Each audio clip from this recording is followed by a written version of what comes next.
My rescue operation goes very wrong the Friday before winter break. My mom packed me an overnight bag and a few deadly weapons, and took me to a new boarding school.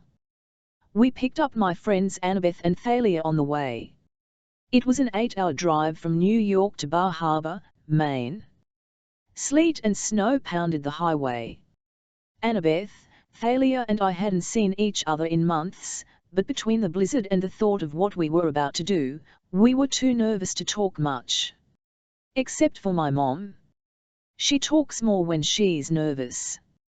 By the time we finally got to Westover Hall, it was getting dark, and she'd told Annabeth and Thalia every embarrassing baby story there was to tell about me.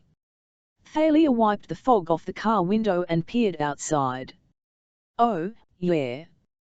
This'll be fun." Westover Hall looked like an evil knight's castle. It was all black stone, with towers and slit windows and a big set of wooden double doors. It stood on a snowy cliff overlooking this big frosty forest on one side and the grey churning ocean on the other. "Are you sure you don't want me to wait?" my mother asked. "No, thanks, Mom," I said. "I don't know how long it'll take." "We'll be okay." "But how will you get back?" "I'm worried, Percy."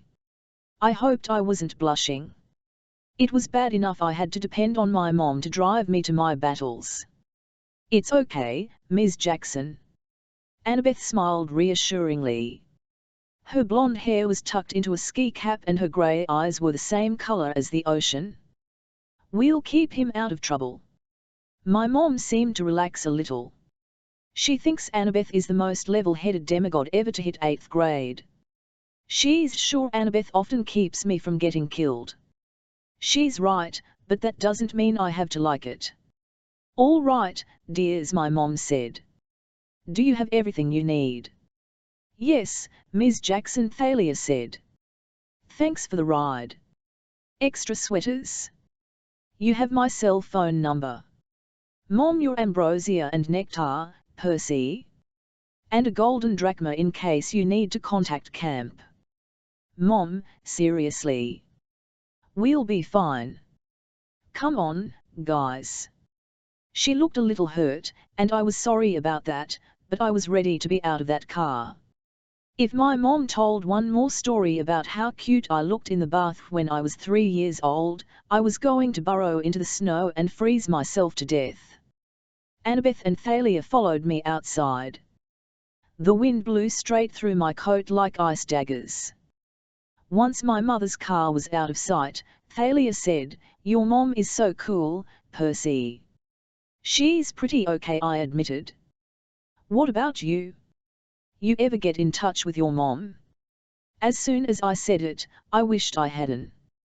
Thalia was great at giving evil looks, what with the punk clothes she always wears, the ripped-up army jacket, black leather trousers and chain jewelry, the black eyeliner and those intense blue eyes.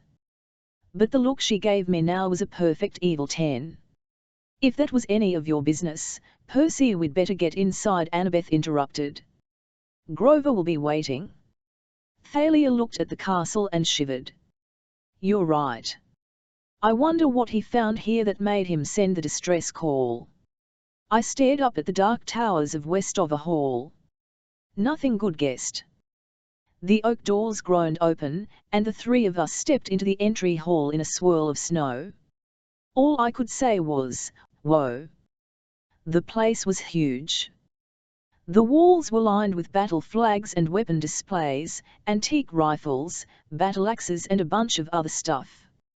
I mean, I knew Westover was a military school and all, but the decorations seemed like overkill. Literally. My hand went to my pocket, where I kept my lethal ballpoint pen, Riptide. I could already sense something wrong in this place. Something dangerous. Thalia was rubbing her silver bracelet, her favorite magic item. I knew we were thinking the same thing. A fight was coming. Annabeth started to say, "I wonder where the doors slammed shut behind us." "Okay," I mumbled. "Guess we'll stay a while." I could hear music echoing from the other end of the hall. It sounded like dance music. We stashed our overnight bags behind a pillar and started doing the hall. We hadn't gone very far when I heard footsteps on the stone floor, and a man and woman marched out of the shadows to intercept us. They both had short grey hair and black military-style uniforms with red trim. The woman had a wispy moustache, and the guy was clean-shaven, which seemed kind of backwards to me. They both walked stiffly, like they had broomsticks taped to their spines. "Well," the woman demanded. "What are you doing here?" I realized I hadn't planned for this. I'd been so focused on getting to Grover and finding out what was wrong, I hadn't considered that someone might question 3 kids sneaking into the school at night. We hadn't talked at all in the car about how we would get inside. I said, "We're just ha." The man snapped, which made me jump. "Visitors are not allowed at the dance. You shall be ejected." He had an accent, French, maybe. He pronounced his J like in Jack's.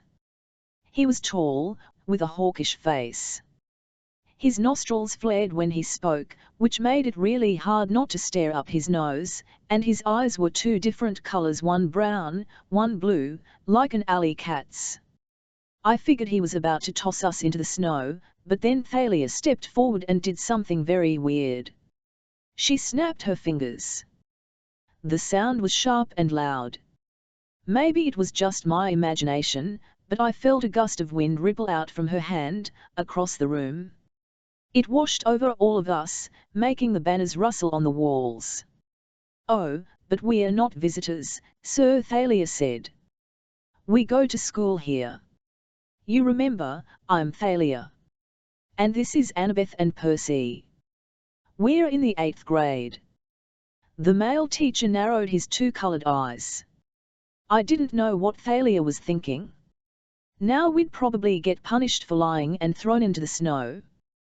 But the man seemed to be hesitating. He looked at his colleague.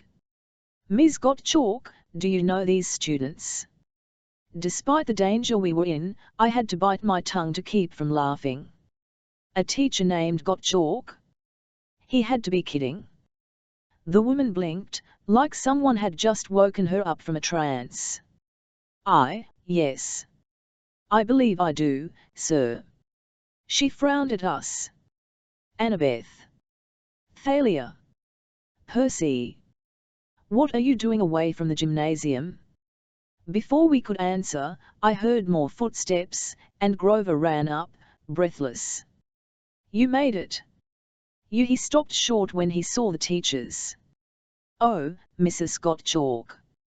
Dr. Thorne." What is it, Mr. Underwood?" said the man. His tone made it clear that he detested Grover. "What do you mean they made it?" "These students live here." Grover swallowed. "Yes, sir. Of course, Dr. Tom. I just meant I'm so glad they made the punch for the dance." "The punch is great. And they made it." Dr. Thorne glared at us. I decided one of his eyes had to be fake. "The brown one?" "The blue one?" He looked like he wanted to pitch us off the castle's highest tower, but then Mrs. Gottchalk said dreamily, "Yes, the punch is excellent. Now run along, all of you. You are not to leave the gymnasium, madam." We didn't wait to be told twice. We left with a lot of yes, m's and yes, sirs and a couple of salutes, just because it seemed like the thing to do. Grover hustled us down the hall in the direction of the music. I could feel the teacher's eyes on my back, but I walked closely to Thalia and asked in a low voice, "How did you do that finger snap thing?" "You mean the mist? Hasn't Chiron shown you how to do that yet?" An uncomfortable lump formed in my throat. Chiron was our head trainer at camp, but he'd never shown me anything like that. Why had he shown Thalia and not me? Grover hurried us to a door that had gym written on the glass. Even with my dyslexia, I could read that much. "That was close," Grover said. "Thank the gods you got here." Annabeth and Thalia both hugged Grover. I gave him a big high five. It was good to see him after so many months. He'd got a little taller and had sprouted a few more whiskers, but otherwise he looked like he always did when he passed for human, a red cap on his curly brown hair to hide his goat horns, baggy jeans and trainers with fake feet to hide his furry legs and hooves. He was wearing a black t-shirt that took me a few seconds to read. It said Westover Hall, Grunt. One wasn't sure whether that was, like, Grover's rank or maybe just the school motto. "So what's the emergency?" I asked. Grover took a deep breath. "I found two half-bloods." Thalia asked, amazed. "Here?" Grover nodded. Finding one half-blood was rare enough. This year, Chiron had put the Satyrs on emergency overtime and sent them all over the country, scouring schools from 4th grade through high school for possible recruits. These were desperate times. We were losing campers. We needed all the new fighters we could find. The problem was, there just weren't that many demigods out there. "A brother and a sister," he said. "They're 10 and 12. I don't know their parentage, but they are strong. We're running out of time, though. I need help." "Monsters." "1." Grover looked nervous. "He suspects. I don't think he's positive yet, but this is the last day of term. I'm sure he won't let them leave campus without finding out. It may be our last chance. Every time I try to get close to them, he's always there, blocking me. I don't know what to do." Grover looked at Thalia desperately. I tried not to feel upset by that. Grover used to look to me for answers, but Thalia had seniority. Not just because her dad was Zeus. Thalia had more experience than any of us with fending off monsters in the real world. "Right," she said. "These half-bloods are at the dance." Grover nodded. "Then let's dance," Thalia said. "Who's the monster?" "Oh," Grover said, and looked around nervously. "You just met him?" "The vice principal, Dr. Thorne." Weird thing about military schools, the kids go absolutely nuts when there's a special event and they get to be out of uniform. I guess it's because everything's so strict the rest of the time, they feel like they've got to overcompensate or something. There were black and red balloons all over the gym floor, and guys were kicking them in each other's faces, or trying to strangle each other with the crepe paper streamers taped to the walls. Girls moved around in football huddles, the way they always do, wearing lots of makeup and spaghetti strap tops and brightly colored trousers and shoes that looked like torture devices. Every once in a while they'd surround some poor guy like a pack of piranhas, shrieking and giggling, and when they finally moved on, the guy would have ribbons in his hair and a bunch of lipstick graffiti all over his face. Some of the older guys looked more like me, uncomfortable, hanging out at the edges of the gym and trying to hide, like any minute they might have to fight for their lives. Of course, in my case, it was Fru. There they are. Grover nodded towards a couple of younger kids arguing in the bleachers. Bianca and Nico D'Angelo. The girl wore a floppy green cap, like she was trying to hide her face. The boy was obviously her little brother. They both had dark silky hair and olive skin, and they used their hands a lot as they talked. The boy was shuffling some kind of trading cards. His sister seemed to be scolding him about something. She kept looking around like she sensed something was wrong. Annabeth said, "Do they? I mean, have you told them?" Grover shook his head. "You know how it is. That could put them in more danger. Once they realize who they are, their scent becomes stronger." He looked at me, and I nodded. I'd never really understood what half-bloods smell like to monsters and satyrs, but I knew that your scent could get you killed. And the more powerful a demigod you became, the more you smelled like a monster's lunch. So let's grab them and get out of here, I said. I started forward, but Thalia put her hand on my shoulder. The vice principal, Dr. Thorne, had slipped out of a doorway near the bleachers and was standing near the D'Angelo siblings. He nodded coldly in our direction. His blue eye seemed to glow.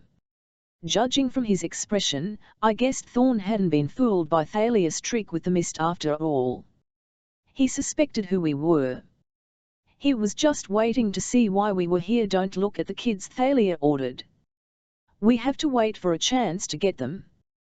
We need to pretend we're not interested in them. Throw him off the scent. How?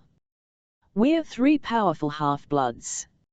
Our presence should confuse him. Mingle. Act natural. Do some dancing. But keep an eye on those kids dancing. Annabeth asked. Thalia nodded. She cocked her ear to the music and made a face. Ah. Who chose the Jesse McCartney? Grover looked hurt. I did. Oh my gods, Grover. That is so lame. Can't you play, like, Green Day or something? Green who? Never mind. Let's dance. But I can't dance. You can if I'm leading, Thalia said. Come on, goat boy. Grover yelped as Thalia grabbed his hand and led him onto the dance floor. Annabeth smiled. What?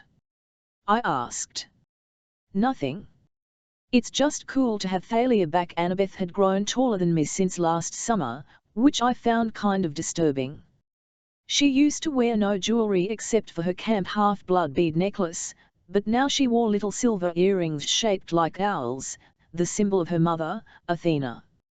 She pulled off her ski cap, and her long blonde hair tumbled down her shoulders. It made her look older, for some reason. I tried to think of something to say.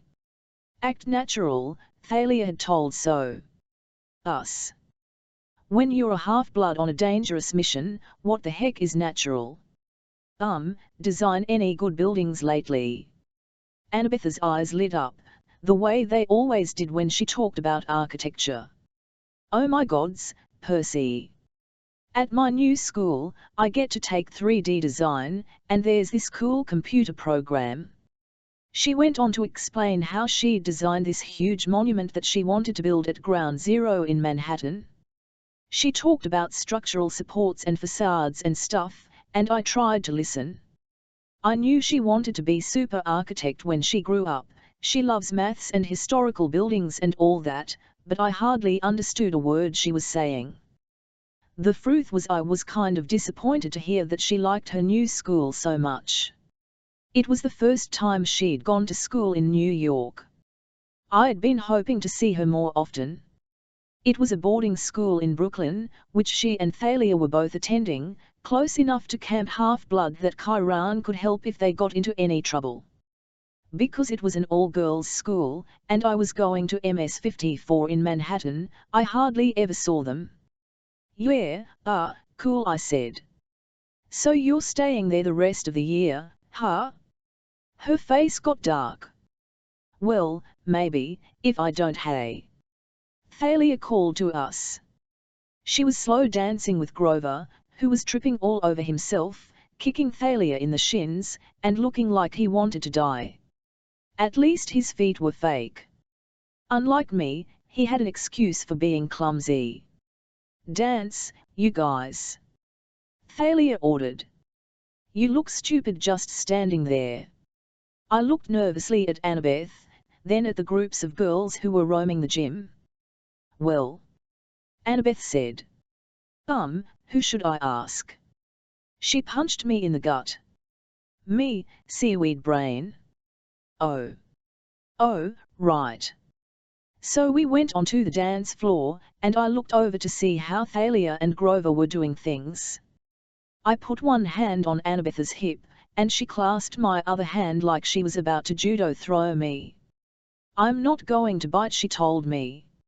Honestly, Percy. Don't you guys have dancers at your school? I didn't answer. The truth was we did. But I'd never, actually danced at one. I was usually one of the guys playing basketball in the summer. We shuffled around for a few minutes. I tried to concentrate on little things, like the crepe paper streamers and the punch bowl, anything but the fact that Annabeth was taller than me, and my hands were sweaty and probably gross, and I kept stepping on her toes. "What were you saying earlier?" I asked. "Are you having trouble at school or something?" She pursed her lips. "It's not that. It's my dad." Oh. I knew Annabeth had a rocky relationship with her father. "I thought it was getting better with you two. Is it your stepmom again?" Annabeth sighed. "He decided to move.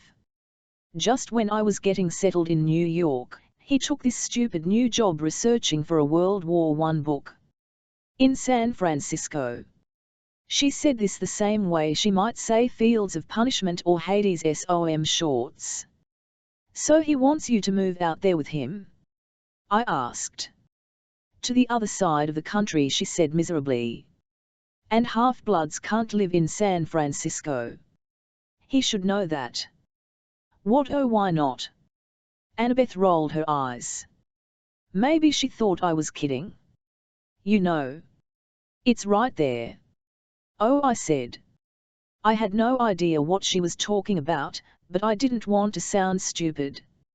"So, you'll go back to living at camp or what?" "It's more serious than that, Percy.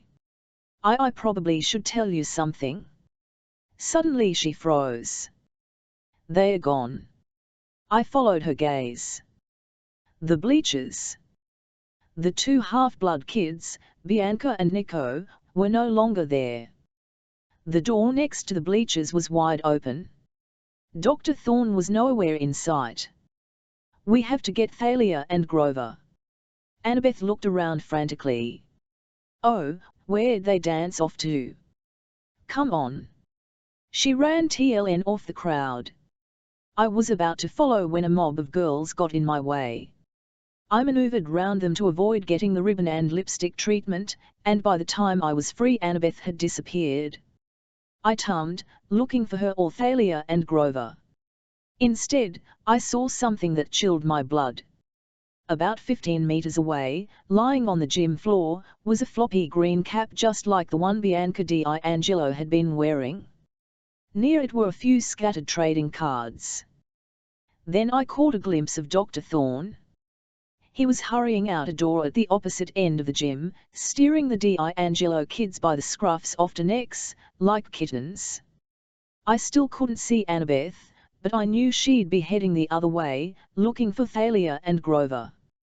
I almost ran after her, and then I thought, wait. I remembered what Thalia had said to me in the entry hall, looking at me all puzzled when I asked about the finger snap trick.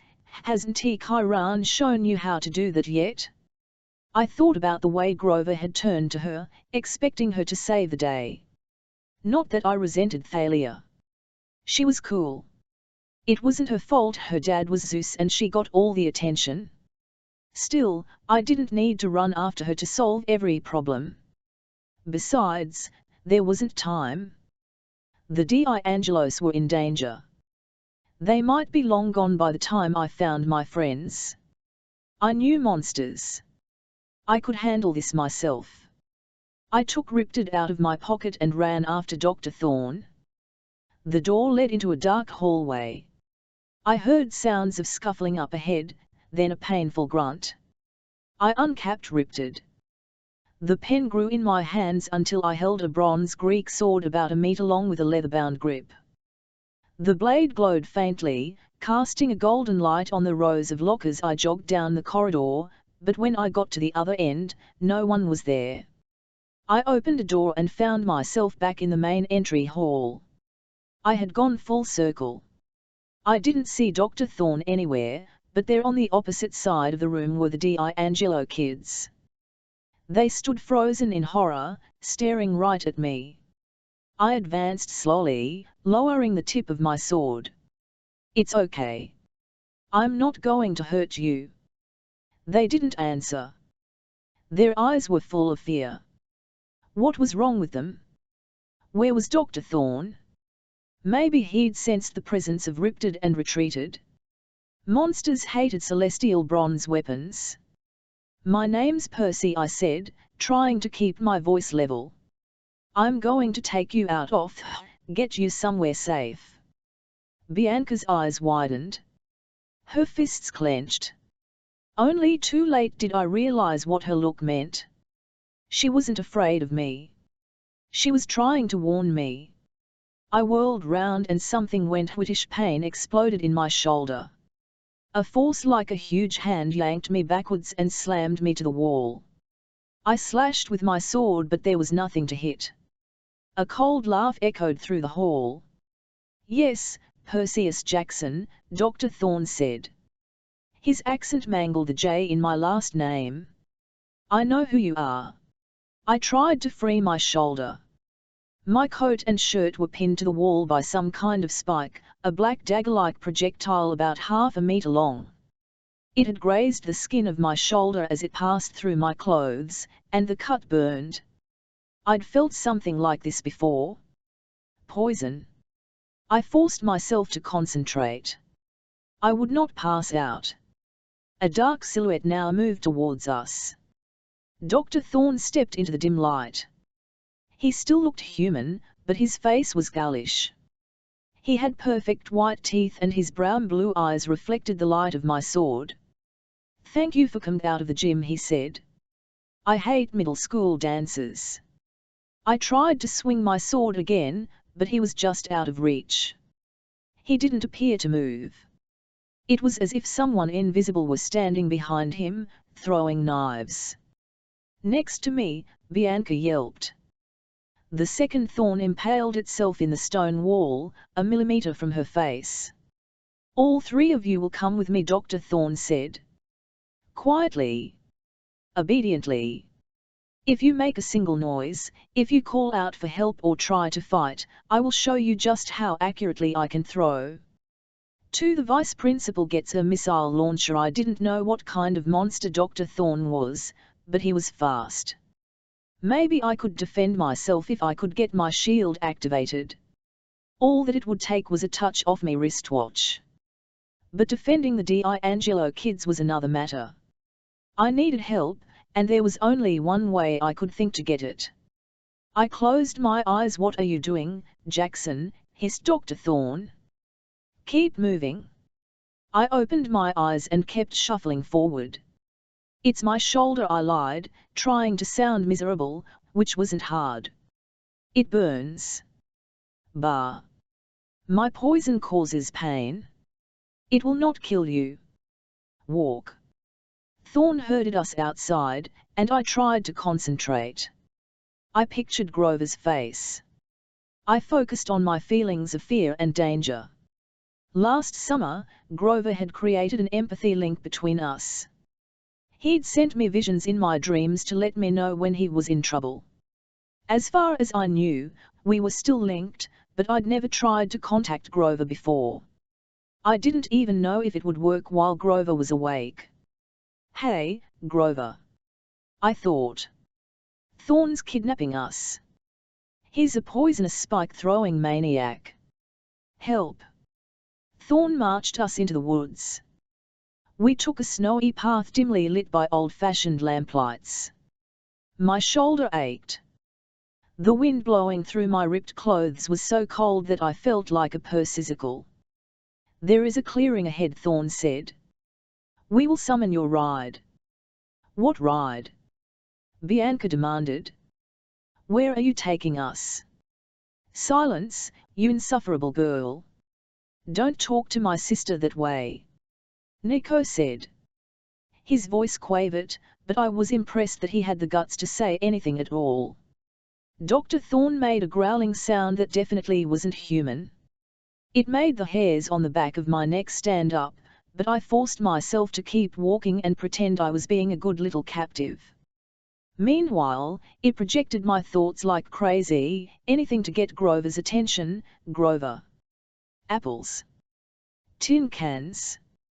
Get your furry goat behind out here and bring some heavily armed friends. Hold, Thorne said. The woods had opened up. We'd reached a cliff overlooking the sea. At least, I sensed the sea was down there, about 100 meters below. I could hear the waves churning and I could smell the cold salty froth. But all I could see was mist and darkness. Dr. Thorne pushed us towards the edge. I stumbled, and Bianca caught me. "Thanks," I murmured. "What is he?" she whispered. "How do we fight him?" I'm working on it." "I'm scared," Nico mumbled. He was fiddling with something metal toy soldier of some kind. "Stop talking," Dr. Thorne said. "Face me." We turned. A little Thorne's two-tone eyes glittered hungrily. He pulled something from under his coat. At first I thought it was a switchblade, but it was only a phone. He pressed the side button and said, "The package, it is ready to deliver." There was a garbled reply, and I realized Thorne was in walkie-talkie mode. This seemed way too modern and creepy, a monster using a cell phone. I glanced behind me, wondering how far the drop was. Dr. Thorne laughed. "By all means, son of Poseidon. Jump. There is the sea. Save yourself." "What did he call you?" Bianca muttered. "I'll explain later," I said. "You do have a plan, right?" "Grover." I thought desperately. "Come to me. Maybe I could get both the D'Angelos to jump with me into the ocean. If we survived the fall, I could use the water to protect us. I'd done things like that before. If my dad was in a good mood, and listening, he might help. Maybe. I would kill you before you ever reached the water," Dr. Thorne said, as if reading my thoughts. "You do not realize who I am, do you?" A flicker of movement behind him, and another missile whistled so close to me that it nicked my ear. Something had sprung up behind Dr. Thorne like a catapult, but more flexible, almost like a tail. "Unfortunately," Thorne said, "you are wanted alive, if possible. Otherwise you would already be dead." "Who wants us?" Bianca demanded. "Because if you think you'll get a ransom, you're wrong. We don't have any family." Nico and I, her voice broke a little. "We've got no one but each other." "Oh," Dr. Thorne said. "Do not worry, little brats. You will be meeting my employer soon enough. Then you will have a brand new family." "Luke," I said. "You work for Luke?" Dr. Tom's mouth twisted with distaste when I said the name of my old enemy, a former friend who'd tried to kill me several times. "You have no idea what is happening, Perseus Jackson. I will let the General enlighten you. You are going to do him a great service tonight. He is looking forward to meeting you." "The General?" I asked. Then I realized I'd said it with a French accent. "I mean, who's the General?" Thorne looked towards the horizon. "Ah, here we are. Your transportation." I turned and saw a light in the distance, a searchlight over the sea. Then I heard the chopping of helicopter blades getting louder and closer. "Where are you taking us?" Nico said. "You should feel honored, my boy. You will have the opportunity to join a great army. Just like that silly game you play with cards and dolls." "They are not dolls. They are figurines. And you can take your great army and now," Dr. Thorne warned. "You will change your mind about joining us, my boy. And, if you do not, well, there are other uses for half-bloods. We have many monstrous mouths to feed." The great stirring is underway. "The great what?" I asked. Anything to keep him talking while I tried to figure out a plan. "The stirring of monsters." Dr. Thorne smiled evilly. "The worst of them, the most powerful, are now waking. Monsters that have not been seen in thousands of years. They will cause death and destruction the likes of which mortals have never known. And soon we shall have the most important monster of all, The one that shall bring about the downfall of Olympus. Okay, Bianca whispered to me. He's completely nuts. We have to jump off the cliff, I told her quietly. Into the sea. Oh, super idea. You're completely nuts, too. I never got the chance to argue with her, because just then an invisible force slammed into me. Looking back on it, Annabeth's move was brilliant. Wearing her cap of invisibility, she plowed into the D'Angelos and me, knocking us to the ground. For a split second, Dr. Thorne was taken by surprise, so his first volley of missiles zipped harmlessly over our heads. This gave Thalia and Grover a chance to advance from behind, Thalia wielding her magic shield, Aegis. If you've never seen Thalia run into battle, you have never been truly frightened. She uses a huge spear that expands from this collapsible mace canister she carries in her pocket, but that's not the scary part. Her shield is modeled on one her dad Zeus uses, also called Aegis, a gift from Athena. The shield has the head of the Gorgon Medusa molded into the bronze, and even though it won't turn you to stone, it's so horrible most people will panic and run at the sight of it. Even Dr. Thorne winced and growled when he saw it.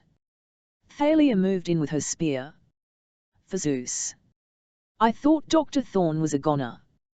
Thalia jabbed at his head, but he snarled and swatted the spear aside.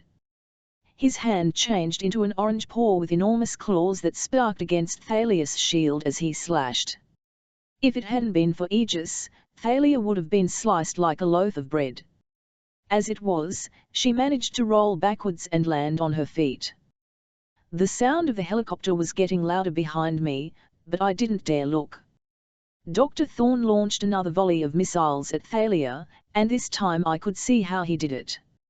He had a tail, a leathery, scorpion-like tail that bristled with spikes at the tip. The missiles deflected off Aegis, but the force of their impact knocked Thalia down. Grover sprang forward. He put his reed pipes to his lips and began to play a frantic jig that sounded like something pirates would dance to. Grass broke through the snow. Within seconds, rope-thick weeds were wrapping round Dr. Thorne's legs, entangling him. Dr. Thorne roared and began to change. He grew larger until he was in his true form, his face still human, but his body that of a huge lion. His leathery, spiky tail whipped deadly thorns in all directions. A manticore, Annabeth said, now visible. Her magical New York Yankees cap had come off when she'd plowed into us. Who are you people? Bianca D'Angelo demanded. And what is that? A manticore. Nico gasped.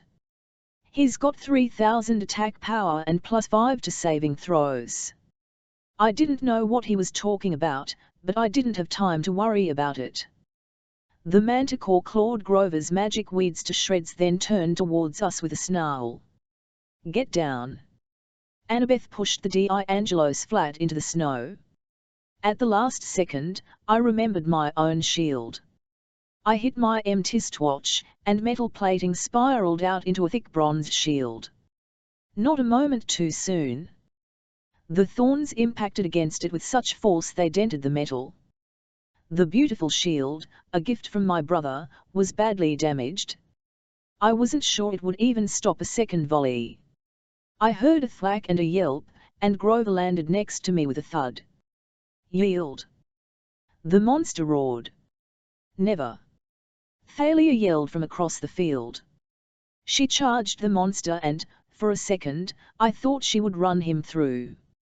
But then there was a thunderous noise and a blaze of light from behind us. The helicopter appeared out of the mist, hovering just beyond the cliffs. It was a sleek black military-style gunship, with attachments on the sides that looked like laser-guided rockets. The helicopter had to be manned by mortals, but what was it doing here? How could mortals be working with a monster? The searchlights blinded Thalia, and the manticore swatted her away with its tail. Her shield flew off into the snow. Her spear flew in the other direction. No. I ran out to help her. I parried away a spike just before it would have hit her chest. I raised my shield over us, but I knew it wouldn't be enough. Dr. Thorne laughed. Now do you see how hopeless it is? Yield, little heroes. We were trapped between a monster and a fully armed helicopter. We had no chance. Then I heard a clear, piercing sound, the call of a hunting horn blowing in the woods. The manticore froze. For a moment, no one moved. There was only the swirl of snow and wind and the chopping of the helicopter blades. No, Dr. Thorne said. It cannot be. His sentence was cut short when something shot past me like a streak of moonlight. A glowing silver arrow sprouted from Dr. Thorne's shoulder. He staggered backwards, wailing in agony.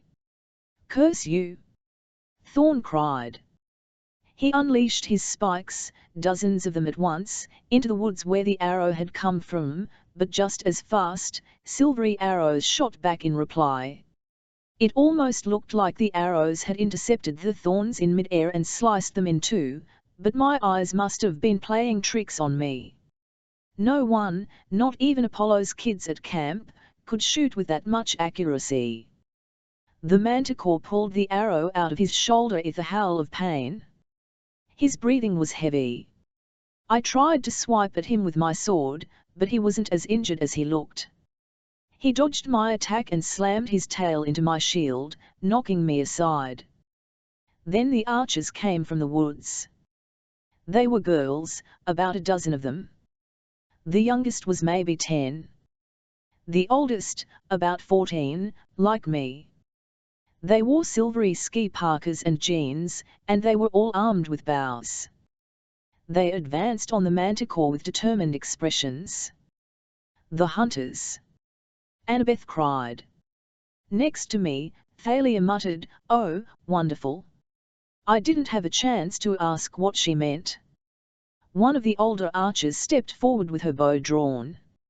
She was tall and graceful with coppery-colored skin. Unlike the other girls, she had a silver circlet braided into the top of her long dark hair, so she looked like some kind of Persian princess. "Permission to kill, my lady." I couldn't tell who she was talking to, because she kept her eyes on the manticore. The monster wailed. "This is not fair. Direct interference. It is against the ancient laws." "Not so," another girl said. This one was a little younger than me, maybe 12 or 13. She had auburn hair gathered back in a ponytail and strange eyes, silvery yellow like the moon. Her face was so beautiful it made me catch my breath, but her expression was stern and dangerous. "The hunting of all wild beasts is within my sphere. And you, foul creature, are a wild beast." She looked at the older girl with the circlet. "Zoe, permission granted." The manticore growled. "If I cannot have these alive, I shall have them dead." He lunged at Thalia and me, knowing we were weak and dazed. "No!" Annabeth yelled, and she charged at the monster. "Get back, half-blood," the girl with the circlet said. "Get out of the line of fire." But Annabeth leaped onto the monster's back and drove her knife into his mane. The manticore howled, turning in circles with his tail flailing as Annabeth hung on for dear life. "Fire!" Zoe ordered. "No!" I screamed. But the hunters let their arrows fly. The first caught the manticore in the neck. Another hit his chest. The manticore staggered backwards, wailing, "This is not the end, huntress. You shall pay." And before anyone could react, the monster, with Annabeth still on his back, leaped over the cliff and tumbled into the darkness. "Annabeth!" I yelled. I started to run after her, but our enemies weren't done with us. There was a snap, snap, snap from the helicopter, the sound of gunfire. Most of the hunters scattered as tiny holes appeared in the snow at their feet, but the girl with auburn hair just looked up calmly at the helicopter. "Mortals," she announced, "are not allowed to witness my hunt." She thrust out her hand, and the helicopter exploded into dust. No, not dust. The black metal dissolved into a flock of birds' ravens, which scattered into the night. The hunters advanced on us. The one called Zoe stopped short when she saw Thalia. "You," she said with distaste. "Zoe Nightshade." Thalia's voice trembled with anger. Perfect timing, as usual. Zoe scanned the rest of us. 4 half-bloods and a satyr, my lady. Yes, the younger girl said. Some of Kyran's campers, I see. Annabeth. I yelled. You have to let us save her. The auburn-haired girl turned towards me. I'm sorry, Percy Jackson, but your friend is beyond help. I tried to struggle to my feet, but a couple of the girls held me down. You are in no condition to be hurling yourself off cliffs, the auburn-haired girl said. Let me go, I demanded. Who do you think you are? Zoe stepped forward as if to slap me. No, the other girl ordered. I sense no disrespect, Zoe. He is simply distraught. He does not understand. The young girl looked at me, her eyes colder and brighter than the winter moon. I am Artemis, she said. Goddess of the Hunt. 3 Bianca D'Angelo makes a choice after seeing Dr. Thorne turn into a monster and plummet off the edge of a cliff with Annabeth. You'd think nothing else could shock me. But when this 12-year-old girl told me she was the goddess Artemis, I said something really intelligent like, okay. That was nothing compared to Grover. He gasped, then knelt hastily in the snow and started yamming, Thank you, Lady Artemis. You're so. Wow. Get up, goat boy. Thalia snapped. We have other things to worry about. Annabeth is gone. Whoa, Bianca D'Angelo said. Hold up. Time out. Everybody looked at her. She pointed her finger at all of us in turn, like she was trying to connect the dots. Who are you people? Artemis' expression softened. It might be a better question, my dear girl, to ask who are you? Who are your parents? Bianca glanced nervously at her brother, who was still staring in awe at Artemis. Our parents are dead, Bianca said. We're orphans. There's a bank trust that pays for our school, but... She faltered. I guess she could tell from our faces that we didn't believe her. What? She demanded. I'm telling the truth. You are a half-blood, Zoe Nightshade said. Her accent was hard to place. It seemed old-fashioned, like she was reading from a really old book. One of our parents was mortal. The other was an Olympian. An Olympian, athlete. No, Zoe said. One of the gods. Cool, said Nico. No. Bianca's voice quavered. This is not cool. Nico danced around like he needed to use the restroom. Does Zeus really have lightning bolts that do 600 damage? Does he get extra movement points for Nico? Shut up. Bianca put her hands to her face. This is not your stupid mythmagic game, okay? There are no gods. As anxious as I felt about Annabeth, all I wanted to do was search for her. I couldn't help feeling sorry for the D'Angelos. I remembered what it was like for me when I first learned I was a demigod. Thalia must have been feeling something similar, because the anger in her eyes subsided a little bit. Bianca, I know it's hard to believe. But the gods are still around. Trust me. They are immortal. And whenever they have kids with regular humans, kids like us, well, our lives are dangerous. Dangerous, Bianca said, like the girl who fell. Thalia turned away. Even Artemis looked pained. Do not despair for Annabeth, the goddess said. She was a brave maiden. If she can be found, I shall find her. Then why won't you let us go and look for her? I asked. She's gone. Can't you sense it, son of Poseidon? Some magic is at work. I do not know exactly how or why, but your friend has vanished. I still wanted to jump off the cliff and search for her, but I had a feeling that Artemis was right. Annabeth was gone. If she'd been down there in the sea, I thought, I'd be able to feel her presence. 00. Nico raised his hand. How about Dr. Thorne? That was awesome how you shot him with arrows. Is he dead? He was a manticore, Artemis said. Hopefully, he is destroyed for now, but monsters never truly die. They reform over and over again, and they must be hunted whenever they reappear.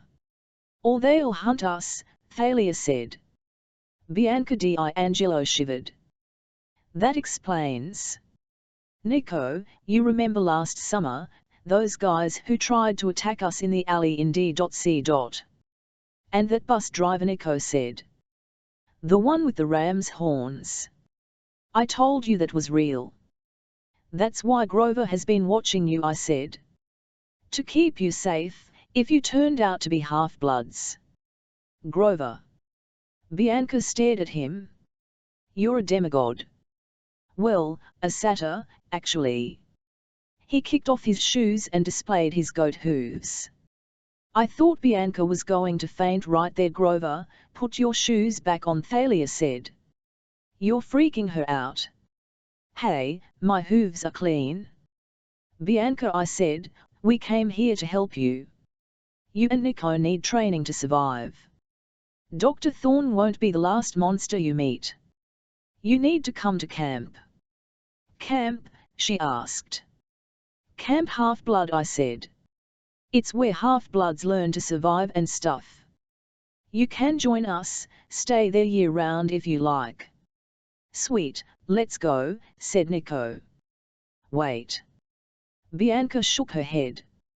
I don't. There is another option, Zoe said. No, there isn't. Thalia said. Thalia and Zoe glared at each other. I didn't know what they were talking about, but I could tell there was bad history between them. For some reason, they seriously hated each other. We've burdened these children enough, Artemis announced. Zoe, we will rest here for a few hours. Raise the tents. Treat the wounded. Retrieve our guests' belongings from the school. Yes, my lady. And, Bianca, come with me.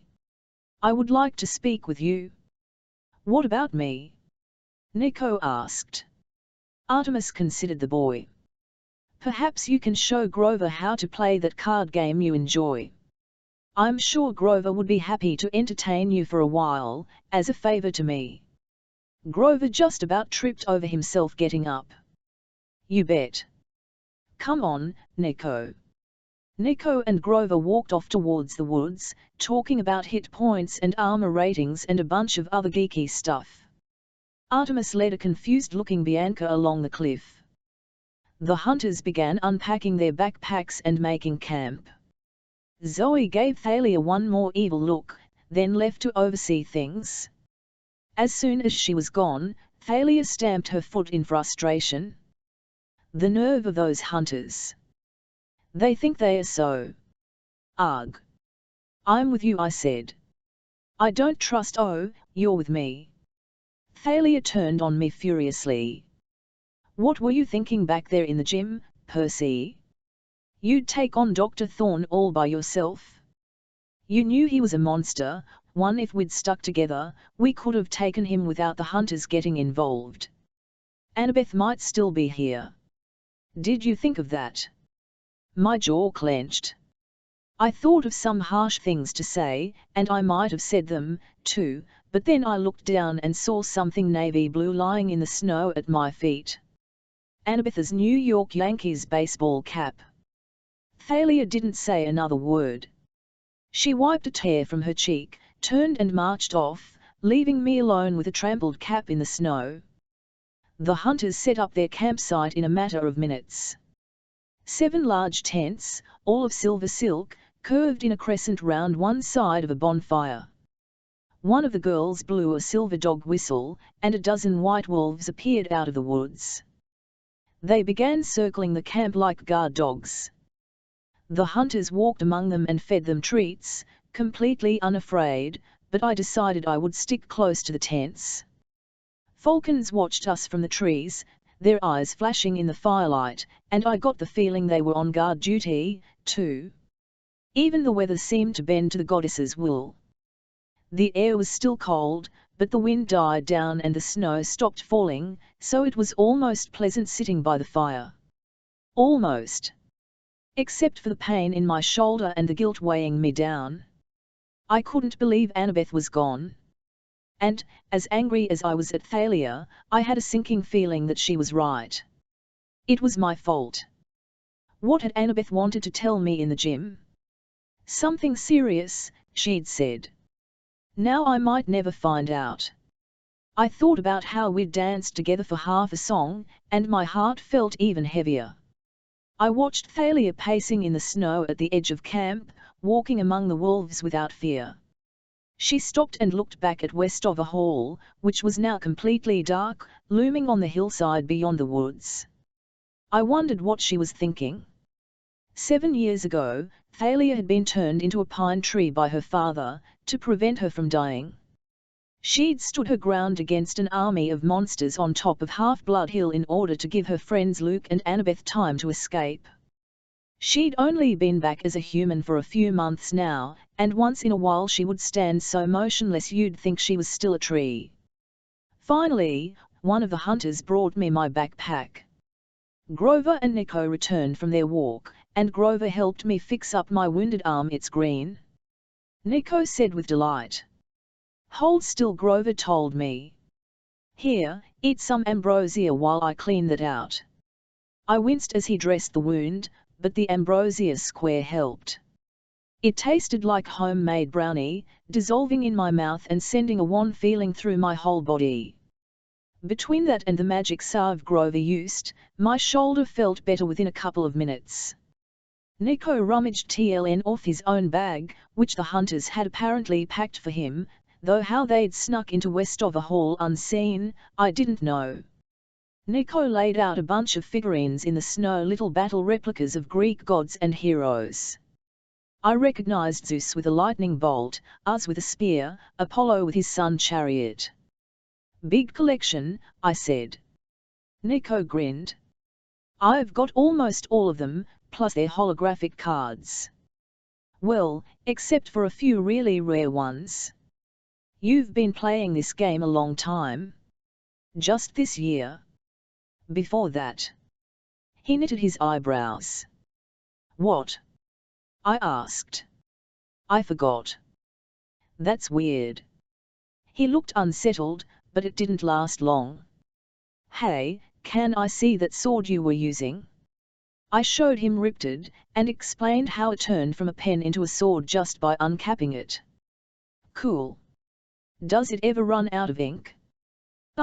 Well, I don't actually write with it. Are you really the son of Poseidon? Well, yeah. Can you surf really well, then? I looked at Grover, who was trying hard not to laugh. Geez, Nico, I said. I've never really tried. He went on asking questions. Did I fight a lot with Thalia, since she was a daughter of Zeus? I didn't answer that one. If Annabeth's mother was Athena, the goddess of wisdom, then why didn't Annabeth know better than to fall off a cliff? I tried not to strangle Nico for asking that one. Was Annabeth my girlfriend? At this point, I was ready to stick the kid in a meat-flavored sack and throw him to the wolves. I figured any second he was going to ask me how many hit points I had, and I'd lose my cool completely, but then Zoe Nightshade came up to us. Percy Jackson. She had dark brown eyes and a slightly upturned nose. With her silver circlet and her proud expression, she looked so much like royalty that I had to resist the urge to sit up straight and say yes. She studied me distastefully, like I was a bag of dirty laundry she'd been sent to fetch. Come with me, she said. Lady Artemis wishes to speak with thee. Zoe led me to the last tent, which looked no different from the others, and waved me inside. Bianca D'Angelo was seated next to the auburn-haired girl, who I still had trouble thinking of as Artemis. The inside of the tent was warm and comfortable. Silk rugs and pillows covered the floor. In the center, a golden brazier of fire seemed to burn without fuel or smoke. Behind the goddess, on a polished oak display stand, was her huge silver bow, carved to resemble gazelle horns. The walls were hung with animal pelts, black bear, tiger and several others I didn't recognize. I figured an animal rights activist would have had a heart attack looking at all those rare skins, but maybe, since Artemis was the goddess of the hunt, she could replenish whatever she shot. I thought she had another animal pelt lying next to her, and then I realized it was a live deer with glittering fur and silver horns, its head resting contentedly in Artemis' lap. "Join us, Percy Jackson," the goddess said. I sat across from her on the tent floor. The goddess studied me, which made me uncomfortable. She had such old eyes for a young girl. "Are you surprised by my age?" she asked. A little. I could appear as a grown woman, or a blazing fire, or anything else I want, but this is what I prefer. This is the average age of my hunters, and all young maidens for whom I am patron, before they go astray. Go astray? I asked. Grow up. Become smitten with boys. Become silly, preoccupied, insecure. Forget themselves. Oh. Zoe sat down to Artemis' right. She glared at me as if all the stuff Artemis had just said was my fault, like I'd invented the idea of being a guy. "You must forgive my hunters if they do not welcome you," Artemis said. "It is very rare that we would have boys in this camp. Boys are usually forbidden to have any contact with the hunters. The last one to see this camp." She looked at Zoe. "Which one was it?" "That boy in Colorado," Zoe said. "You turned him into a jackalope." "Ah, yes." Artemis nodded, satisfied. "I enjoy making jackalopes. At any rate, Percy, I've asked you here so that you might tell me more of the Manticore. Bianca has reported some of the, disturbing things the monster said. But she may not have understood them. I'd like to hear them from you." And so I told her. When I was done, Artemis put her hand thoughtfully on her silver bow. I feared this was the answer. Zoe sat forward. "The scent, my lady." "Yes." "What scent?" I asked. "Things are stirring that I have not hunted in millennia," Artemis murmured. "Pray, so old I have nearly forgotten." She stared at me intently. "We came here tonight sensing the Manticore, but he was not the one I seek." "Tell me again, exactly what Dr. Thorne said." I hate middle school dances." "No, no. After that. He said somebody called the general was going to explain things to Zoe's face paled. She turned to Artemis and started to say something, but Artemis raised her hand. "Go on, Percy," the goddess said. "Well, then Thorne was talking about the great stir-pot stirring," Bianca corrected. "Yeah. And he said, soon we shall have the most important monster of all, the one that shall bring about the downfall of Olympus." The goddess was so still she could have been a statue. "Maybe he was lying," I said. Artemis shook her head. "No. He was not. I've been too slow to see the signs. I must hunt this monster." Zoe looked like she was trying very hard not to be afraid, but she nodded. "We will leave right away, my lady." "No, Zoe. I must do this alone." "But, Artemis, this task is too dangerous even for the hunters. You know where I must start my search. You cannot go there with me." As you wish, my lady. I will find this creature," Artemis vowed. "And I shall bring it back to Olympus by winter solstice. It will be all the proof I need to convince the council of the gods of how much danger we are in. You know what the monster is." I asked. Artemis gripped her bow. Let us pray. I am wrong. Can goddesses pray? I asked, because I'd never really thought about a flicker of a smile played across Artemis' lips. Before I go, Percy Jackson, I have a small task for you. Does it involve getting turned into a jackalope? Sadly, no. I want you to escort the hunters back to Camp Half-Blood. They can stay there in safety until I return. What? Zoe blurted out. But, Artemis, we hate that place. The last time we stayed there. Yes, I know, Artemis said. But I'm sure Dionysus will not hold a grudge just because of a little, misunderstanding. It's your right to use Cabin 8 whenever you are in need. Besides, I hear they rebuilt the cabins you burned down.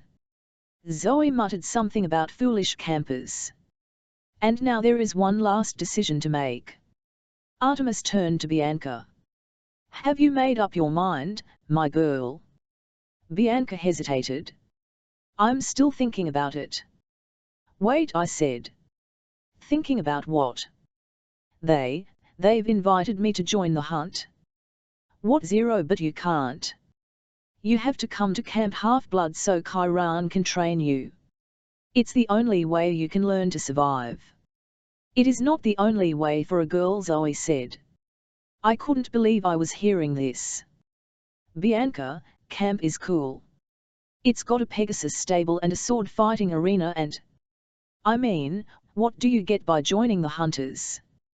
To begin with, Zoe said, immortality. I stared at her, then at Artemis. She's kidding, right? Zoe rarely kids about anything, Artemis said. My hunters follow me on my adventures. They are my maidservants, my companions, my sisters in arms. Once they swear loyalty to me, they are indeed immortal. Unless they fall in battle, which is unlikely. Or break their oath. What oath? I said. To forswear romantic love forever, Artemis said. To never grow up, never get married. To be a maiden eternally. Like you. The goddess nodded. I tried to imagine what she was saying. Being immortal. Hanging out with only middle school girls forever. I couldn't get my mind round it. So you just go around the country recruiting half-bloods? Not just half-bloods, Zoe interrupted. Lady Artemis does not discriminate by birth. All who honor the goddess may join. Half-bloods, nymphs, mortals. Which are you, then? Anger flashed in Zoe's eyes. That is not thy concern, boy. The point is Bianca may join if she wishes. It is her choice. Bianca, this is crazy, I said. What about your brother? Nico can't be a hunter. Certainly not, Artemis agreed. He will go to camp. Unfortunately, that's the best boys can do. Hey! I protested. You can see him from time to time, Artemis assured Bianca. But you will be free of responsibility. He will have the camp counselors to take care of him. And you will have a new family. Us. A new family, Bianca repeated dreamily. Free of responsibility. Bianca, you can't do this, I said. It's nuts. She looked at Zoe. Is it worth it? Zoe nodded. It is. What do I have to do? Say this, Zoe told her. I pledge myself to the goddess Artemis. I pledge myself to the goddess Artemis. 1. I turn my back on the company of men, accept eternal maidenhood and join the hunt. Bianca repeated the lines. That's it. Zoe nodded. If Lady Artemis accepts thy pledge, then it is binding. I accept it, Artemis said. The flames in the brazier brightened, casting a silver glow over the room. Bianca looked no different, but she took a deep breath and opened her eyes wide. I feel stronger. Welcome, Sister Zoe said. Remember your pledge, Artemis said. It is now your life. I couldn't speak. I felt like a trespasser. And a complete failure. I couldn't believe I'd come all this way and suffered so much only to lose Bianca to some eternal girls' club. Do not despair, Percy Jackson, Artemis said. You will still get to show the D'Angelos your camp. And if Nico so chooses, he can stay there. Great, I said, trying not to sound surly. How are we supposed to get there? Artemis closed her eyes. Dawn is approaching. Zoe, break camp. You must get to Long Island quickly and safely. I shall summon a ride from my brother. Zoe didn't look very happy about this idea, but she nodded and told Bianca to follow her. As she was leaving, Bianca paused in front of me. I'm sorry, Percy. But I want this. I really, really do. Then she was gone, and I was left alone with the 12-year-old goddess. So I said glumly. We're going to get a ride from your brother, huh? Artemis' silver eyes gleamed. Yes, boy. You see, Bianca D'Angelo is not the only one with an annoying brother. It's time for you to meet my irresponsible twin, Apollo. 4 Thalia tortures New England. Artemis assured us that dawn was coming, but you could have fooled me. It was colder and darker and snowier than ever. Up on the hill, Westover Hall's windows were completely lightless. I wondered if the teachers had even noticed the D'Angelos and Dr. Thorne were missing yet. I didn't want to be around when they did. With my luck, the only name Mrs. Scott Chalk would remember would be Percy Jackson, and then I'd be the subject of a nationwide manhunt, again. The hunters broke camp as quickly as they'd set it up. I stood shivering in the snow, unlike the hunters, who didn't seem to feel at all uncomfortable, and Artemis stared into the east like she was expecting something. Bianca sat off to one side, talking with Nico. I could tell from his gloomy face that she was explaining her decision to join the hunt. I couldn't help thinking how selfish it was of her, abandoning her brother like Thalia. And Grover came up and huddled around me, anxious to hear what had happened during my audience with the goddess. When I told them, Grover turned pale. The last time the hunters visited camp, it didn't go well. How'd they even show up here? I wondered. I mean, they just appeared out of nowhere. And Bianca joined them, Thalia said, disgusted. It's all Zoe's fault. That stuck up, no good. Who can blame her? Grover said. Eternity with Artemis. He heaved a big sigh. Thalia rolled her eyes. You satyrs. You're all in love with Artemis. Don't you get that she'll never love you back? But she's so into nature. Grover swooned. You're nuts, said Thalia. Nuts and berries, Grover said dreamily. Yeah. Finally the sky began to lighten. Artemis muttered, about time. He's so lazy during the winter. You're, waiting for sunrise? I asked. For my brother. Yes. I didn't want to be rude. I mean, I knew the legends about Apollo or sometimes Helios driving a big sun chariot across the sky. But I also knew that the sun was really a star about a zillion miles away. I'd got used to some of the Greek myths being true, but still. I didn't see how Apollo could drive the sun. It's not exactly as you think, Artemis said, like she was reading my mind. Oh, okay. I started to relax. So, it's not like he'll be pulling up in. There was a sudden burst of light on the horizon. A blast of warmth. Don't look, Artemis advised. Not until he parks. Parks? I averted my eyes, and saw that the other kids were doing the same. The light and warmth intensified until my winter coat felt like it was melting off me. Then suddenly the light died. I looked. And I couldn't believe it. It was my car. Well, the car I wanted, anyway. A red convertible Maserati Spider. It was so awesome it glowed. Then I realized it was glowing because the metal was hot. The snow had melted round the Maserati in a perfect circle, which explained why I was now standing on green grass and my shoes were wet. The driver got out, smiling. He looked about 17 or 18, and, for a second, I had the uneasy feeling it was Luke, my old enemy. This guy had the same sandy hair and outdoorsy good looks. But it wasn't Luke. This guy was taller, with no scar on his face like Luke's. His smile was brighter and more playful. Luke didn't do much more than scowl and sneer these days. The Maserati driver wore jeans and loafers and a sleeveless t-shirt. "Wow," Thalia muttered. "Apollo is hot." "He's the sun god," I said. "That's not what I meant. Little sister," Apollo called. If his teeth were any whiter he could have blinded us without the sun car. "What's up? You never call. You never write." I was getting worried. Artemis sighed.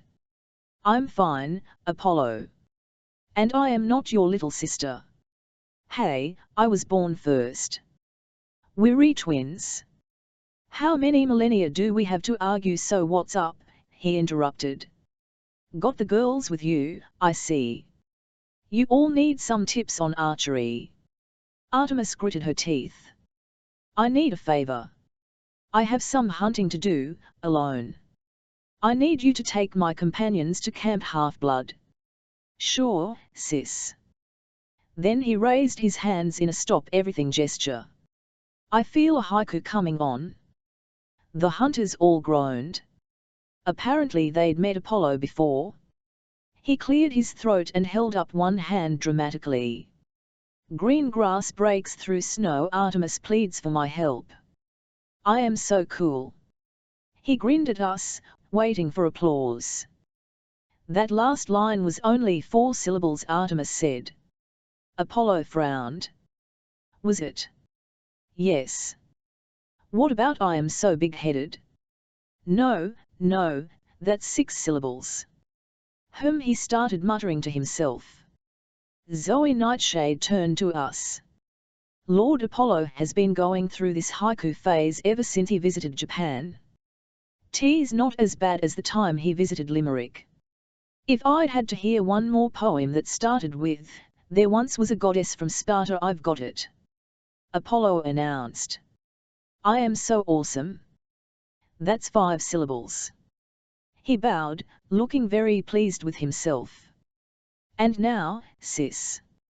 Transportation for the hunters, you say? Good timing. I was just about ready to roll." "These demigods will also need a ride," Artemis said, pointing to us.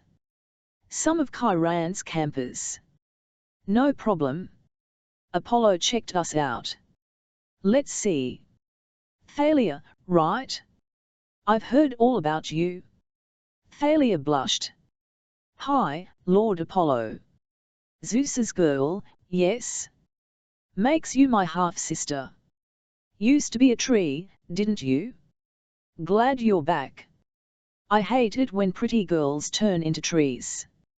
"Man, I remember one time," Brother Artemis said. "You should get going." "Oh, right." Then he looked at me, and his eyes narrowed. "Percy Jackson?" "Yeah. I mean, yes, sir." It seemed weird calling a teenager sir, but I'd learned to be careful with immortals. They tended to get offended easily. Then they blew stuff up. Apollo studied me, but he didn't say anything, which I found a little creepy. "Well," he said at last. "We'd better load up, huh? Ride only goes one way west. And if I miss it, you miss it." I looked at the Maserati, which would seat 2 people maximum. There were about 20 of us. "Cool," Kaneko said.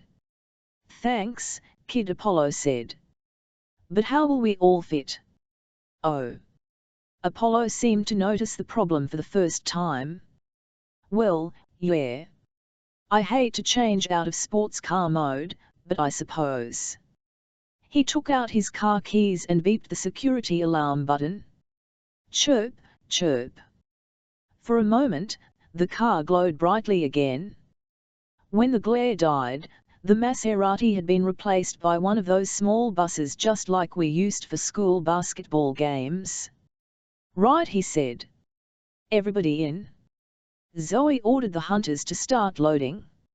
She picked up her camping pack, and Apollo said, "Here, sweetheart. Let me get that."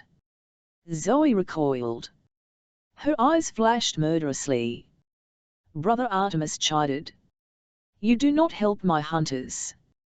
You do not look at, talk to, or flirt with my hunters. And you do not call them sweetheart." Apollo spread his hands. "Sorry. I forgot. Hey, sis, where are you off to, anyway?" Hunting, Artemis said. "It's none of your business." "I'll find out. I see all. Know all." Artemis snorted. "Just drop them off, Apollo. And no messing around." "No, no. I never mess around." Artemis rolled her eyes, then looked at us. "I will see you by winter solstice. Zoe, you are in charge of the hunters. Do well. Do as I would do." Zoe straightened. "Yes, my lady." Artemis knelt and touched the ground as if looking for tracks. When she rose, she looked troubled. "So much danger. The beast must be found." She sprinted towards the woods and melted into the snow and shadows. Apollo turned and grinned, jangling the car keys on his finger. "So," he said. "Who wants to drive?" The hunters piled into the van. They all crammed into the back so they'd be as far away as possible from Apollo and the rest of us highly infectious males. Bianca sat with them, leaving her little brother to hang in the front with us, which seemed cold to me, but Nico didn't seem to mind. "This is so cool," Nico said, jumping up and down in the driver's seat. "Is this really the sun? I thought Helios and Selene were the sun and moon gods. How come sometimes it's them and sometimes it's you and Artemis?" "Downsizing," Apollo said. "The Romans started it. They couldn't afford all those temple sacrifices, so they laid off Helios and Selene and folded their duties into our job descriptions. My sis got the moon. I got the sun. It was pretty annoying at first, but at least I got this cool car." "But how does it work?" Nico asked. "I thought the sun was a big fiery ball of gas." Apollo chuckled and ruffled Nico's hair. "That rumor probably got started because Artemis used to call me a big fiery ball of gas. Seriously, kid, it depends on whether you're talking astronomy or philosophy." "You want to talk astronomy? Bah, what fun is that? You want to talk about how humans think about the sun? Ah, now that's more interesting. They've got a lot riding on the sun, so to speak. It keeps them warm, grows their crops, powers engines, makes everything look, well, sunnier. This chariot is built out of human dreams about the sun, kid. It's as old as Western civilization. Every day, it drives across the sky from east to west, lighting up all those puny little mortal lives. The chariot is a manifestation of the sun's power, the way mortals perceive it. Makes sense?" Nico shook his head. "No, well then, just think of it as a really powerful, really dangerous solar. Can I drive?" "No. Too young." 2000. 00. Grover raised his hand. No, Apollo said. "Too furry." He looked past me and focused on Thalia. "Daughter of Zeus," he said. "Lord of the sky." "Perfect." "Oh, no," Thalia shook her head. "No, thanks." "Come on," Apollo said. "How old are you?" Thalia hesitated. "I don't know." It was sad, but true. She'd been turned into a tree when she was 12, but that had been 7 years ago. So she should be 19, if you went by years. But she still felt like she was 12. If you looked at her, though, she seemed somewhere in between. The best Chiron could work out, she had kept aging while in tree form, but much more slowly. Apollo tapped his finger to his lips. You're 15, almost 16. How do you know that? Hey, I'm the god of prophecy. I know stuff. You'll turn 16 in about a week. That's my birthday. December 22nd. Which means you're old enough now to drive with a learner's permit. Thalia shifted her feet nervously. I know what you're going to say, Apollo said. You don't deserve an honor like driving the sun chariot. That's not what I was going to say. Don't sweat it. Maine to Long Island is a really short trip, and don't worry about what happened to the last kid I trained. You're Zeus's daughter. He's not going to blast you out of the sky. Apollo laughed good-naturedly. The rest of us didn't join him. Thalia tried to protest, but Apollo was absolutely not going to take no for an answer. He hit a button on the dashboard, and a sign popped up along the top of the windscreen. I had to read it backwards, which, for a dyslexic, really isn't that different to reading forward. I was pretty sure it said warning, student driver. Take it away. Apollo told Thalia. You're gonna be a natural. I'll admit I was jealous. I couldn't wait to start driving. A couple of times that autumn, my mom had taken me out to Montauk when the beach road was empty, and she'd let me try out her Mazda. I mean, yeah, that was a Japanese compact, and this was the Sun Chariot, but how different could it? Speed equals heat, Apollo advised. So start slowly, and make sure you've got good altitude before you really open her up. Thalia gripped the wheel so tightly her knuckles turned white. She looked like she was going to be sick. What's wrong? I asked her. Nothing, she said shakily. And nothing is wrong. She pulled back on the wheel. It tilted and the bus lurched upwards so fast I fell back and crashed against something soft. Al Grover said. Sorry, slower. Apollo said. Sorry. Thalia said. I've got it under control. I managed to get to my feet. Looking out off window, I saw a smoking ring of trees from the clearing where we'd taken off. Thalia, I said, lighten up on the accelerator. I've got it, Percy, she said, gritting her teeth. But she kept it floored. Loosen up, I told her. I'm loose. Thalia said. She was so stiff she looked like she was made out of plywood. We need to veer south for Long Island, Apollo said. Hang a left. Thalia jerked the wheel and again threw me into Grover, who yelped. The other left, Apollo suggested. I made the mistake of looking out of the window again. We were at aeroplane height now, so high the sky was starting to look black.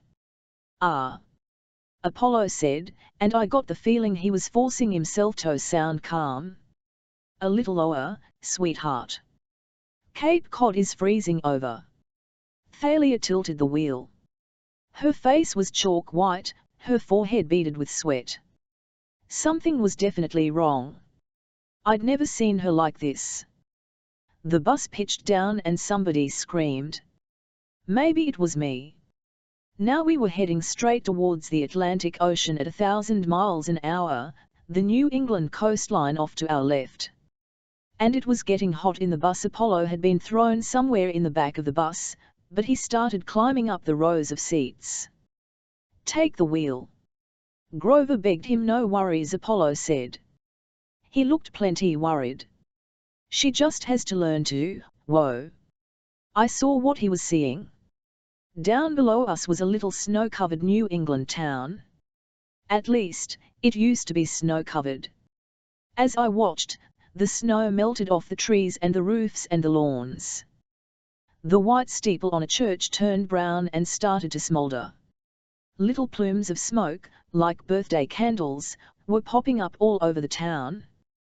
Trees and rooftops were catching fire. "Pull up!" I yelled. There was a wild light in Thalia's eyes. She yanked back on the wheel, and I held on this time. As we zoomed up, I could see through the back window that the fires in the town were being snuffed out by the sudden blast of cold. "There!" Apollo pointed. "Long Island, dead ahead." "Let's slow down, dear. Dead is only an expression."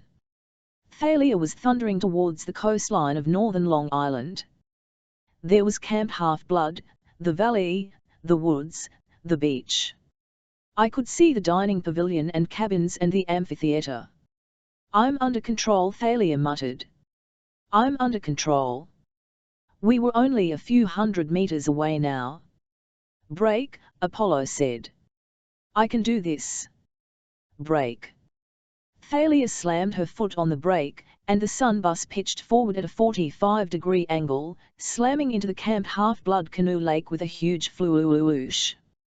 Steam billowed up, sending several frightened naiads scrambling out of the water with half-woven wicker baskets. The bus bobbed to the surface along with a couple of capsized, half-melted canoes. "Well," said Apollo with a brave smile. "You were right, my dear. You had everything under control. Let's go see if we boiled anyone important, shall I make an underwater phone call?" I'd never seen Camp Half-Blood in winter before, and the snow surprised see, the camp has the ultimate magic climate control. Nothing gets inside the borders unless the director, Mr. D, wants it to. I thought it would be warm and sunny, but instead the snow had been allowed to fall lightly. Frost covered the chariot track and the strawberry fields. The cabins were decorated with tiny flickering lights, like Christmas lights, except they seemed to be balls of real fire. More lights glowed in the woods, and, weirdest of all, a fire flickered in the attic window of the big house, where the oracle dwelt, imprisoned in an old mummified body. I wondered if the spirit of Delphi was roasting marshmallows up there or something. "Whoa," Nico said as he climbed off the bus. "Is that a climbing wall?" "Yeah," I said. "Why is there lava pouring down it?" "Little extra challenge." "Come on. I'll introduce you to Chiron." "Zoe, have you met?" "I know Chiron," Zoe said stiffly. "Tell him we will be in cabin 8. Hunters, follow me. I'll show you the way," Grover offered. "We know the way." "Oh, really? It's no trouble. It's easy to get lost here, if you don't." He tripped over a canoe and came up still talking, like my old daddy goat used to say. "Come on." Zoe rolled her eyes, but I guess she figured there was no getting rid of Grover. The hunters shouldered their packs and their bows and headed off towards the cabins. As Bianca D'Angelo was leaving, she leaned over and whispered something in her brother's ear. She looked at him for an answer, but Nico just scowled and turned away. "Take care, sweethearts," Apollo called after the hunters. He winked at me. "Watch out for those prophesies, Percy. I'll see you soon." "What do you mean?" Instead of answering, he hopped back in the bus. "Later, Thalia," he called. "And, be good." He gave her a wicked smile, as if he knew something she didn't. Then he closed the doors and revved the engine. I turned aside as the sun chariot took off in a blast of heat. When I looked back, the lake was steaming. A red Maserati soared over the woods, glowing brighter and climbing higher until it disappeared in a ray of sunlight. Nico was still looking grumpy. I wondered what his sister had told him. "Who's Chiron?" he asked. "I don't have his figurine." "Our activities director," I said. "His, well, you'll see. If those hunter girls don't like him," Nico grumbled, "that's good enough for me. Let's go." The second thing that surprised me about camp was how empty it was. I mean, I knew most half-bloods only trained during the summer. Just the year-rounders would be here, the ones who didn't have homes to go to, or would get attacked by monsters too much if they left. But there didn't even seem to be many of them, either. I spotted Charles Beckendorf from the Hephaestus cabin stoking the forge outside the camp armory. The Stoll brothers, Travis and Connor, from the Hermes cabin, were picking the lock on the camp store. A few kids from the Ars cabin were having a snowball fight with the wood nymphs at the edge of the forest. That was about it. Even my old rival from the Ars cabin, Clarisse, didn't seem to be around. The big house was decorated with strings of red and yellow fireballs that warmed the porch but didn't seem to set anything alight. Inside, flames crackled in the hearth. The air smelled like hot chocolate. Mr. D, the camp director, and Kyran were playing a quiet game of cards in the parlor. Kyran's brown beard was shaggier for the winter. His curly hair had grown a little longer. He wasn't posing as a teacher this year, so I guess he could afford to be casual. He wore a fuzzy sweater with a hoof print design on it, and he had a blanket on his lap that almost hid his wheelchair completely. He smiled when he saw us. Percy. Thalia. Ah, and this must be Nico D'Angelo, I said. He and his sister are half-bloods. Kyran breathed a sigh of relief. You succeeded, then? Well, his smile melted. What's wrong? And where is Annabeth? Oh, dear, Mr. D said in a bored voice. Not another one lost. I'd been trying not to pay attention to Mr. D, but he was kind of hard to ignore in his neon orange leopard skin warm-up suit and his purple running shoes. Like Mr. D had ever run a day in his immortal life. A golden laurel wreath was tilted sideways on his curly black hair, which must have meant he'd won the last hand of cards. What do you mean? Thalia asked. Who else is lost? Just then, Grover trotted into the room, grinning like crazy. He had a black eye and red lines on his face that looked like a slap mark. The hunters are all moved in. Kyran frowned. The hunters, eh? I see we have much to talk about. He glanced at Nico. Grover, perhaps you should take our young friend to the den and show him our orientation film. But. Oh, right. Yes, sir. Orientation film? Nico asked. Is it G or PG? Cause Bianca is kinda strict, it's PG-13, Grover said. Cool. Nico happily followed him out of the room. Now Kyran said to Thalia and me, perhaps you two should sit down and tell us the whole story. When we were done, Kyran turned to Mr. D. We should launch a search for Annabeth immediately. I'll go, Thalia and I said at the same time. Mr. D sniffed. Certainly not. Thalia and I both started complaining, but Mr. D held up his hand. He had that purplish angry fire in his eyes that usually meant something bad and godly was going to happen if we didn't shut up. From what you have told me, Mr. D said, we have broken even on this escapade. We have, regrettably lost Annie Bell. Annabeth, I snapped. She'd gone to camp since she was 7, and still Mr. D pretended not to know her name. Yes, he said. And you procured a small annoying boy to replace her. So I see no point risking further half-bloods on a ridiculous rescue. The possibility is very great that this Annie girl is dead. I wanted to strangle Mr. D. It wasn't fair. Zeus had sent him here to dry out as camp director for 100 years. It was meant to be a punishment for Mr. D's bad behavior on Olympus, but it ended up being a punishment for all of us. Annabeth may be alive, Kyran said, but I could tell he was having trouble sounding upbeat.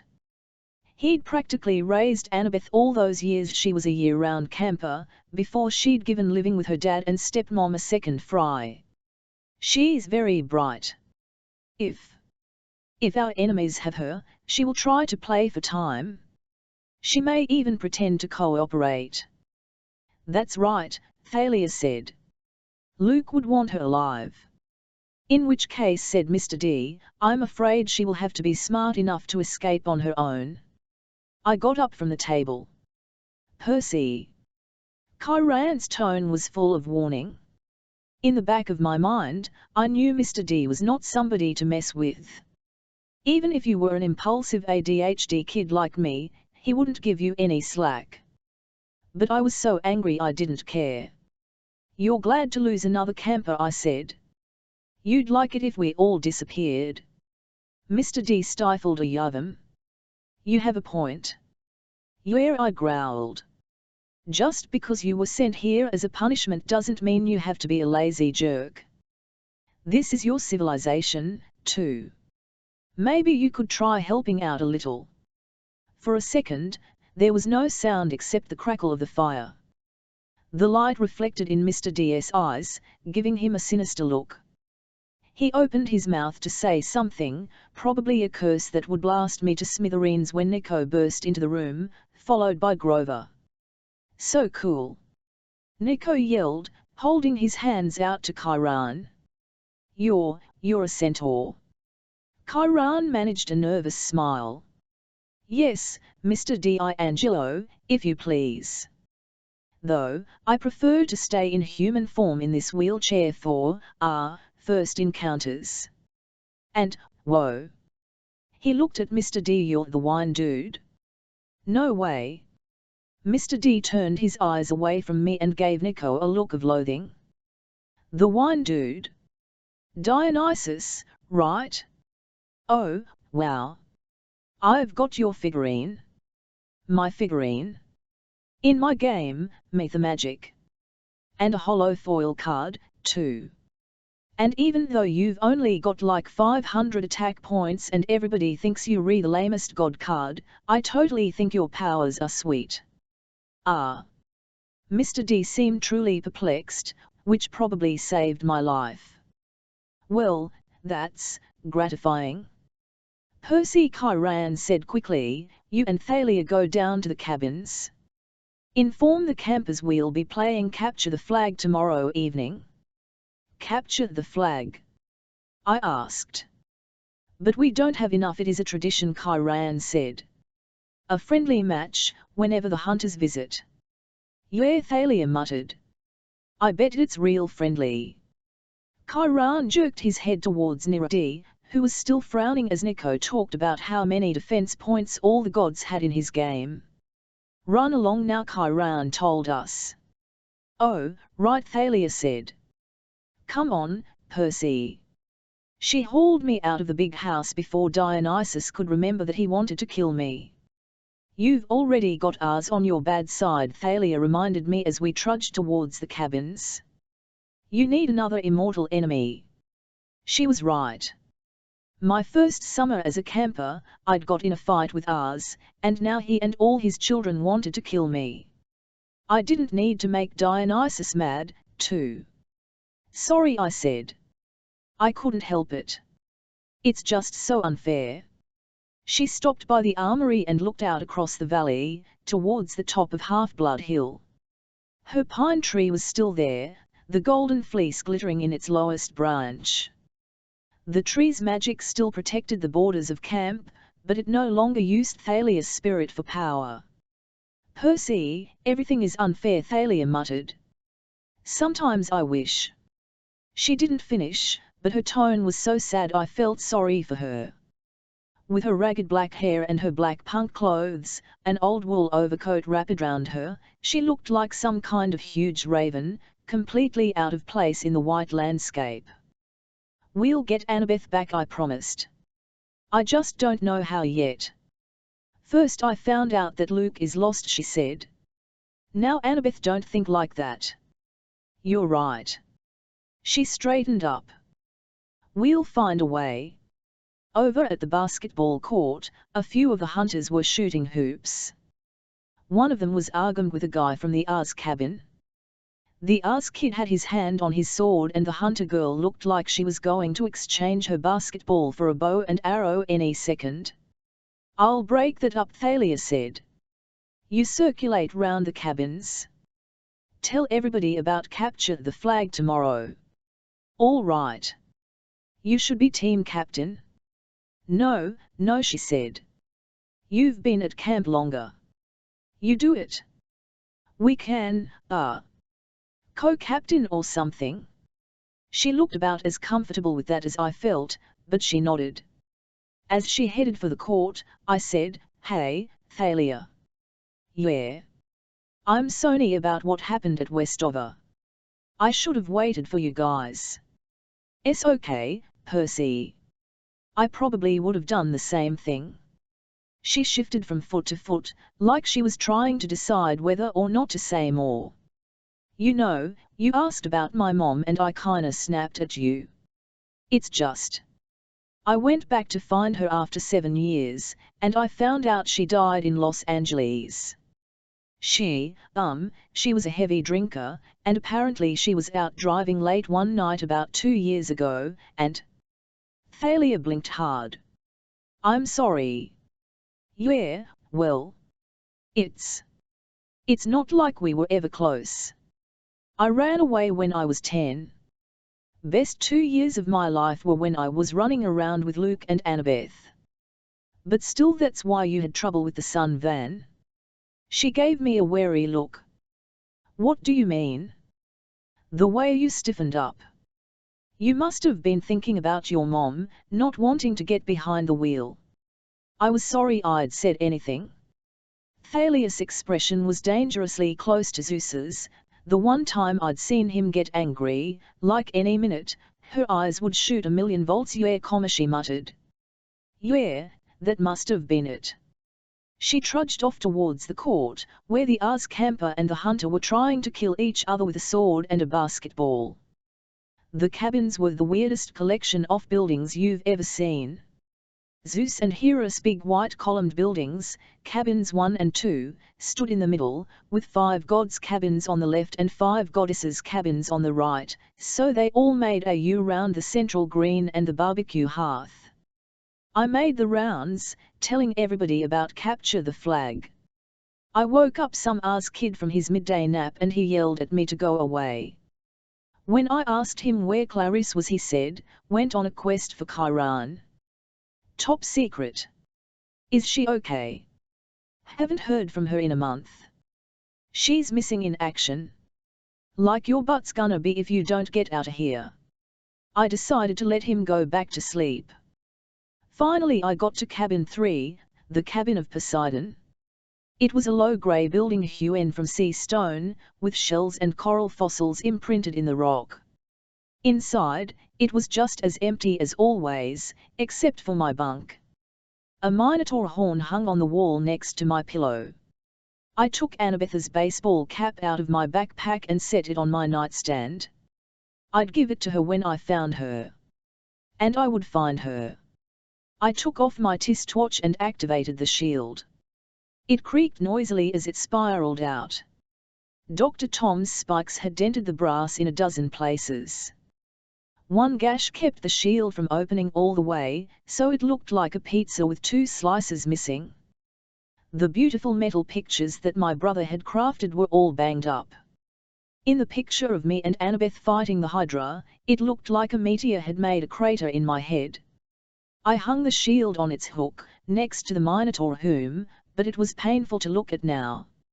Maybe Beckendorf from the Hephaestus cabin could fix it for me. He was the best armorsmith in the camp. I'd ask him at dinner. I was staring at the shield when I noticed a strange sound, water gurgling, and I realized there was something new in the room. At the back of the cabin was a big basin of grey sea rock, with a spout like the head of a fish caught in stone. Out of its mouth burst a stream of water, a salt water spring that trickled into the pool. The water must have been hot, because it sent mist into the cold winter air like a sauna. It made the room feel warm and summery, fresh with the smell of the sea. I stepped up to the pool. There was no note attached or anything, but I knew it could only be a gift from Poseidon. I looked into the water and said, "Thanks, Dad." The surface rippled.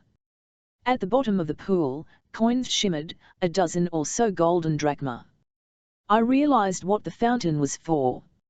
It was a reminder to keep in touch with my family. I opened the nearest window, and the wintry sunlight made a rainbow in the mist. Then I fished a coin out of the hot water. "Iris, O goddess of the rainbow," I said, "accept my offering." I tossed a coin into the mist and it disappeared. Then I realized I didn't know who to contact first. My mom? That would have been the good son thing to do, but she wouldn't be worried about me yet. She was used to me disappearing for days or weeks at a time. My father? It had been way too long, almost 2 years, since I'd actually talked to him. But could you even send an Iris message to a god? I'd never tried. Would it make them mad, like a sales call or something? I hesitated. Then I made up my mind. "Show me Tyson," I requested. "At the forges of the Cyclopes." The mist shimmered, and the image of my half-brother appeared. He was surrounded by fire, which would have been a problem if he weren't a Cyclops.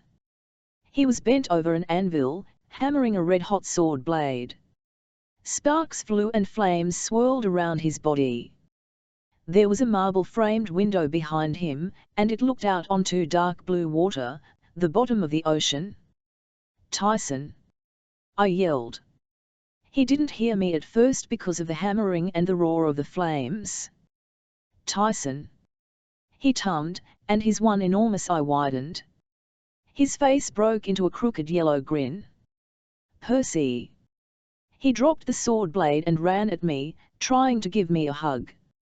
The vision blurred and I instinctively lurched back. "Tyson, it's an Iris message. I'm not really here." "Oh." He came back into view, looking embarrassed. "Oh, I knew that." "Yes. How are you?" I asked. "How's the job?" His eye lit up. "Love the job. Look." He picked up the hot sword blade with his bare hands. "I made this." "That's really cool." I toed my name on it. "Right there." "Awesome. Listen, do you talk to Dad much?" Tyson's smile faded. "Not much. Daddy is busy. He is worried about the what do you mean?" Tyson sighed. He stuck the sword blade out the window, where it made a cloud of boiling bubbles. When Tyson brought it back in, the metal was cool. "Old sea spirits making trouble. Aegeus. Oceanus. Those guys." I sort of knew what he was talking about. He meant the immortals who ruled the oceans back in the days of the Titans. Before the Olympians took over. The fact that they were back now, with the Titan Lord Kronos and his allies gaining strength, was not good. "Is there anything I can do?" I asked. Tyson shook his head sadly. "We are arming the mermaids. They need 1,000 more swords by tomorrow." He looked at his sword blade and sighed. "Old spirits are protecting the bad boat." "The Princess Andromeda?" I said. "Luke's boat." "Yes.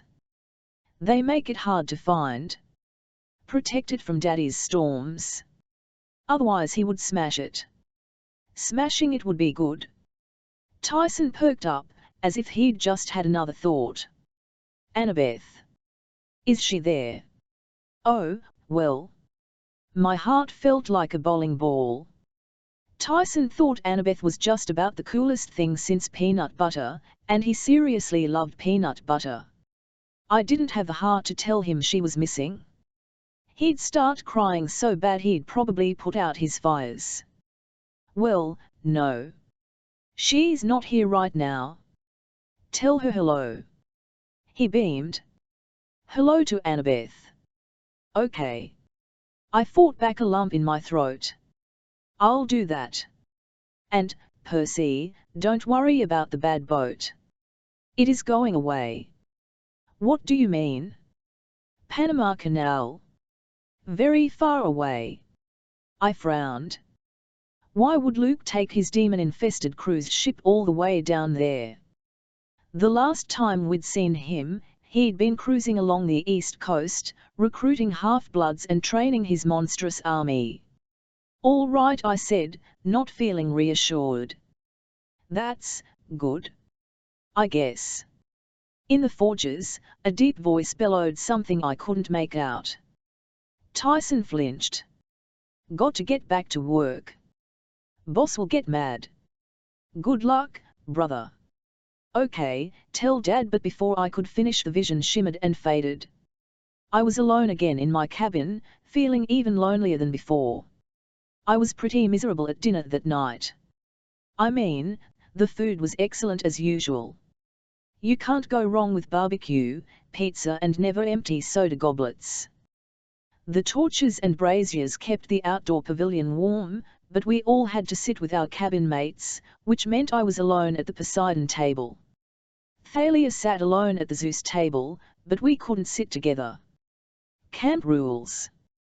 At least the Hephaestus, us and Hermes cabins had a few people each. Nico sat with the Stoll brothers, since new campers always got stuck in the Hermes cabin if their Olympian parent was unknown. The Stoll brothers seemed to be trying to convince Nico that poker was a much better game than Mythomagic. I hoped Nico didn't have any money to lose. The only table that really seemed to be having a good time was the Artemis table. The hunters drank and ate and laughed like one big happy family. Zoe sat at the head like she was the mama. She didn't laugh as much as the others, but she did smile from time to time. Her silver lieutenant's band glittered in the dark braids of her hair. I thought she looked a lot nicer when she smiled. Bianca D'Angelo seemed to be having a great time. She was trying to learn how to arm wrestle from the big girl who'd picked a fight with the Oz kid on the basketball court. The bigger girl was beating her every time, but Bianca didn't seem to mind. When we'd finished eating, Chiron made the customary toast to the gods and formally welcomed the hunters of Artemis. The clapping was pretty half-hearted. Then he announced the Goodwill Capture the Flag game for tomorrow night, which got a much better reception. Afterwards, we all trailed back to our cabins for an early, winter lights out. I was exhausted, which meant I fell asleep easily. That was the good part. The bad part was I had a nightmare, and even by my standards it was a whopper. Annabeth was on a dark hillside, shrouded in fog. It almost seemed like the underworld, because I immediately felt claustrophobic and I couldn't see the sky above, just a close heavy darkness, as if I were in a cave. Annabeth struggled up the hill. Old broken Greek columns of black marble were scattered around, as though something had blasted a huge building to ruins. "Thorn!" Annabeth cried. "Where are you? Why did you bring me here?" She scrambled over a section of broken wall and came to the crest of the hill. She gasped. There was Luke. And he was in pain. He was crumpled on the rocky ground, trying to rise. The blackness seemed to be thicker around him, fog swirling hungrily. His clothes were in tatters and his face was scratched and drenched with sweat. "Annabeth," he called. "Help me. Please." She ran forward. I tried to cry out, "He's a traitor. Don't trust him." But my voice didn't work in the dream. Annabeth had tears in her eyes. She reached down like she wanted to touch Luke's face, but at the last second she hesitated. "What happened?" she asked. "They left me here," Luke groaned. "Please. It's killing me." I couldn't see what was wrong with him. He seemed to be struggling against some invisible curse, as though the fog was squeezing him to death. "Why should I trust you?" Annabeth asked. Her voice was filled with hurt. "You shouldn't," Luke said. "I've been terrible to you. But, if you don't help me, I'll die." "Let him die," I wanted to scream. Luke had tried to kill us in cold blood too many times. He didn't deserve anything from Annabeth. Then the darkness above Luke began to crumble, like a cave roof in an earthquake. Huge chunks of black rock began falling. Annabeth rushed in just as a crack appeared, and the whole ceiling dropped. She held it somehow, tons of rock. She kept it from collapsing on her and Luke just with her own strength. It was impossible. She shouldn't have been able to do that. Luke rolled free, gasping. "Thanks," he managed. "Help me hold it," Annabeth groaned. Luke caught his breath. His face was covered in grime and sweat. He rose unsteadily. "I knew I could count on you." He began to walk away as the trembling blackness threatened to crush Annabeth. "Help me," she pleaded. "Oh, don't worry," Luke said. "Your help is on the way. It's all part of the plan. In the meantime, not to die." The ceiling of darkness began to crumble more, pushing Annabeth against the ground. I sat bolt upright in bed, clawing at the sheets. There was no sound in my cabin except the gurgle of the saltwater spring. The clock on my nightstand read just after midnight.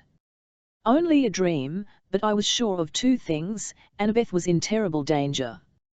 And Luke was responsible. 6 An old dead friend comes to visit the next morning after breakfast. I told Grover about my dream. We sat in the meadow watching the satyrs chase the wood nymphs through the snow. The nymphs had promised to kiss the satyrs if they got caught, but they hardly ever did. Usually the nymph would let the satyr get up a full head of steam, then she'd turn into a snow-covered tree and the poor satyr would slam into it head first and get a pile of snow dumped on him. When I told Grover my nightmare, he started fiddling his finger in his shaggy leg. "FTR. A cave ceiling collapsed on her?" he asked. "Yeah. What the heck does that mean?" Grover shook his head. "I don't know. But after what Zoe dreamed, whoa." "What do you mean?" "Zoe had a dream like that." I don't know, exactly. About 3 in the morning she came to the big house and demanded to talk to Chiron. She looked really panicked." "Wait, how do you know this?" Grover blushed. "I was sort of camped outside the Artemis cabin."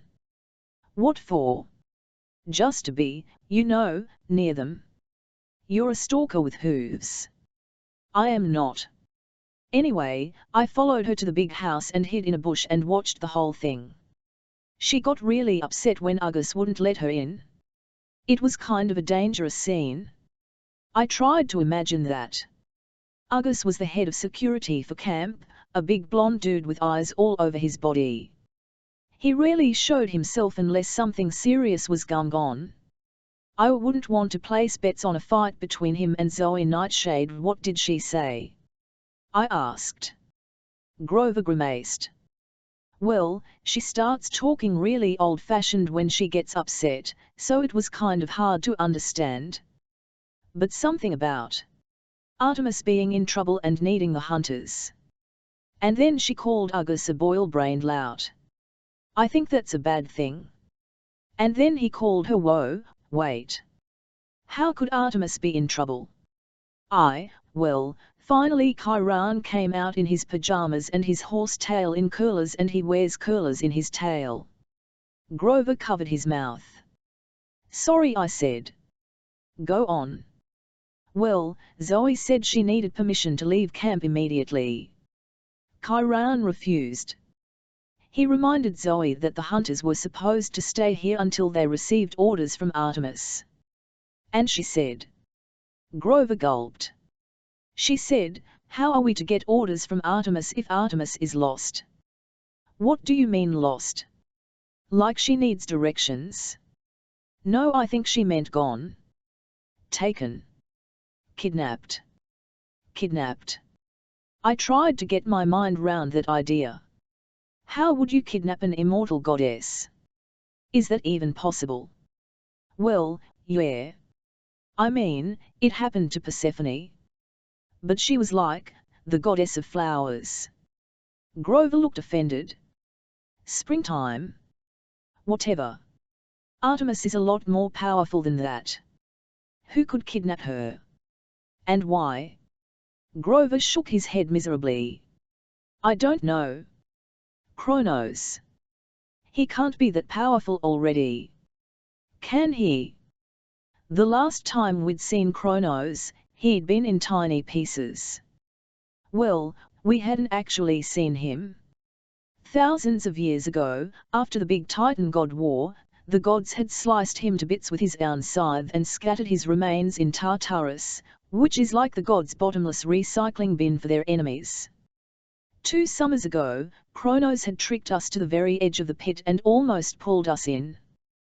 Then last summer, on board Luke's Demon cruise ship, we'd seen a golden coffin, where Luke claimed he was summoning the Titan Lord out of the abyss, bit by bit, every time someone new joined their cause. Kronos could influence people with dreams and trick them, but I didn't see how he could physically overcome Artemis if he was still like a pile of evil bark mulch. I don't know, Grover said. I think somebody would know if Kronos had reformed.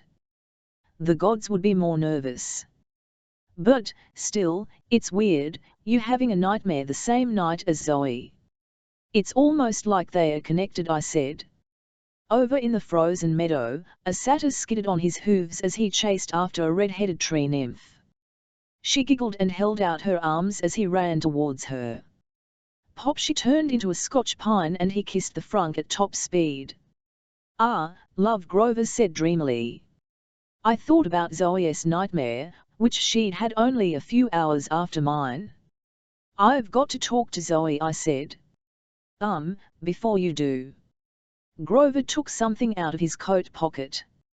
It was a 3-fold display like a travel brochure. You remember what you said about how it was weird the hunters just happened to show up at Westover Hall? I think they might have been scouting us. Scouting us?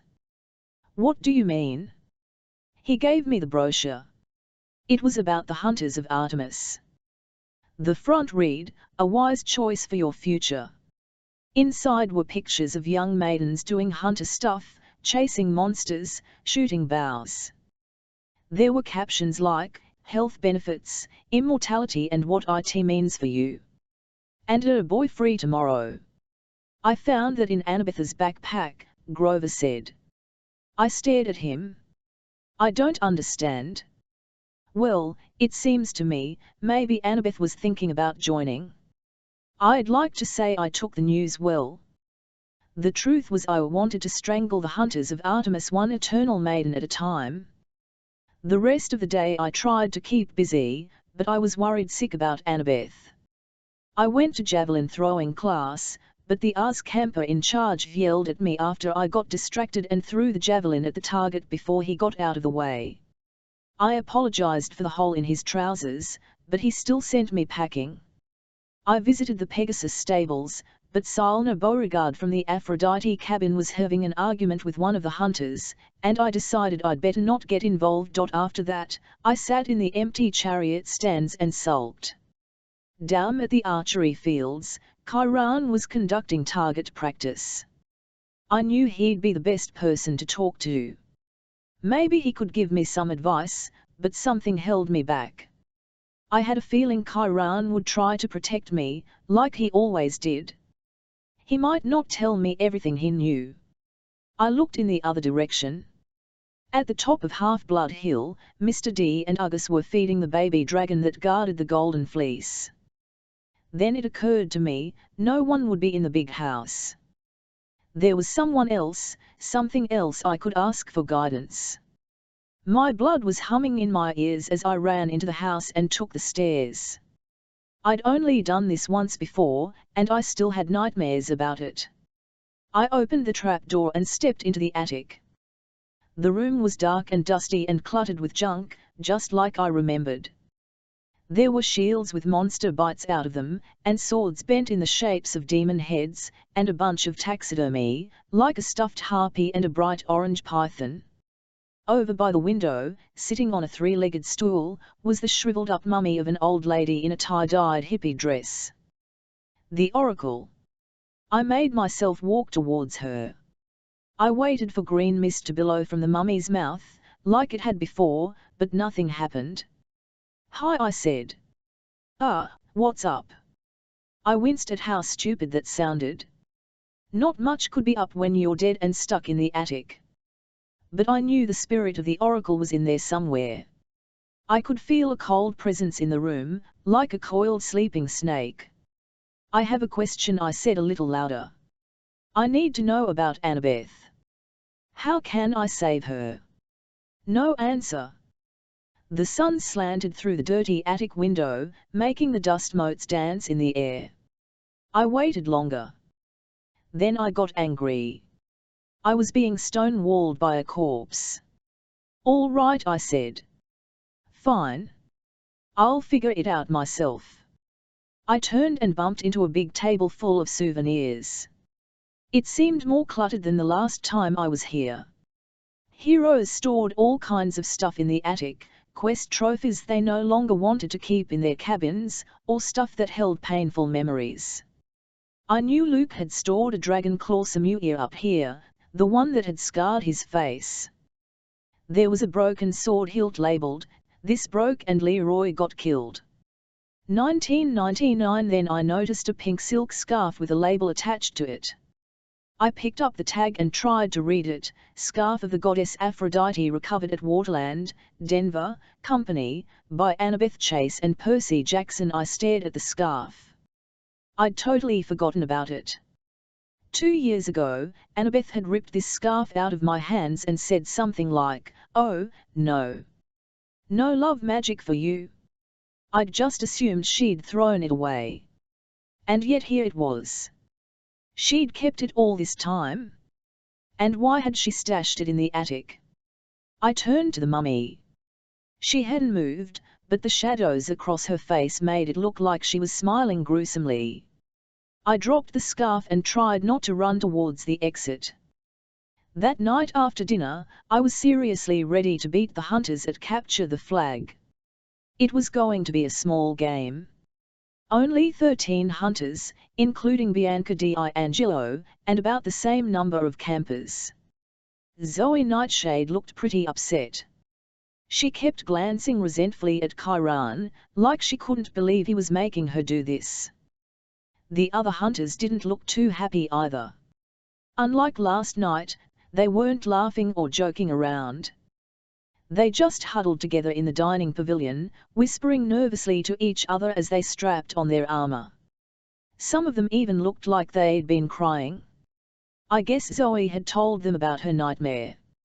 On our team, we had Beckendorf and 2 other Hephaestus guys, a few from the Ars cabin, though it still seemed strange that Clarice wasn't around, the Stoll brothers and Nico from Hermes' cabin, and a few Aphrodite kids. It was weird that the Aphrodite cabin wanted to play. Usually they sat on the sidelines, chatted and checked their reflections in the river and stuff, but when they heard we were fighting the hunters, they were raring to go. "I'll show them love is worthless," Silna Beauregard grumbled as she strapped on her armor. "I'll pulverize them." That left Thalia and me. "I'll take the offense," Thalia volunteered. "You take defense." Oh. I hesitated, because I'd been about to say the exact same thing, only reversed. "Don't you think, with your shield and all, you'd be better defense?" Thalia already had Aegis on her arm, and even our teammates were giving her a wide berth, trying not to cower before the bronze head of Medusa. "Well, I was thinking it would make better offense," Thalia said. "Besides, you've had more practice at defense." I wasn't sure if she was teasing me. I'd had some pretty bad experiences with defense on Capture the Flag. My first year, Annabeth had put me out as a kind of bait, and I'd almost been gored to death with spears and killed by a hellhound. "Yeah, no problem," I lied. "Cool." Thalia turned to help some of the Aphrodite kids, who were having trouble suiting up their armor without breaking their nails. Nico D'Angelo ran up to me with a big grin on his face. "Percy, this is awesome." His blue feathered bronze helmet was falling in his eyes, and his breastplate was about 6 sizes too big. I wondered if there was any way I'd looked that ridiculous when I'd first arrived. Unfortunately, I probably had. Nico lifted his sword with effort. "Do we get to kill the other team?" Well, no, but the hunters are immortal, right? That's only if they don't fall in battle. Besides, it would be awesome if we just, like, resurrected as soon as we were killed, so we could keep fighting, and Nico, this is serious. Real swords. These can hurt. He stared at me, a little disappointed, and I realized that I'd just sounded like my mother. Whoa. Not a good sign. I patted Nico on the shoulder. Hey, it's cool. Just follow the team. Stay out of Zoe's way. We'll have a blast. Kyran's hoof thundered on the pavilion floor. Heroes, he called. You know the rules. The river is the boundary line.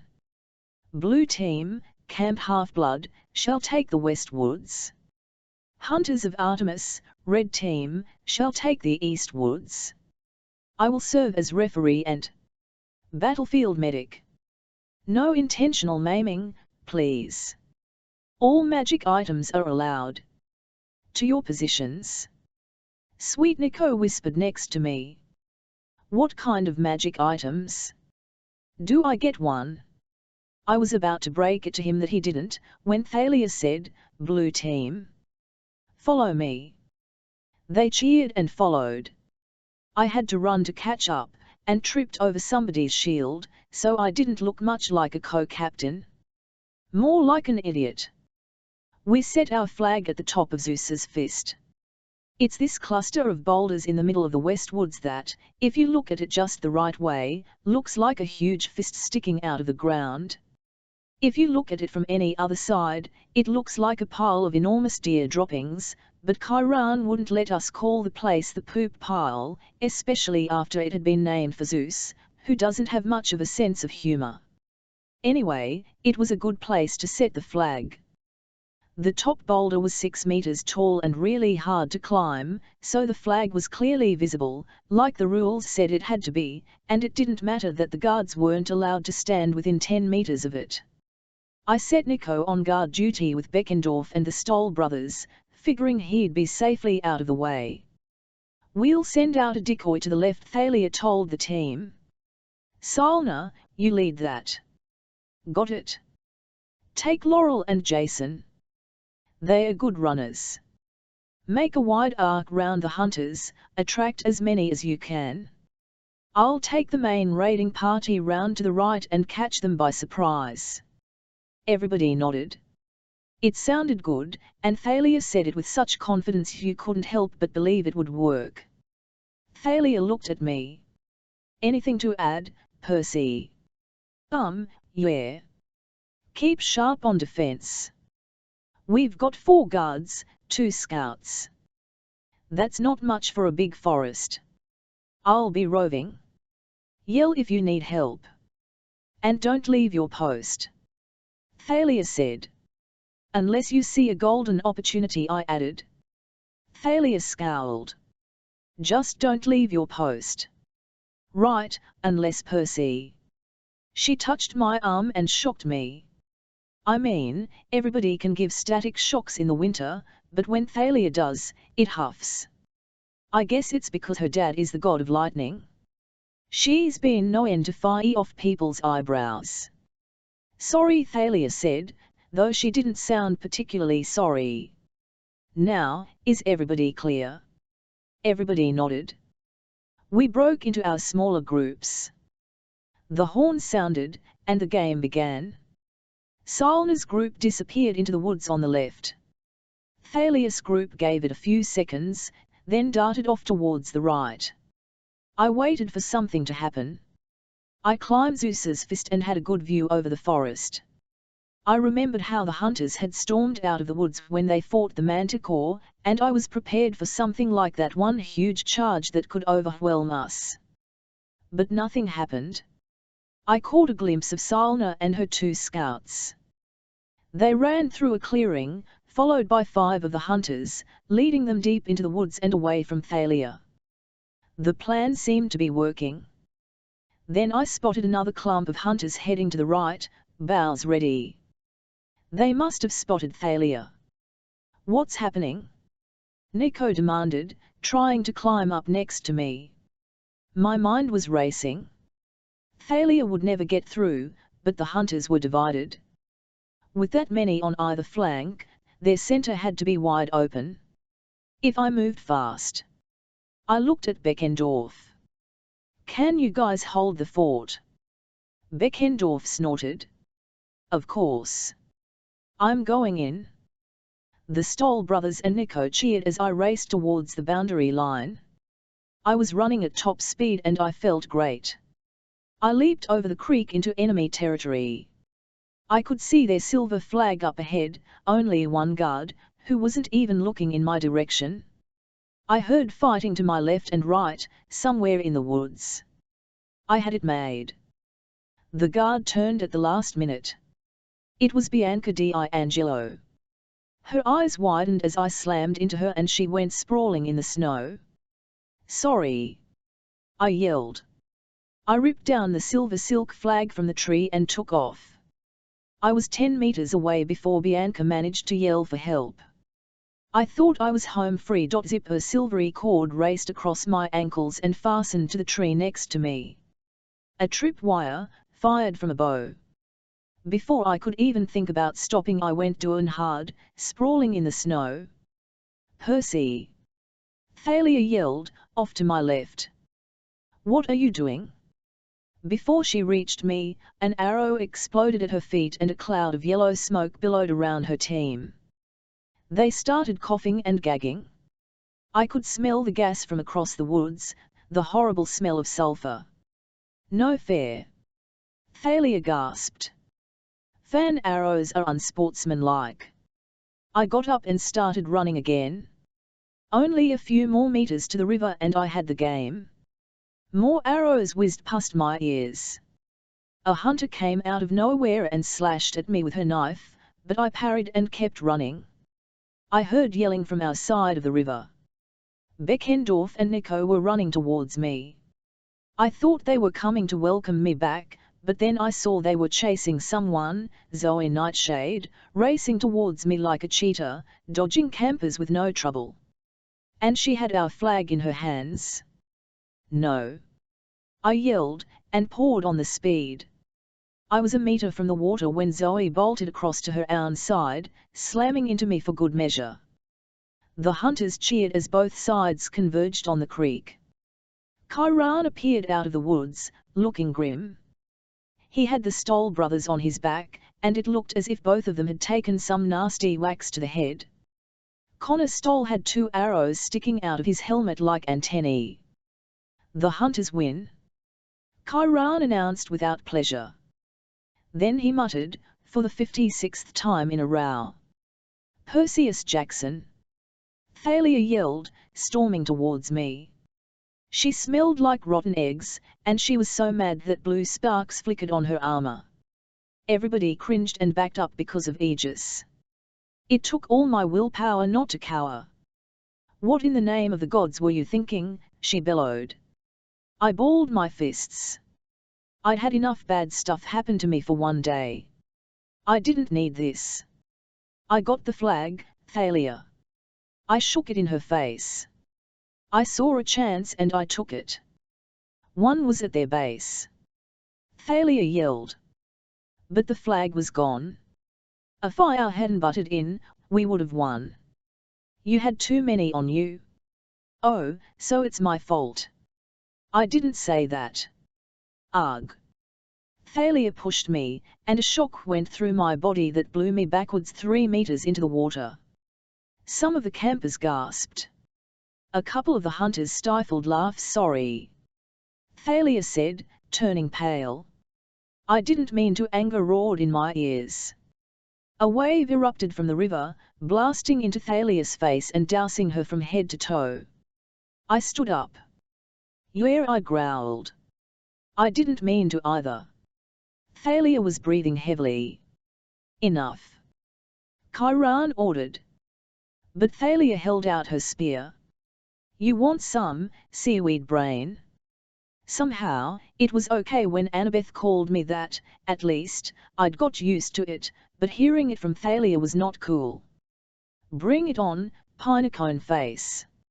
I raised Riptide, but before I could even defend myself, Thalia yelled, and a blast of lightning came down from the sky, hit her spear like a lightning rod, and slammed into my chest. I sat down hard. There was a burning smell. I had a feeling it was my clothes. "Thalia," Chiron said. "That is enough." I got to my feet and willed the entire river to rise. It swirled up, hundreds of gallons of water in a massive icy funnel cloud. "Percy," Chiron pleaded. I was about to hurl it at Thalia when I saw something in the woods. I lost my anger and my concentration all at once. The water splashed back into the riverbed. Thalia was so surprised she turned to see what I was looking at. Something was approaching. It was shrouded in a murky someone. Green mist, but as it got closer, the campers and hunters gasped. "This is impossible," Chiron said. I'd never heard him sound so nervous. She has never left the attic. Never. And yet the withered mummy that held the oracle shuffled forward until she stood in the center of the group. Mist curled around our feet, turning the snow a sickly shade of green. None of us dared move. Then her voice hissed inside my head. Apparently everyone could hear it, because several clutched their hands over their ears. "I am the spirit of Delphi," the voice said. "Speaker of the prophecies of Apollo, slayer of the mighty Python." The oracle regarded me with its cold, dead eyes. Then she turned unmistakably towards Zoe Nightshade. "Approach, Seeker, and ask Zoe Swallowed. What must I do to help my goddess?" The oracle's mouth opened, and green mist poured out. I saw the vague image of a mountain, and a girl standing at the barren peak. It was Artemis, but she was wrapped in chains, fettered to the rocks. She was kneeling, her hands raised as if to fend off an attacker, and it looked like she was in pain. The oracle spoke, "5 shall go west to the goddess in chains, 1 shall be lost in the land without rain, the bane of Olympus shows the trail, campers and hunters combined prevail, the Titan's curse must one withstand, and 1 shall perish by a parent hand." Then, as we were watching, the mist swirled and retreated like a great green serpent into the mummy's mouth. The oracle sat down on a rock and became as still as she'd been in the attic, as if she might sit by this creek for 100 years. 7 Everybody hates me but the horse. The least the oracle could have done was walk back to the attic by herself. Instead, Grover and I were elected to carry her. I didn't figure that was because we were the most popular. "Watch her head," Grover warned as we went up the stairs. But it was too late. Bonk. I whacked her mummified face against the trapdoor frame and dust flew. "Ah, man." I set her down and checked for damage. "Did I break anything?" "I can't tell," Grover admitted. We hauled her up and set her on her tripod stool, both of us huffing and sweating. Who knew a mummy could weigh so much? I assumed she wouldn't talk to me, and I was right. I was relieved when we finally got out of there and slammed the attic door shut. "Well," Grover said, "that was gross." I knew he was trying to keep things light for my sake, but I still felt really down. The whole camp would be mad at me for losing the game to the hunters, and then there was the new prophecy from the oracle. It was like the spirit of Delphi had gone out of her way to exclude me. She'd ignored my question and walked half a mile to talk to Zoe. And she'd said nothing, not even a hint, about Annabeth. "What will Chiron do?" I asked Grover. "I wish I knew." He looked wistfully out of the second-floor window at the rolling hills covered in snow. "I want to be out there, searching for Annabeth." He had a little trouble focusing on me. Then he blushed. "Oh, right. That too. Of course." "Why?" I asked. What were you thinking?" He clopped his hooves uneasily. "Just something the manticore said, about the great stirring." I can't help but wonder, if all those ancient powers are waking up, maybe not all of them are evil. You mean Pan? I felt kind of selfish, because I'd totally forgotten about Grover's life ambition. The nature god had gone missing 2,000 years ago. He was rumored to have died, but the satyrs didn't believe that. They were determined to find him. They'd been searching in vain for centuries, and Grover was convinced he'd be the one to succeed. This year, with Chiron putting all the satyrs on emergency duty to find half-bloods, Grover hadn't been able to continue his search. It must have been driving him nuts. "I've let the trail go cold," he said. "I feel restless, like I'm missing something really important. He's out there somewhere. I can just feel it." I didn't know what to say. I wanted to encourage him, but I didn't know how. My optimism had pretty much been trampled into the snow out there in the woods, along with our capture the flag hopes. Before I could respond, Thalia tramped up the stairs. She was officially not talking to me now, but she looked at Grover and said, "Tell Percy to get his butt downstairs." "Why?" I asked. "Did he say something?" Thalia asked Grover. He asked why. "Dionysus is calling a council of cabin leaders to discuss the prophecy," she said. "Unfortunately, that includes Percy." The council was held round a ping-pong table in the rec room. Dionysus waved his hand and supplied snacks, cheese whiz, crackers and several bottles of red wine. Then Chiron reminded him that wine was against his restrictions and most of us were underage. Mr. D sighed. With a snap of his fingers the wine turned to Diet Coke. Nobody drank that either. Mr. D and Chiron, in wheelchair form, sat at one end of the table. Zoe and Bianca D'Angelo, who had kind of become Zoe's personal assistant, took the other end. Thalia and Grover and I sat along the right, and the other head councillors, Beckendorf, Silna Beauregard, and the Stoll brothers, sat on the left. The Oz kids were supposed to send a representative, too, but all of them had got broken limbs, accidentally, during Capture the Flag, courtesy of the hunters. They were resting up in the infirmary. Zoe started the meeting off on a positive note. "This is pointless." "Cheese whiz!" Grover gasped. He began scooping up crackers and ping-pong balls and spraying them with topping. "There is no time for talk," Zoe continued. "Our goddess needs us. The hunters must leave immediately." "And go where?" Chiron asked. "West," Bianca said. I was amazed at how different she looked after just a few days with the hunters. Her dark hair was braided like Zoe's now, so you could actually see her face.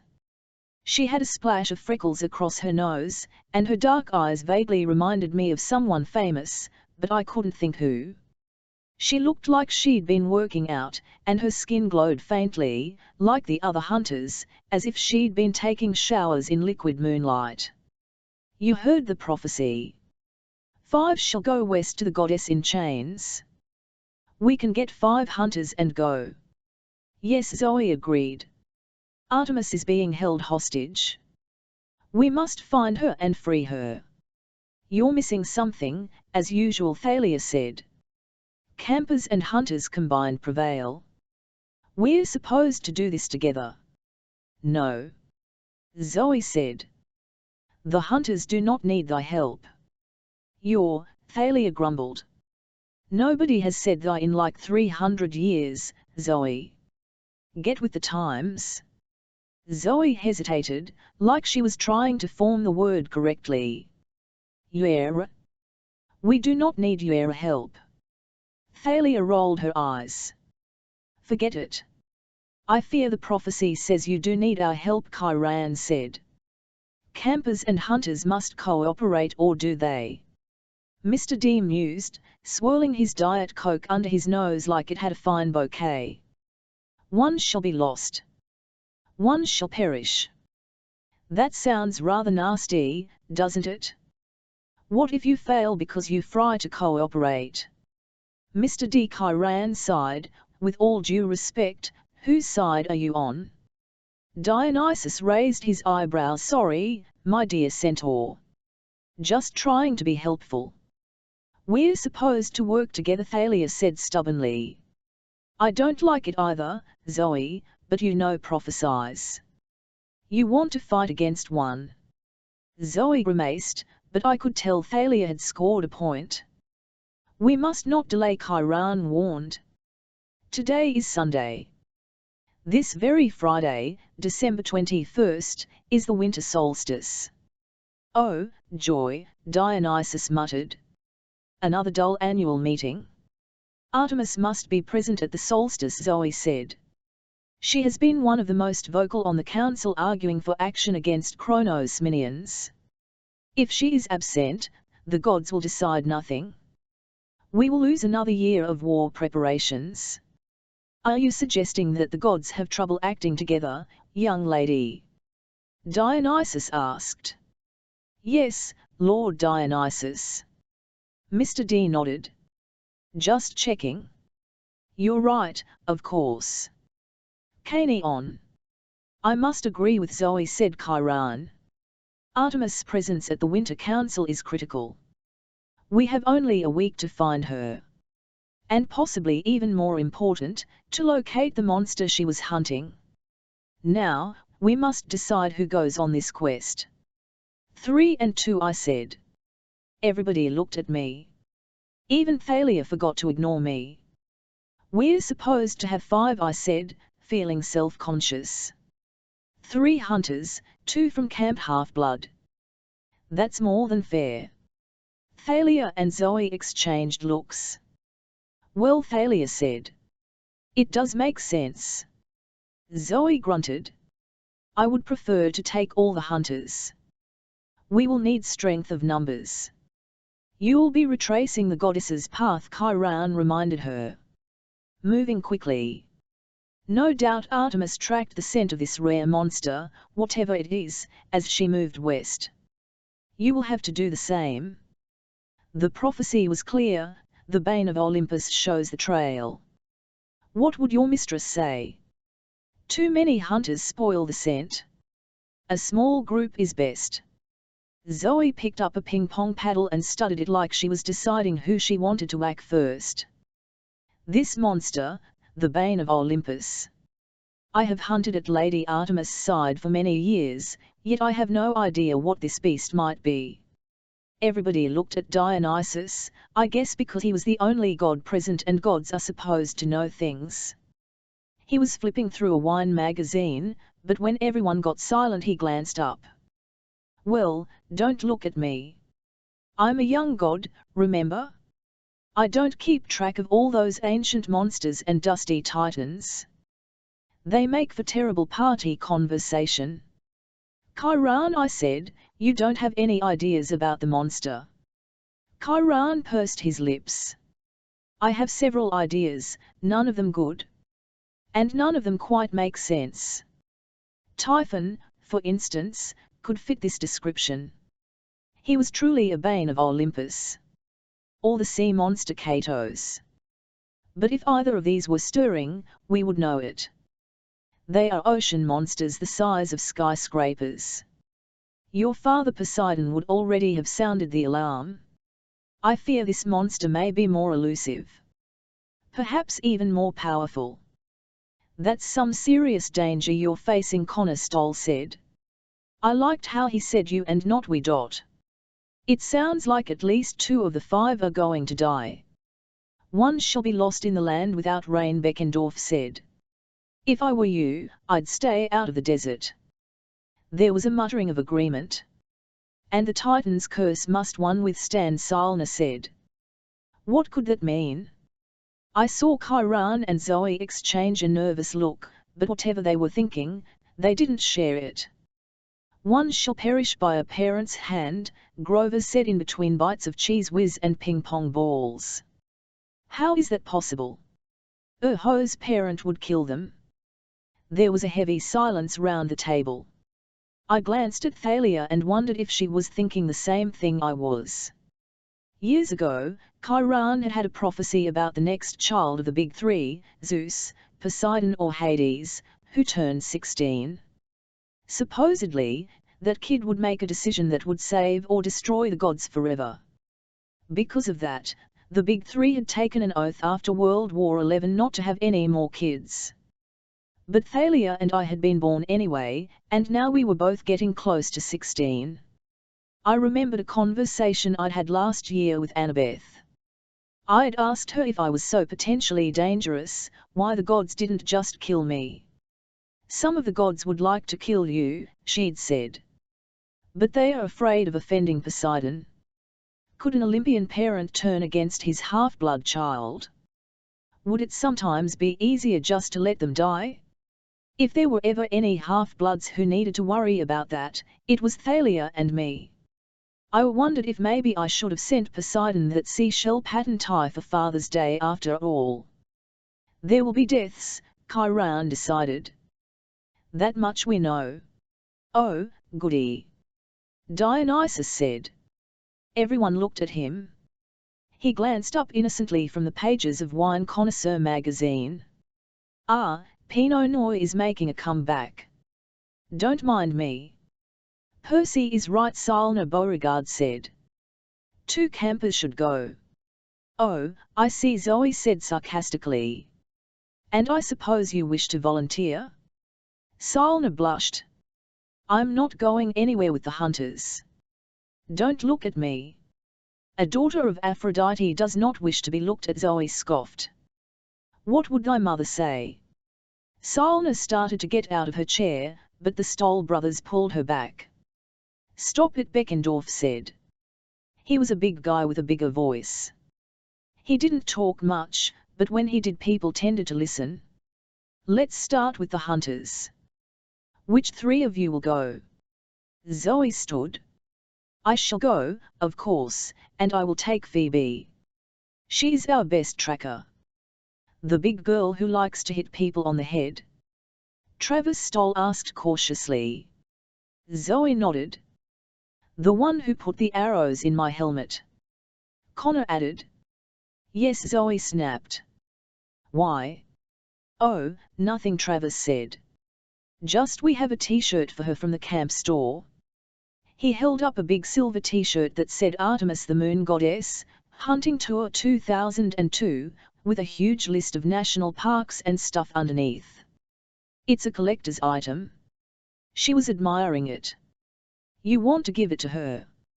I knew the Stolls were up to something. They always were. But I guess Zoe didn't know them as well as I did. She just sighed and took the t-shirt. As I was saying, I will take Phoebe. And I wish Bianca to go. Bianca looked stunned. Me? But I'm so new. I wouldn't be any good. You will do fine, Zoe insisted. There is no better way to prove thyself. Bianca closed her mouth.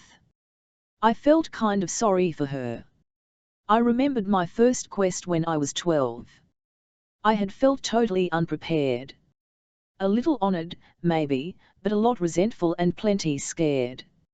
I figured the same things were running around in Bianca's head right now and for campers. Chiron asked. His eyes met mine, but I couldn't tell what he was thinking. Me? Grover stood up so fast he bumped the ping-pong table. He brushed cracker crumbs and ping-pong ball scraps off his lap. Anything to help Artemis. Zoe wrinkled her nose. I think not, Satyr. You are not even a half-blood. But he is a camper, Thalia said. And he's got a satyr's senses and woodland magic. Can you play a tracker's song yet, Grover? Absolutely. Zoe wavered. I didn't know what a tracker's song was, but apparently Zoe thought it was a good thing. Very well, Zoe said. And the second camper? I'll go. Thalia stood and looked around, daring anyone to question her. Now, okay, maybe my maths skills weren't the best. But it suddenly occurred to me that we'd reached the number 5, and I wasn't in the group. Whoa, wait a sec, I said. I want to go, too. Thalia said nothing. Chiron was still studying me, his eyes sad. Oh, Grover said, suddenly aware of the problem. Whoa, yeah, I forgot. Percy has to go. I didn't mean. I'll stay. Percy should go in my place. He cannot, Zoe said. He's a boy. I won't have hunters traveling with a boy. You traveled here with me, I reminded her. That was a short-term emergency, and it was ordered by the goddess. I will not go across country and fight many dangers in the company of a boy. What about Grover? I demanded. Zoe shook her head. He does not count. He's a satyr. He's not technically a boy. Hey!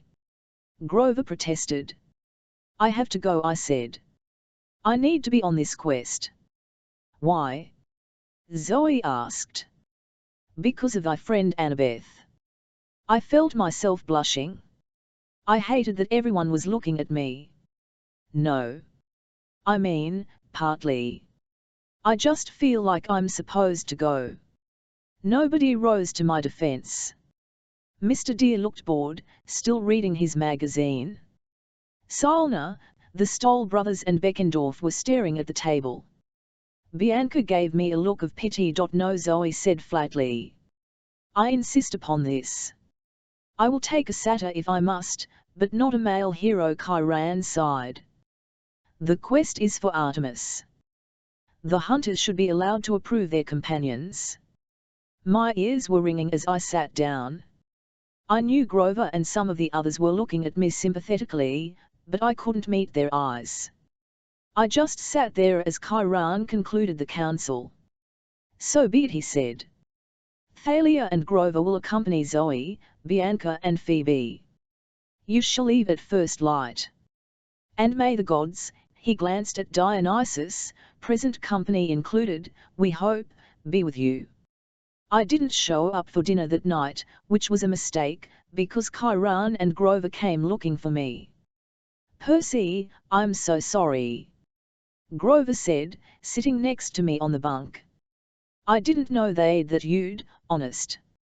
He started to snime, and I figured if I didn't cheer him up he'd either start bawling or chewing up my mattress. He tends to eat inanimate objects whenever he gets upset. It's okay, I lied. Really? It's fine. Grover's lower lip trembled. I wasn't even thinking. I was so focused on helping Artemis. But, I promise, I'll look everywhere for Annabeth. If I can find her, I will. I nodded and tried to ignore the big crater that was opening in my chest. Grover, Chiron said, perhaps you'd let me have a word with Percy. Sure, he snimed. Chiron waited. Oh, Grover said. You mean alone? Sure, Chiron, he looked at me miserably. See? Nobody needs a goat. He trotted out the door, blowing his nose on his sleeve. Chiron sighed and knelt on his horse legs. Percy, I don't pretend to understand prophesies. Yeah, I said. Well, maybe that's because they don't make any sense. Chiron gazed at the saltwater spring gurgling in the corner of the room. Thalia would not have been my first choice to go on this quest. She's too impetuous. She acts without thinking. She's too sure of herself. Would you have chosen me? Frankly, no, he said. You and Thalia are much alike, thanks a lot. He smiled. The difference is that you are less sure of yourself than Thalia. That could be good or bad. But one thing I can say, both of you together would be a dangerous thing. We could handle it. The way you handled it at the creek tonight. I didn't answer. He'd nailed me. Perhaps it is for the best, Chiron mused. You can go home to your mother for the holidays. If we need you, we can call. Yeah, I said. Maybe. I pulled Riptide out of my pocket and set it on my nightstand. It didn't seem that I'd be using it for anything but writing Christmas cards when he saw the pen. Chiron grimaced. It's no wonder doesn't want you along, I suppose. Not while you're carrying that particular weapon. I didn't understand what he meant. Then I remembered something he'd told me a long time ago, when he first gave me the magic sword. It has a long and tragic history, which we need not go into. I wanted to ask him about that, but then he pulled a golden drachma from his saddlebag and tossed it to me. Call your mother, Percy. Let her know you're coming home in the morning. And, for what it's worth. I almost volunteered for this quest myself. I would have gone, if not for the last line. One shall perish by a parent's hand. Yeah. I didn't need to ask. I knew Chiron's dad was Kronos, the evil Titan Lord himself. The line would make perfect sense if Chiron went on the quest. Kronos didn't care for anyone, including his own children. Chiron, I said. You know what this Titan's curse is, don't you? His face darkened. He made a claw over his heart and pushed outwards an ancient gesture for warding off evil. Let us hope the prophecy does not mean what I think. Now, good night, Percy. And your time will come. I'm convinced of that. There's no need to rush. He said your time the way people did when they meant your death. I didn't know if Chiron meant it that way, but the look in his eyes made me scared to ask. I stood at the saltwater spring, rubbing Chiron's coin in my hand and trying to figure out what to say to my mom. I really wasn't in the mood to have one more adult tell me that doing nothing was the greatest thing I could do, but I figured my mom deserved an update finally. I took a deep breath and threw in the coin. Oh goddess, accept my offering. The mist shimmered. The light from the bathroom was just enough to make a faint rainbow. Show me Sally Jackson, I said. Upper East Side, Manhattan. And there in the mist was a scene I did not expect. My mom was sitting at our kitchen table with some guy. They were laughing hysterically. There was a big stack of textbooks between them. The man was, I don't know, 30-something, with longish salt and pepper hair and a brown jacket over a black t-shirt. He looked like an actor, like a guy who might play an undercover cop on television. I was too stunned to say anything, and, fortunately, my mom and the guy were too busy laughing to notice my iris message. The guy said, Sally, you're a riot. You want some more wine? I shouldn't. You go ahead if you want. Actually, I'd better use your bathroom. May I? Down the hall, she said, trying not to laugh. The actor dude smiled and got up and left. Mom? I said. She jumped so hard she almost knocked her textbooks off the table. Finally she focused on me. Percy. Oh, honey. Is everything okay? What are you doing? I demanded. She blinked. Homework. Then she seemed to understand the look on my face. Oh, honey, that's just Paul, Mr. Blowfish. He's in my writing, Mr. Blowfish. Blowfish. He'll be back in a minute, Percy. Tell me what's wrong. She always knew when something was wrong. I told her about Annabeth. The other stuff, too, but mostly it boiled down to Annabeth. My mother's eyes teared up. I could tell she was trying hard to keep it together for my sake. Oh, Percy. Yeah. So they tell me there's nothing I can do. I guess I'll be coming home. She turned her pencil round in her fingers. Percy, as much as I want you to come home, she sighed like she was mad at herself, as much as I want you to be safe, I want you to understand something. You need to do whatever you think you have to. I stared at her. What do you mean? I mean, do you really, deep down, believe that you have to help save her? Do you think it's the right thing to do? Because I know one thing about you, Percy. Your heart is always in the right place. Listen to it. You're telling me to go. My mother pursed her lips. I'm telling you that, you're getting too old for me to tell you what to do. I'm telling you that I'll support you, even if what you decide to do is dangerous. I can't believe I'm saying this. Mom, the toilet flushed down the hall in our apartment. I don't have much time, my mom said. Percy, whatever you decide, I love you.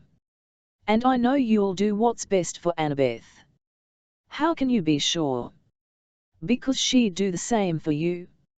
And, with that, my mother waved her hand over the mist, and the connection dissolved, leaving me with one final image of her new friend Mr. Blowfish smiling down at her. I don't remember falling asleep, but I remember the dream. I was back in that barren cave, the ceiling heavy and low above me. Annabeth was kneeling under the weight of a dark mass like a pile of boulders. She was too tired even to cry out. Her legs trembled. Any second, I knew she would run out of strength and the cavern ceiling would collapse on top of her. How is our mortal guest? A male voice boomed. It wasn't Kronos. Kronos' voice was raspy and metallic, like a knife scraped across stone. I'd heard it taunting me many times before in my dreams. This voice was deeper and lower, like a bass guitar. Its force made the ground vibrate. Luke emerged from the shadows. He ran to Annabeth, knelt beside her, then looked back at the unseen man. She's fading. We must hurry. The hypocrite. Like he really cared what happened to her. The deep voice chuckled. It belonged to someone in the shadows, at the edge of my dream. Then a meaty hand thrust someone forward into the light, Artemis, her hands and feet bound in celestial bronze chains. I gasped. Her silvery dress was torn and tattered. Her face and arms were cut in several places, and she was bleeding. Itcher, the golden blood of the gods, you heard the boy, said the man in the shadows. Decide. Artemis' eyes flashed with anger.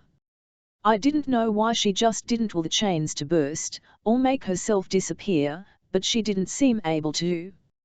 Maybe the chains prevented her, or some magic about this dark, horrible place. The goddess looked at Annabeth, and her expression changed to concern and outrage. How dare you torture a maiden like this? She will die soon, Luke said. You can save her. Annabeth made a weak sound of protest. My heart felt like it was being twisted into a knot. I wanted to run to her, but I couldn't move.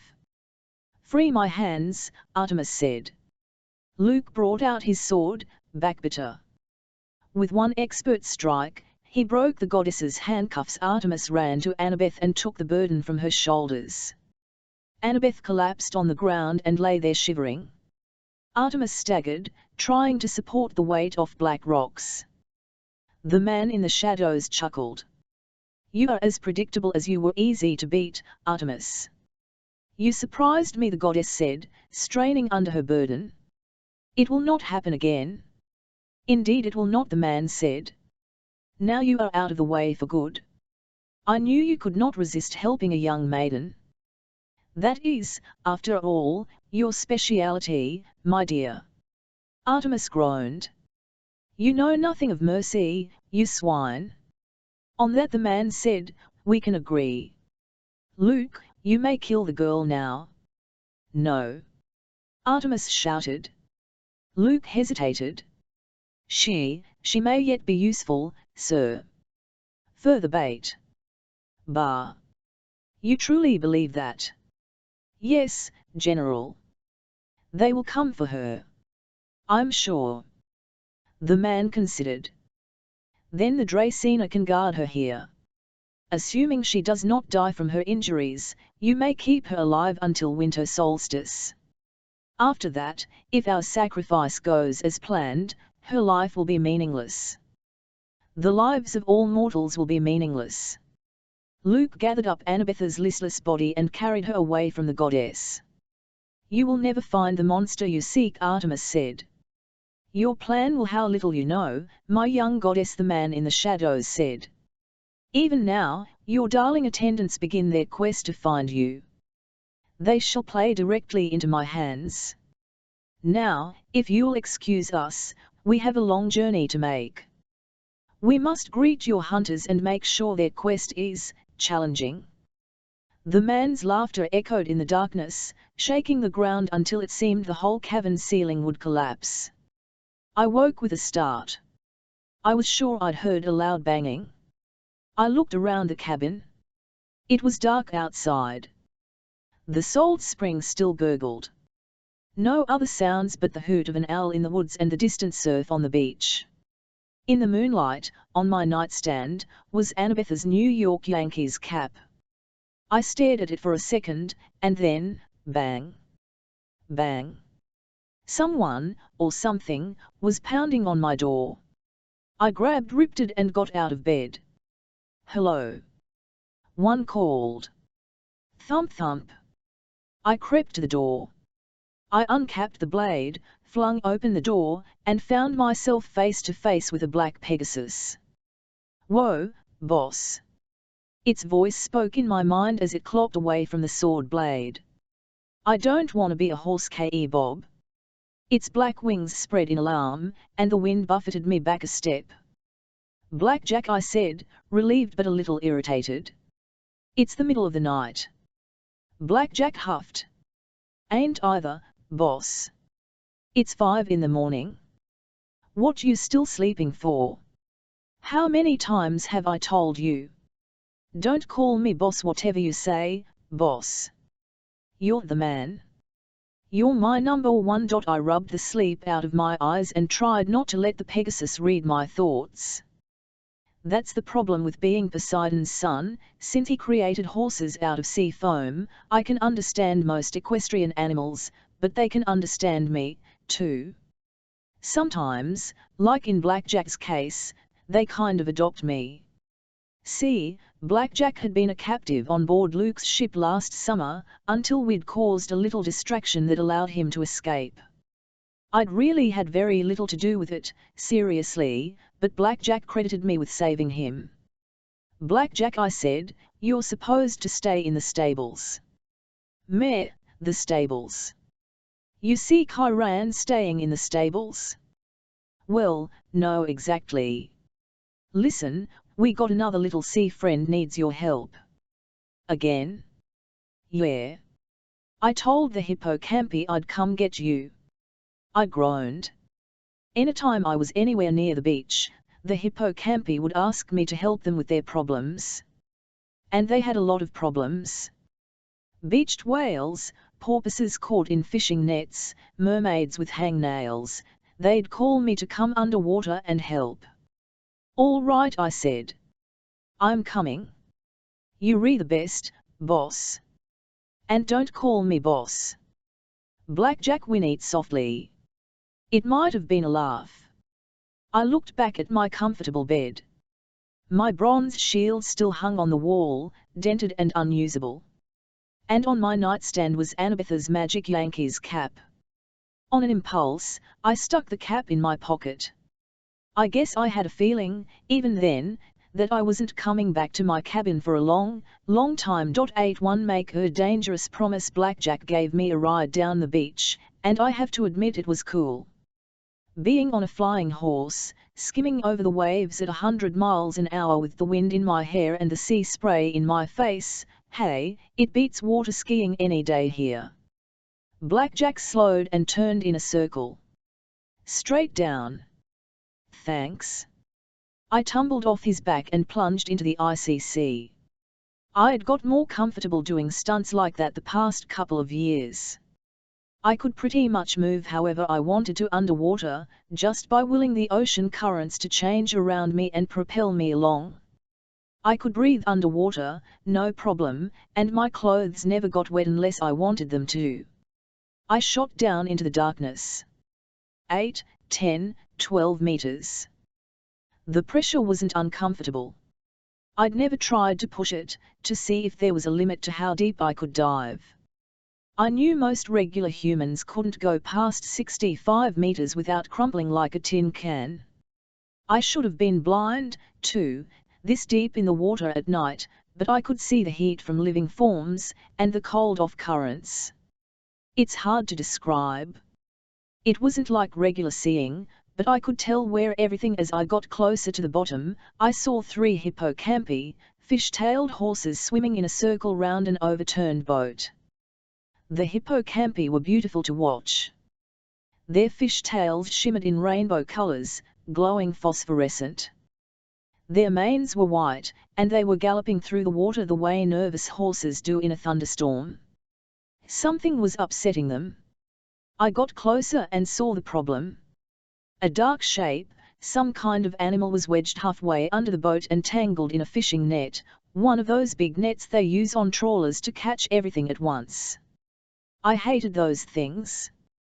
It was bad enough they drowned porpoises and dolphins, but they also occasionally caught mythological animals.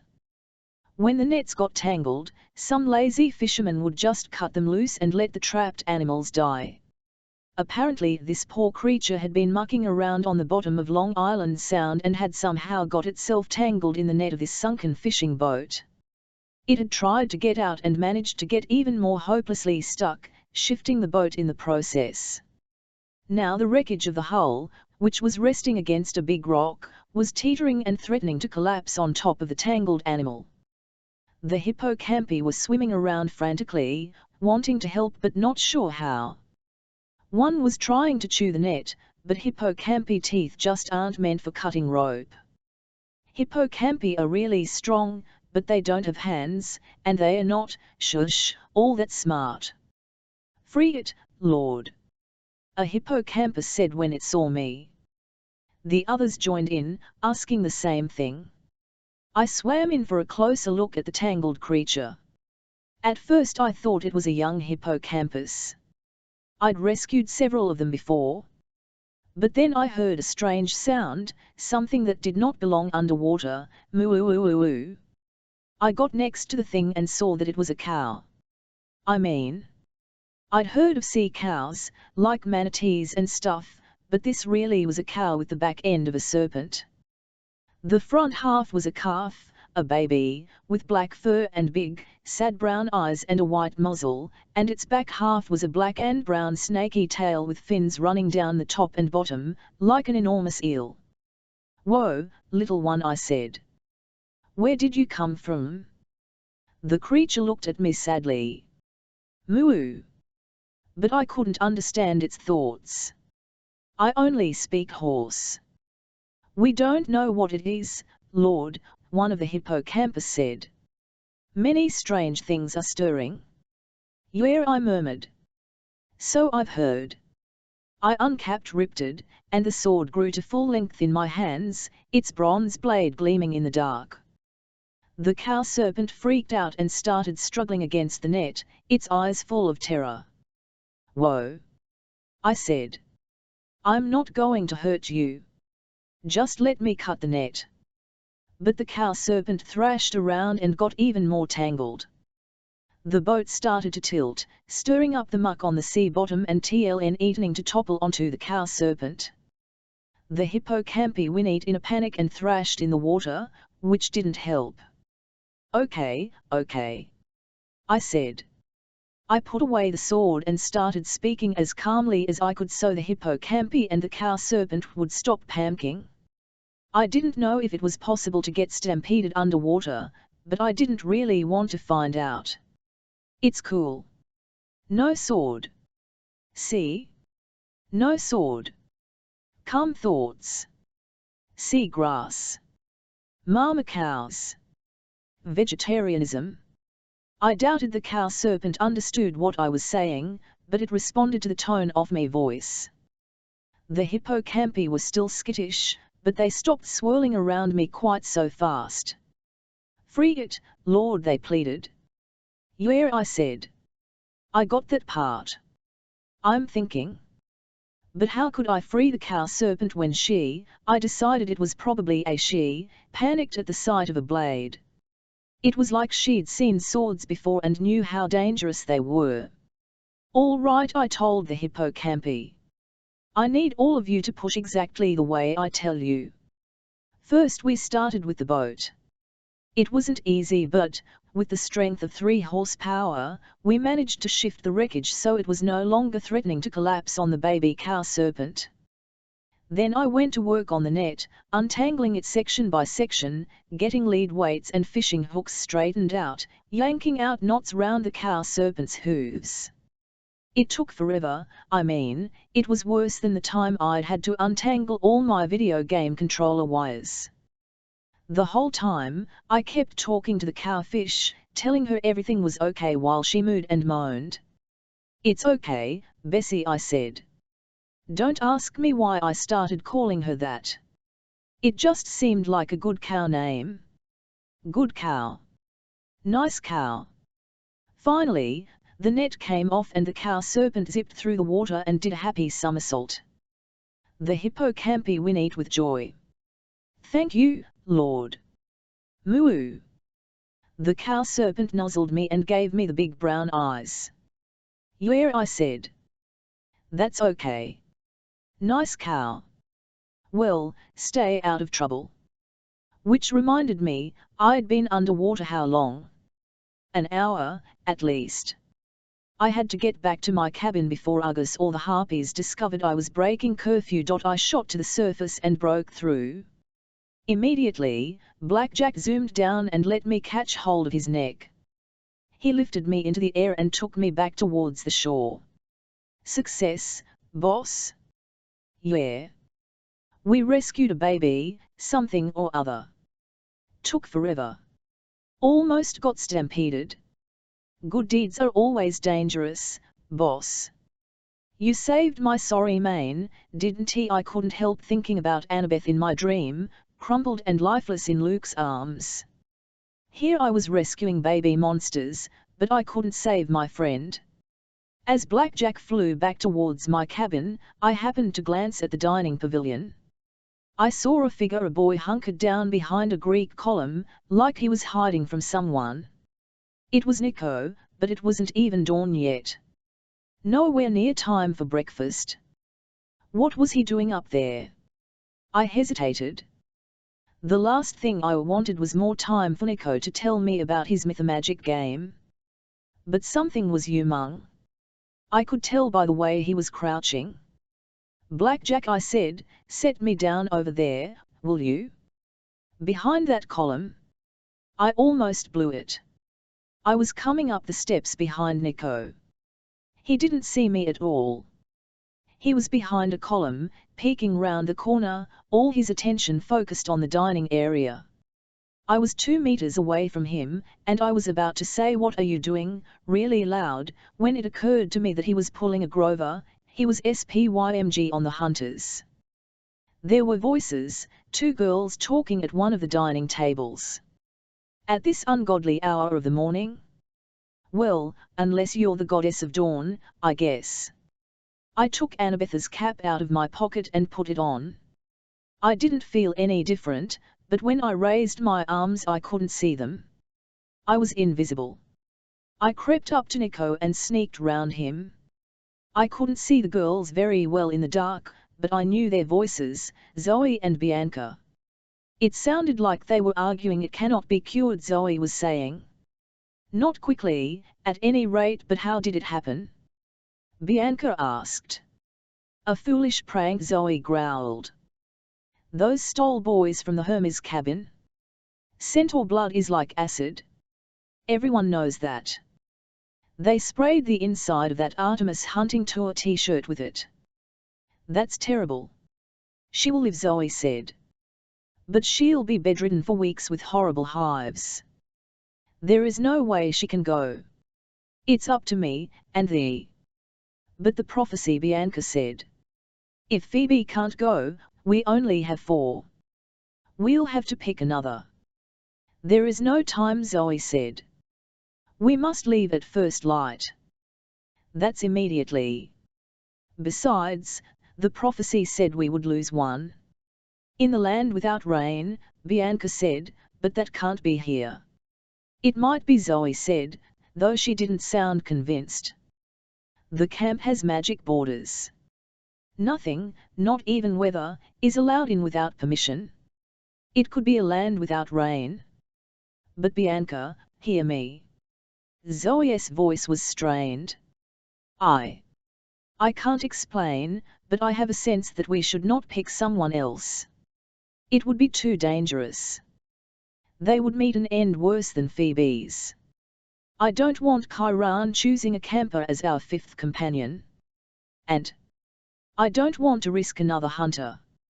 Bianca was silent. You should tell Thalia the rest of your dream.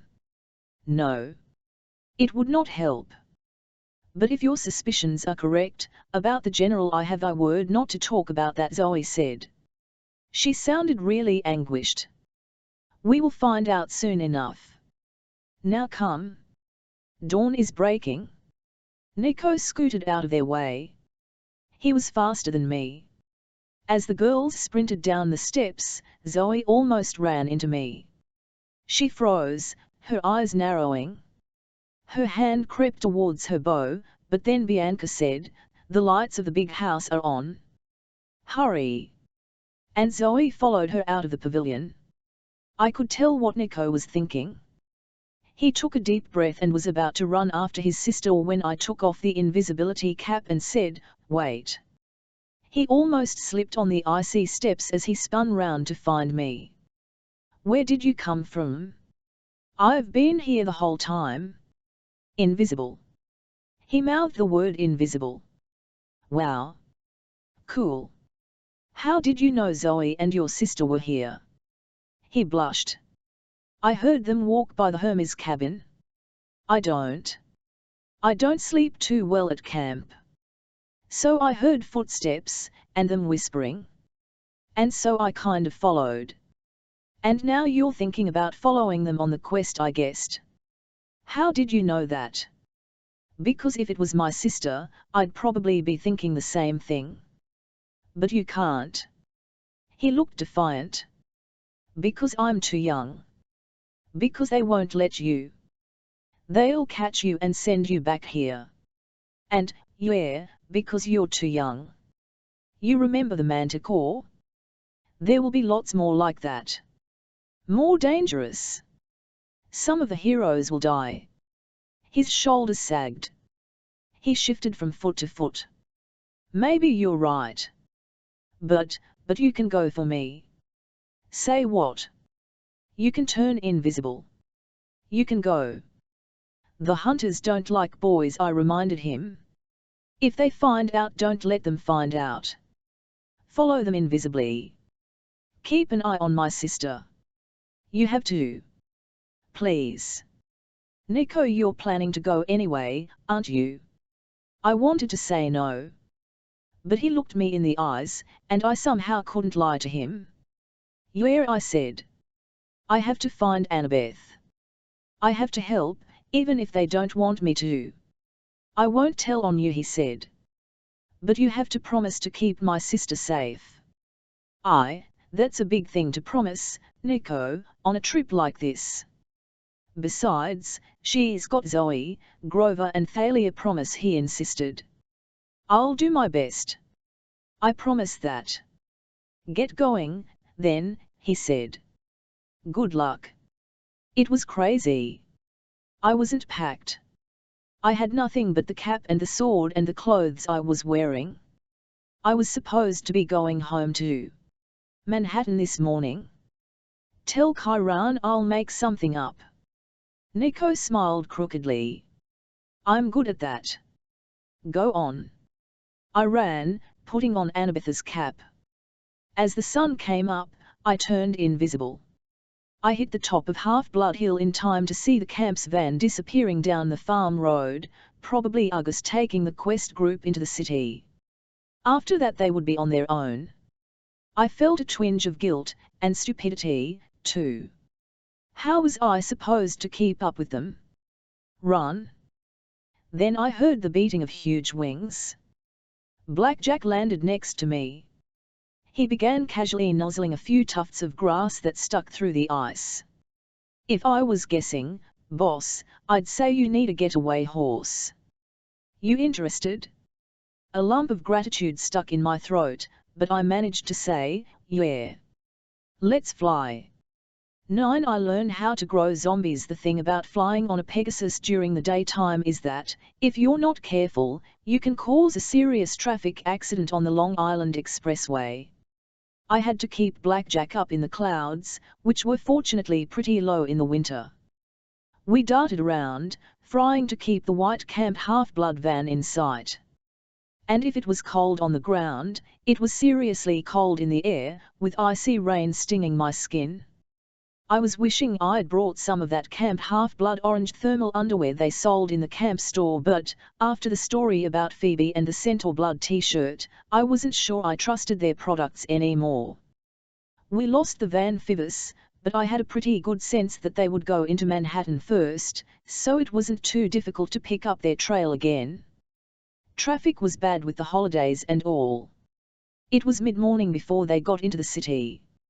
I landed Blackjack near the top of the Chrysler Building and watched the white camp van, thinking it would pull into the Greyhound station, but it just kept driving. "Where's Ugus taking them?" I muttered. "Oh, Ugus ain't driving, boss," Blackjack told me. "That girl is." "Which girl?" "The hunter girl. With the silver crown thing in her hair." "That's the one. Hey, look. There's a donut shop. Can we hit the DNVE through?" I tried explaining to Blackjack that taking a flying horse through the drive-thru would give every cop in the donut shop a heart attack, but he didn't seem to get it. Meanwhile, the van kept snaking its way towards the Lincoln Tunnel. It had never even occurred to me that Zoe could drive. I mean, she didn't look 16. Then again, she was immortal. I wondered if she had a New York license and, if so, what her birth date said. "Well," I said, "let's get after them." We were about to leap off the Chrysler Building when Blackjack whinnied in alarm and almost threw me. Something was curling around my leg like a snake. I reached for my sword, but when I looked close, there was no snake. Vines, great vines, had sprouted from the cracks between the stones of the building. They were wrapping round Blackjack's legs, lashing down my ankles so we couldn't move. "Going somewhere?" Mr. D asked. He was leaning against the building with his feet levitating in the air, his leopard skin warm-up suit and black hair whipping around in the rind. "God alert!" Blackjack yelled. "It's the wine dude," Mr. D sighed in exasperation. "The next person, or horse, who calls me the wine dude will end up in a bottle of Merlot." Mr. D. I tried to keep my voice calm as the grapevines continued to wrap round my legs. "What do you want?" "Oh, what do I want? You thought, perhaps, that the immortal, all-powerful director of camp would not notice you leaving without permission? Well, maybe. I should throw you off this building, minus the flying horse, and see how heroic you sound on the way down." I balled my fists. I knew I should keep my mouth shut, but Mr. D was about to kill me or haul me back to camp in shame, and I couldn't stand either idea. "Why do you hate me so much? What did I ever do to you?" Purple flames flickered in his eyes. "You're a hero, boy. I need no other reason. I have to go on this quest.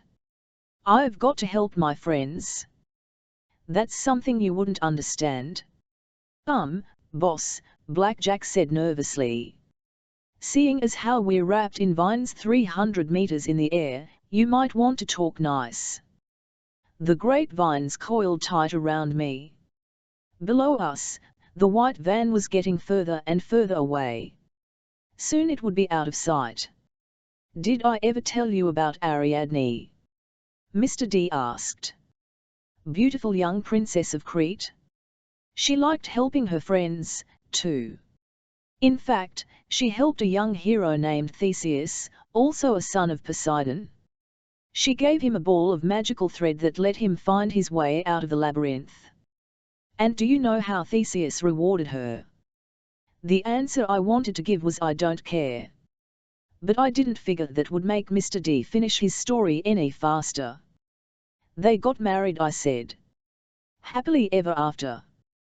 The end? Mr. D sneered. Not quite. Theseus said he would marry her. He took her aboard his ship and sailed for Athens. Halfway back, on a little island called Naxos, what's the word you mortals use today? He dumped her. I found her there, you know. Alone. Heartbroken. Crying her eyes out.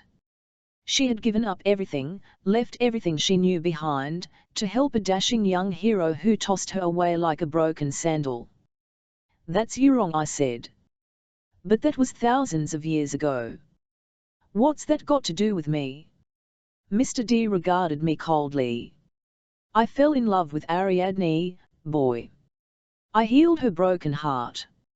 And, when she died, I made her my immortal wife in Olympus. She waits for me even now.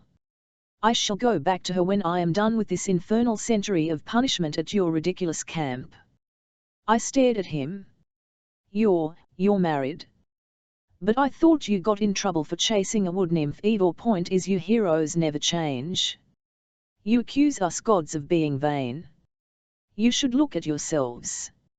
You take what you want, use whoever you have to, and then you betray everyone around you. So you'll excuse me if I have no love for heroes. They are a selfish, ungrateful lot. Ask Ariadne. Or Medea. For that matter, ask Zoe Nightshade. What do you mean, ask Zoe. He waved his hand dismissively. Go. Follow your silly friends. The vines uncurled from round my legs. I blinked in disbelief. You're letting me go? Just like that? The prophecy says at least 2 Ophia will die. Perhaps I'll get lucky and you'll be one of them. But mark my words, son of Poseidon, live or die, you will prove no better than the other heroes. With that, Dionysus snapped his fingers. His image folded up like a paper display. There was Apep and he was gone, leaving a faint scent of grapes that was quickly blown away by the wind. Too close, Blackjack said. I nodded, though I almost would have been less worried if Niradi had hauled me back to camp. The fact that he'd let me go meant he really believed we stood a fair chance of crashing and burning on this quest. Come on, Blackjack, I said, trying to sound upbeat. I'll buy you some donuts in New Jersey. As it turned out, I didn't buy Blackjack donuts in New Jersey. Zoe drove south like a crazy person, and we were into Maryland before she finally pulled over at a service station. Blackjack nearly tumbled out of the sky, he was so tired. I'll be okay, boss, he panted. Just _ just catching my breath. Stay here, I told him. I'm going to scout. Stay here, Elle can handle. I can do that. I put on my cap of invisibility and walked over to the convenience store. It was difficult not to sneak. I had to keep reminding myself that nobody could see me. It was hard, too, because I had to remember to get out of people's way so they wouldn't slam into me. I thought I'd go inside and warm up, maybe get a cup of hot chocolate or something. I had a little change in my pocket. I could leave it on the counter. I was wondering if the cup would turn invisible when I picked it up, or if I'd have to deal with a floating hot chocolate problem, when my whole plan was ruined by Zoe, Thalia, Bianca and Grover all coming out of the store. Grover, are you sure? Thalia was saying. Well, pretty sure. 99%. Okay, 85%. And you did this with acorns? Bianca asked, like she couldn't believe it. Grover looked offended. It's a time-honored tracking spell. I mean, I'm pretty sure I did it right. DC is about 60 miles from here, Bianca said. Nico and I. She frowned. We used to live there. That's strange. I'd forgotten. I dislike this, Zoe said. We should go straight west. The prophecy said west. Oh, like your tracking skills are better. Thalia growled. Zoe stepped towards her. You challenge my skills, you scullion. You know nothing of being a hunter. Oh, scullion. You're calling me a scullion? What the heck is a scullion? Whoa, you two, Grover said nervously. Come on. Not again. Grover's right, Bianca said. DC is our best bet. Zoe didn't look convinced, but she nodded reluctantly. Very well. Let us keep moving. You're going to get us arrested, driving, Thalia grumbled. I look closer to 16 than you do. Perhaps, Zoe snapped. But I have been driving since automobiles were invented. Let us go. As Blackjack and I continued south, following the van, I wondered whether Zoe had been kidding.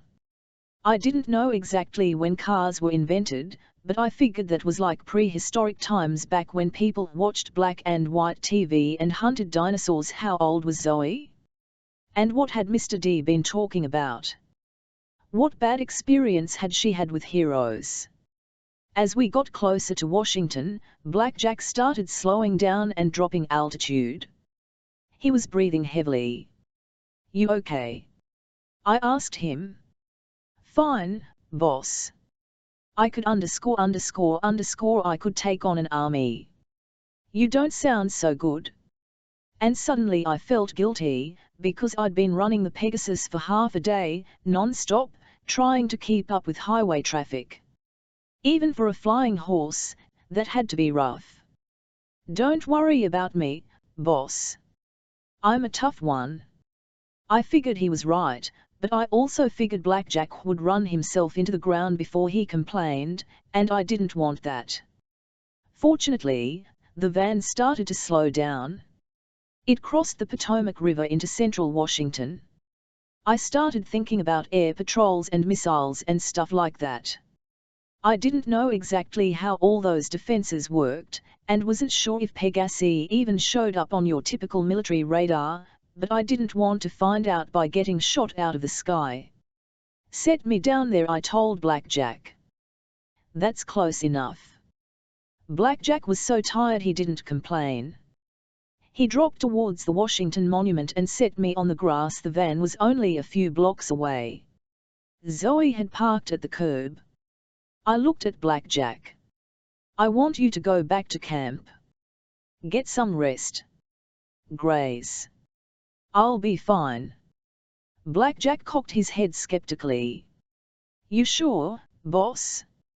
You've done enough already, I said. I'll be fine. And thanks a ton. A ton of hay, maybe, Blackjack mused. That sounds good. All right, but be careful, boss.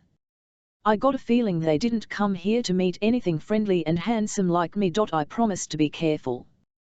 Then Blackjack took off, circling twice round the monument before disappearing into the clouds. I looked over at the white van. Everybody was getting out. Grover pointed towards one of the big buildings lining the mall.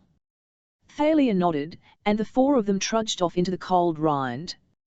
I started to follow. But then I froze. A block away, the door of a black sedan opened. A man with a grey military haircut got out. He was wearing dark shades and a black overcoat. Now, maybe in Washington, you'd expected guys like that to be everywhere. But it dawned on me that I'd seen this same car a couple of times on the highway, going south. It had been following the van. The guy took out his cell phone and said something into it. Then he looked around, like he was making sure the coast was clear, and started walking down the mall in the direction of my friends. The worst of it was, when he turned towards me, I recognized his face. It was Dr. Thorne, the manticore from west of the hall. Invisibility cap on, I followed Thorne from a distance. My heart was pounding. If he had survived that fall from the cliff, then Annabeth must have too. My dreams had been right. She was alive and being held prisoner. Thorn kept well back from my friends, careful not to be seen. Finally, Grover stopped in front of a big building that said Air and Space Museum, the Smithsonian. I'd been here a million years ago with my mom, but everything had looked so much bigger then. Thalia checked the door. It was open, but there weren't many people going in. Too cold, and it was school holidays. They slipped inside. Dr. Thorne hesitated. I wasn't sure why, but he didn't go into the museum. He turned and headed across the mall. I made a split-second decision and followed him. Thorne crossed the street and climbed the steps of the Museum of Natural History. There was a big sign on the door. At first I thought it said closed for pirate event. Then one realized pirate must be private. I followed Dr. Thorne inside, through a huge chamber full of mastodons and dinosaur skeletons. There were voices up ahead, coming from behind a set of closed doors. 2 guards stood outside. They opened the doors for Thorne, and I had to sprint to get inside before they closed them again. Inside, what I saw was so terrible I almost gasped out loud, which probably would have got me killed. I was in a huge round room with a balcony ringing the 2nd level. At least a dozen mortal guards stood on the balcony, plus 2 monsters, reptilian women with double snake trunks instead of legs. I'd seen them before. Annabeth had called them Scythian Dracena. But that wasn't the worst of it. Standing between the snake women, I could swear he was looking straight down at me, was my old enemy Luke. He looked terrible. His skin was pale and his blonde hair looked almost grey, as if he'd aged 10 years in just a few months. The angry light in his eyes was still there, and so was the scar down the side of his face, where a dragon had once scratched him. But the scar was now ugly red, as though it had recently been reopened. Next to him, sitting down so that the shadows covered him, was another man. All I could see were his knuckles on the gilded arms of the chair, like a throne. "Well?" asked the man in the chair. His voice was just like the one I'd heard in my dream, not as creepy as Kronos, but deeper and stronger, like the earth itself was talking. It filled the whole room even though he wasn't yelling. Dr. Thorne took off his shades. His 2-colored eyes, brown and blue, glittered with excitement. He made a stiff bow, then spoke in his weird French accent. "They are here, General." "I know that, you fool," boomed the man. "But where?" "In the Rocket Museum." "The Air and Space Museum," Luke corrected irritably. Dr. Thorne glared at Luke. "As you say, sir." I got the feeling Thorne would just as soon impale Luke with one of his spikes as call him sir. "How many?" Luke asked. Thorne pretended not to hear. "How many?" the general demanded. "4, General," Thorne said. "The satyr, Grover Underwood. And the girl with the spiky black hair and the, how do you say, punk clothes, and the horrible shield." "Thalia," Luke said. "And 2 other girls, hunters. One wears a silver circlet, that one I know," the general growled. Everyone in the room shifted uncomfortably. "Let me take them," Luke said to the general. "We have more than enough patience," the general said. "They'll have their hands full already. I've sent a little playmate to keep them occupied." "But we cannot risk you, my boy." "Yes, boy," Dr. Thorne said with a cruel smile. "You are much too fragile to risk. Let me finish them off." "No," the general rose from his chair, and I got my first look at him. He was tall and muscular, with light brown skin and slicked back dark hair. He wore an expensive brown silk suit like the guys on Wall Street wear, but you'd never mistake this dude for a broker. He had a brutal face, huge shoulders, and hands that could snap a flagpole in half. His eyes were like stone. I felt as if I were looking at a living statue. It was amazing he could even move. You have already failed me, Tom, he said. But, General, no excuses. Thorn flinched. I'd thought Thorn was scary when I first saw him in his black uniform at the military academy. But now, standing before the General, Thorn looked like a silly wannabe soldier. The General was the real deal. He didn't need a uniform. He was a born commander. I should throw you into the pits of Tartarus for your incompetence, the General said. I send you to capture a child of the 3 elder gods, and you bring me a scrawny daughter of Athena. But you promised me revenge. Thorn protested. A command of my own. I am Lord Kronos' senior commander, the General said.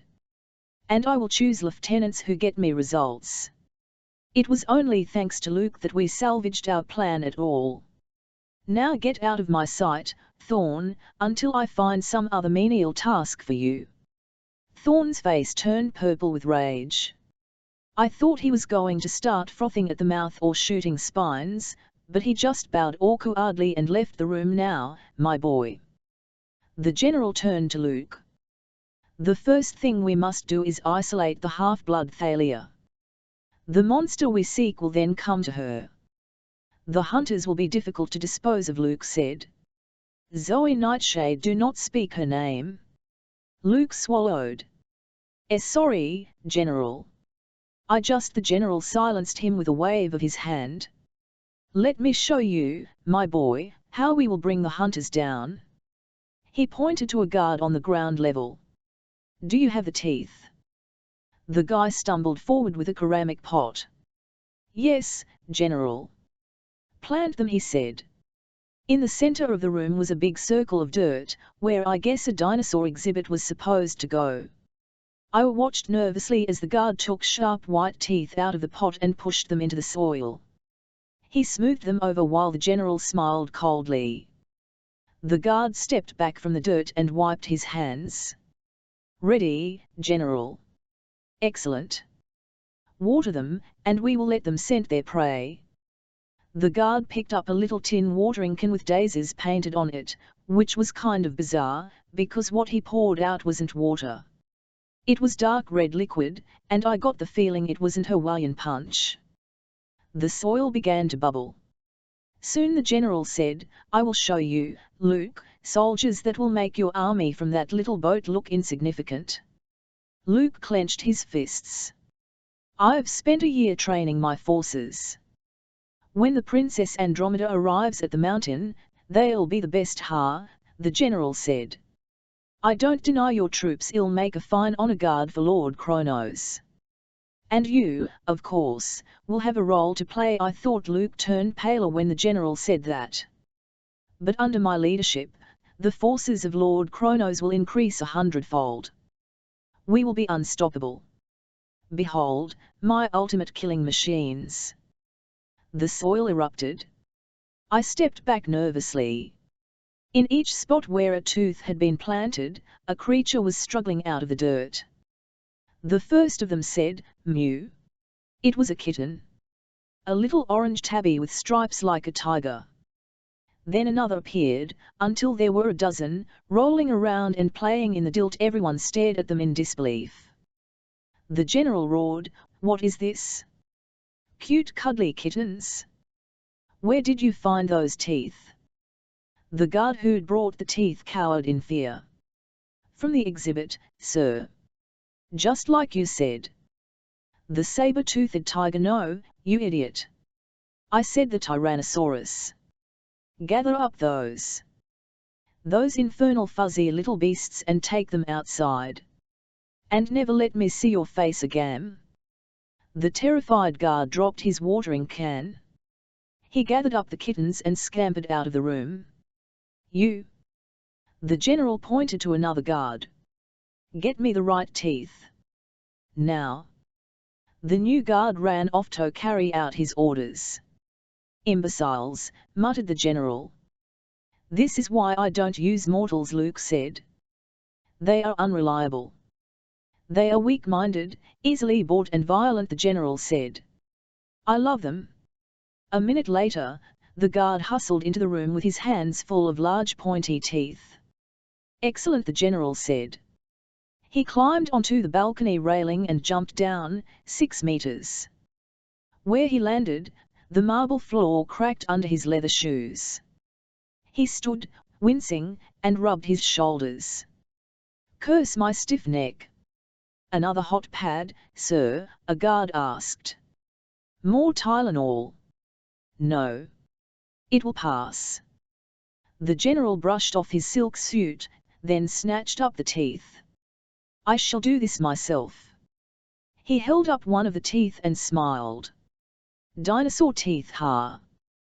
Those foolish mortals don't even know when they have dragon teeth in their possession. And not just any dragon teeth. These come from the ancient Sybaris herself. They shall do nicely. He planted them in the dirt, 12 in all. Then he scooped up the watering can. He sprinkled the soil with red liquid, tossed the can away, and held his arms out wide. Rise. The dirt trembled. A single, skeletal hand shot out of the ground, grasping at the air. The general looked up at the balcony. Quickly, do you have the scent? Yes, Lord, one of the snake ladies said. She took out a sash of silvery fabric, like the kind the hunters wore. Excellent, the general said. Once my warriors catch its scent, they will pursue its owner relentlessly. Nothing can stop them, no weapons known to half-blood or hunter. They will tear the hunters and their allies to shreds. Toss it here. As he said that, skeletons erupted from the ground. There were 12 of them, one for each tooth the general had planted.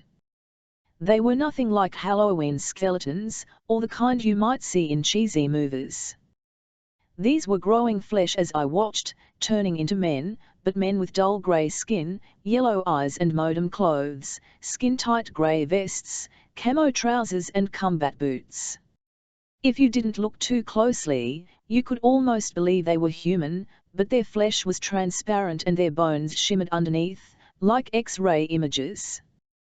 One of them looked straight at me, regarding me coldly, and I knew that no cap of invisibility would fool it. The snake lady released the scarf and it fluttered down towards the general's hand. As soon as he gave it to the warriors, they would hunt Zoe and the other hunters until they were extinct. I didn't have time to think. I ran and jumped with all my might, ploughing into the warriors and snatching the scarf out of the air. What's this? Bellowed the general. I landed at the feet of a skeleton warrior, who hissed. An intruder, the general growled. One cloaked in darkness. Seal the doors. It's Percy Jackson. Luke yelled. It has to be. I sprinted for the exit, but heard a ripping sound and realized the skeleton warrior had taken a chunk out of my sleeve. When I glanced back, he was holding the fabric up to his nose, sniffing the scent, handing it around to his friends. I wanted to scream but I couldn't. I squeezed through the door just as the guards slammed it shut behind me. And then I ran. 10-1 break a few rocket ships I tore across the mall, not daring to look behind me. I burst into the Air and Space Museum and took off my invisibility cap once I was through the admissions area. The main part of the museum was one huge room with rockets and aeroplanes hanging from the ceiling.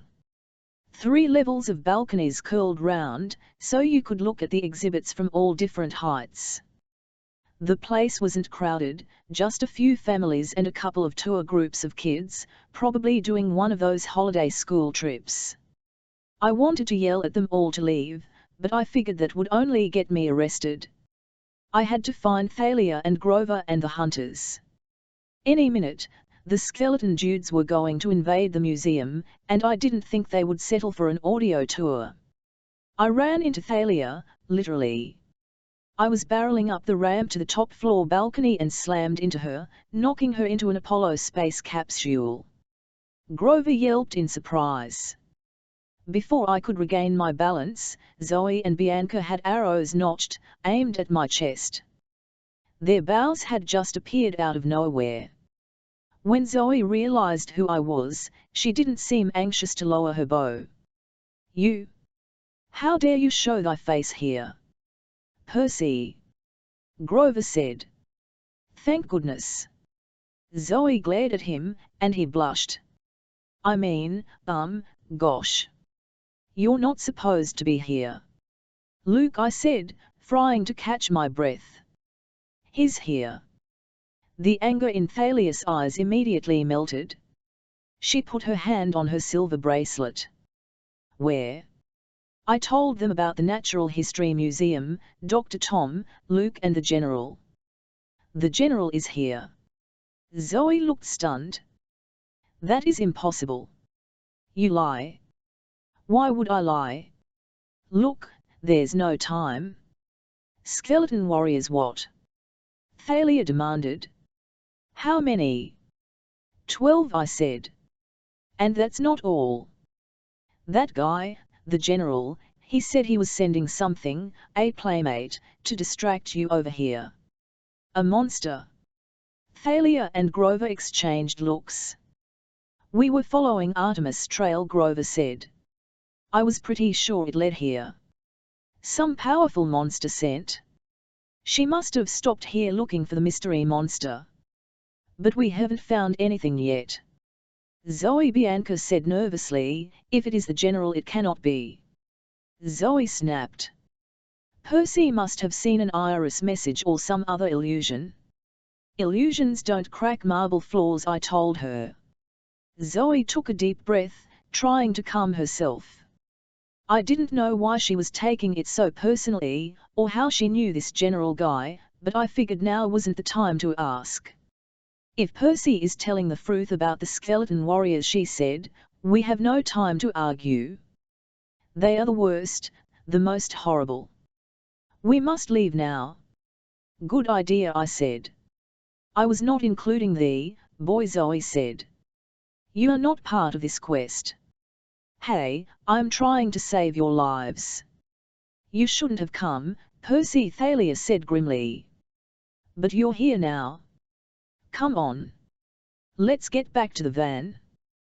That is not thy decision. Zoe snapped. Thalia scowled at her. You're not the boss here, Zoe. I don't care how old you are. You're still a conceited little brat. You never had any wisdom when it came to boys, Zoe growled. You never could leave them behind. Thalia looked like she was about to hit Zoe.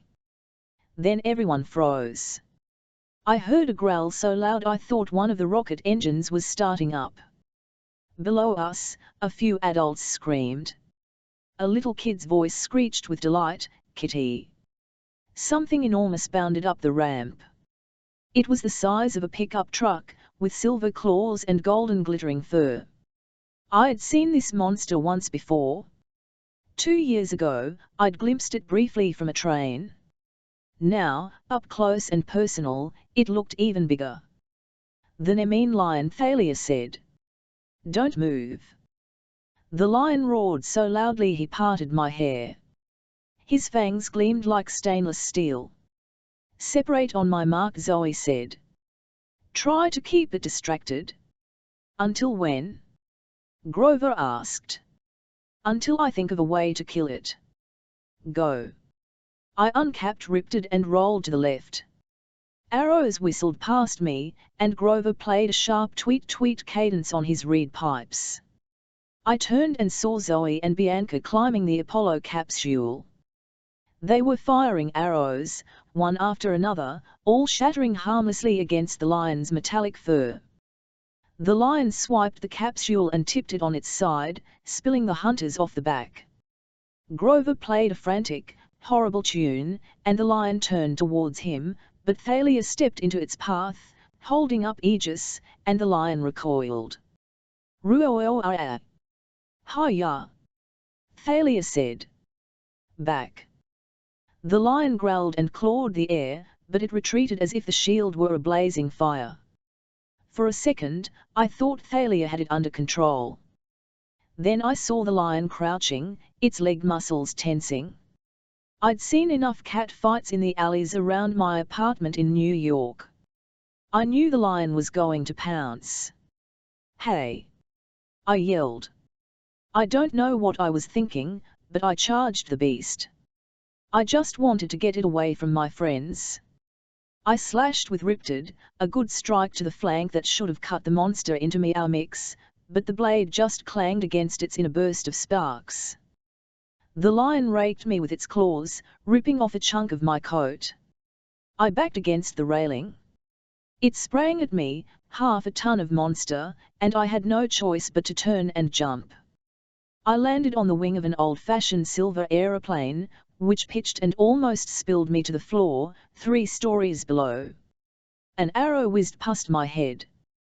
The lion jumped onto the aeroplane, and the cords holding it began to groan. The lion swiped at me, and I dropped onto the next exhibit, a weird-looking spacecraft with blades like a helicopter. I looked up and saw the lion roar, inside its maw, a pink tongue and throat. Its mouth, I thought. Its fur was completely invulnerable, but if I could strike it in the mouth. The only problem was the monster moved too quickly. Between its claws and fangs, I couldn't get close without getting sliced to pieces. Zoe! I shouted. Target the mouth. The monster lunged. An arrow zipped past it, missing completely, and I dropped from the spaceship onto the top of a floor exhibit, a huge model of the Earth. I slid down Russia and dropped off the equator. The Nemean lion growled and steadied itself on the spacecraft, but its weight was too much. One of the cords snapped. As the display swung down like a pendulum, the lion leaped off onto the model Earth's North Pole. Grover! I yelled. Clear the area! Groups of kids were running around screaming. Grover tried to corral them away from the monster just as the other cord on the spaceship snapped and the exhibit crashed to the floor. Thalia dropped off the second-floor railing and landed across from me, on the other side of the globe. The lion regarded us both, trying to decide which of us to kill first. Zoe and Bianca were above us, bows ready, but they kept having to move around to get a good angle. No clear shot. Zoe yelled. Get it to open its mouth more. The lion snarled from the top off globe. I looked around. Options. I needed the gift shop. I had a vague memory from my trip here as a little kid. Something I'd made my mom buy me, and I'd regretted it. If they still sold that stuff. Thalia, I said, keep it occupied. She nodded grimly. Hi-ya. She pointed her spear and a spidery arc of blue electricity shot out, zapping the lion in the tail. Ruo-oo-oo-oo-oo. The lion turned and pounced. Thalia rolled out of its way, holding up Aegis to keep the monster at bay, and I ran for the gift shop. This is no time for souvenirs, boy. Zoe yelled. I dashed into the shop, knocking over rows of t-shirts, jumping over tables full of glow-in-the-dark planets and space ooze. The sales lady didn't protest. She was too busy cowering behind her cash register. There. On the far wall, glittery silver packets. Whole racks of them. I scooped up every kind I could find and ran out of shop with an armful. Zoe and Bianca were still showering arrows on the monster, but it was no good. The lion seemed to know better than to open its mouth too much. It snapped at Thalia, slashing with its claws. It even kept its eyes narrowed to tiny slits. Thalia jabbed at the monster and backed up. The lion pressed her. Percy, she called, whatever you're going to do. The lion roared and swatted her like a cat toy, sending her flying into the side of a Titan rocket. Her head hit the metal and she slid to the floor. Hey! I yelled at the lion. I was too far away to strike, so I took a risk. I hurled Riptide like a throwing knife. It bounced off the lion's side, but that was enough to get the monster's attention. It turned towards me and snarled. There was only one way to get close enough. I charged and, as the lion leaped to intercept me, I chucked a space food pouch into its maw, a chunk of cellophane-wrapped freeze-dried strawberry parfait. The lion's eyes got wide and it gagged like a cat with a hairball. I couldn't blame it. I remembered feeling the same way when I'd tried to eat space food as a kid. The stuff was just plain nasty. "Zoe, get ready!" I yelled. Behind me, I could hear people screaming. Grover was playing another horrible song on his pipes. I scrambled away from the lion. It managed to choke down the space food packet and looked at me with pure hate. "Snack time!" I yelled. It made the mistake of roaring at me, and I got an ice cream sandwich in its throat. Fortunately, I had always been a pretty good pitcher, even though baseball wasn't my game. Before the lion could stop gagging, I shot in 2 more flavors of ice cream and a freeze-dried spaghetti dinner. The lion's eyes bugged. It opened its mouth wide and reared up on its back paws, trying to get away from me. "Now!" I yelled. Immediately, arrows sprouted from the lion's maw. 2, 4, 6. The lion thrashed wildly, turned and fell backwards. And then it was still. Alarms wailed throughout the museum. People were flocking to the exits. Security guards were running around in a panic with no idea what was going on. Grover knelt at Thalia's side and helped her up. She seemed okay, just a little dazed. Zoe and Bianca dropped from the balcony and landed next to Zoe. Eyed me cautiously. "That was an interesting strategy, hey? It worked." She didn't argue.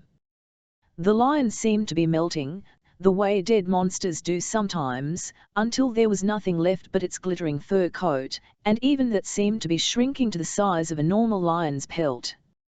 "Take it," Zoe told me. I stared at her. "What, the lion's fur? Isn't that, like, an animal rights violation or something?" "It is a spoil of war," she told me. "It is rightly thine." "You killed it," I said. She shook her head, almost smiling. "I think thy ice cream sandwich did that." "Fair is fair, Percy Jackson. Take the fur." I lifted it up. It was surprisingly light. The fur was smooth and soft. It didn't feel at all like something that could stop a blade. As I watched, the pelt shifted and changed into a full-length golden brown coat. "Not exactly my style," I murmured. "We have to get out of here," Grover said. "The security guards won't stay confused for long." I noticed for the first time how strange it was that the guards hadn't rushed forward to arrest us. They were scrambling in all directions except ours, like they were madly searching for something. A few were running into the walls or each other. "You did that?" I asked Grover. He nodded, looking a little embarrassed.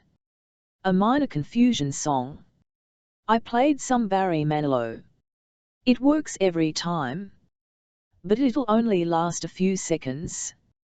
"The security guards are not our biggest worry," Zoe said. "Look." Through the glass walls of the museum, I could see a group of men walking across the lawn. Grey men in grey camouflage outfits. They were too far away for us to see their eyes, but I could feel their gaze aimed straight at me. "Go," I said. "They'll be hunting me." "I'll distract them." "No," Zoe said. "We go together." I stared at her. "But you said you are part of this quest now," Zoe said grudgingly. "I do not like it, but there is no changing fate.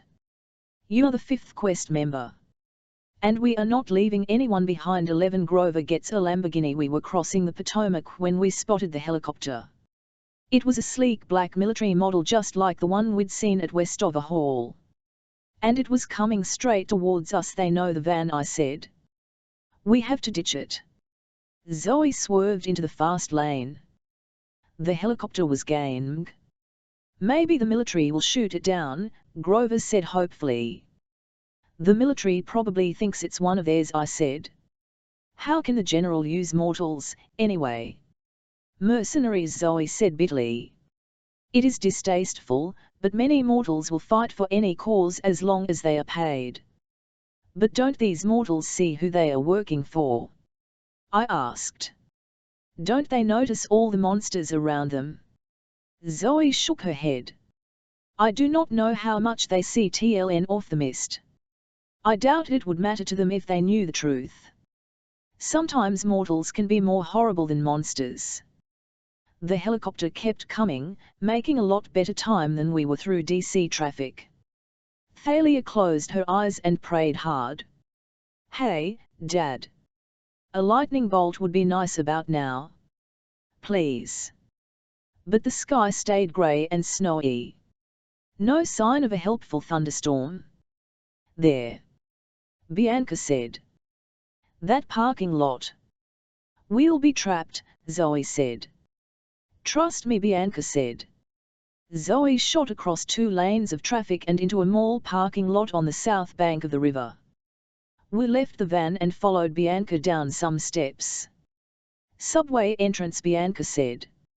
Let's go south. Alexandria. Anything, Thalia agreed. We bought tickets and got through the turnstiles, looking behind us for any signs of pursuit.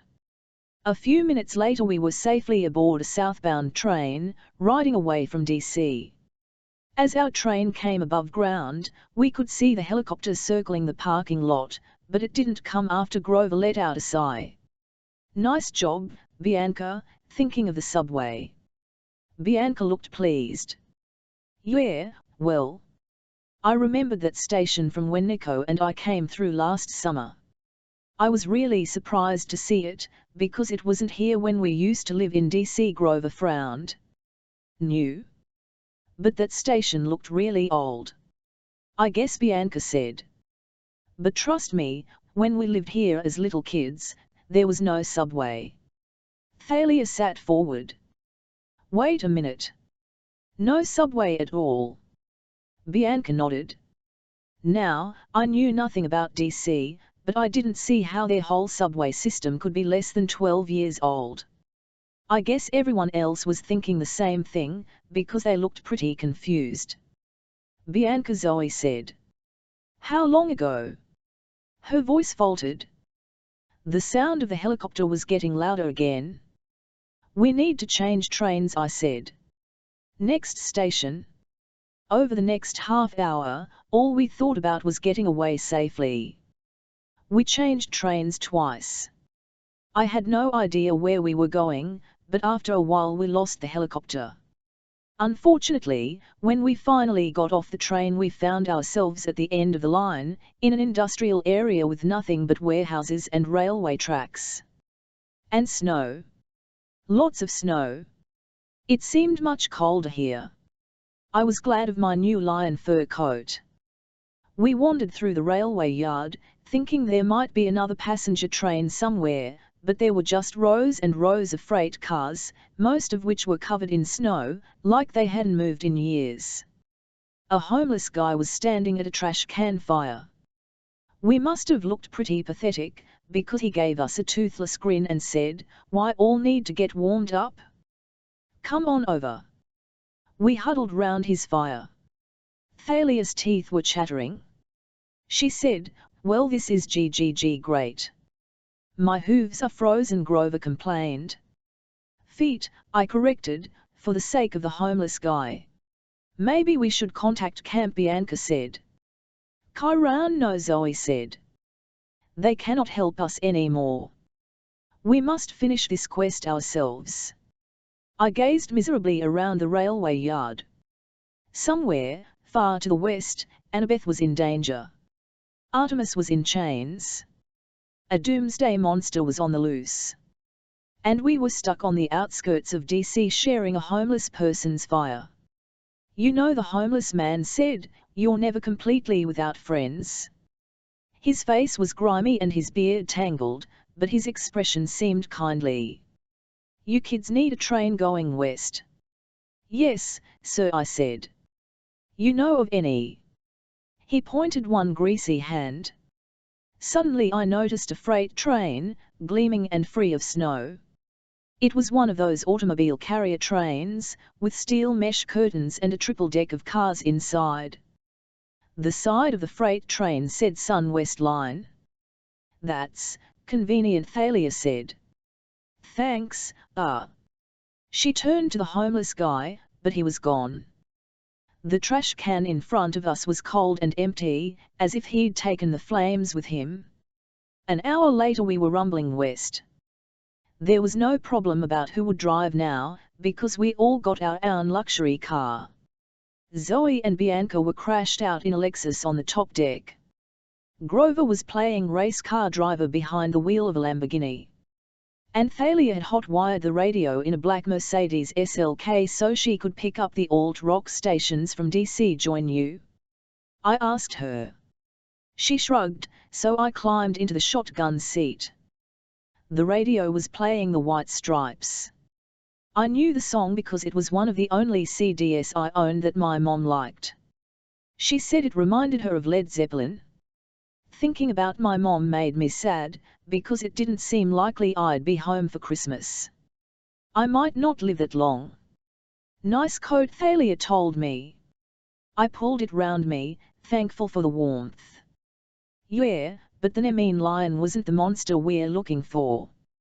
Not even close. We've got a long way to go. Whatever this mystery monster is, the general said it would come for you.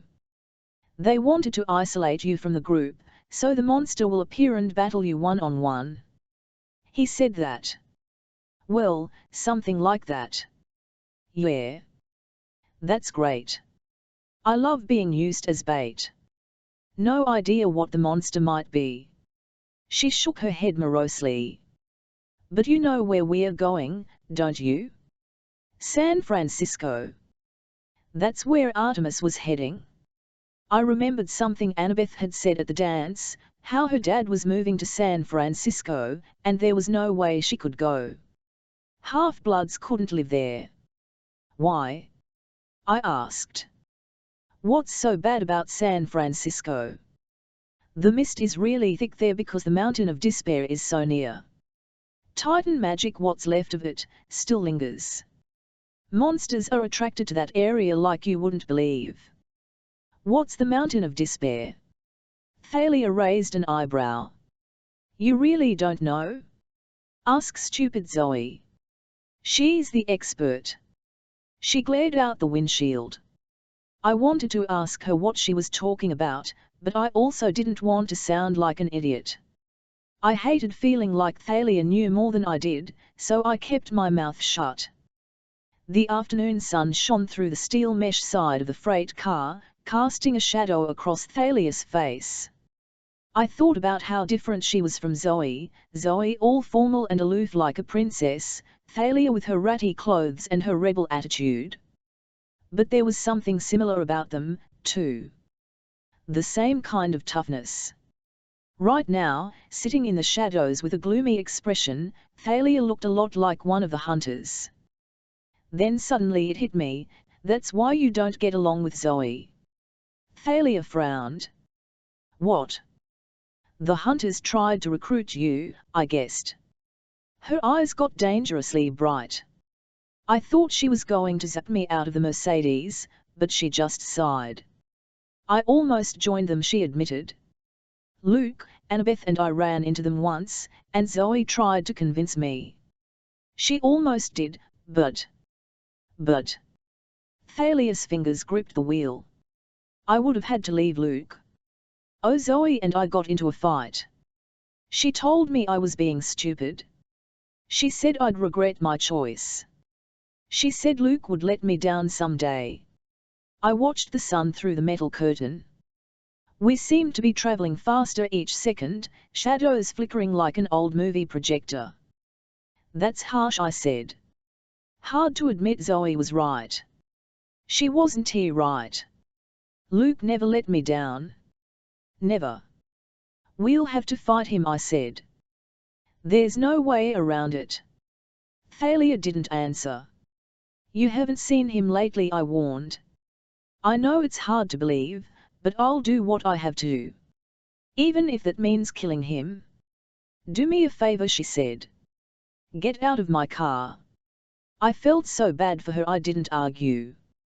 As I was about to leave, she said, "Percy." When I looked back, her eyes were red, but I couldn't tell if it was from anger or sadness. Annabeth wanted to join the hunters, too. Maybe you should think about why. Before I could respond, she raised the power windows and shut me out. I sat in the driver's seat of Grover's Lamborghini. Grover was asleep in the back. He'd finally given up trying to impress Zoe and Bianca with his pipe music after he played Poison Ivy and caused that very stuff to sprout from their Lexus air conditioner. As I watched the sun go clown, I thought of Annabeth. I was afraid to go to sleep. I was worried what I might dream. "Oh, don't be afraid of dreams," a voice said right next me. I looked over. Somehow, I wasn't surprised to find the homeless guy from the railway yard sitting in the shotgun seat. His jeans were so worn out they were almost white. His coat was ripped, with stuff coming out. He looked kind of like a teddy bear that had been run over by a truck. "If it weren't for dreams," he said, "I wouldn't know half the things I know about the future. They are better than Olympus tabloids." He cleared his throat, then held up his hands dramatically. "Dreams like a podcast, downloading truth in my ears. They tell me cool stuff, Apollo." I guessed, because I figured nobody else could make a haiku that bad. He put his finger to his lips. "I'm incognito. Call me Fred. A god named Fred. Well, Zeus insists on certain rules. Hands off when there's a human quest. Even when something really major is wrong. But nobody messes with my baby sister. Nobody. Can you help us, then?" "Shush. I already have. Haven't you been looking outside? The train? How fast are we moving?" Apollo chuckled. "Fast enough. Unfortunately, we're running out of time. It's almost sunset. But I imagine we'll get you across a good chunk of America, at least." "But where is Artemis?" His face darkened. "I know a lot, and I see a lot. But even I don't know that. She's clouded from me. I don't like it." "And Annabeth?"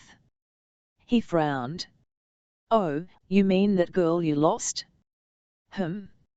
I don't know." I tried not to feel mad. I knew the gods had a hard time taking mortals seriously, even half-bloods. We lived such short lives, compared to the gods. "What about the monster Artemis was seeking?" I asked. "Do you know what it is?" "No," Apollo said. "But there is one who might. If you haven't yet found the monster when you reach San Francisco, seek out Nereus, the old man of the sea. He has a long memory and a sharp eye. He has the gift of knowledge sometimes kept obscure from my oracle." "But it's your oracle," I protested. "Can't you tell us what the prophecy means?" Apollo sighed. "You might as well ask an artist to explain his art, or ask a poet to explain his poem. It defeats the purpose. The meaning is only clear through the search. In other words, you don't know." Apollo checked his watch. Look at the time. I have to run. I doubt I can risk helping you again, Percy, but remember what I said. Get some sleep. And when you return, I expect a good haiku about your journey." I wanted to protest that I wasn't tired and I'd never made up a haiku in my life, but Apollo snapped his fingers, and the next thing I knew I was closing my eyes in my dream. I was somebody else. I was wearing an old-fashioned Greek tunic, which was a little too breezy downstairs, and laced leather sandals. The Nemean lion's skin was wrapped round my back like a cape, and I was running somewhere, being pulled along by a girl who was gripping my hand tightly. "Hurry," she said. It was too dark to see her face clearly, but I could hear the fear in her voice. "He will find us." It was night time. A million stars blazed above. We were running through tall grass, and the scent of 1,000 different flowers made the air intoxicating. It was a beautiful garden, and yet the girl was leading me through it as if we were about to die. I'm not afraid, I tried to tell her. You should be, she said, pulling me along. She had long dark hair braided down her back. Her silk robes glowed faintly in the starlight. We raced up the side of the hill. She pulled me behind a thorn bush and we collapsed, both breathing heavily. I didn't know why the girl was scared. The garden seemed so peaceful. And I felt strong. Stronger than I'd ever felt before. There is no need to run, I told her. My voice sounded deeper, much more confident. I have bested 1,000 monsters with my bare hands. Not this one, the girl said. Ladon is too strong. You must go round, up the mountain to my father. It is the only way. The hurt in her voice surprised me. She was really concerned, almost like she cared about me. I don't trust your father, I said. You should not, the girl agreed. You will have to trick him. But you cannot take the prize directly. You will die. I chuckled. Then why don't you help me, pretty one? I am afraid. Ladon ill stopped me. My sisters, if they found out, they would disown me. Then there's nothing for it. I stood up, rubbing my hands together. Wait. The girl said. She seemed to be agumsum over a decision. Then, her fingers trembling, she reached up and plucked a long white brooch from her hair. If you must fight, take this. My mother, Pleoin, gave it to me. She was a daughter of the ocean, and the ocean's power is within it. My immortal power. The girl breathed on the pin and it glowed faintly. It gleamed in the starlight like polished abalone. Take it, she told me. And make of it a weapon. I laughed. A hairpin? How will this slay Ladon, pretty one? It may not, she admitted. But it is all I can offer, if you insist on being stubborn. The girl's voice softened my heart. I reached down and took the hairpin, and, as I did, it grew longer and heavier in my hand, until I held a familiar bronze sword. Well balanced, I said. Though, I usually prefer to use my bare hands. What shall I name this blade? Anaklusmos, the girl said sadly. The current that takes one by surprise. And before you know it, you have been swept out to sea. Before I could thank her, there was a trampling sound in the grass, a hiss like air escaping a tire, and the girl said, too late. He's here. I sat bolt upright in the Lamborghini's driver's seat. Grover was shaking my Percy, he said. It's morning. The train stopped. Come on. I tried to shake off my drowsiness. Thalia, Zoe and Bianca had already rolled up the metal curtains. Outside were snowy mountains dotted with pine trees, the sun rising red between two peaks. I fished my pen out of my pocket and stared at it. Anaklusmos, the ancient Greek name for riptide. A different form, but I was sure it was the same blade I'd seen in my dream. And I was sure of something else, too. The girl I had seen was Zoe Nightshade. 12 One go snowboarding with her pig. We'd arrived on the outskirts of a little ski town nestled in the mountains. The sign said Welcome to Cloudcroft, New Mexico. The air was cold and thin. The roofs of the cabins were heaped with snow, and dirty mounds of it were piled up on the sides of the streets. Tall pine trees loomed over the valley, casting pitch-black shadows, though the morning was sunny. Even with my lion skin coat, I was freezing by the time we got to Main Street, which was about half a mile from the train tracks. As we walked, I told Grover about my conversation with Apollo the night before, how he'd told me to seek out Nereus in San Francisco. Grover looked uneasy. That's good, I guess. But we've got to get there first. I tried not to get too depressed about our chances. I didn't want to send Grover into a panic, but I knew we had another huge deadline looming, aside from saving Artemis in time for her Council of the Gods. The general had said Annabeth would only be kept alive until the winter solstice. That was Friday, only 4 days away. And he'd said something about a sacrifice. I didn't like the sound of that at all. We stopped in the middle of town. You could pretty much see everything from there: a school, a bunch of tourist stores and cafes, some ski cabins, and a grocery store. Great, Thalia said, looking around. No bus station. No taxis. No car rental. No way out. There's a coffee shop, said Grover. Yes, Zoe said. Coffee is good. And pastries, Grover said dreamily. And wax paper. Thalia sighed. Fine. How about you two go get us some food? Percy, Bianca and I will check in the grocery store. Maybe they can give us directions. We agreed to meet back in front of the grocery store in 15 minutes. Bianca looked a little uncomfortable coming with us, but she did. Inside the store, we found out a few valuable things about Cloudcroft. There wasn't enough snow for skiing, the grocery store sold rubber rats for $1 each, and there was no easy way in or out of Toen unless you had your own car. You could call for a taxi from Alamogordo, the clerk said doubtfully. That's down at the bottom of the mountains, but it would take at least an hour to get here. Cost several $100s. The clerk looked so lonely, I bought a rubber rat.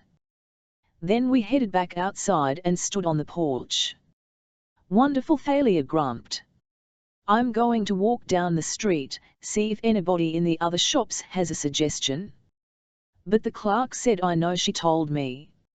I'm checking anyway. I let her go. I knew how it felt to be restless. All half-bloods had attention deficit problems because of our inborn battlefield reflexes. We couldn't stand just waiting around. Also, I had a feeling Thalia was still upset over our conversation last night about Luke. Bianca and I stood together awkwardly. I mean, I was never very comfortable talking one-on-one with girls anyway, and I'd never been alone with Bianca before. I wasn't sure what to say, especially now that she was a hunter and everything. Nice rat, she said at last. I set it on the porch railing. Maybe it would attract more business for the store. So, how do you like being a hunter so far? I asked. She pursed her lips. You're not still mad at me for joining, are you? Nah. Long as, you know, you're happy. I'm not sure happy is the right word, with Lady Artemis gone. But being a hunter is definitely cool. I feel calmer somehow. Everything seems to have slowed down around me. I guess that's the immortality. I stared at her, trying to see the difference. She did seem more confident than before, more at peace. She didn't hide her face under a green cap anymore. She kept her hair tied back, and she looked me right in the eyes when she spoke. With a shiver, I realized that 500 or 1,000 years from now Bianca D'Angelo would look exactly the same as she did today. She might be having a conversation like this with some other half-blood, long after I was dead, but Bianca would still look 12 years old. Nico didn't understand my decision, Bianca murmured. She looked at me like she wanted assurance it was okay. He'll be all right, I said. Camp Half-Blood takes in a lot of young kids. They did that for Annabeth. Bianca nodded. I hope we find her. Annabeth, I mean. She's lucky to have a friend like you. Lot of good it did her. Don't blame yourself, Percy. You risked your life to save my brother and me. I mean, that was seriously brave. If I hadn't met you, I wouldn't have felt okay about leaving Nico at the camp. I figured if there were people like you there, Nico would be fine. You're a good guy. The compliment took me by surprise. Even though I knocked you down in Capture the Flag. She laughed. Okay. Except for that, you're a good guy. 200 meters away, Grover and Zoe came out of the coffee shop loaded down with pastry bags and drinks. I kind of didn't want them to come back yet. It was weird, but I realized I liked talking to Bianca. She wasn't so bad. A lot easier to hang out with than Zoe Nightshade, anyway. So what's the story with you and Nico? I asked her. Where did you go to school before Westover? She frowned. I think it was a boarding school in DC. It seems like so long ago. You never lived with your parents? I mean, your mortal parent. We were told our parents were dead. There was a bank trust for us. A lot of money, I think. A lawyer would come by once in a while to check on us. Then Nico and I had to leave that school. Why? She knitted her eyebrows. We had to go somewhere. I remember it was important. We traveled a long way. And we stayed in this hotel for a few weeks. And then? I don't know. One day a different lawyer came to get us out. He said it was time for us to leave. He drove us back east, through DC. Then up into Maine. And we started going to Westover. It was a strange story. Then again, Bianca and Nico were half-bloods. Nothing would be normal for them, so you've been raising Nico pretty much all your life? I asked. Just the two of you? She nodded. That's why I wanted to join the Hunters so badly. I mean, I know it's selfish, but I wanted my own life and friends.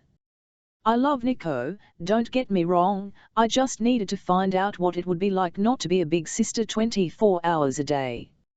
I thought about last summer, the way I'd felt when I found out I had a Cyclops for a baby brother. I could relate to what Bianca was saying. Zoe seems to trust you, I said. What were you guys talking about, anyway? Something dangerous about the quest. When? Yesterday morning on the pavilion, I said, before I could stop myself. Something about the general. Her face darkened. How did you? The invisibility hat. Were you eavesdropping? No. I mean, not really. I was saved from trying to explain when Zoe and Grover arrived with the drinks and pastries. Hot chocolate for Bianca and me. Coffee for them. I got a blueberry muffin, and it was so good I could almost ignore the outraged look Bianca was giving me. We should do the tracking spell, Zoe said. Grover, do you have any acorns left? Grover mumbled. He was chewing on a bran muffin, wrapper and all. I think so. I just need to. He froze. I was about to ask what was wrong when a warm breeze rustled past, like a gust of springtime had got lost in the middle of winter. Fresh air seasoned with wildflowers and sunshine. And something else, almost like a voice, trying to say something. A warning? Zoe gasped. Grover, thy cup. Grover dropped his coffee cup, which was decorated with pictures of birds. Suddenly the birds peeled off the cup and flew away, a tiny flock of doves. My rubber rat squeaked. It scampered off the railing and into the trees, real fur, real whiskers. Grover collapsed next to his coffee, which steamed against the snow. We gathered round him and tried to wake him up. He groaned, his eyes fluttering. Hey! Thalia said, running up from the street. With Grover. I don't know, I said. He collapsed. Ooh, Grover groaned. I just. What's you mung? Well, get him up. Thalia said. She had her spear in her hand. She looked behind her as if she were being followed. We have to get out of here. We made it to the edge of the town before the first two skeleton warriors appeared. They stepped from the trees on either side of the road. Instead of grey camouflage, they were now wearing blue New Mexico State Police uniforms, but they had the same transparent grey skin and yellow eyes. They drew their handguns. I'll admit I used to think it would be kind of cool to learn how to shoot a gun, but I changed my mind as soon as the skeleton warriors pointed theirs at me. Thalia tapped her bracelet. Aegis spiraled to life on her arm, but the warriors didn't flinch. Their glowing yellow eyes bored right into me. I drew Riptide, though I wasn't sure what good it would do against guns. Zoe and Bianca drew their bows, but Bianca was having trouble because Grover kept swooning and leaning against her. "Back up," Thalia said. We started to, but then I heard a rustling of branches. 2 more skeletons appeared on the road behind us. We were surrounded. I wondered where the other skeletons were. I'd seen a dozen at the Smithsonian. Then one of the warriors raised a cell phone to his mouth and spoke into it. Except he wasn't speaking. He made a clattering, clicking sound, like dry teeth on bone. Suddenly I understood what was going on. The skeletons had split up to look for us. These skeletons were now calling their brethren. Soon we'd have a full party on our hands. "It's near," Grover moaned. "It's here," I said. "No," he insisted. The gift. The gift from the wild. I didn't know what he was talking about, but I was worried about his condition. He was in no shape to walk, much less fight. "We'll have to go one-on-one," Thalia said. 4 of them. 4 of us. Maybe they'll ignore Grover that way. "Agreed," said Zoe. The wild. Grover moaned. A warm wind blew through the canyon, rustling the trees, but I kept my eyes on the skeletons. I remembered the general gloating over Annabetha's fate. I remembered the way Luke had betrayed her. And I charged. The first skeleton fired. Time slowed down. I won't say I could see the bullet, but I could feel its path, the same way I felt water currents in the ocean. I deflected it off the edge of my blade and kept charging. The skeleton drew a baton and I sliced off his arms at the elbows. Then I ripped through his waist and cut him in half. His bones unknitted and clattered to the tarmac in a heap. Almost immediately, they began to move, reassembling themselves. The second skeleton clattered his teeth at me and tried to fire, but I knocked his gun into the snow. I thought I was doing pretty well, until the other 2 skeletons shot me in the back. "Percy!" Thalia screamed. I landed face down in the street. Then I realized something. I wasn't dead. The impact of the bullets had been dull, like a push from behind, but they hadn't hurt me. The Nemean lion's fur. My coat was bulletproof. Thalia charged the second skeleton. Zoe and Bianca started firing arrows at the third and fourth.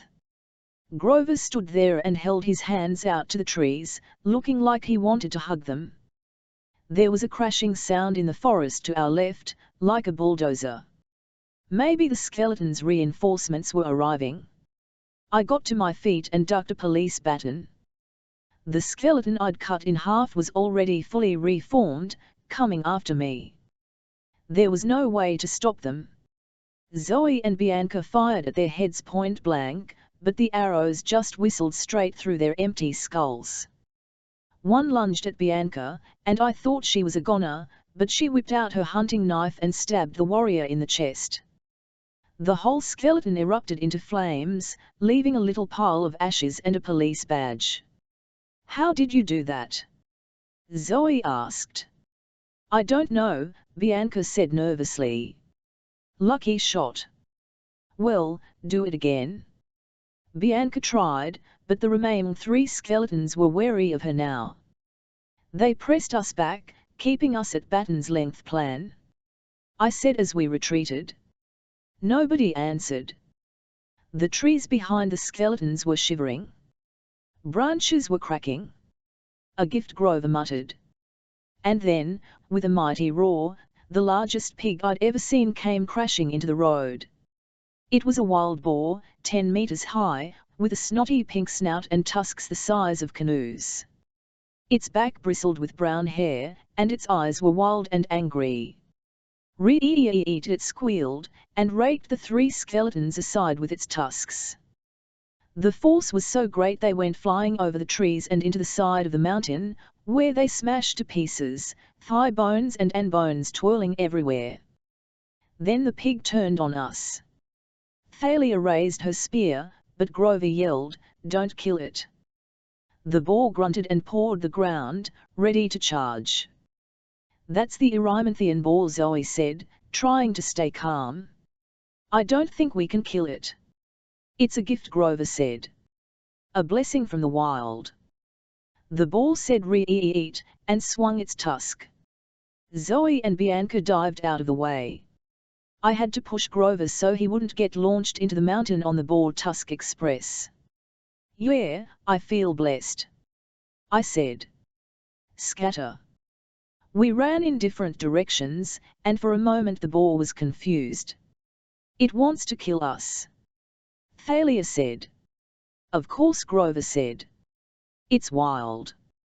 "So how is that a blessing?" Bianca asked. It seemed a fair question to me, but the pig was offended and charged her. She was faster than I'd realized. She rolled out of the way of its hooves and came up behind the beast. It lashed out with its tusks and pulverized the "Welcome to Cloudcroft" sign. I racked my brain, trying to remember the myth of the boar. I was pretty sure Hercules had fought this thing once, but I couldn't remember how he'd beaten it. I had a vague memory of the boar ploughing down several Greek cities before Hercules managed to subdue it. I hoped Cloudcroft was insured against giant wild boar attacks. "Keep moving," Zoe yelled. She and Bianca ran in opposite directions. Grover danced around the boar, playing his pipes while the boar snorted and tried to gouge him. But Thalia and I won the prize for bad luck. When the boar turned on us, Thalia made the mistake of raising Aegis in defense. The sight of the Medusa head made the boar squeal in outrage. Maybe it looked too much like one of his relatives. The boar charged us. We only managed to keep ahead of it because we ran uphill, and we could dodge in and out of trees while the boar had to plow through them. On the other side of the hill, I found an old stretch of train tracks, half buried in the snow. "This way."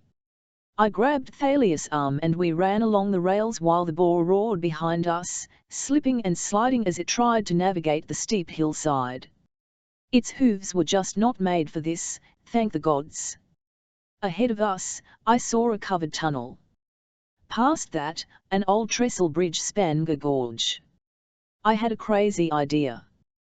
"Follow me." Thalia slowed down. I didn't have time to ask why, but I pulled her along and she reluctantly followed. Behind us, a 10-ton pig tank was knocking down pine trees and crushing boulders under its hooves as it chased us. Thalia and I ran into the tunnel and came out on the other side. "No!" Thalia screamed. She'd turned as white as ice. We were at the edge of the bridge. Below, the mountain dropped away into a snow-filled gorge about 20 meters below. The boar was right behind us. "Come on," I said. "It'll hold our weight, probably." "I can't," Thalia yelled. Her eyes were wild with fear. The boar smashed into the covered tunnel, tearing through at full speed. "Now!" I yelled at Thalia. She looked down and swallowed. I swear she was turning green. I didn't have time to process why. The boar was charging through the tunnel, straight towards us. Plan B. I tackled Thalia and sent us both sideways off the edge of the bridge, into the side of the mountain. We slid on Aegis like a snowboard, over rocks and mud and snow, racing downhill. The boar was less fortunate, it couldn't turn that fast, so all 10 tons of the monster charged out onto the tiny trestle, which buckled under its weight. The boar free fell into the gorge with a mighty squeal and landed in a snowdrift with a huge poof. Thalia and I skidded to a stop. We were both breathing hard. I was cut up and bleeding. Thalia had pine needles in her hair. Next to us, the wild boar was squealing and struggling. All I could see was the bristly tip of its back. It was wedged completely in the snow like styrofoam packing. It didn't seem to be hurt, but it wasn't going anywhere, either. I looked at Thalia. "You're afraid of heights." Now that we were safely down the mountain, her eyes had their usual angry look. "Don't be stupid. That explains why you freaked out on Apollo's bus. Why you didn't want to talk about it." She took a deep breath. Then she brushed the pine needles out of her hair. "If you tell anyone, I swear no, I said. That's cool. It's just, the daughter of Zeus, the Lord of the Sky, afraid of heights." She was about to knock me into the snow when, above us, Grover's voice called, "Hello, down here." I called. A few minutes later, Zoe, Bianca and Grover joined us. We stood watching the wild boar struggle in the snow. "A blessing of the wild," Grover said, though he now looked agitated. "I agree," Zoe said. "We must use it." "Hold up," Thalia said irritably. She still looked like she'd just lost a fight with a Christmas tree. "Explain to me why you're so sure this pig is a blessing." Grover looked over, distracted. "It's our ride west. Do you have any idea how fast this boar can travel?" "Fun," I said. "Like pig cowboys," Grover nodded. "We need to get aboard." I wish I had more time to look around. But it's gone now." "What's gone?" Grover didn't seem to hear me. He walked over to the boar and jumped onto its back. Already the boar was starting to make some headway through the drift. Once it broke free, there'd be no stopping it. Grover took out his pipes. He started playing a snappy tune and tossed an apple in front of the boar. The apple floated and spun right above the boar's nose, and the boar went nuts, straining to get it. "Automatic steering," Thalia murmured. "Great."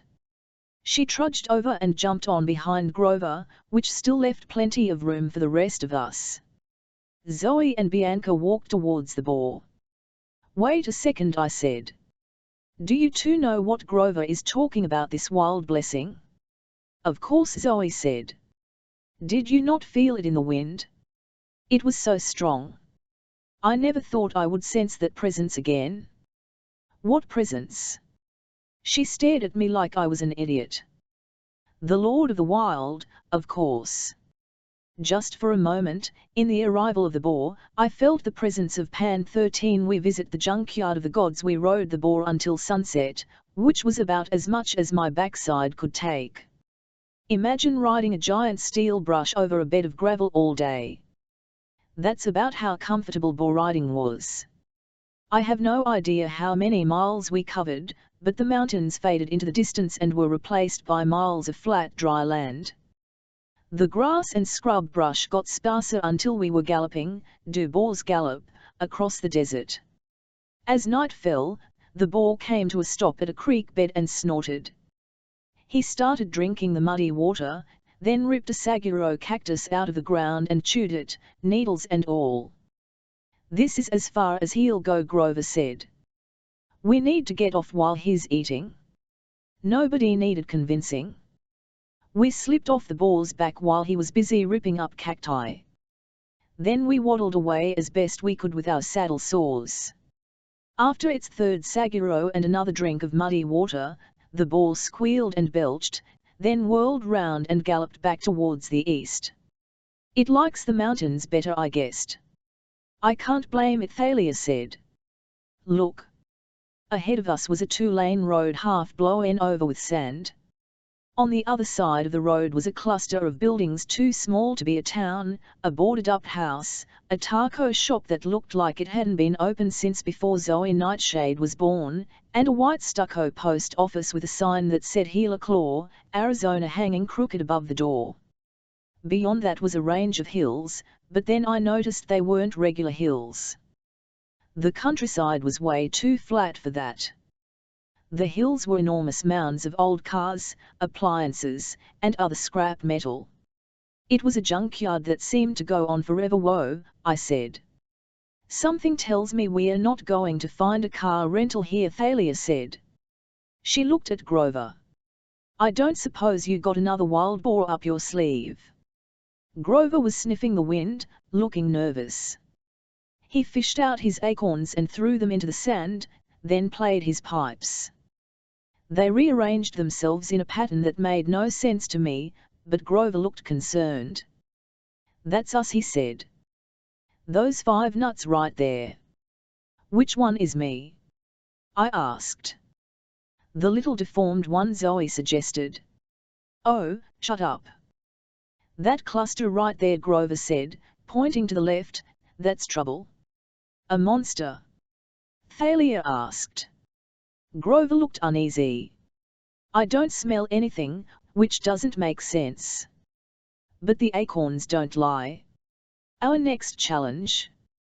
He pointed straight towards the junkyard. With the sunlight almost gone now, the hills of metal looked like something on an alien planet. We decided to camp for the night and try the junkyard in the morning. None of us wanted to go dump diving in the dark. Zoe and Bianca produced 5 sleeping bags and foam mattresses out of their backpacks. I don't know how they did it, because the packs were tiny, but they must have been enchanted to hold more stuff. I had noticed their bows and quivers were also magic. I never really thought about it, but when the hunters needed them, they just appeared slung over their backs. And when they didn't, they were gone. The night got chilly fast, so Grover and I collected old boards from the ruined house, and Thalia zapped them with an electric shock to start a campfire. Pretty soon we were about as comfy as you can get in a rundown ghost town in the middle of nowhere. The stars are out, Zoe said. She was right. There were millions of them, with no city lights to turn the sky orange. Amazing, Bianca said. I've never actually seen the Milky Way. This is nothing, Zoe said. In the old days, there were more. Whole constellations have disappeared because of human light pollution. You talk like you're not human, I said. Zoe raised an eyebrow. I am a hunter. I care what happens to the wild places of the world. Can the same be said for thee? For you, Thalia corrected. Not thee. But you use you for the beginning of a sentence. And for the end, Thalia said. No thou. No thee. Just you. Zoe threw up her hands in exasperation. I hate this language. It changes too often. Grover sighed. He was still looking up at the stars like he was thinking about the light pollution problem. If only Pan were here, he would set things right. Zoe nodded sadly. Maybe it was the coffee, Grover said. I was drinking coffee, and the wind came. Maybe if I drank more coffee. I was pretty sure coffee had nothing to do with what had happened in Cloudcroft, but I didn't have the heart to tell Grover. I thought about the rubber rat and the paper birds that had suddenly come alive when the wind blew. Grover, do you really think that was Pan? I mean, I know you want it to be. He sent us help, Grover insisted. I don't know how or why. But it was his presence. After this quest is done, I'm going back to New Mexico and drinking a lot of coffee. It's the best lead we've got in 2,000 years. I was so close. I didn't answer. I didn't want to squash Grover's hopes. What I want to know, Thalia said, looking at Bianca, is how you destroyed one of the zombies. There are a lot more out there somewhere. We need to figure out how to fight them. Bianca shook her head. I don't know. I just stabbed it and it went up in flames. Maybe there's something special about your knife, I said. It is the same as mine, Zoe said. Celestial bronze, yes. But mine did not affect the warriors that way. Maybe you have to hit the skeleton in a certain spot, I said. Bianca looked uncomfortable with everybody paying attention to her. Never mind, Zoe told her. We will find the answer. In the meantime, we should plan our next move. When we get through this junkyard, we must continue west. If we can find a road, we can hitchhike to the nearest city. I think that would be Las Vegas. I was about to protest that Grover and I had had bad experiences in that tofu, but Bianca beat us to it. No, she said. Not there. She looked really freaked out, like she'd just been dropped off the steep end of a roller coaster. Zoe frowned. Why? Bianca took a shaky breath. I think we stayed there for a while. Nico and I. When we were traveling. And then, I can't remember. Suddenly I had a really bad thought. I remembered what Bianca had told me about Nico and her staying in a hotel for a while. I met Grover's eyes, and I got the feeling he was thinking the same thing. Bianca, I said. That hotel you stayed at. Was it possibly called the Lotus Hotel and Casino? Her eyes widened. How could you know that? Oh, great, I said. Wait, Thalia said. What is the Lotus Casino? A couple of years ago, I said, Grover, Annabeth and I got trapped there. It's designed so you never want to leave. We stayed for about an hour. When we came out, 5 days had passed. It makes time speed up. No, Bianca said. No, that's not possible. You said somebody came and got you out, I remembered. Yes. What did he look like? What did he say? I don't remember. Please, I really don't want to talk about this. Zoe sat forward, her eyebrows knitted with concern. You said that Washington, D.C. had changed when you went back last summer. You didn't remember the subway being there. Yes, but Bianca, Zoe said, can you tell me the name of the President of the United States right now? Don't be silly, Bianca said. She told us the correct name of the President. And who was the President before that? Zoe asked. Bianca thought for a while. Roosevelt. Zoe swallowed. Theodore or Franklin? Franklin, Bianca said. FDR, like FDR Drive? I asked. Because, seriously, that's about all I knew about FDR, Bianca, Zoe said. FDR was not the last president. That was about 70 years ago. That's impossible, Bianca said. I'm not that old. She stared at her hands as if to make sure they weren't wrinkled. Thalia's eyes turned sad. I guess she knew what it was like to get pulled out of time for a while. It's okay, Bianca. The important thing is you and Nico are safe. You made it out. But how? I said. We were only in there for an hour and we barely escaped. How could you have escaped after being there for so long? I told you. Bianca looked about ready to cry. A man came and said it was time to leave. But who? Why did he do it? Before she could answer, we were hit with a blazing light from down the road. The headlights of a car appeared out of nowhere. I was half hoping it was Apollo, come to give us a ride again, but the engine was way too silent for the Sun Chariot, and, besides, it was night time. We grabbed our sleeping bags and got out of the way as a deathly white limousine slid to a stop in front of us. The back door of the limo opened right next to me. Before I could step away, the point of a sword touched my throat. I heard the sound of Zoe and Bianca drawing their bows. As the owner of the sword got out of the car, I moved back very slowly. I had to, because he was pushing the point under my chin. He smiled cruelly. Not so fast now, are you, punk? He was a big man with a crew cut, a black leather biker's jacket, black jeans, a skin-tight white vest and combat boots. Wraparound shades hid his eyes, but I knew what was behind those glasses, hollow sockets filled with flames. I growled. The war god glanced at my friends. At ease, people. He snapped his fingers, and their weapons fell to the ground. This is a friendly meeting. He dug the point of his blade a little further under my chin. Of course I'd like to take your head for a trophy, but Simon wants to see you. And I never behead my enemies in front of a lady. What lady? Thalia asked. Ars looked over at her.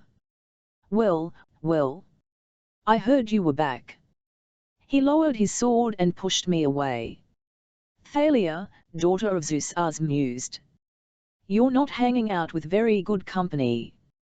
What's your business, Ars? She said.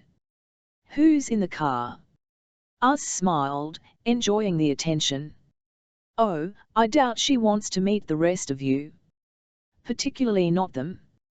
He jutted his chin towards Zoe and Bianca. Why don't you all go get some tacos while you wait? Only take Percy a few minutes. We will not leave him alone with thee, Lord Ars, Zoe said. Besides, Grover managed, the taco place is closed. Ars snapped his fingers again. The lights inside the taqueria suddenly blazed to life. The boards flew off the door and the closed sign flipped to open. You were saying, Goat Boy. Go on, I told my friends. I'll handle this. I tried to sound more confident than I felt. I don't think Ars was fooled. You heard the boy, Ars said. He's big and strong. He's got things under control. My friends reluctantly headed over to the taco restaurant. Ars regarded me with loathing, then opened the limousine door like a chauffeur. Get inside, punk, he said. And mind your manners. She's not as forgiving of rudeness as I am. When I saw her, my jaw dropped. I forgot my name. I forgot where I was. I forgot how to speak in complete sentences. She was wearing a red satin dress and her hair was curled in a cascade of ringlets. Her face was the most beautiful I'd ever seen, perfect makeup, dazzling eyes, a smile that would have lit up the dark side of moon. Thinking back on it, I can't tell you who she looked like. Or even what color her hair or her eyes were. Pick the most beautiful actress you can think of. The goddess was 10 times more beautiful than that. Pick your favorite hair color, eye color, whatever. The goddess had that dot when she smiled at me. Just for a moment she looked a little like Annabeth. Then like this television actress I used to have a crush on in 5th grade. Then, well, you get the idea. Ah, there you are, Percy, the goddess said. I am Aphrodite. I slipped into the seat across from her and said something like, Aga.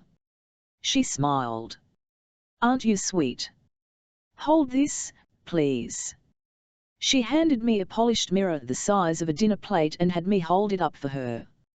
She leaned forward and dabbed at her lipstick, though I couldn't see anything wrong with it. Do you know why you're here? She asked.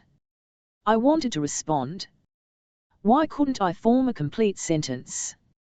She was only a lady. A seriously beautiful lady. With eyes like pools of spring water. Whoa. I pinched my own arm, hard. I don't know, I managed. Oh, dear, Aphrodite said. Still in denial.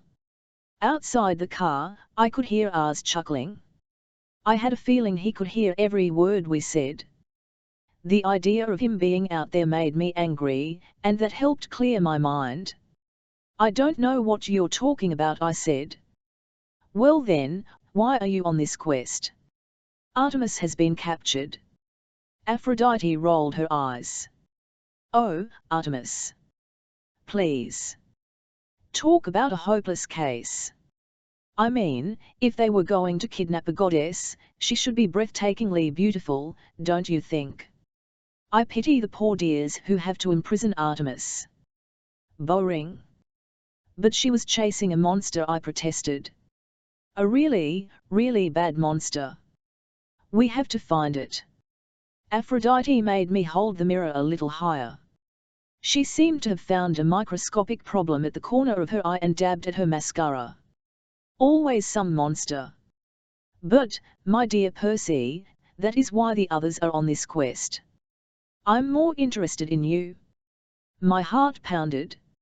I didn't want to answer, but her eyes drew an answer right out of my mouth. Annabeth is in trouble. Aphrodite beamed. Exactly. I have to help her, I said. I've been having these dreams. Ah, you even dream about her. That's so cute. No. I mean, that's not what I meant. She made a TSK sound. Percy, I'm on your side. I'm the reason you're here, after all. I stared at her. What? The poisoned t-shirt the Stoll brothers gave Phoebe, she said. Did you think that was an accident? Sending Blackjack to find you? Helping you sneak out of the camp? You did that? Of course. Because, really, how boring these hunters are. A quest for some monster, blah blah blah. Saving Artemis. Let her stay lost, I say. But a quest for you, love. Wait a second, I never said oh, my dear. You don't need to say it. You do know Annabeth was close to joining the hunters, don't you? I blushed. I wasn't sure she was about to throw her life away. And you, my dear, you can save her from that. It's so romantic. Oh, put the mirror down, Aphrodite ordered. I look fine. I hadn't realized I was still holding it, but as soon as I put it down, I noticed my arms were sore.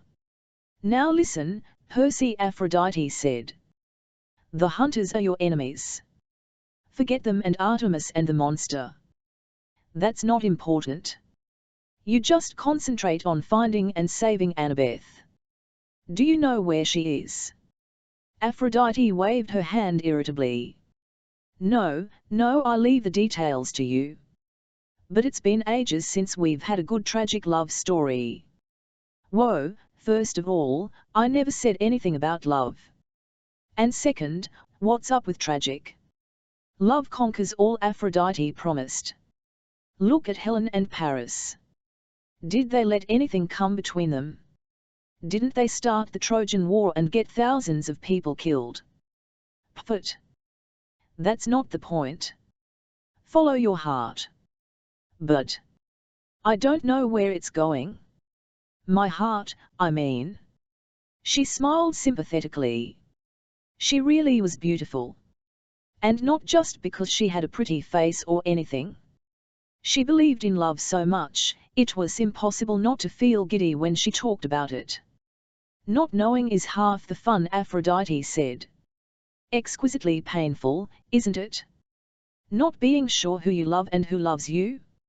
Oh, you kids. It's so cute, I'm going to cry. No, I said. Don't do that. And don't worry, she said. I'm not going to let this be easy and boring for you.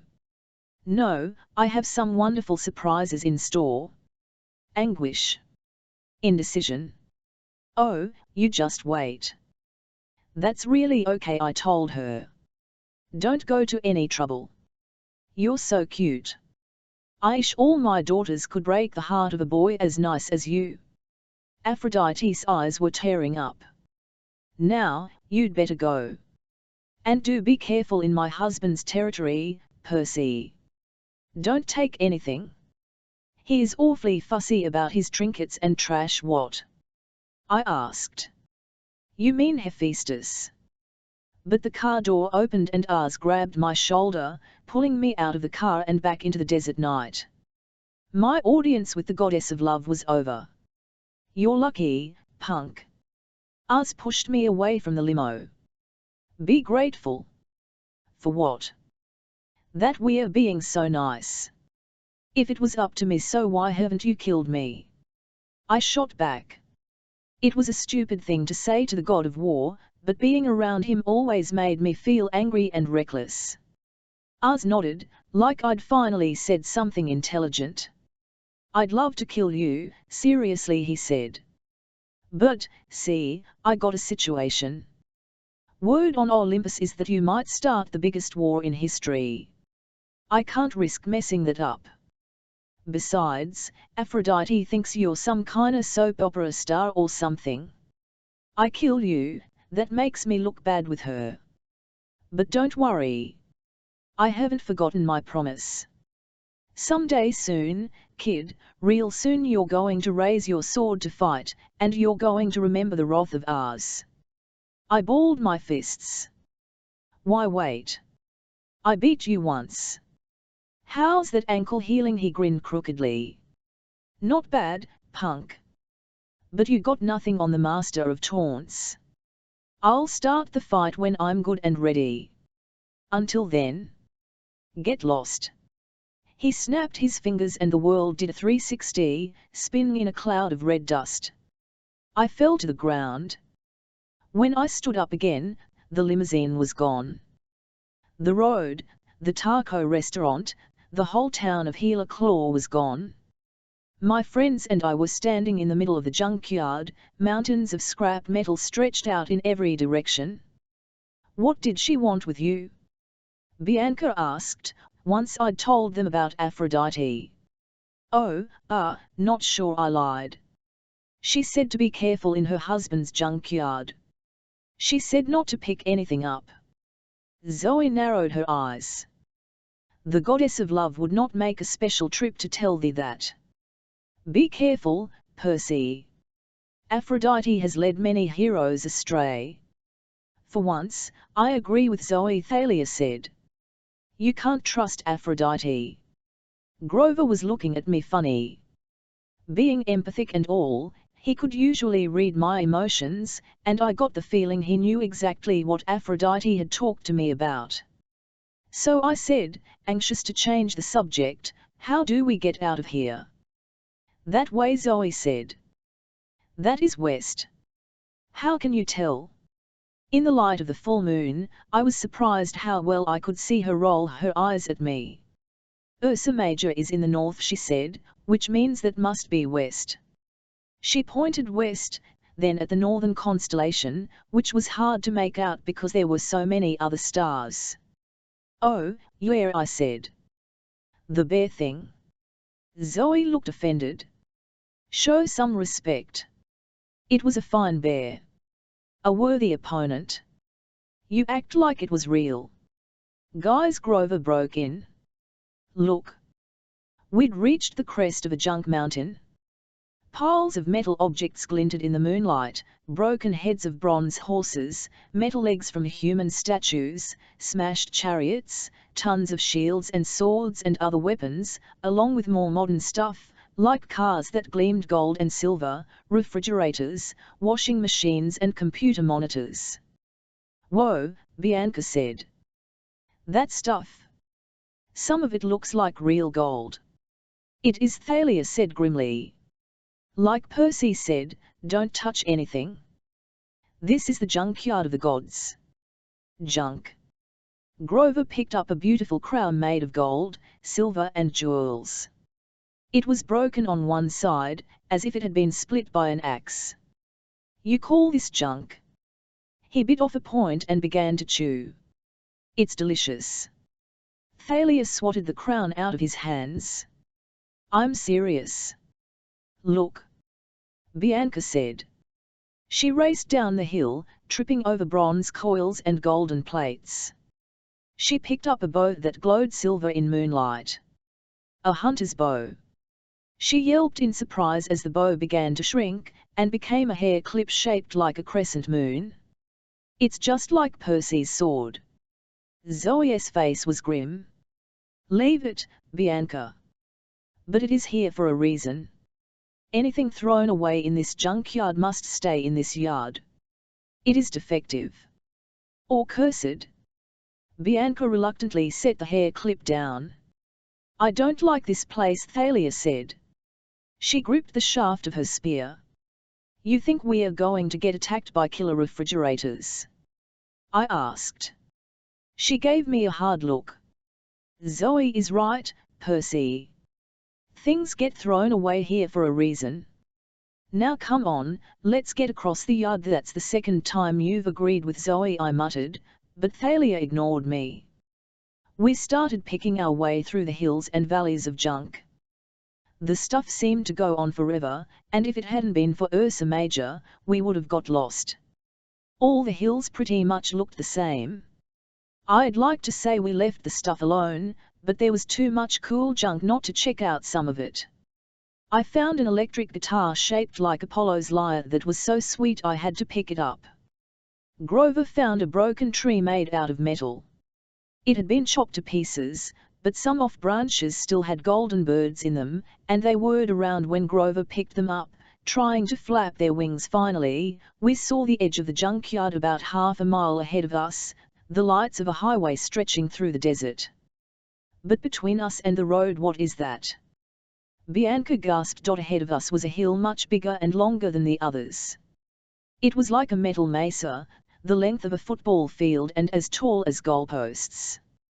At one end of the mesa was a row of 10 thick metal columns, wedged tightly together.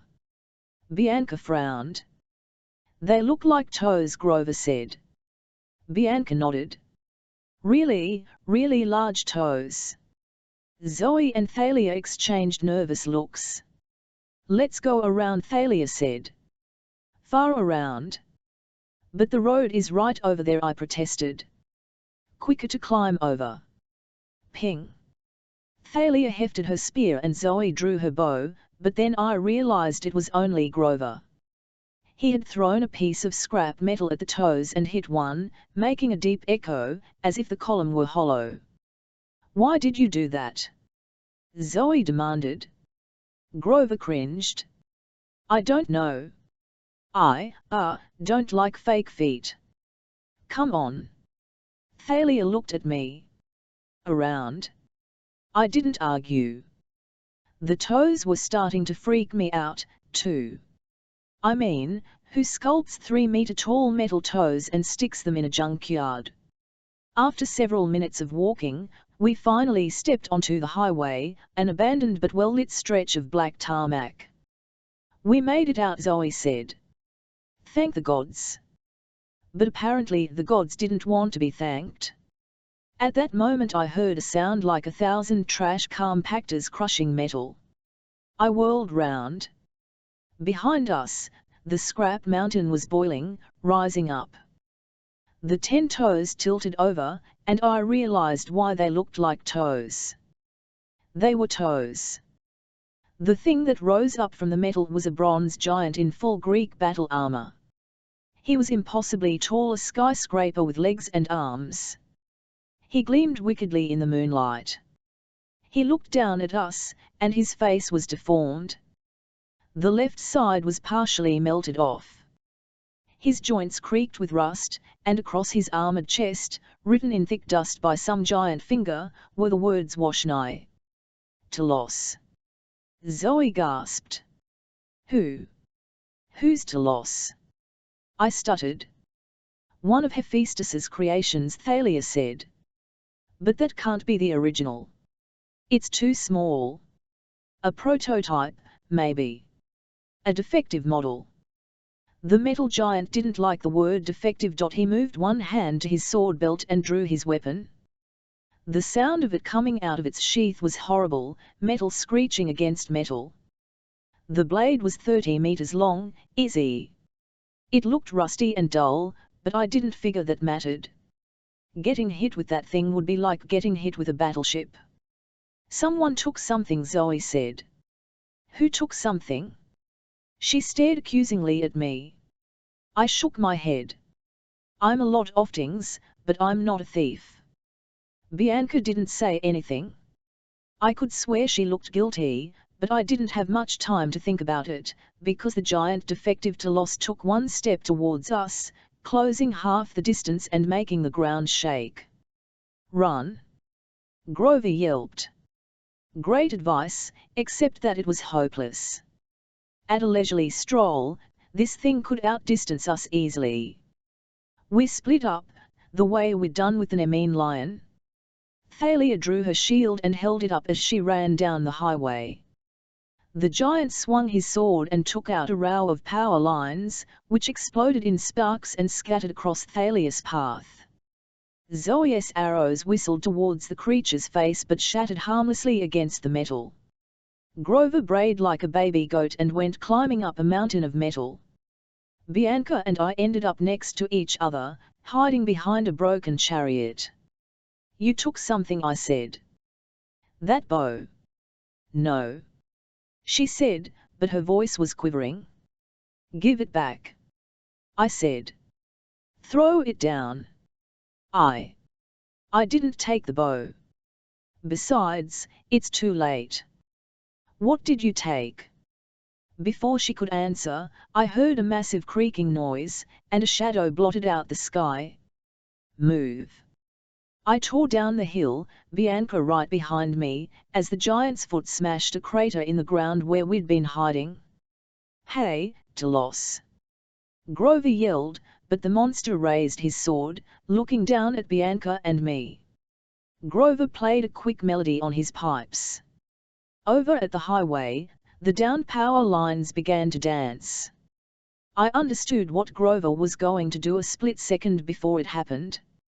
One of the poles with power lines stalacticked flew towards Talos's back leg and tapped around his calf. The lines sparked and sent a jolt of electricity up the giant's backside. Talos whirled around, creaking and sparking. Grover had bought us a few seconds. "Come on," I told Bianca. But she stayed frozen. From her pocket, she brought out a small metal figurine, a statue of a god. It was for Nico. It was the only statue he didn't have. "How can you think of mythmagic at a time like this?" I said. There were tears in her eyes. "Throw it down," I said. "Maybe the giant will leave us alone." She dropped it reluctantly, but nothing happened. The giant kept coming after Grover. It stabbed its sword into a junk hill, missing Grover by a meter or so, but scrap metal made an avalanche over him, and then I couldn't see him anymore. "No!" Thalia yelled. She pointed her spear, and a blue arc of lightning shot out, hitting the monster in his rusty knee, which buckled. The giant collapsed, but immediately started to rise again. It was hard to tell if it could feel anything. There weren't any emotions in its half-melted face, but I got the sense that it was about as ticked off as a 20-story tall metal warrior could be. He raised his foot to stomp and I saw that his sole was treaded like the bottom of a trainer. There was a hole in his heel, like a large manhole, and there were red words painted around it, which I deciphered only after the foot came "Dom, for maintenance only." "Crazy idea time," I said. Bianca looked at me nervously. "Anything?" I told her about the maintenance hatch. "There may be a way to control the thing. Switches or something. I'm going to get inside." "How?" "You'll have to stand under its foot. You'll be crushed." Distracted, I said. "I'll just have to time it right." Bianca's jaw tightened. "No. I'll go." "You can't. You're new at this. You'll die." "It's my fault the monster came after us," she said. "It's my responsibility. Here." She picked up the little god statue and pressed it into my hand. "If anything happens, give that to Nico. Tell him I'm sorry." Bianca, no. But she wasn't waiting for me. She charged at the monster's left foot. Thalia had its attention for the moment. She'd learned that the giant was big but slow. If you could stay close to it and not get smashed, you could run around it and stay alive. At least, it was working so far. Bianca got right next to the giant's foot, trying to balance herself on the metal scraps that swayed and shifted with his weight. Zoe yelled, "What are you doing?" "Get it to raise its foot," she said. Zoe shot an arrow towards the monster's face and it flew straight into one nostril. The giant straightened and shook its head. "Hey, junk boy!" I yelled. "Down here!" I ran up to its big toe and stabbed it with Riptide. The magic blade cut a gash in the bronze. Unfortunately, my plan worked. Telos looked down at me and raised his foot to squash me like a bug. I didn't see what Bianca was doing.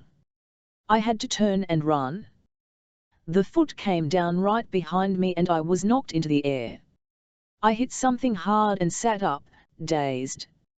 I had been thrown into an Olympus air refrigerator. The monster was about to finish me off, but Grover somehow dug himself out of the junk pile. He played his pipes frantically, and his music sent another power line pole whacking against Telos's thigh. The monster turned.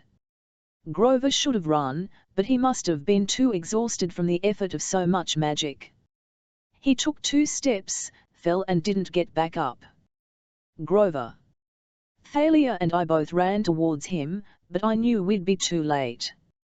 The monster raised his sword to smash Grover. Then he froze. Telos cocked his head to one side, like he was hearing strange new music. He started moving his arms and legs in weird ways, doing the funky chicken. Then he made a fist and punched himself in the face. "Go, Bianca!" I yelled. Zoe looked horrified. "She's inside." The monster staggered around, and I realized we were still in danger. Thalia and I grabbed Grover and ran with him towards the highway. Zoe was already ahead of us. She yelled, "How will Bianca get out?" The giant hit itself in the head again and dropped his sword. A shudder ran through his whole body and he staggered towards the power lines. "Look out!" I yelled, but it was too late. The giant's ankle snared the lines, and blue flickers of electricity shot up his body. I hoped the inside was insulated. I had no idea what was going on in there. The giant careened back into the junkyard, and his right hand fell off, landing in the scrap metal with a horrible clang. His left arm came loose, too. He was falling apart at the joints. Telos began to run. "Wait!" Zoe yelled. We ran after him, but there was no way we could keep up. Pieces of the robot kept falling off, getting in our way. The giant crumbled from the top down, his head, pieces of his chest, and finally his torso and legs collapsed. When we reached the wreckage we searched frantically, yelling Bianca's name. We crawled around in the vast hollow chest pieces and the legs and the torso. We searched until the sun started to rise, but no luck. Zoe sat down and wept. I was stunned to see her cry. Thalia yelled in rage and impaled her sword in the giant's smashed face. "We can keep searching," I said. "It's light now. We'll find her." "No, we won't," Grover said miserably. "It happened just as it was supposed to." "What are you talking about?" I demanded. He looked up at me with big watery eyes. "The prophecy. One shall be lost in the land without rain." Why hadn't I seen it? Why had I let her go instead of me? Here we were in the desert. And Bianca D'Angelo was gone. 14 I have a damn problem at the edge of the dump. We found a tow truck so old it might have been thrown away itself. But the engine started, and it had a full tank of fuel, so we decided to borrow it. Thalia drove. She didn't seem as stunned as Zoe or Grover or me. "The skeletons are still out there," she reminded us. "We need to keep moving." She navigated us through the desert, under clear blue skies, the sand so bright it hurt to look at it. Zoe sat up front with Thalia. Grover and I sat in the back, leaning against the tow winch. The air was cool and dry, but the nice weather just seemed like an insult after losing Bianca. My hand closed around the little figurine that had cost Bianca her life. I still couldn't even tell what god it was supposed to be. Nico would know. Oh, gods, what was I going to tell Nico? I wanted to believe that Bianca was still alive somewhere. But I had a bad feeling that she was gone for good. "It should have been me," I said. I should have gone into the giant. Don't say that. Grover panicked. It's bad enough Annabeth is gone, and now Bianca. Do you think I could stand it if... He sniffled. Do you think anybody else would be my best friend? Ah, Grover. He wiped under his eyes with an oily cloth that left his face grimy like he had war paint on. I'm okay, but he wasn't okay. Ever since the encounter in New Mexico, whatever had happened when that wild wind blew through, he seemed really fragile, even more emotional than usual. I was afraid to talk to him about it, because he might start bawling. At least there's one good thing about having a friend who gets freaked out more than you do. I realized I couldn't stay depressed. I had to set aside thinking about Bianca and keep us going forward, the way Thalia was doing. I wondered what she and Zoe were talking about in the front of the truck. The tow truck ran out of fuel at the edge of a river canyon. That was just as well, because the road dead-ended. Thalia got out and slammed the door. Immediately, one of the tires blew. Great. What now? I scanned the horizon. There wasn't much to see. Desert in all directions, occasional clumps of barren mountains plopped here and there. The canyon was the only thing interesting. The river itself wasn't very big, maybe 50 meters across, green water with a few rapids, but it carved a huge scar out of the desert. The rock cliffs dropped away below us. There's a path, Grover said. We could get to the river. I tried to see what he was talking about, and finally noticed a tiny ledge winding down the cliff face. That's a goat path, I said. So, he asked. The rest of us aren't goats. We can make it, Grover said. I think. I thought about that. I'd done cliffs before, but I didn't like them. Then I looked over at Thalia and saw how pale she'd got. Her problem with heights, she'd never be able to do it. No, I said. I think we should go further upstream. Grover said, but come on, I said. A walk won't hurt us. I glanced at Thalia. Her eyes said a quick thank you. We followed the river for about half a mile before coming to an easier slope that led down to the water. On the shore was a canoe rental operation that was closed for the season, but I left a stack of golden drachma on the counter and a note saying I owe you canoes. We need to go upstream, Zoe said. It was the first time I'd heard her speak since the junkyard, and I was worried about how bad she sounded, like somebody with the flu. The rapids are too swift. Leave that to me, I said. We put the canoes in the water. Thalia pulled me aside as we were getting the oars. Thanks for back there. Don't mention it. Can you really? She nodded to the rapids. You know. I think so. Usually I'm good with water. Would you take Zoe? She asked. I think, maybe you can talk to her. She's not going to like that. Please? I don't know if I can stand being in the same boat with her. She's starting to worry me. It was about the last thing I wanted to do, but I nodded. Thalia's shoulders relaxed. I owe you 1. 2. 1.5, Thalia said. She smiled and, for a second, I remembered that I actually liked her when she wasn't yelling at me. She turned and helped Grover get their canoe into the water. As it turned out, I didn't even need to control the currents. As soon as we got in the river, I looked over the edge of the boat and found a couple of naiads staring at me. They looked like regular teenage girls, the kind you'd see in any mall, except for the fact that they were underwater. Hey, I said. They made a bubbling sound that may have been giggling. I wasn't sure. I had a hard time understanding naiads. We're heading upstream, I told them. Do you think you could? Before I could even finish, the naiads each chose a canoe and began pushing us up the river. We started so fast Grover fell into his canoe with his hooves sticking up in the air. I hate naiads, Zoe grumbled. A stream of water squirted up from the back of the boat and hit Zoe in the face. She devils. Zoe went for her bow. Whoa, I said. They are just playing. Cursed water spirits. They've never forgiven me.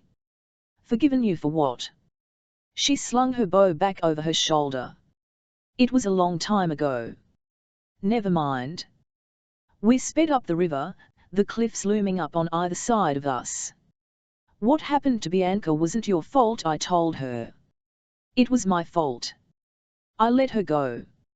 I figured this would give Zoe an excuse to start yelling at me. At least that might shake her out of feeling depressed. Instead, her shoulders slumped. No, Percy.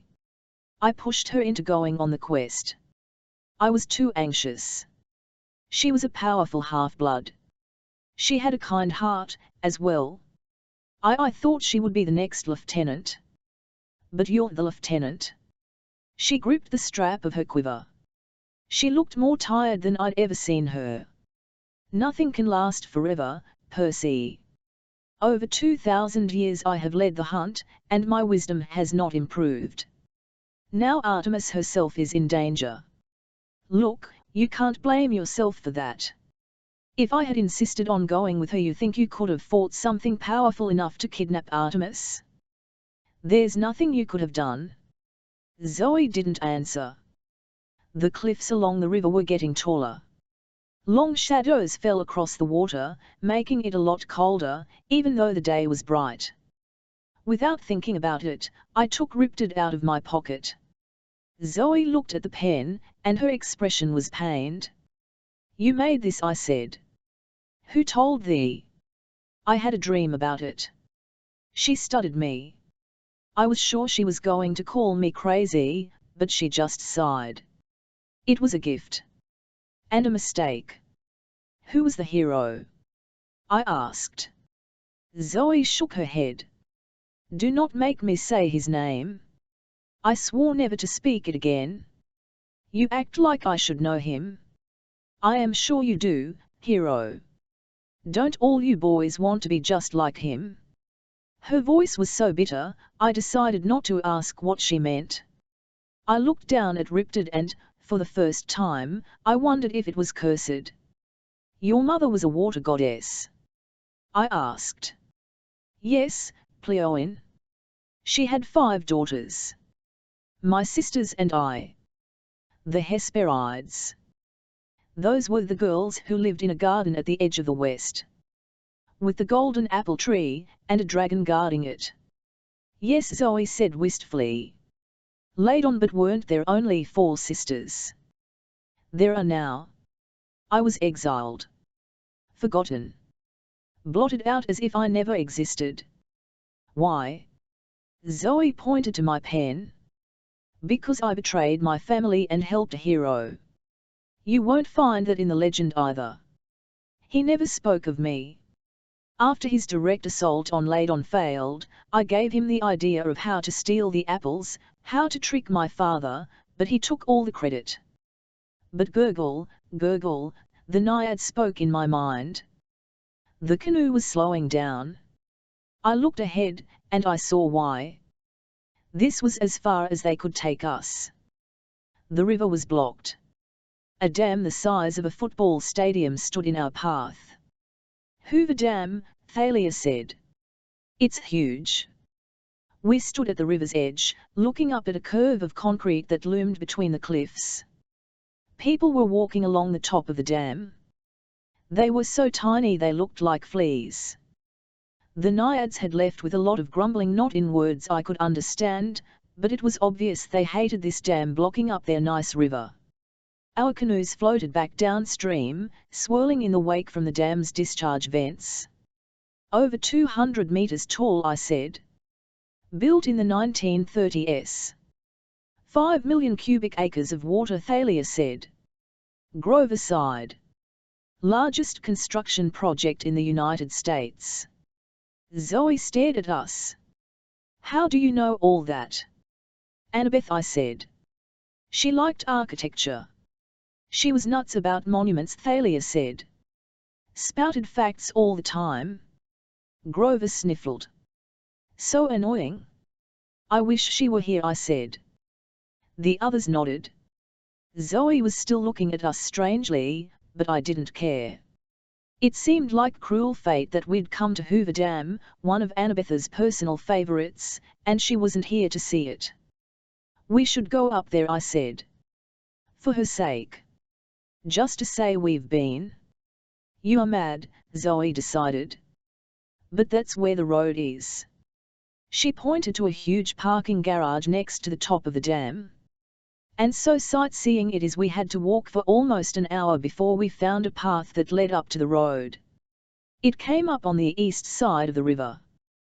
Then we straggled back towards the dam. It was cold and windy on top. On one side, a big lake spread out, ringed by barren desert mountains. On the other side, the dam dropped away like the world's most dangerous skateboard ramp, down to the river more than 200 meters below, and water that churned from the dam's vents.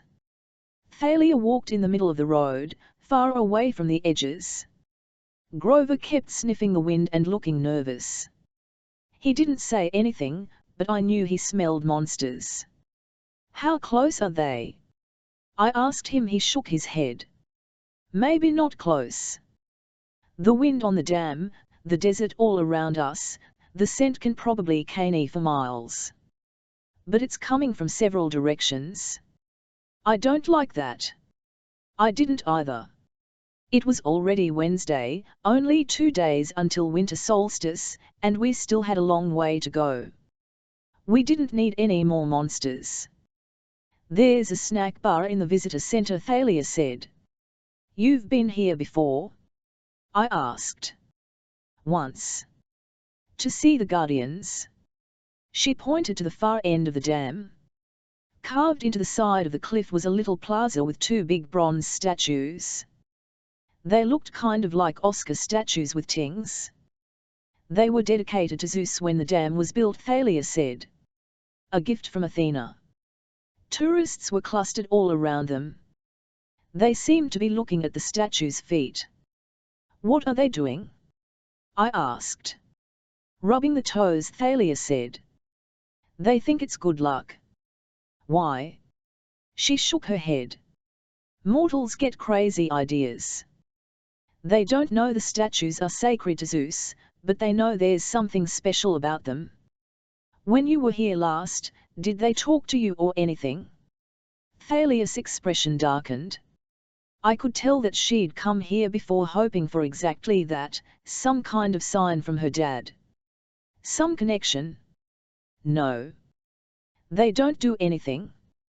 They are just big metal statues. I thought about the last big metal statue we'd run into. That hadn't gone so well. But I decided not to bring it up. Let us find the damn snack bar, Zoe said. We should eat while we can. Grover cracked a smile. The damn snack bar. Zoe blinked. Yes. Hat is funny. Nothing, Grover said, trying to keep a straight face. I could use some damn French fries. Even Thalia smiled at that. And I need to use the damn restroom.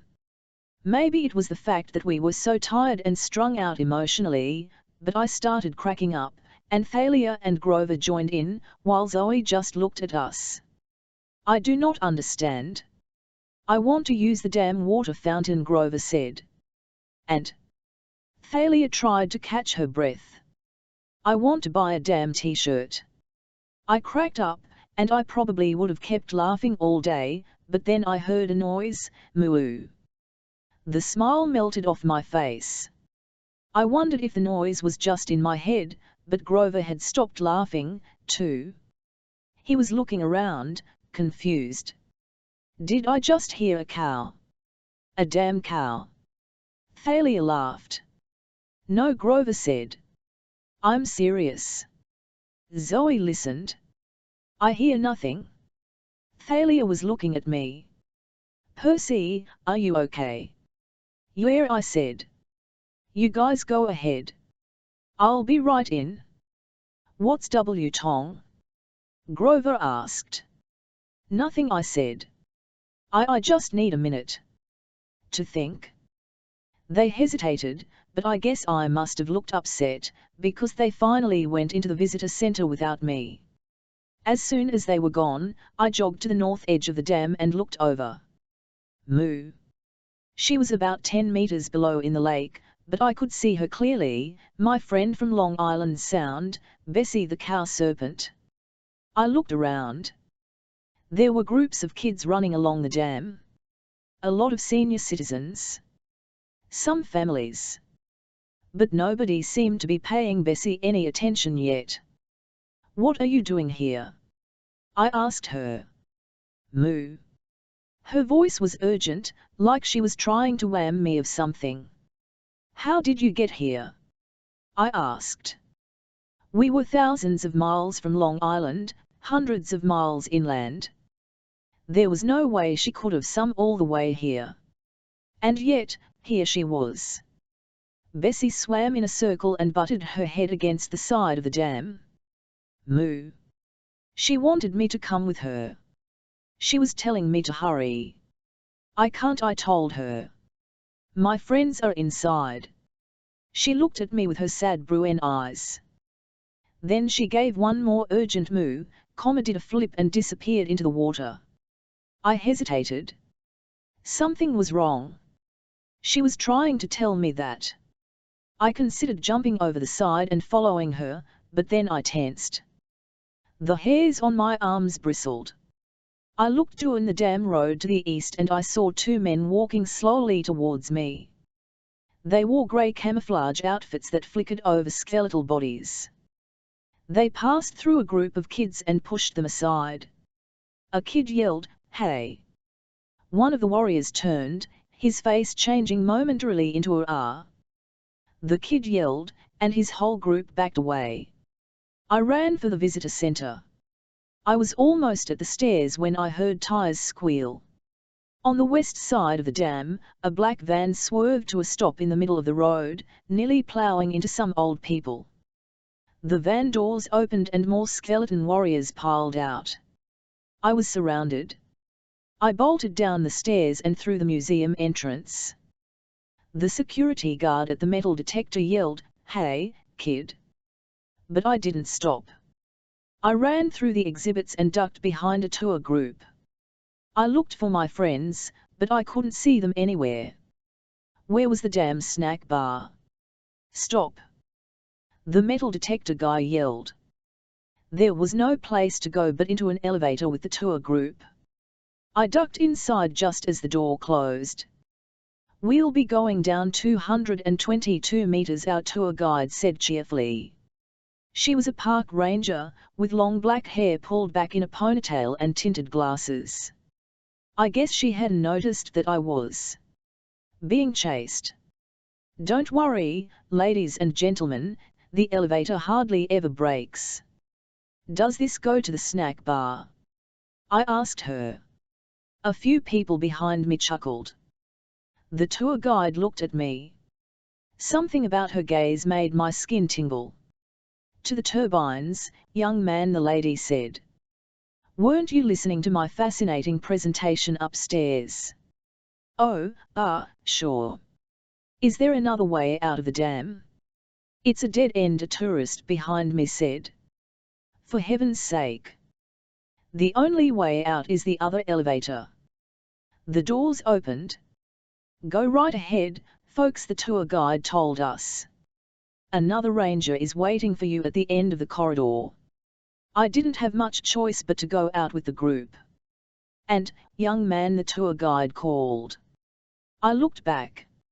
She'd taken off her glasses. Her eyes were startlingly grey, like storm clouds. There is always a way out for those clever enough to find it. The doors closed with the tour guide still inside, leaving me alone. Before I could think too much about the woman in the elevator, a ding came from round the corner. The second elevator was opening, and I heard an unmistakable sound, the clattering of skeleton teeth. I ran after the tour group, through a tunnel carved out of solid rock.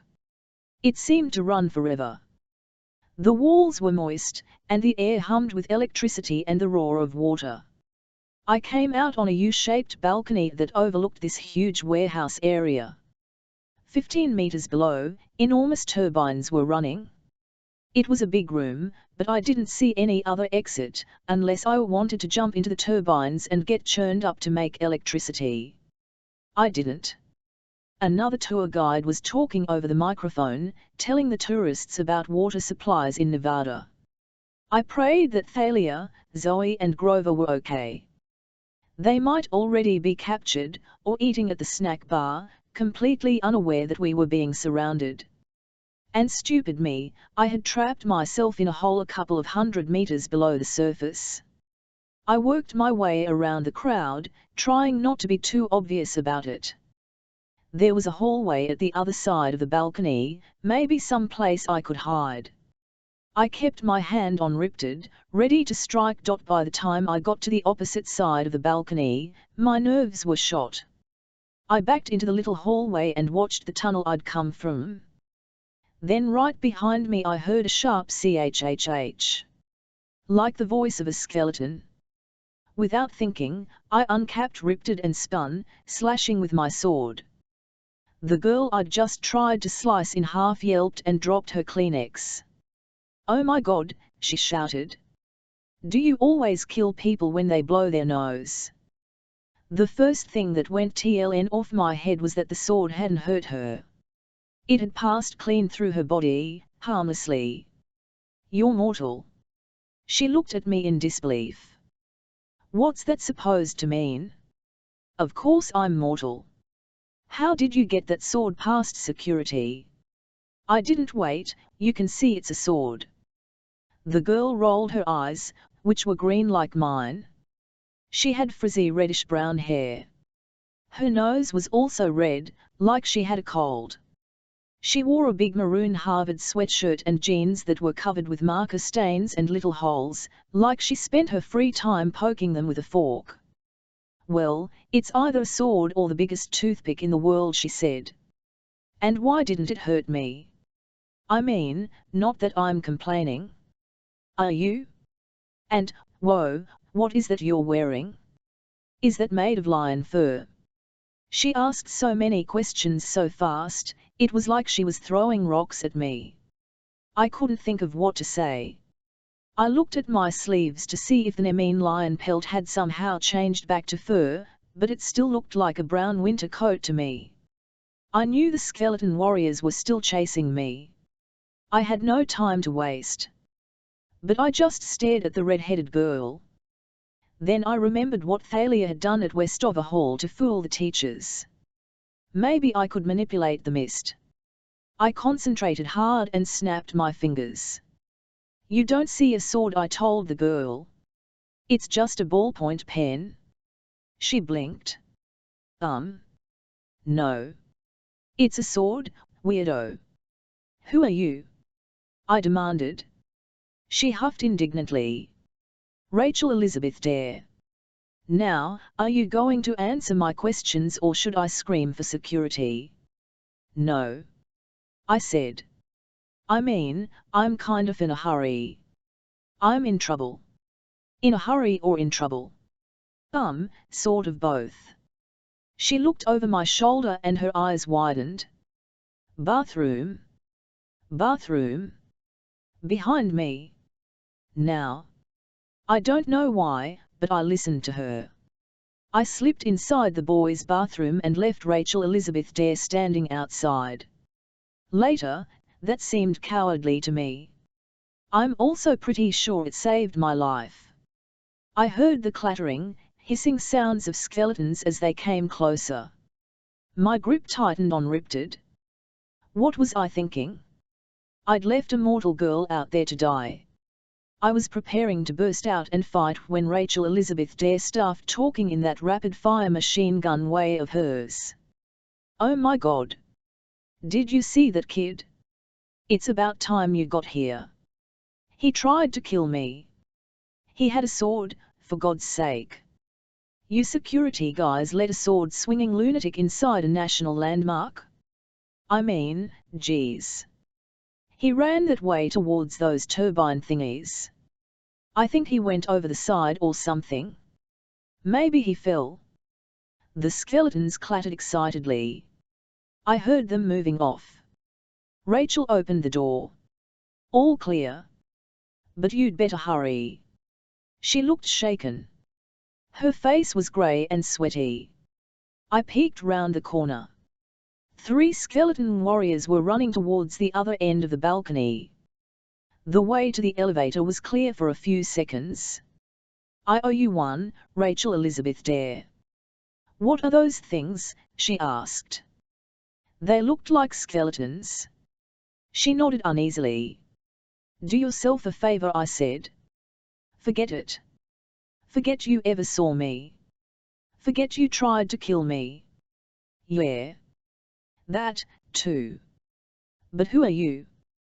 Percy, I started to say.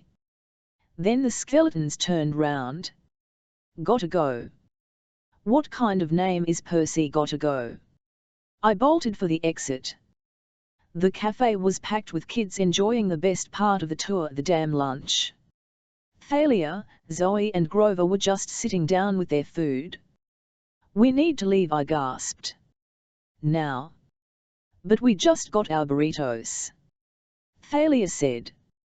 Zoe stood up, muttering an ancient Greek curse. He's right. Look. The cafe windows wrapped all the way round the observation floor, which gave us a beautiful panoramic view of the skeletal army that had come to kill us. I counted 2 on the east side of the dam road, blocking the way to Arizona. 3 more on the west side, guarding Nevada. All of them were armed with batons and pistols. But our immediate problem was a lot closer. The 3 skeleton warriors who'd been chasing me in the turbine room now appeared on the stairs. They saw me from across the cafeteria and clattered their teeth. Elevator. Grover said. We bolted in that direction, but the doors opened with a pleasant ding, and 3 more warriors stepped out. Every warrior was accounted for, minus the one Bianca had blasted to flames in New Mexico. We were completely surrounded. Then Grover had a brilliant, totally Grover-like idea. Burrito fight.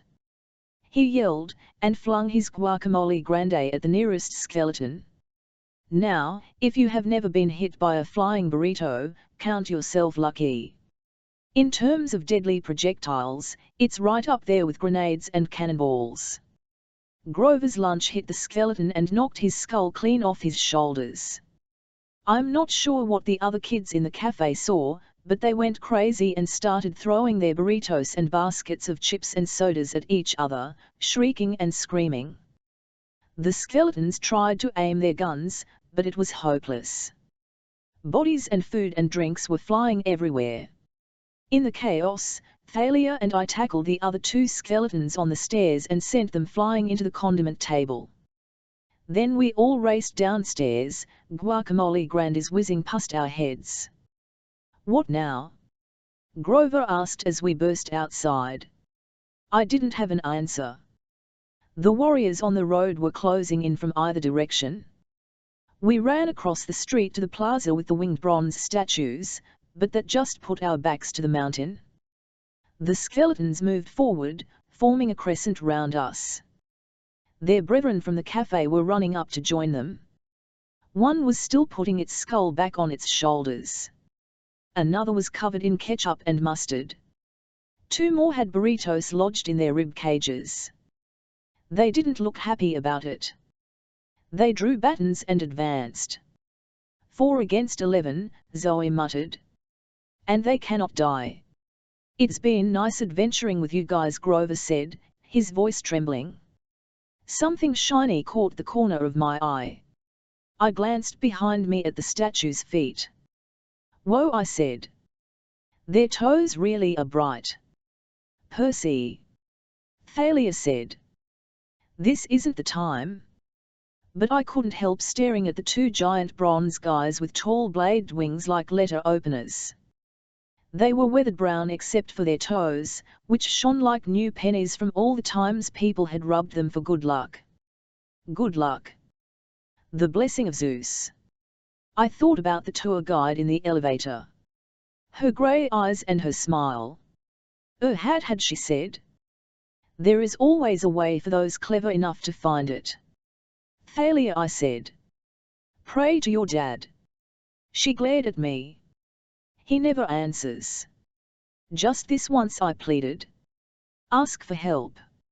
I think the statues can give us some luck. 6 skeletons raised their guns.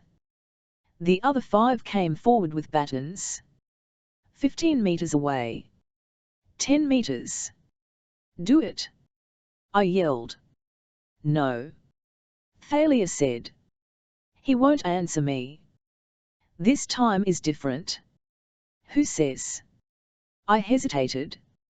Athena, I think. Thalia scowled like she was sure I'd gone crazy. Try it, Grover pleaded. Thalia closed her eyes. Her lips moved in a silent prayer.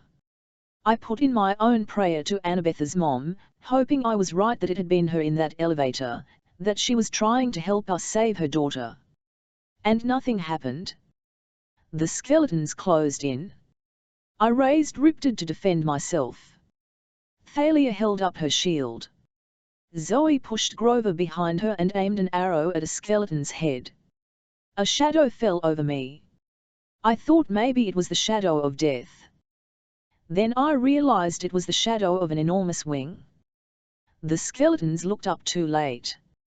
A flash of bronze, and all 5 of the baton wielders were swept aside. The other skeletons opened fire.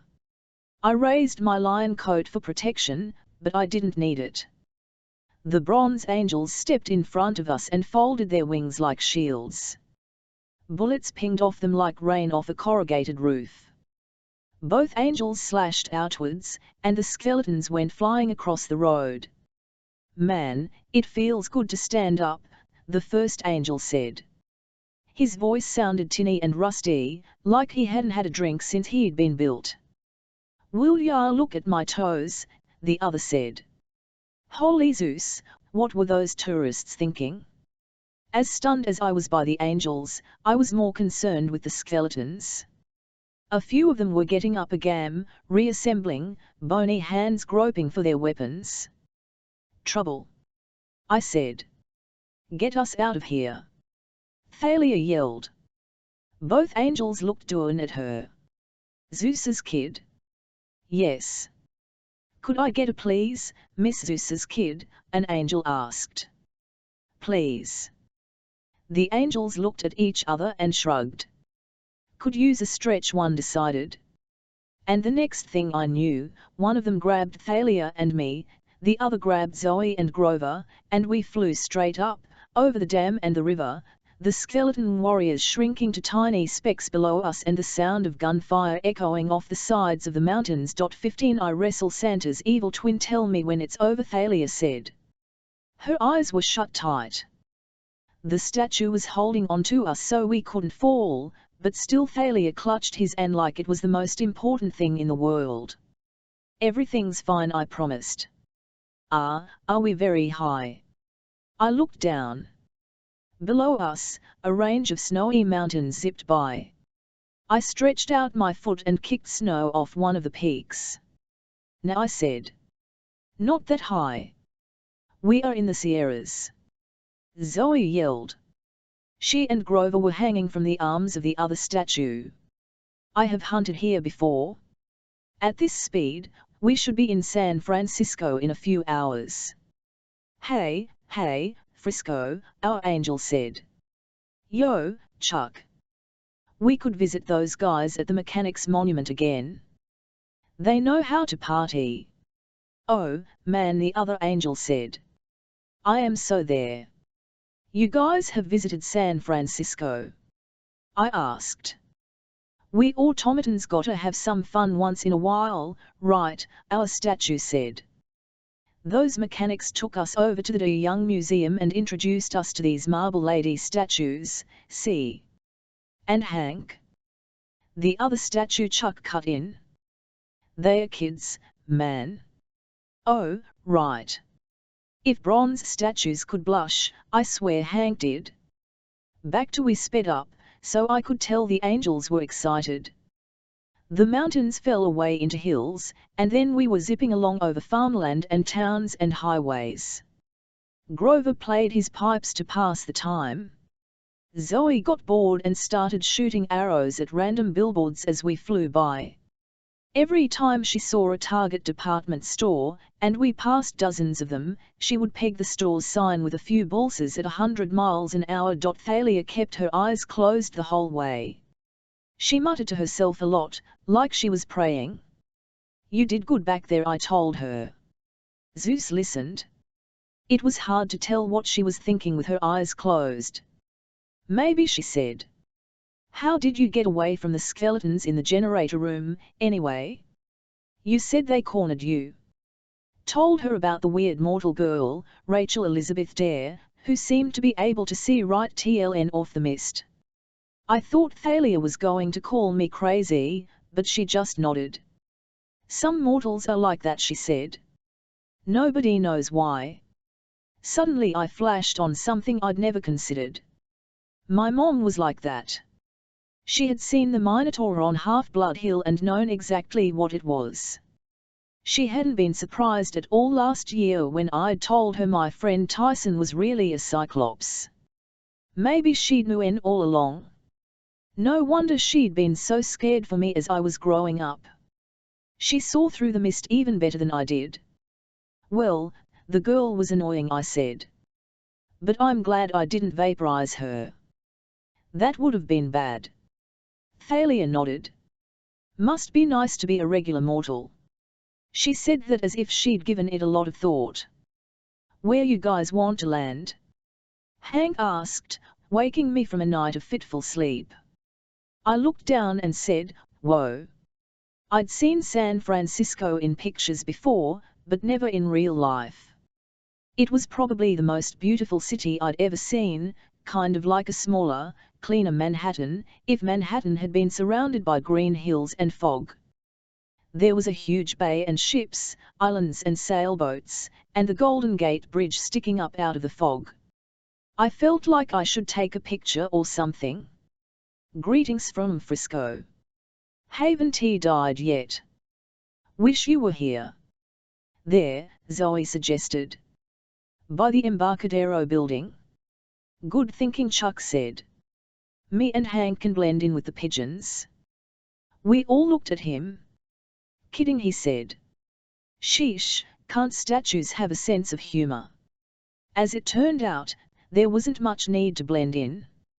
It was early morning and not many people were around.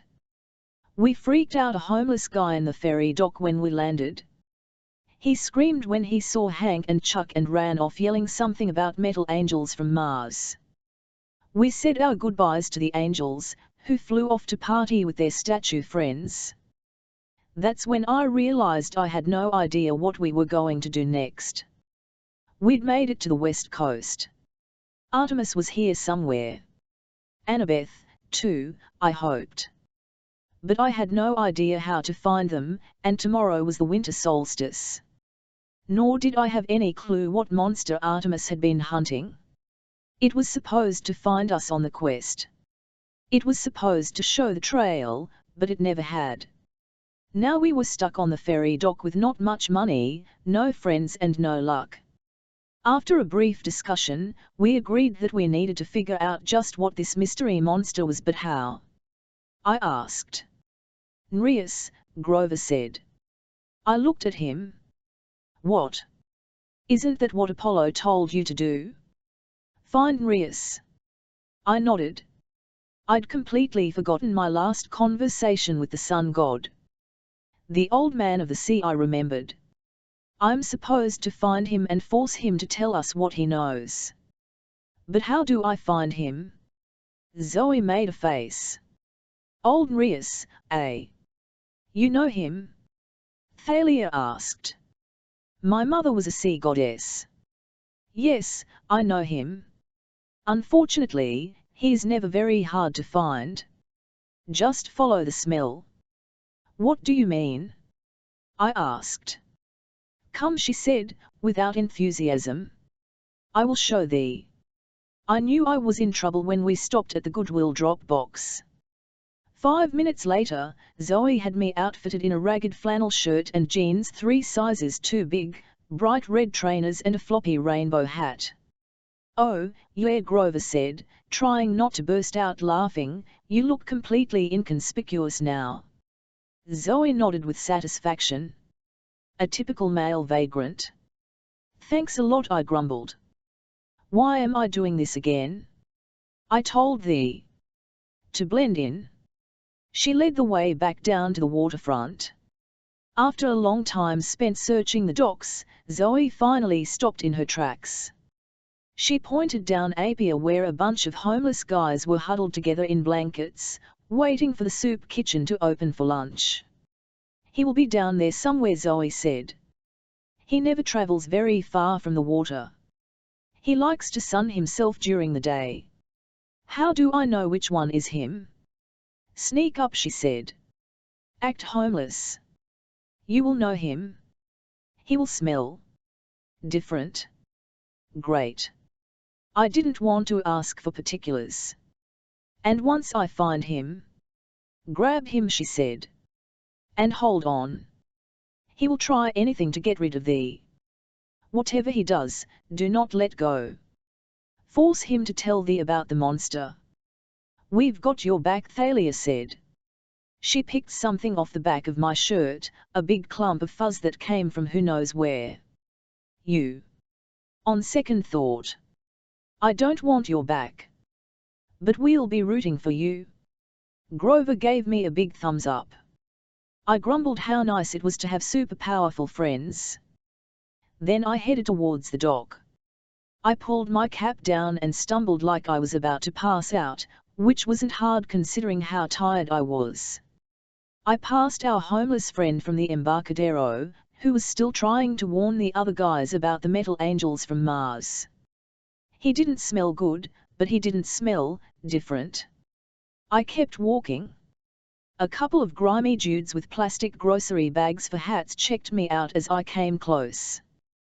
"Beat it, kid," one of them muttered. I moved away. They smelled pretty bad, but just regular old bad. Nothing unusual. There was a lady with a bunch of plastic flamingos sticking out of a shopping cart. She glared at me like I was going to steal her birds. At the end of the pier, a guy who looked about 1,000,000 years old was passed out in a patch of sunlight. He wore pajamas and a fuzzy bathrobe that probably used to be white. He was fat, with a white beard that had turned yellow, kind of like Santa Claus, if Santa had been rolled out of bed and dragged through a landfill. And his smell? As I got closer, I froze. He smelled bad, all right, but ocean bad. Like hot seaweed and dead fish and brine.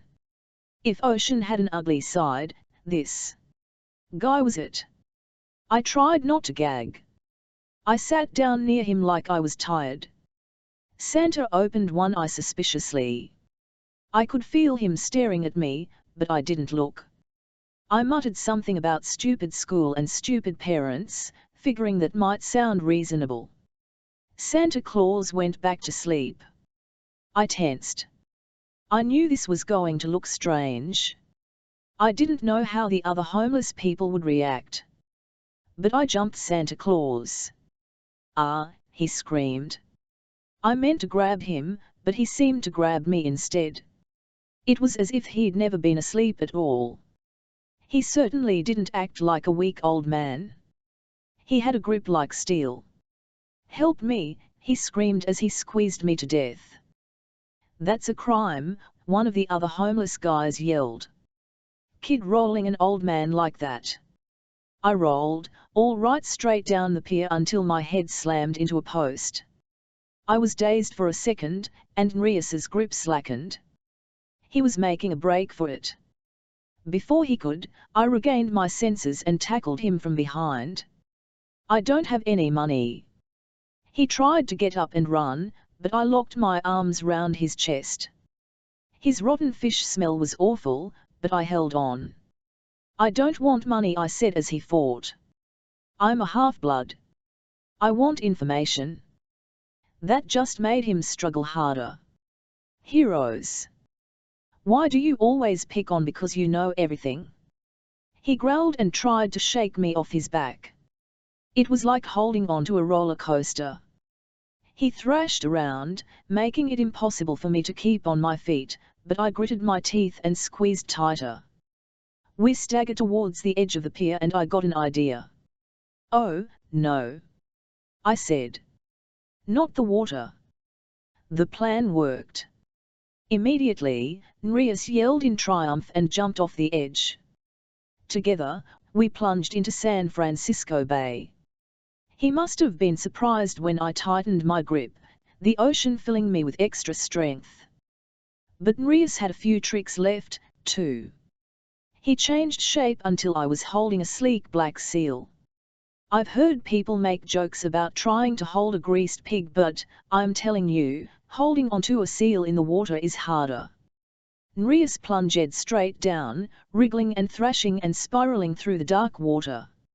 If I hadn't been Poseidon's son, there's no way I could have stayed with him. Nereus spun and expanded, turning into a killer whale, but I grabbed his dorsal fin as he burst out of the water. A whole bunch of tourists went, "Whoa." I managed to wave at the crowd. "Yeah, we do this every day here in San Francisco." Nereus plunged into the water and turned into a slimy eel. I started to tie him into a knot until he realized what was going on and changed back to human form. "Why won't you drown?" he wailed, pummeling me with his fists. "I'm Poseidon's son," I said. "Curse that upstart. I was here first." Finally he collapsed on the edge of the boat dock. Above us was one of those tourist piers lined with shops, like a mall on water. Nereus was heaving and gasping. I was feeling great. I could have gone on all day, but I didn't tell him that. I wanted him to feel like he'd put up a good fight. My friends ran down the steps from the pier. "You got him?" Zoe said. "You don't have to sound so amazed," I said. Nereus moaned. "Oh, wonderful. An audience for my humiliation. The normal deal, I suppose. You'll let me go if I answer your question." "I've got more than one question," I said. "Only one question per capture. That's the rule." I looked at my friends. This wasn't good. I needed to find Artemis, and I needed to figure out what the doomsday creature was. I also needed to know if Annabeth was still alive, and how to rescue her. How could I ask all that in one question? A voice inside me was screaming, "Ask about Annabeth." That's what I cared about most. But then I imagined what Annabeth might say. She would never forgive me if I saved her and didn't save Olympus. Zoe would want me to ask about Artemis, but Chiron had told us the monster was even more important. I sighed. "All right, Nereus. Tell me where to find this terrible monster that could bring an end to the gods." "The one Artemis was hunting." The old man of the sea smiled, showing off his mossy green teeth. "Oh, that's too easy," he said evilly. "He's right there." Nereus pointed to the water at my feet. "Where?" one said. "The deal is complete." Nereus gloated. With a pop, he turned into a goldfish and did a backflip into the sea. "You tricked me," I yelled. "Wait." Thalia's eyes widened. "What is that?" Moo. I looked down, and there was my friend the cow serpent, swimming next to the dock. She nudged my shoe and gave me the sad brown eyes. "Ah, Bessie," I said. "Not now." "Moo." Grover gasped. "He says his name isn't Bessie. You can understand her, him?" Grover nodded. "It's a very old form of animal speech. But he says his name is the Ophiotaurus." "The Ophi what?" "It means serpent bull in Greek," Thalia said. "But what's it doing here?" Moo. "He says Percy is his protector," Grover announced. "And he's running from the bad people. He says they are close. I was wondering how you got all that out of a single moo. Wait, Zoe said, looking at me. You know this cow? I was feeling impatient, but I told them the story. Thalia shook her head in disbelief. And you just forgot to mention this before? Well, yeah. It seemed silly, now that she said it, but things had been happening so fast. Bessie, the Ophiuchus seemed like a minor detail. I am a fool, Zoe said suddenly. I know this story. What story? From the War of the Titans, she said. My father told me this tale, thousands of years ago. This is the beast we are looking for. Bessie. I looked down at the bull serpent. But, he's too cute. He couldn't destroy the world. That is how we were wrong, Zoe said. We've been anticipating a huge dangerous monster, but the Ophiuchus does not bring down the gods that way. He must be sacrificed. Bessie lowed. I don't think he likes the S-word, Grover said.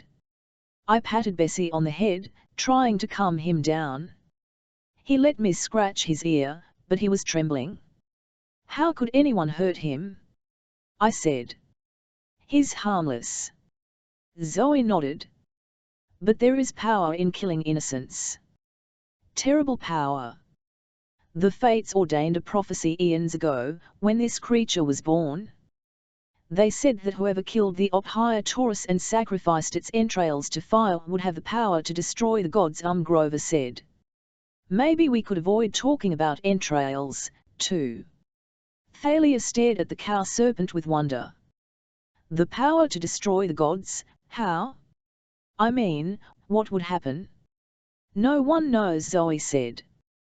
The first time, during the Titan War, the Ophiuchus was in fact slain by a giant ally of the Titans, but thy father Zeus sent an eagle to snatch the entrails away before they could be tossed into the fire. It was a close call. Now, after 3,000 years, the Ophiuchus is reborn. Thalia sat down on the dock. She stretched out her hand. Bessie went right to her. Thalia placed her hand on his head. Bessie shivered. Thalia's expression bothered me. She almost looked hungry. We have to protect him, I told her. If Luke gets hold of him, Luke wouldn't hesitate, Thalia muttered. The power to overthrow Olympus. That's huge. Yes, it is, my dear, said a man's voice in a heavy French accent. And it is a power you shall unleash. The Ophiuchus made a whimpering sound and submerged. I looked up. We'd been so busy talking, we'd allowed ourselves to be ambushed. Standing behind us, his two-color eyes gleaming wickedly, was Dr. Thorne, the Manticore himself. This is just perfect, the Manticore gloated. He was wearing a ratty black trench coat over his Westover Hall uniform, which was torn and stained. His military haircut had grown out spiky and greasy. He hadn't shaved recently, so his face was covered in silver stubble. Basically, he didn't look much better than the guys down at the soup kitchen. Long ago, the gods banished me to Persia, the Manticore said. I was forced to scrounge for food on the edges of the world, hiding in forests, devouring insignificant human farmers for my meals. I never got to fight any great heroes. I was not feared and admired in the old stories. But now that it'll change. The Titans shall honor me, and I shall feast on the flesh of half-bloods. On either side of him stood two armed security guys, some of the mortal mercenaries I'd seen in DC. Two more stood on the next boat dock over, just in case we tried to escape that way. There were tourists all around walking down the waterfront, shopping at the pier above us, but I knew that wouldn't stop the Manticore from acting. Where are the skeletons? I asked the Manticore. He sneered. I do not need those foolish undead. The general thinks I am worthless. He will change his mind when I defeat you myself. I needed time to think. I had to save Bessie. I could dive into the sea, but how could I make a quick getaway with a 200-kilogram cow serpent? And what about my friends? We beat you once before, I said. Ha! You could barely fight me with a goddess on your side. And, alas, that goddess is preoccupied at the moment. There will be no help for you now. Zoe notched an arrow and aimed it straight at the manticore's head. The guards on either side of us raised their guns. Wait. I said. Zoe, don't. The manticore smiled. The boy is right, Zoe Nightshade. Put away your bow. It would be a shame to kill you before you witnessed Thalia's great victory. What are you talking about? Thalia growled. She had her shield and spear ready. Surely it is clear, the manticore said. This is your moment. This is why Lord Kronos brought you back to life.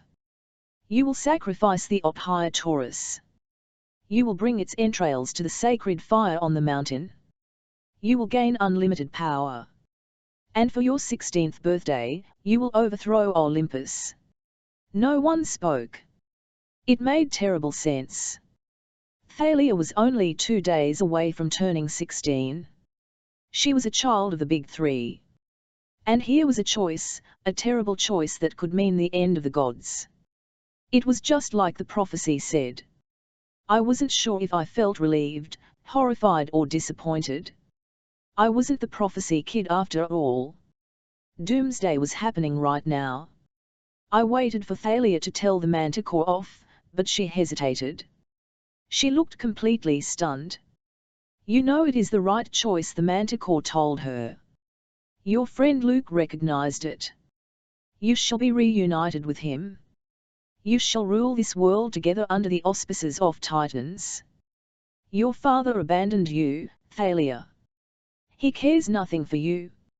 And now you shall gain power over him. Crush the Olympians underfoot, as they deserve. Call the beast. It will come to you. Use your spear. Thalia, I said, snap out of it. She looked at me the same way she had the morning she woke up on Half-Blood Hill, dazed and uncertain. It was almost like she didn't know me. I don't. Your father helped you, I said. He sent the metal angels. He turned you into a tree to preserve you. Her hand tightened on the shaft of her spear. I looked at Grover desperately. Thank the gods, he understood what I needed.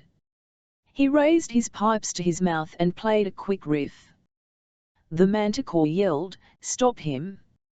The guards had been targeting Zoe, and before they could figure out that the kid with the pipes was the bigger problem, the wooden planks at their feet sprouted new branches and tangled their legs. Zoe let loose 2 quick arrows that exploded at their feet in clouds of sulphurous yellow smoke. Fart arrows. The guards started coughing. The manticore shot spines in our direction, but they ricocheted off my lion's coat. Grover, I said, tell Bessie to dive deep and stay down. Moo-oo-oo-oo. Grover translated. I could only hope that Bessie got the message. The cow. Thalia muttered, still in a daze. Come on. I pulled her along as we ran up the stairs to the shopping centre on the pier. We dashed round the corner of the nearest store. I heard a manticore shouting at his minions, "Get them!" Tourists screamed as the guards shot blindly into the air. We scrambled to the end of the pier. We hid behind a little kiosk filled with souvenir crystals, wind chimes and dream catchers and stuff like that, glittering in the sunlight. There was a water fountain next to us. Down below, a bunch of sea lions were sunning themselves on the rocks. The whole of San Francisco Bay spread out before us, the Golden Gate Bridge, Alcatraz Island and the green hills and fog beyond that to the north. A picture-perfect moment, except for the fact that we were about to die and the world was going to end. Go over the side. Zoe told me. You can escape in the sea, Percy. Call on thy father for help. Maybe you can save the Ophiuchus. She was right, but I couldn't do it. I won't leave you guys, I said. We fight together. You have to get word to camp. Grover said. At least let them know what's going on. Then I noticed the crystals making rainbows in the sunlight. There was a drinking fountain next to me. Get word to camp, I muttered. Good idea. I uncapped, ripped it and slashed off the top of the water fountain. Water burst out of the busted pipe and sprayed all over us. Thalia gasped as the water hit her. The fog seemed to clear from her eyes. Are you crazy, Q? She asked. But Grover understood. He was already fishing around in his pockets for a coin. He threw a golden drachma into the rainbows created by the mist and yelled, "O goddess, accept my offering." The mist rippled. Camp Half-Blood, I said. And there, shimmering in the mist right next to us, was the last person I wanted to see, Mr. D, wearing his leopard skin jogging suit and rummaging through the refrigerator. He looked up lazily. Do you mind? Where's Chiron? I shouted. How rude. Mr. D took a swig from a jug of grape juice. Is that how you say hello? Hello, I amended. We're about to die. Where's Chiron? Mr. D considered that. I wanted to scream at him to hurry up, but I knew that wouldn't work. Behind us, footsteps and shouting, the Manticore's troops were closing in. About to die, Mr. D mused. How exciting. I'm afraid Chiron isn't here. Would you like me to take a message?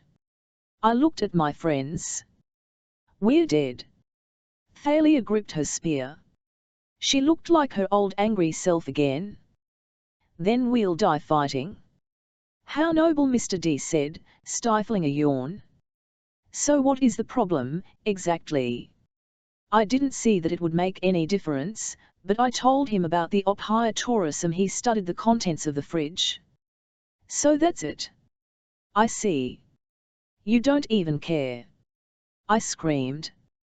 You'd just as soon watch us die. Let's see. I think I'm in the mood for pizza tonight. I wanted to slash through the rainbow and disconnect, but I didn't have time. The Manticore screamed, there. And we were surrounded. 2 of the guards stood behind him. The other 2 appeared on the roofs of the pier shops above us. The Manticore threw off his coat and transformed into his true self, his lion claws extended and his spiky tail bristling with poison barbs. Excellent, he said. He glanced at the apparition in the mist and snorted. Alone, without any real help. Wonderful. You could ask for help, Mr. D murmured to me, as if this were an amusing thought. You could say please. When wild boars fly, I thought. There was no way I was going to die begging a slob like Mr. D, just so he could laugh as we all got gunned down. Zoe readied her arrows. Grover lifted his pipes. Thalia raised her shield, and I noticed a tear running down her cheek. Suddenly it occurred to me, this had happened to her before. She had been cornered on Half-Blood Hill. She'd willingly given her life for her friends. But, this time, she couldn't save us. How could I let that happen to her? Please, Mr. D, I muttered. Help. Of course, nothing happened. The Manticore grinned. Spare the daughter of Zeus. She will join us soon enough. Kill the others. The men raised their guns, and something strange happened. You know how you feel when all the blood rushes to your head, like if you hang upside down and turn right side up too quickly? There was a rush like that all around me, and a sound like a huge sigh. The sunlight tinged with purple. I smelled grapes and something more sour, wine. Snap! It was the sound of many minds breaking at the same time. The sound of madness. One guard put his pistol between his teeth like it was a bone and ran around on all fours. 2 others dropped their guns and started waltzing with each other. The fourth began doing what looked like an Irish clogging dance. It would have been funny if it hadn't been so terrifying. "No," screamed the manticore. "I will deal with you myself." His tail bristled, but the planks under his paws erupted into grapevines that immediately began wrapping round the monster's body, sprouting new leaves and clusters of green baby grapes that ripened in seconds as the manticore shrieked, until he was engulfed in a huge mass of vines, leaves and full clusters of purple grapes. Finally the grapes stopped shivering, and I had a feeling that somewhere inside there, the manticore was no more. "Well," said Dionysus, closing his refrigerator. "That was fun." I stared at him, horrified. "How could you? How did you? Such gratitude," he muttered. "The mortals will come out of it. Too much explaining to do if I made their condition permanent. I hate writing reports to father." He stared resentfully at Thalia. "I hope you learned your lesson, girl. It isn't easy to resist power, is it?" Thalia blushed as if she were ashamed. Mr. D. Grover said in amazement. You saved us." Don't make me regret it, Satyr. Now get going, Percy Jackson. I've bought you a few hours at most." "The Ophiotaurus," I said. "Can you get it to camp?" Mr. D sniffed. "I do not transport livestock." "That's your problem. But where do we go?" Dionysus looked at Zoe. "Oh, I think the huntress knows. You must enter at sunset today, you know, or all is lost. Now goodbye. My pizza is waiting," Mr. D1 said. He raised his eyebrow. "You called me by my right name," I said. "You called me Percy Jackson." "I most certainly did not, Peter Johnson. Now off with you." He waved his hand, and his image disappeared in the mist. All around us, the Manticore's minions were still acting completely nuts. One of them had found our friend the homeless guy, and they were having a serious conversation about metal angels from Mars. Several other guards were harassing the tourists, making animal noises and trying to steal their shoes. I looked at Zoe. What did he mean? The huntress knows. Her face was the color of the fog. She pointed across the bay, past the Golden Gate Bridge. In the distance, a single mountain rose up above the cloud layer. "The garden of my sisters," she said. "I must go home." 16 We meet the dragon of eternal bad breath. "We will never make it," Zoe said. "We are moving too slowly." "But we cannot leave the Ophiotaurus," Mu Bessie said. He swam next to me as we jogged along the waterfront. We'd left the shopping centre pier far behind. We were heading towards the Golden Gate Bridge, but it was a lot further than I'd realized. The sun was already dipping in the west. "I don't get it," I said. "Why do we have to get there at sunset?" "The Hesperides are the nymphs of the sunset," Zoe said. "We can only enter their garden as day changes to night. What happens if we miss it? Tomorrow is winter solstice. If we miss sunset tonight, we would have to wait until tomorrow evening. And by then, the Olympian Council will be over. We must free Lady Artemis tonight. Or Annabeth will be dead," I thought, but I didn't say that. "We need a car," Thalia said. "But what about Bessie?" I asked. Grover stopped in his tracks. "I've got an idea. The Ophiotaurus can appear in different bodies of water, right?" "Well, yeah," I said. "I mean, he was in Long Island Sound. Then he just popped into the water at Hoover Dam. And now he's here. So maybe we could coax him back to Long Island Sound," Grover said. "Then Chiron could help us get him to Olympus." "But he was following me," I said. "If I'm not there, would he know where he's going?" "Moo," Bessie said forlornly. I can show him," Grover said. "I'll go with him." I stared at him. Grover was no fan of the water. He'd almost drew Ned last summer in the Sea of Monsters, and he couldn't swim very well with his goat hooves. I'm the only one who can talk to him, Grover said. It makes sense. He bent down and said something in Bess's ear. Bessie shivered, then made a contented, lowing sound. The blessing of the wild, Grover said. That should help with safe passage. Percy, pray to your dad, too. See if he will grant us safe passage through the seas. I didn't understand how they could possibly swim back to Long Island from California. Then again, monsters didn't travel the same way as humans. I'd seen plenty of evidence of that. I tried to concentrate on the waves, the smell of the ocean, the sound of the tide. Dad, I said. Help us. Get the Ophiuchorus and Grover safely to camp. Protect them at sea.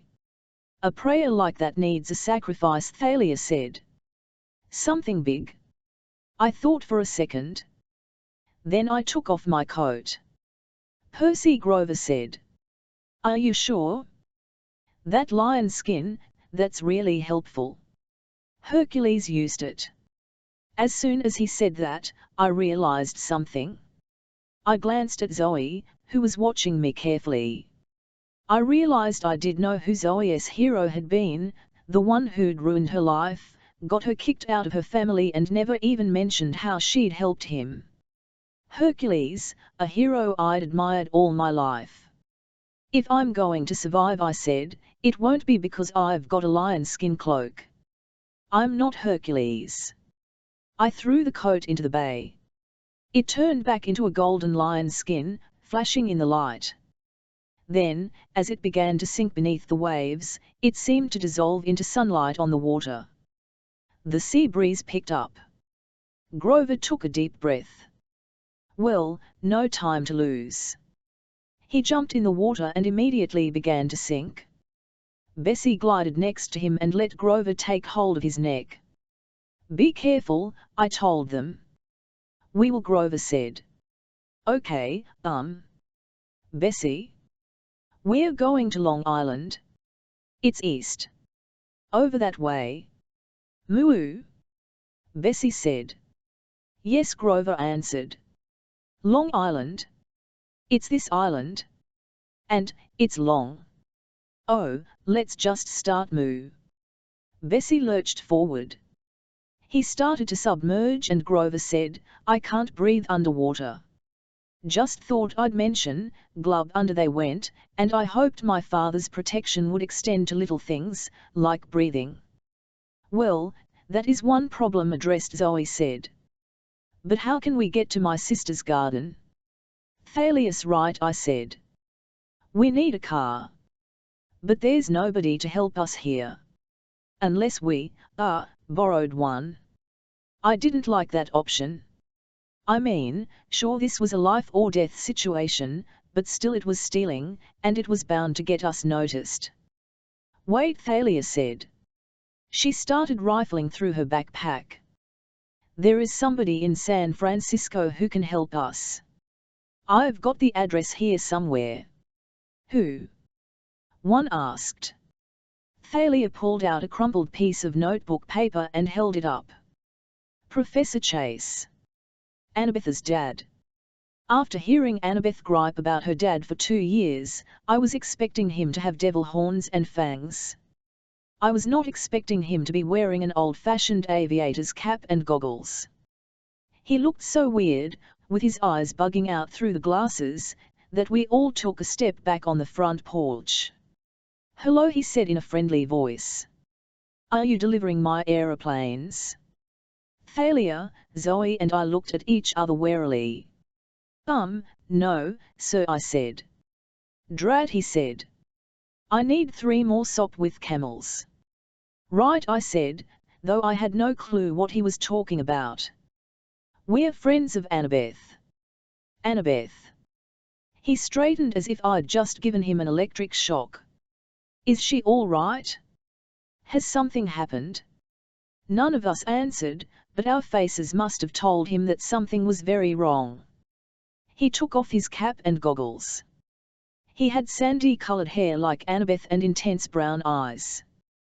He was handsome, I guess, for an older guy, but it looked like he hadn't shaved in a couple of days, and his shirt was buttoned wrong, so one side of his collar stuck up higher than the other side. "You'd better come in," he said. It didn't look like a house they'd just moved into.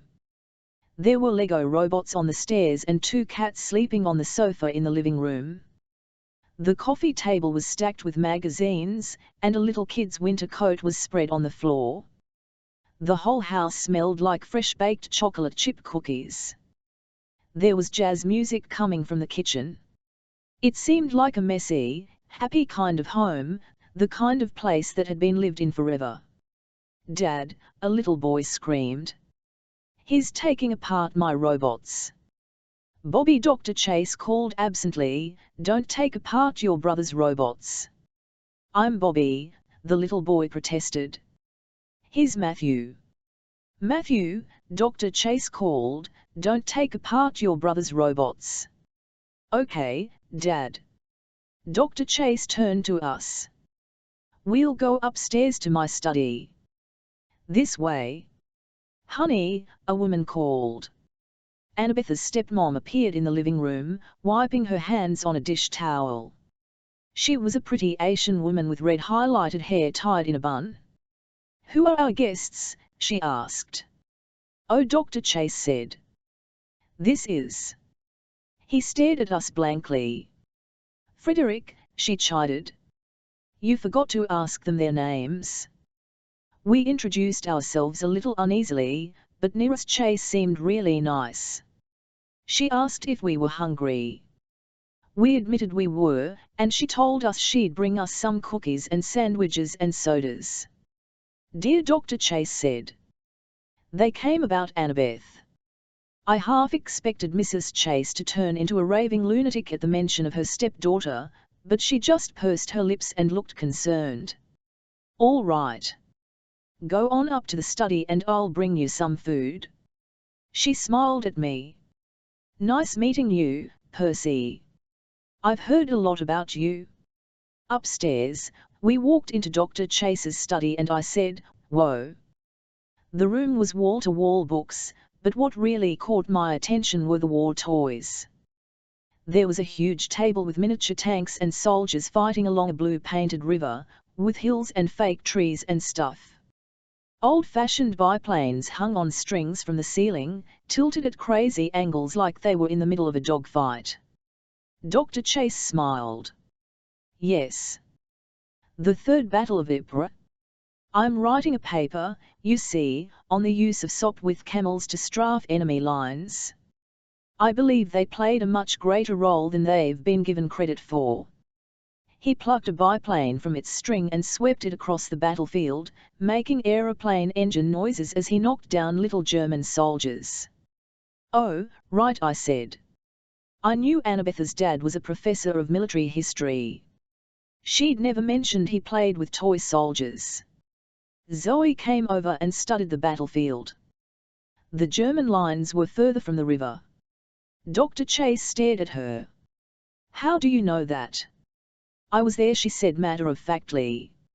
"Artemis wanted to show us how horrible war was, the way mortal men fight each other. And how foolish, too. The battle was a complete waste." Dr. Chase opened his mouth in shock. "She's a hunter," Sir Thalia said. "But that's not why we're here. We need you saw the sop with camels." Dr. Chase said. "How many were there? What formations did they fly?" Sir Thalia broke in again. "Annabeth is in danger." That got his attention. He set the biplane down. "Of course," he said. "Tell me everything." It wasn't easy, but we tried. Meanwhile, the afternoon light was fading outside. We were running out of time. When we'd finished, Dr. Chase collapsed in his leather recliner. He laced his hands. "My poor brave Annabeth. We must hurry." "Sir, we need transportation to Mount Tamalpais," Zoe said. "And we need it immediately." "I'll drive you." It would be faster to fly in my camel, but it only seats 2. Whoa, you have an actual biplane? I said. Down at Crissy Field, Dr. Chase said proudly. That's the reason I had to move here. My sponsor is a private collector with some of the finest World War I relics in the world. He let me restore the Sopwith camel, Sir Thalia said. Just a car would be great. And it might be better if we went without you. It's too dangerous. Dr. Chase frowned uncomfortably. Now wait a minute, young lady. Annabeth is my daughter. Dangerous or not, I can't just snacks, Mrs. Chase announced. She pushed through the door with a tray full of peanut butter and jam sandwiches and cokes and cookies fresh out of the oven, the chocolate chips still gooey. Thalia and I inhaled a few cookies while Zoe said, I can drive, sir. I'm not as young as I look. I promise not to destroy your car. Mrs. Chase knitted her eyebrows. This about? Annabeth is in danger, Dr. Chase said. On Mount Tam? I would drive them, but apparently it's no place for mortals. It sounded like it was really hard for him to get that last part out. I waited for Mrs. Chase to say no. I mean, what mortal parent would allow 3 underage teenagers to borrow their car? To my surprise, Mrs. Chase nodded. Then they'd better get going. Right. Dr. Chase jumped up and started patting his pockets. My keys. His wife sighed. Frederick, honestly. You'd lose your head if it weren't wrapped inside your aviator hat. The keys are hanging on the peg by the front door. Right. Dr. Chase said. Zoe grabbed a sandwich. Thank you both. We should go. Now. We hustled out the door and down the stairs, the Chases right behind us. Percy, Mrs. Chase called as I was leaving, tell Annabeth. Tell her she still has a home here, will you? Remind her of that. I took one last look at the messy living room, Annabeth's half-brothers spilling Legos and arguing, the smell of cookies filling the air. Not a bad place, I thought.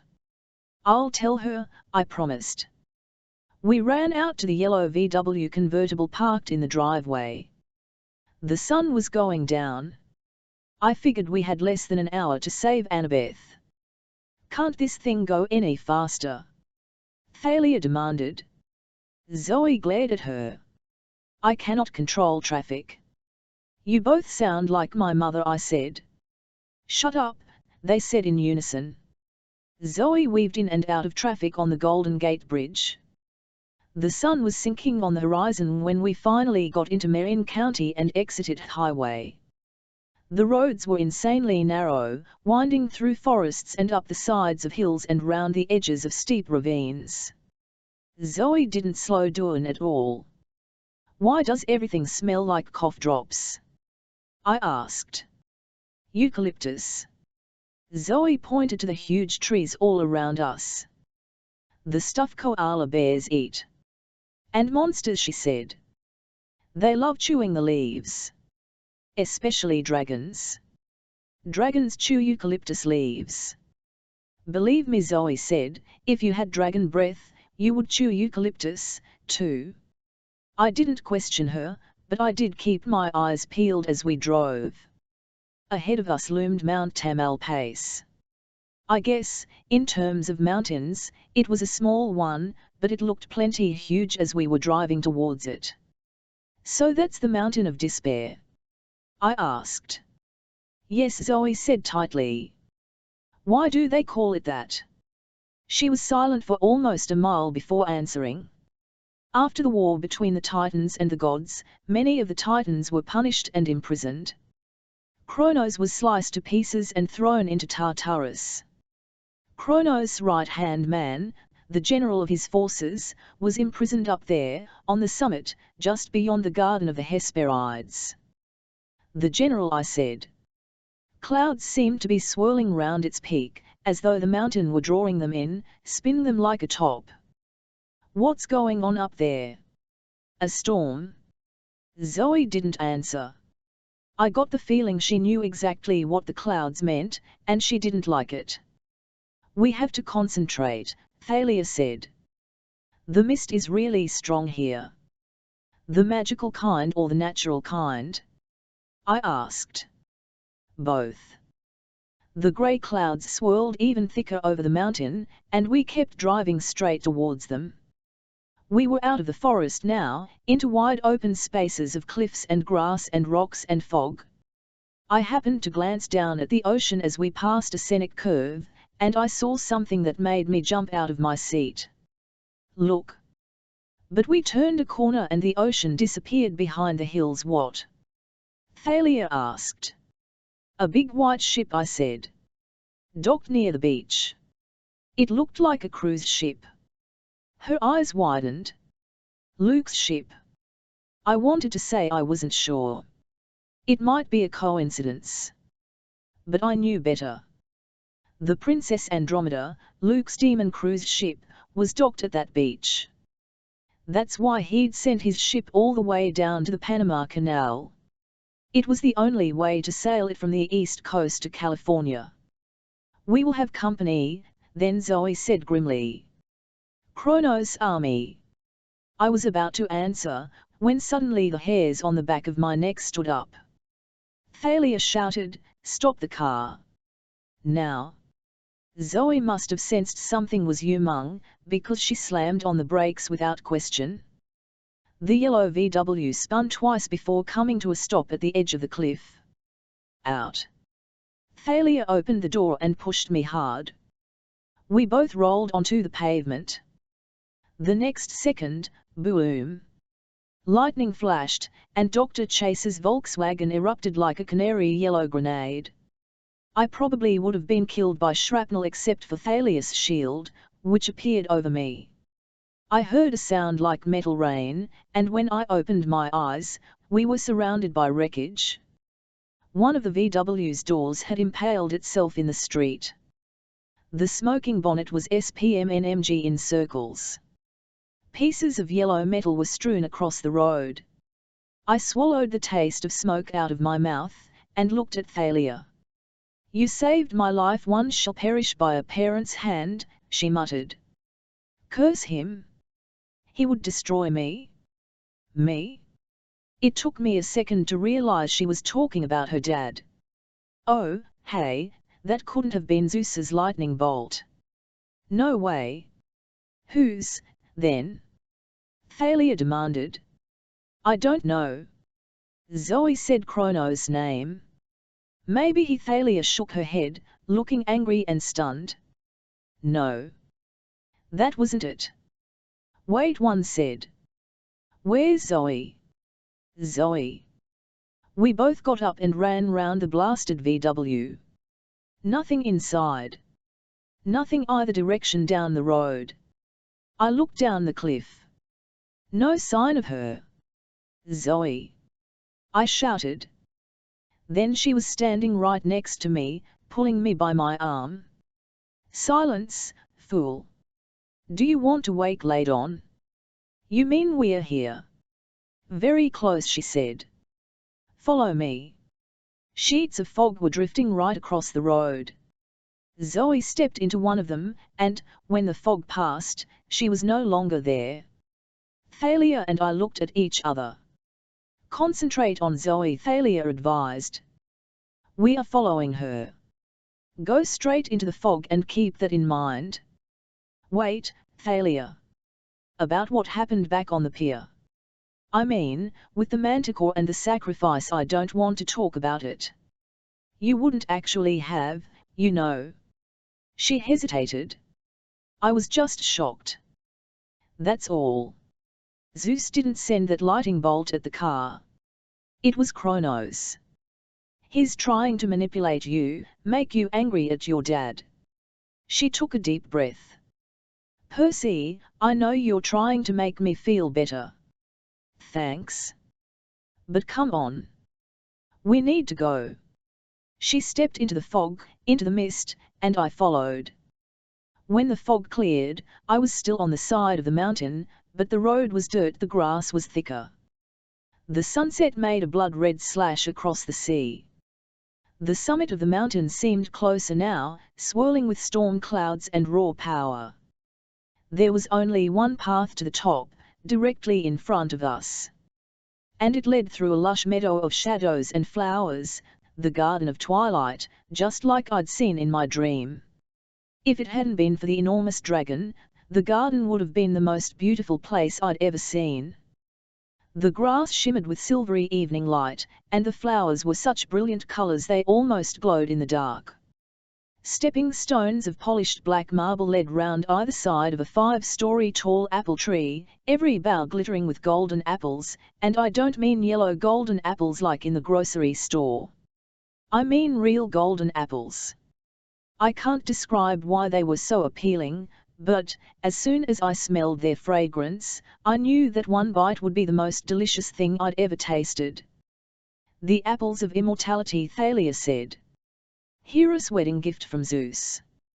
I wanted to step right up and pluck one, except for the dragon coiled round the tree. Now, I don't know what you think of when I say dragon. Whatever it is, it's not scary enough. The serpent's body was as thick as a booster rocket, glinting with coppery scales. It had more heads than I could count, as if 100 deadly pythons had been fused together. It appeared to be asleep. The heads lay curled in a big spaghetti-like mound on the grass, all the eyes closed. Then the shadows in front of us began to move. There was a beautiful, eerie singing, like voices from the bottom of a well.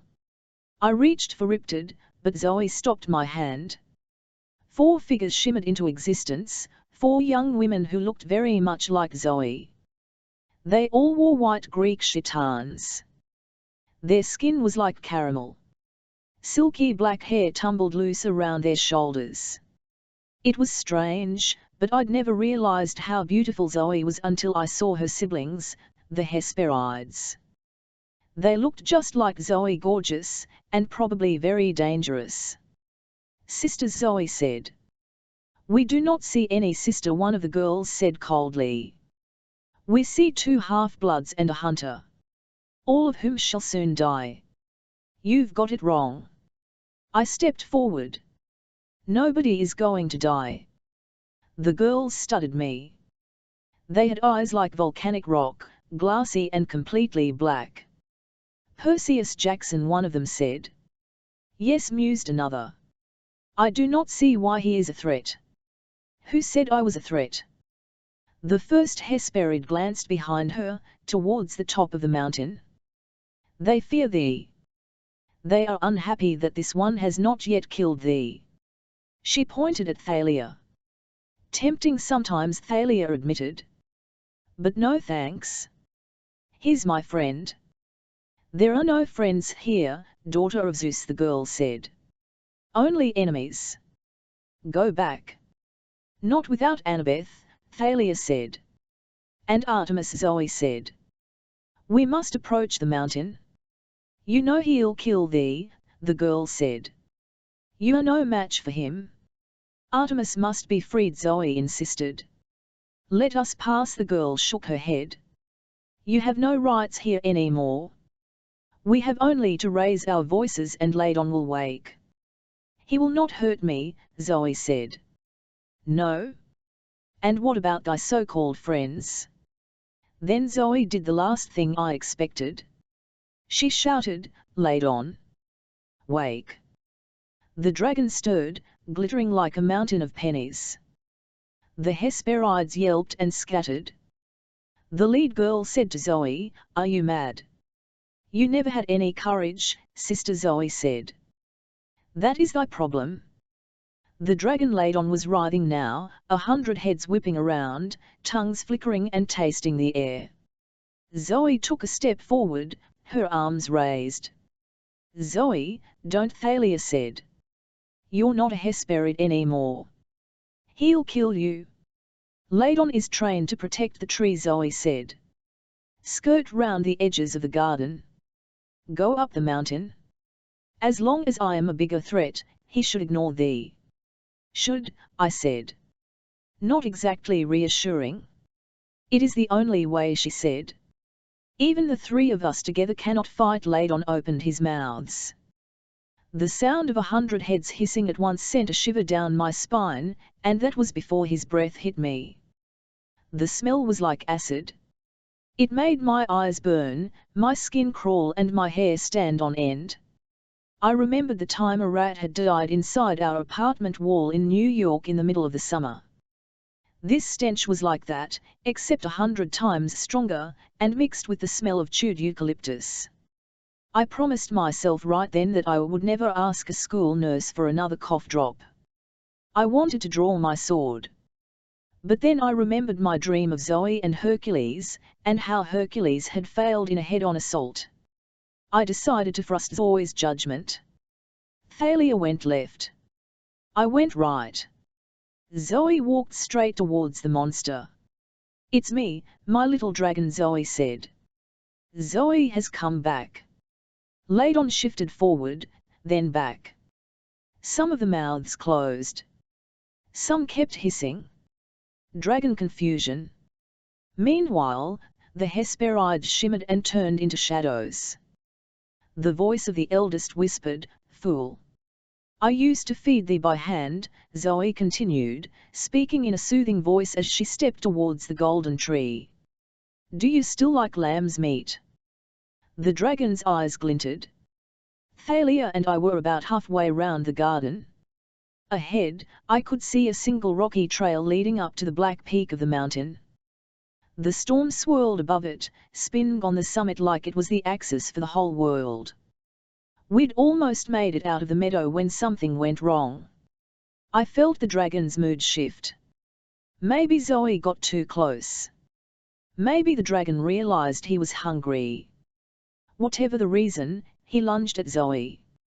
2,000 years of training kept her alive. She dodged one set of slashing fangs and tumbled under another, weaving through the dragon's heads as she ran in our direction, gagging from the monster's horrible breath. I drew Riptide to help. "No." Zoe panted. "Run."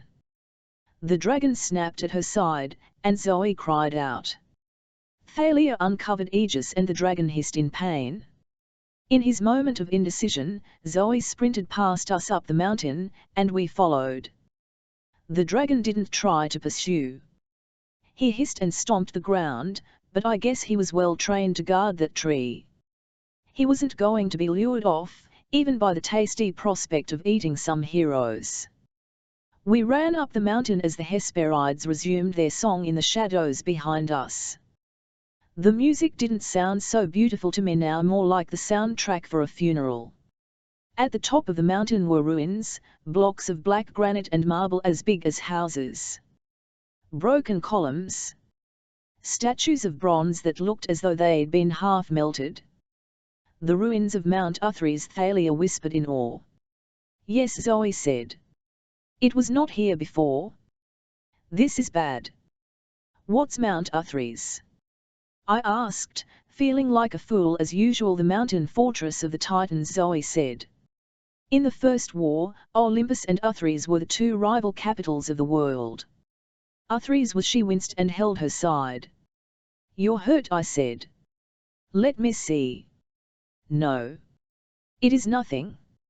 I was saying, in the First War, Uthries was blasted to pieces." "But, how is it here?" Thalia looked around cautiously as we picked our way through the rubble, past blocks of marble and broken archways. "It moves in the same way that Olympus moves. It always exists on the edges of civilization. But the fact that it is here, on this mountain, is not good." "Why?" "This is Atlas's mountain," Zoe said. "Where he holds." She froze.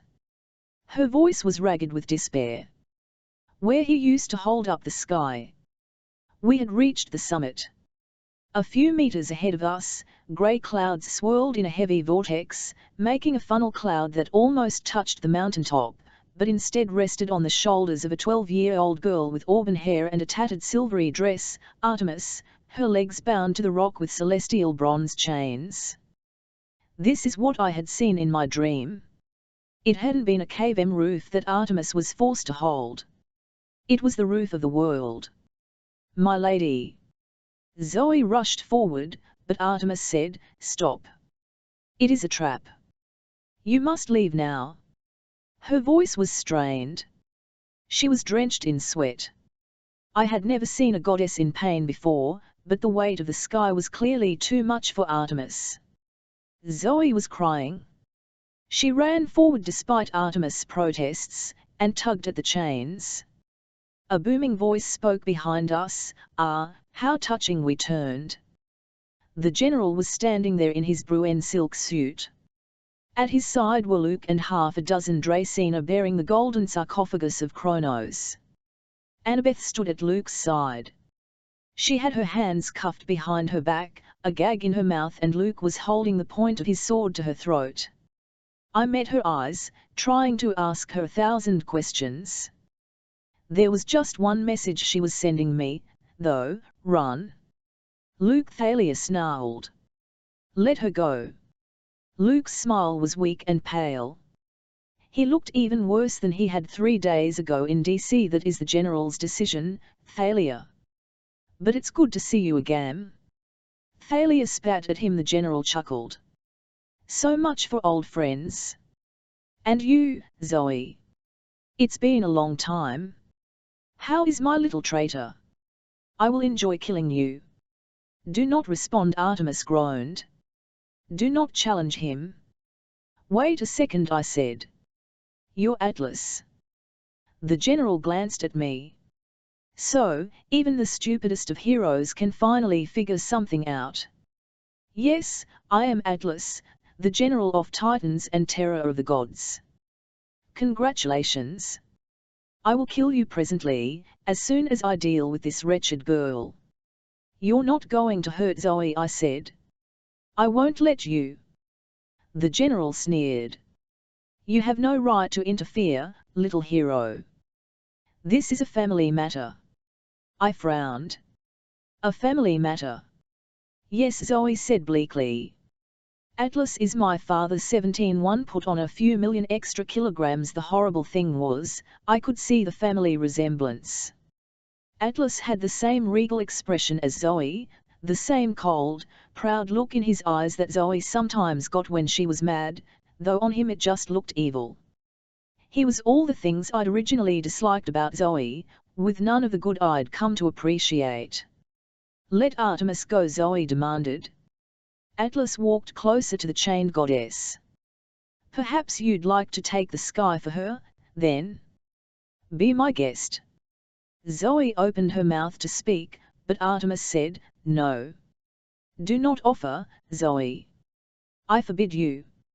Atlas smirked. He knelt next to Artemis and tried to touch her face, but the goddess bit at him, almost taking off his fingers. Hoo, Atlas chuckled. You see, daughter? Lady Artemis likes her new job. I think I will have all the Olympians take turns carrying my burden, once Lord Kronos rules again, and this is the center of our palace. It will teach those weaklings some humility. I looked at Annabeth. She was desperately trying to tell me something. She motioned her head towards Luke. But all I could do was stare at her. I hadn't noticed before, but something about her had changed. Her blonde hair was now streaked with grey. From holding the sky, Thalia muttered, as if she'd read my mind. The weight should have killed her. I don't understand, I said. Why can't Artemis just let go of Sky? Atlas laughed. How little you understand, young one. This is the point where the sky and the earth first met, where our Uranos and Gaia first brought forth their mighty children, the Titans. The sky still yearns to embrace the earth. Someone must hold it at bay, or else it would crush down upon this place, instantly flattening the mountain and everything within 100 leagues.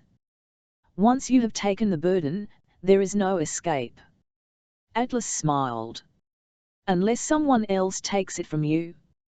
He approached us, studying Thalia and me. So these are the best heroes of the age, eh? Not much of a challenge. Fight us, I said. And let's see. Have the gods taught you nothing? An immortal does not fight a mere mortal directly. It is beneath our dignity. I will have Luke crush you instead. So you're another coward, I said. Atlas's eyes glowed with hatred. With difficulty, he turned his attention to Thalia. As for you, daughter of Zeus, it seems Luke was wrong about you. I wasn't wrong, Luke managed. He looked terribly weak, and he spoke every word as if it were painful. If I didn't hate his guts so much, I almost would have felt sorry for him. Thalia, you still can join us. Call the Ophiotaurus. It will come to you. Look.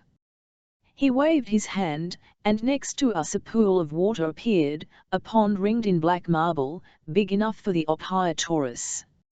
I could imagine Bessie in that pool.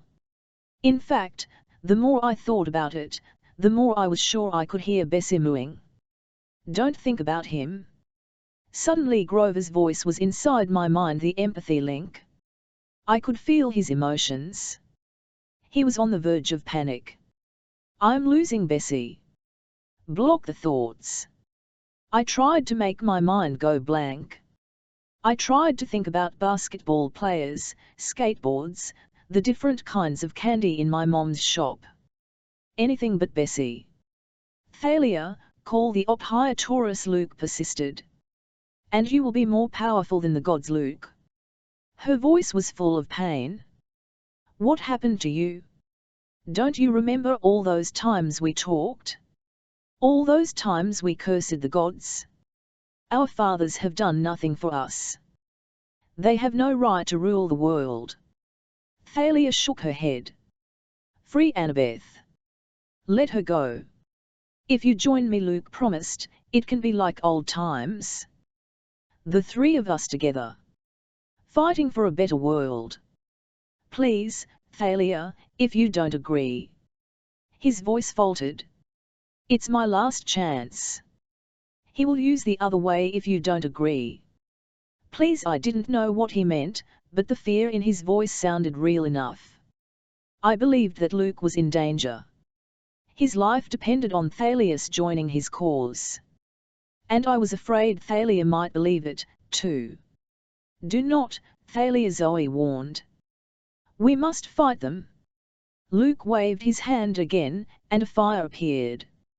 A bronze brazier, just like the one at camp. A sacrificial flame. Thalia, I said. No, behind Luke, the golden sarcophagus began to glow. As it did, I saw images in the mist all around us, black marble walls rising, the ruins becoming whole, a terrible and beautiful palace rising around us, made of fear and shadow. We will raise Mount Uthres right here, Luke promised, in a voice so strained it was hardly his. Once more, it will be stronger and greater than Olympus. Look, Thalia. We are not weak. He pointed towards the ocean, and my heart fell. Marching up the side of the mountain, from the beach where the Princess Andromeda was docked, was a great army. Dracena and Laestrygonians, monsters and half-bloods, hellhounds, harpies and other things I couldn't even name. The whole ship must have been emptied, because there were hundreds, many more than I'd seen on board last summer. And they were marching towards us. In a few minutes, they would be here. This is only a taste of what is to come, Luke said. Soon we will be ready to storm Camp Half-Blood. And after that, Olympus itself. All we need is your help. For a terrible moment, Thalia hesitated. She gazed at Luke, her eyes full of pain, as if the only thing she wanted in the world was to believe him. Then she leveled her spear. You aren't Luke. I don't know you anymore. Yes, you do, Thalia, he pleaded. Please. Don't make me. Don't make him destroy you. There was no time. If that army got to the top of the hill, we would be overwhelmed. I met Annabeth's eyes again. She nodded. I looked at Thalia and Zoe, and I decided it wouldn't be the worst thing in the world to die fighting with friends like this. Now, I said. Together, We charged. Thalia went straight for Luke. The power of her shield was so great that his dragon women bodyguards fled in a panic, dropping the golden coffin and leaving him alone. But despite his sickly appearance, Luke was still quick with his sword. He snarled like a wild animal and counterattacked. When his sword backbitter met Thalia's shield, a ball of lightning erupted between them, frying the air with yellow tendrils of power. As for me, I did the stupidest thing of my life, which is saying a lot. I attacked the Titan Lord Atlas. He laughed as I approached. A huge javelin appeared in his hands. His silk suit melted into full Greek battle armor. "Go on, then, Percy," Zoe said. "Beware." I knew what she was warning me about. Chiron had told me long ago, immortals are constrained by ancient rules. But a hero can go anywhere, challenge anyone, as long as he has the nerve. Once I attacked, Atlas was free to retaliate directly, with all his might. I swung my sword, and Atlas knocked me aside with the shaft of his javelin. I flew through the air and slammed into a black wall. It wasn't mist anymore. The palace was rising, brick by brick. It was becoming real. "Fool!" Atlas screamed gleefully, swatting aside one of Zoe's arrows. "Did you think, simply because you could challenge that petty war god, that you could stand up to me?" The mention of us sent a jolt through me.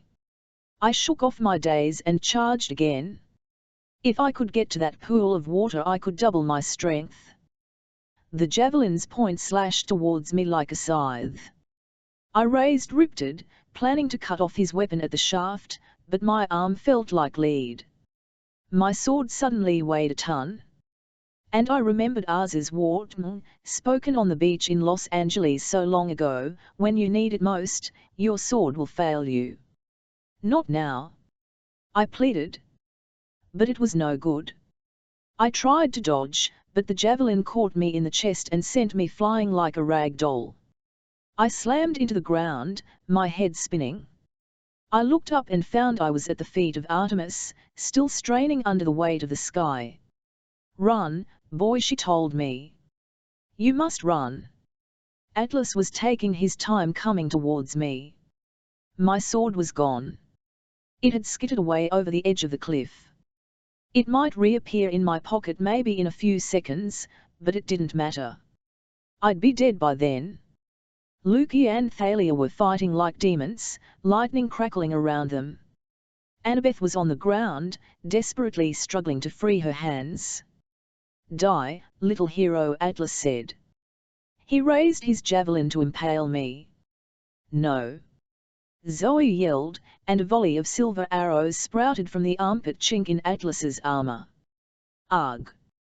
He bellowed and turned towards his daughter.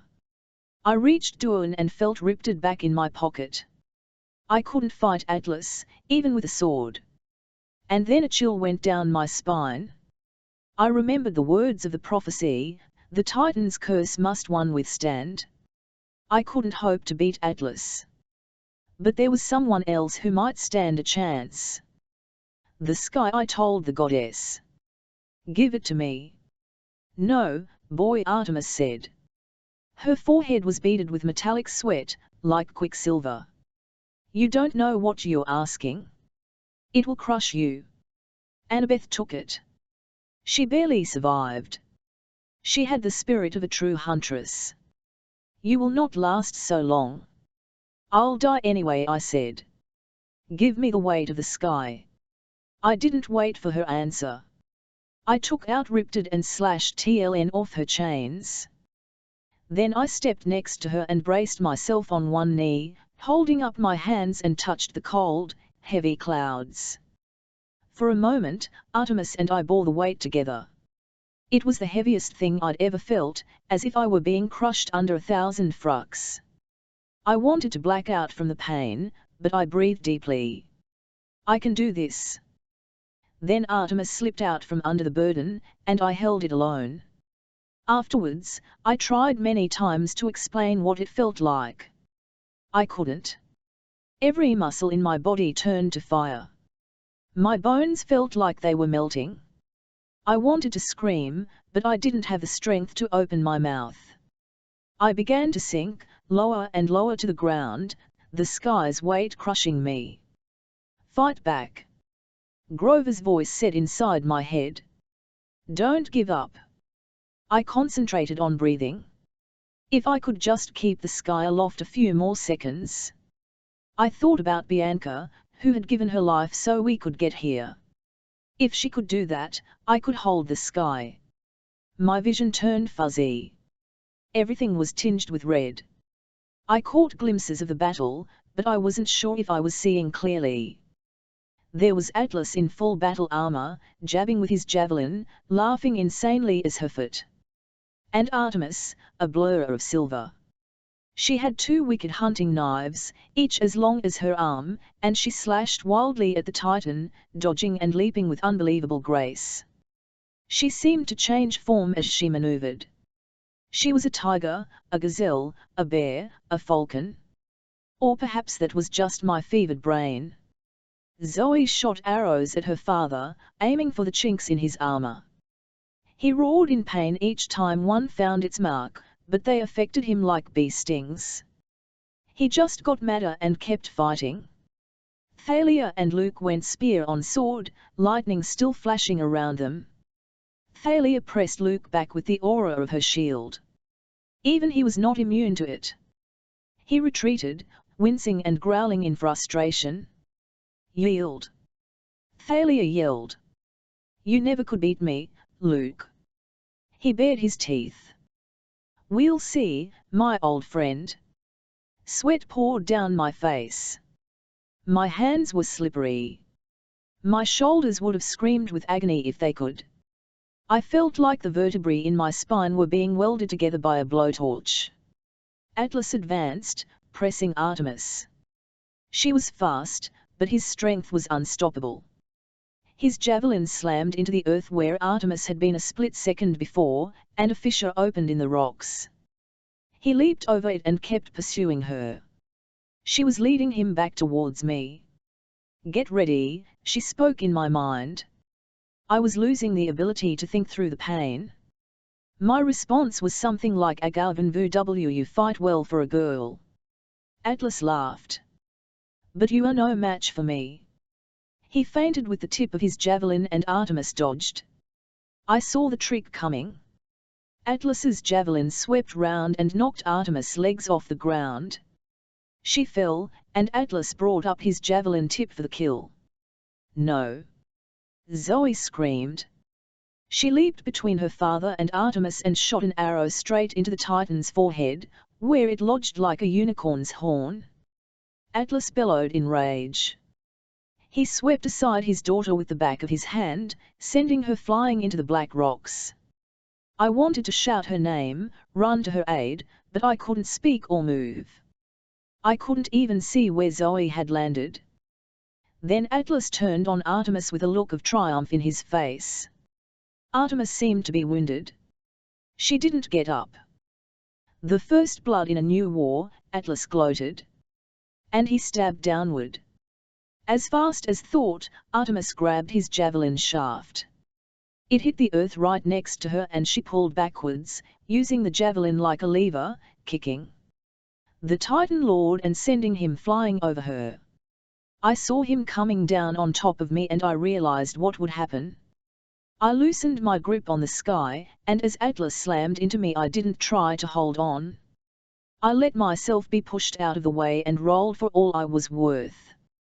The weight of the sky dropped onto Atlas's back, almost smashing him flat until he managed to get to his knees, struggling to get out from under the crushing weight of the sky. But it was too late. No. He bellowed so hard it shook the mountain. Not again. Atlas was trapped under his old burden. I tried to stand and fell back again, dazed from pain. My body felt like it was burning up. Thalia backed Luke to the edge of a cliff, but still they fought on, next to the golden coffin. Thalia had tears in her eyes. Luke had a bloody slash across his chest and his pale face glistened with sweat. He lunged at Thalia and she slammed him with her shield. Luke's sword spun out of his hands and clattered to the rocks. Thalia put her spear point to his throat. For a moment, there was silence. "Well?" Luke asked. He tried to hide it, but I could hear fear in his voice. Thalia trembled with fury behind her. Annabeth came scrambling, finally free from her bonds. Her face was bruised and streaked with dirt. "Don't kill him. He's a traitor," Thalia said. "A traitor?" In my daze, I realized that Artemis was no longer with me. She had run off towards the black rocks where Zoe had fallen. "We'll bring Luke back," Annabeth pleaded. "To Olympus.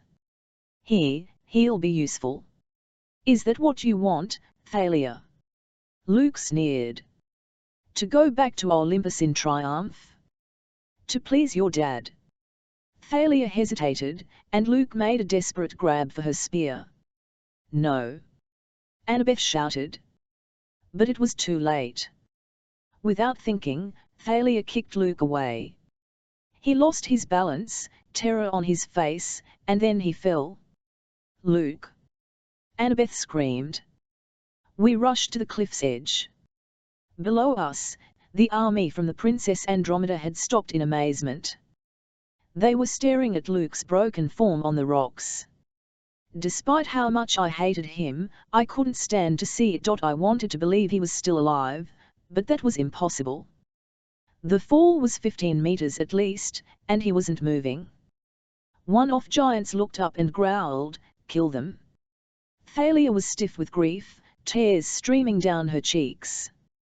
I pulled her back as a wave of javelins sailed over our heads. We ran for the rocks, ignoring the curses and threats of Atlas as we passed. "Artemis!" I yelled. The goddess looked up, her face almost as grief-stricken as Thalia's. Zoe lay in the goddess's arms. She was breathing. Her eyes were open. But still. "The wound is poisoned," Artemis said. "Atlas poisoned her?" I asked. "No," the goddess said. "Not Atlas." She showed us the wound in Zoe's side. I'd almost forgotten her scrape with laid on the dragon. The bite was much worse than Zoe had let on. I could barely look at the wound. She had charged into battle against her father with a horrible cut already sapping her strength. "The stars," Zoe murmured. "I cannot see them." "Nectar and ambrosia," I said. "Come on. We have to get her some." No one moved. Grief hung in the air. The army of Kronos was just below the rise. Even Artemis was too shocked to stir. We might have met our doom right there, but then I heard a strange buzzing noise. Just as the army of monsters came over the hill, a Sopwith camel swooped down out of the sky. "Get away from my daughter!" Dr. Chase called Duffm, and his machine guns burst into life, peppering the ground with bullet holes and startling the whole group of monsters into scattering. "Dad!" yelled Annabeth in disbelief. "Run!" he called back, his voice growing fainter as the biplane swooped by. This shook Artemis out of her grief. She stared up at the antique plane, which was now banking round for another strafe. "A brave man," Artemis said with grudging approval. "Come. We must get Zoe away from here." She raised her hunting horn to her lips, and its clear sound echoed down the valleys of Merion. Zoe's eyes were fluttering. "Hang in there," I told her. "It'll be all right." The Sopwith camel swooped down again. A few giants threw javelins, and one flew straight between the wings of the plane, but the machine guns blazed. I realized with amazement that somehow Dr. Chase must have got hold of celestial bronze to fashion his bullets. The first row of snake women wailed as the machine gun's volley blew them into sulphurous yellow powder. "That's my dad," Annabeth said in amazement. We didn't have time to admire his flying. The giants and snake women were already recovering from their surprise. Dr. Chase would be in trouble soon. Just then, The moonlight brightened, and a silver chariot appeared from the sky, drawn by the most beautiful deer I had ever seen. It landed right next to us. "Get in," Artemis said. Annabeth helped me get Thalia on board. Then I helped Artemis with Zoe. We wrapped Zoe in a blanket as Artemis pulled the reins and the chariot sped away from the mountain, straight into the air. "Like Santa Claus's sleigh," I murmured, still dazed with pain. Artemis took time to look back at me. "Indeed, young half-blood. And where do you think that legend came from?" Seeing us safely away, Dr. Chase turned his biplane and followed us like an honor guard. It must have been one of strangest sights ever, even for the Bay Area, a silver flying chariot pulled by deer, escorted by a Sopwith camel.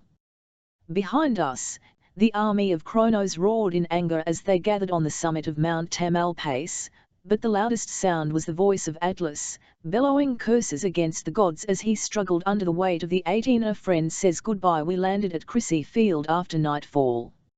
As soon as Dr. Chase stepped out of his Sopwith camel, Annabeth ran to him and gave him a huge hug. "Dad!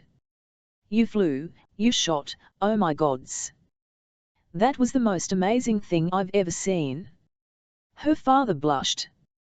"Well, not bad for a middle-aged mortal, I suppose. But the celestial bronze bullets. How did you get those?" "Ah, well. You did leave quite a few half-blood weapons in your room in Virginia, the last time you left." Annabeth looked down, embarrassed. I noticed Dr. Chase was very careful not to say ran away. "I decided to try melting some Duan to make bullet casings," he continued. "Just a little experiment." He said it like it was no big deal, but he had a gleam in his eye. I could understand all of a sudden why Athena, goddess of crafts and wisdom, had taken a liking to him. He was an excellent mad scientist at heart. "Dad!" Annabeth faltered. "Annabeth," Percy Thalia interrupted. Her voice was urgent. She and Artemis were kneeling at Zoe's side, binding the huntress's wounds. Annabeth and I ran over to help, but there wasn't much we could do. We had no ambrosia or nectar. No regular medicine would help. It was dark, but I could see that Zoe didn't look good. She was shivering, and the faint glow that usually hung around her was fading. "Can't you heal her with magic?" I asked Artemis. "I mean, you're a goddess." Artemis looked troubled. "Life is a fragile thing, Percy. If the fates will the string to be cut, there is little I can do. But I can try."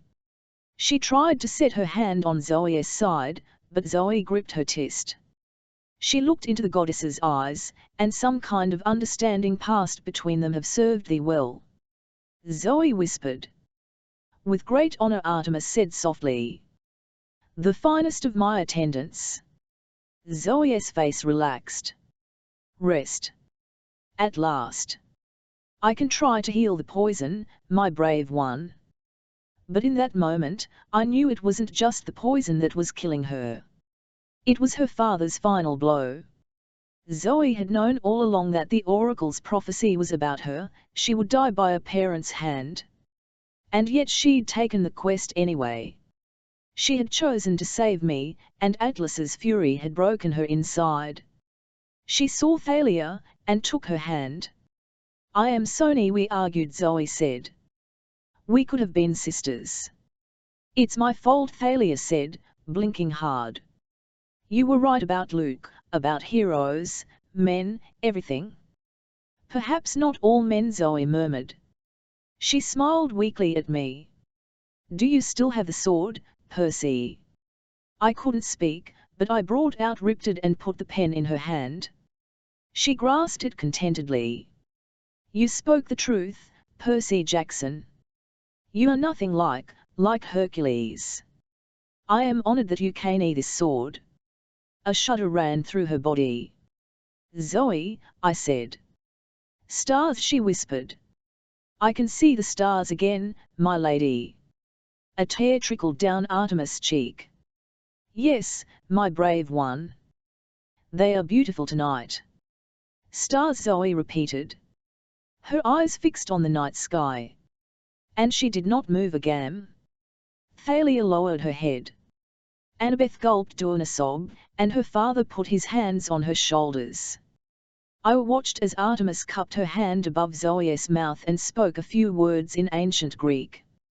A silvery wisp of smoke exhaled from Zoe's lips and was caught in the hand of the goddess. Zoe's body shimmered and disappeared. Artemis stood, said a kind of blessing, breathed into her cupped hand and released the silver dust to the sky. It flew up, sparkling, and vanished. For a moment, I didn't see anything different. Then Annabeth gasped. Looking up in the sky, I saw that the stars were brighter now. They made a pattern I had never noticed before, a gleaming constellation that looked a lot like a girl's figure, a girl with a bow, running across the sky. Let the world honor you, my huntress, Artemis said. Live forever in the stars. It wasn't easy saying our goodbyes. The thunder and lightning were still boiling over Mount Tamalpais in the north. Artemis was so upset she flickered with silver light. This made me nervous, because if she suddenly lost control and appeared in her fully divine form, we would disintegrate if we looked at her. I must go to Olympus immediately. Artemis said. I will not be able to take you, but I will send help. The goddess set her hand on Annabeth's shoulder. You are brave beyond measure, my girl. You will do what is right. Then she looked quizzically at Thalia, as if she weren't sure what to make of this younger daughter of Zeus. Thalia seemed reluctant to look up, but something made her, and she held the goddess's eyes. I wasn't sure what passed between them, but Artemis' gaze softened with sympathy. Then she turned to me. You did well, she said.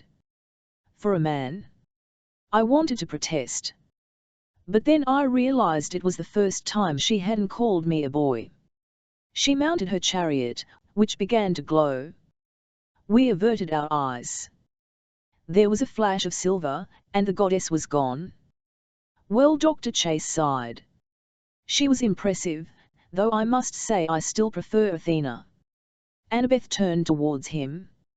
Dad, I'm sorry that he hugged her.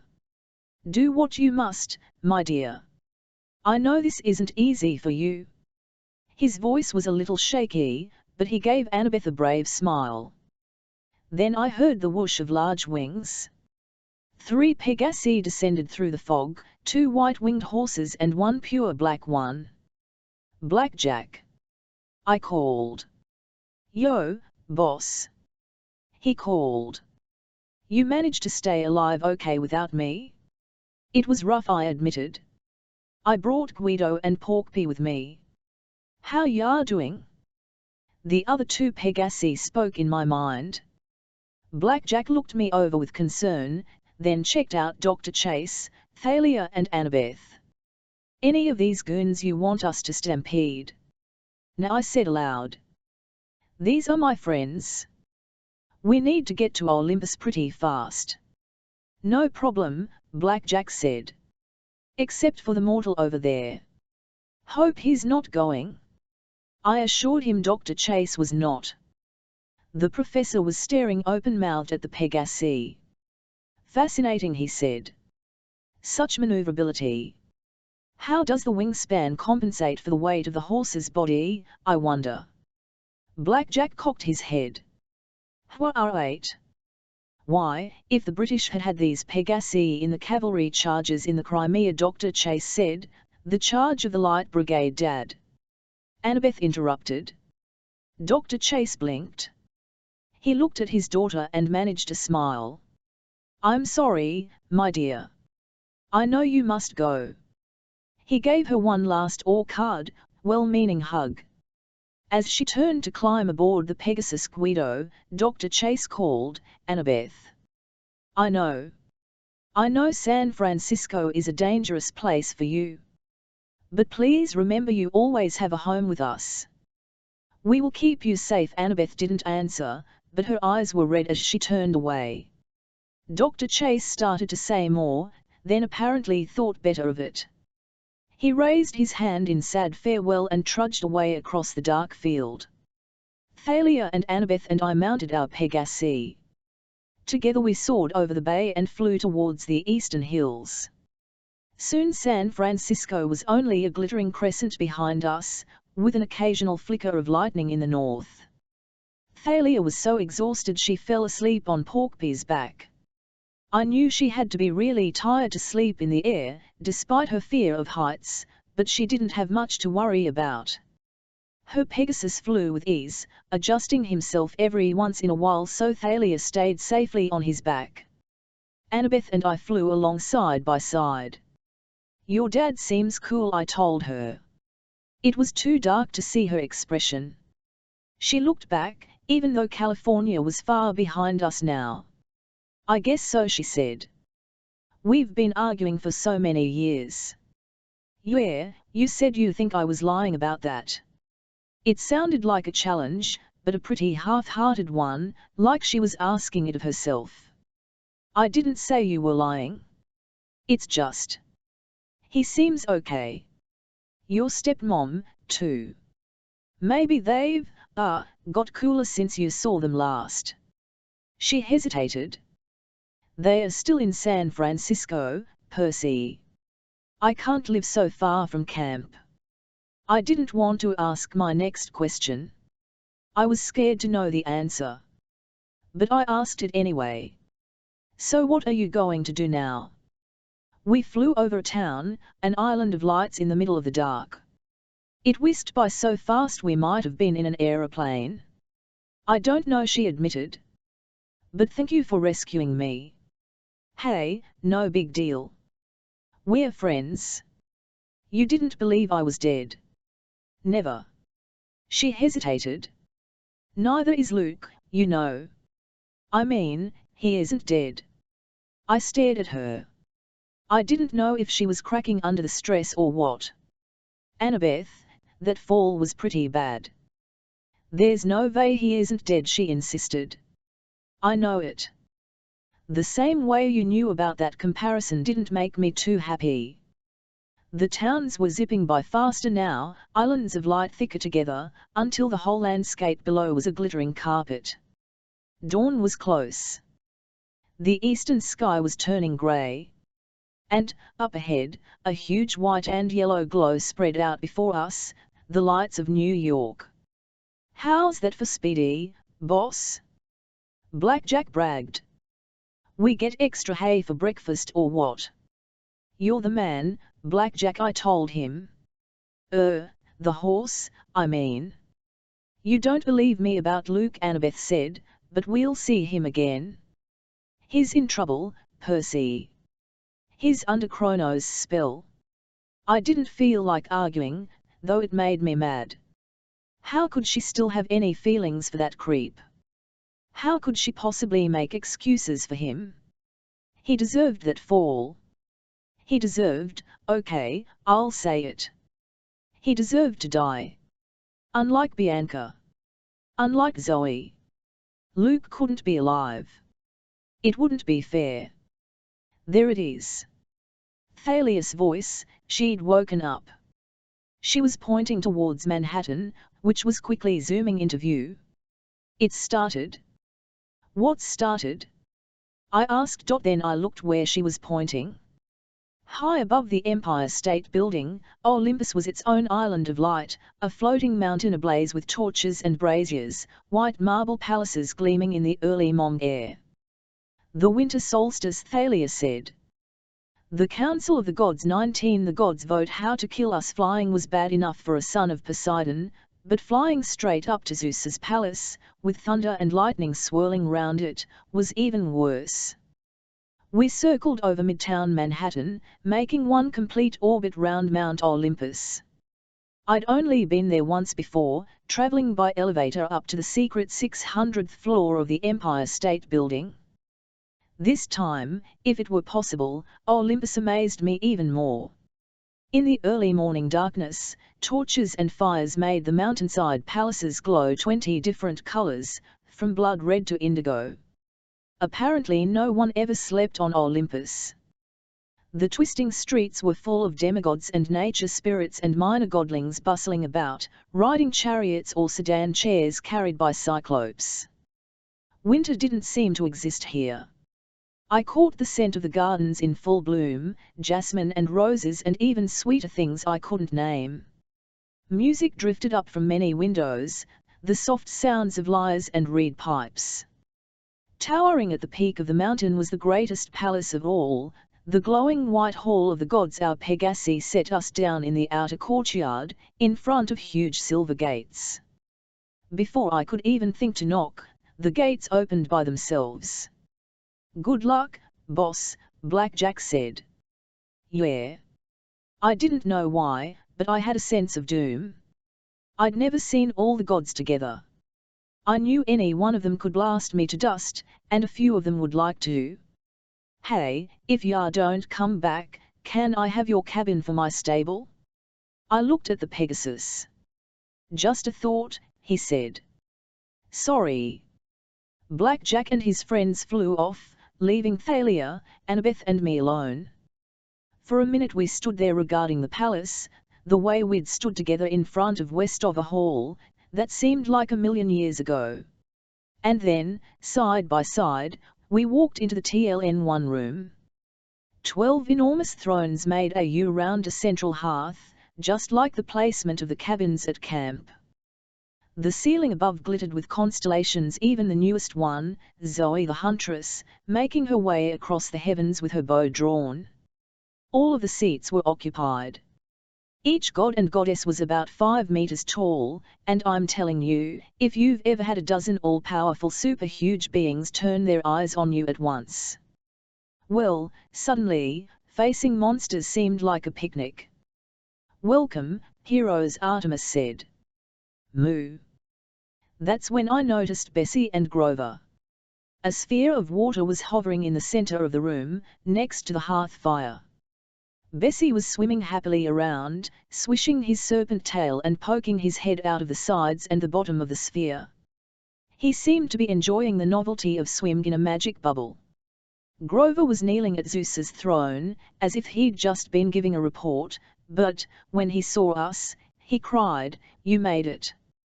He started to run towards me, then remembered he was turning his back on Zeus, and looked for permission. "Go on," Zeus said. But he wasn't really paying attention to Grover. The Lord of the Sky was staring intently at Thalia. Grover trotted over. None of the gods spoke. Every clop of Grover's hooves echoed on the marble floor.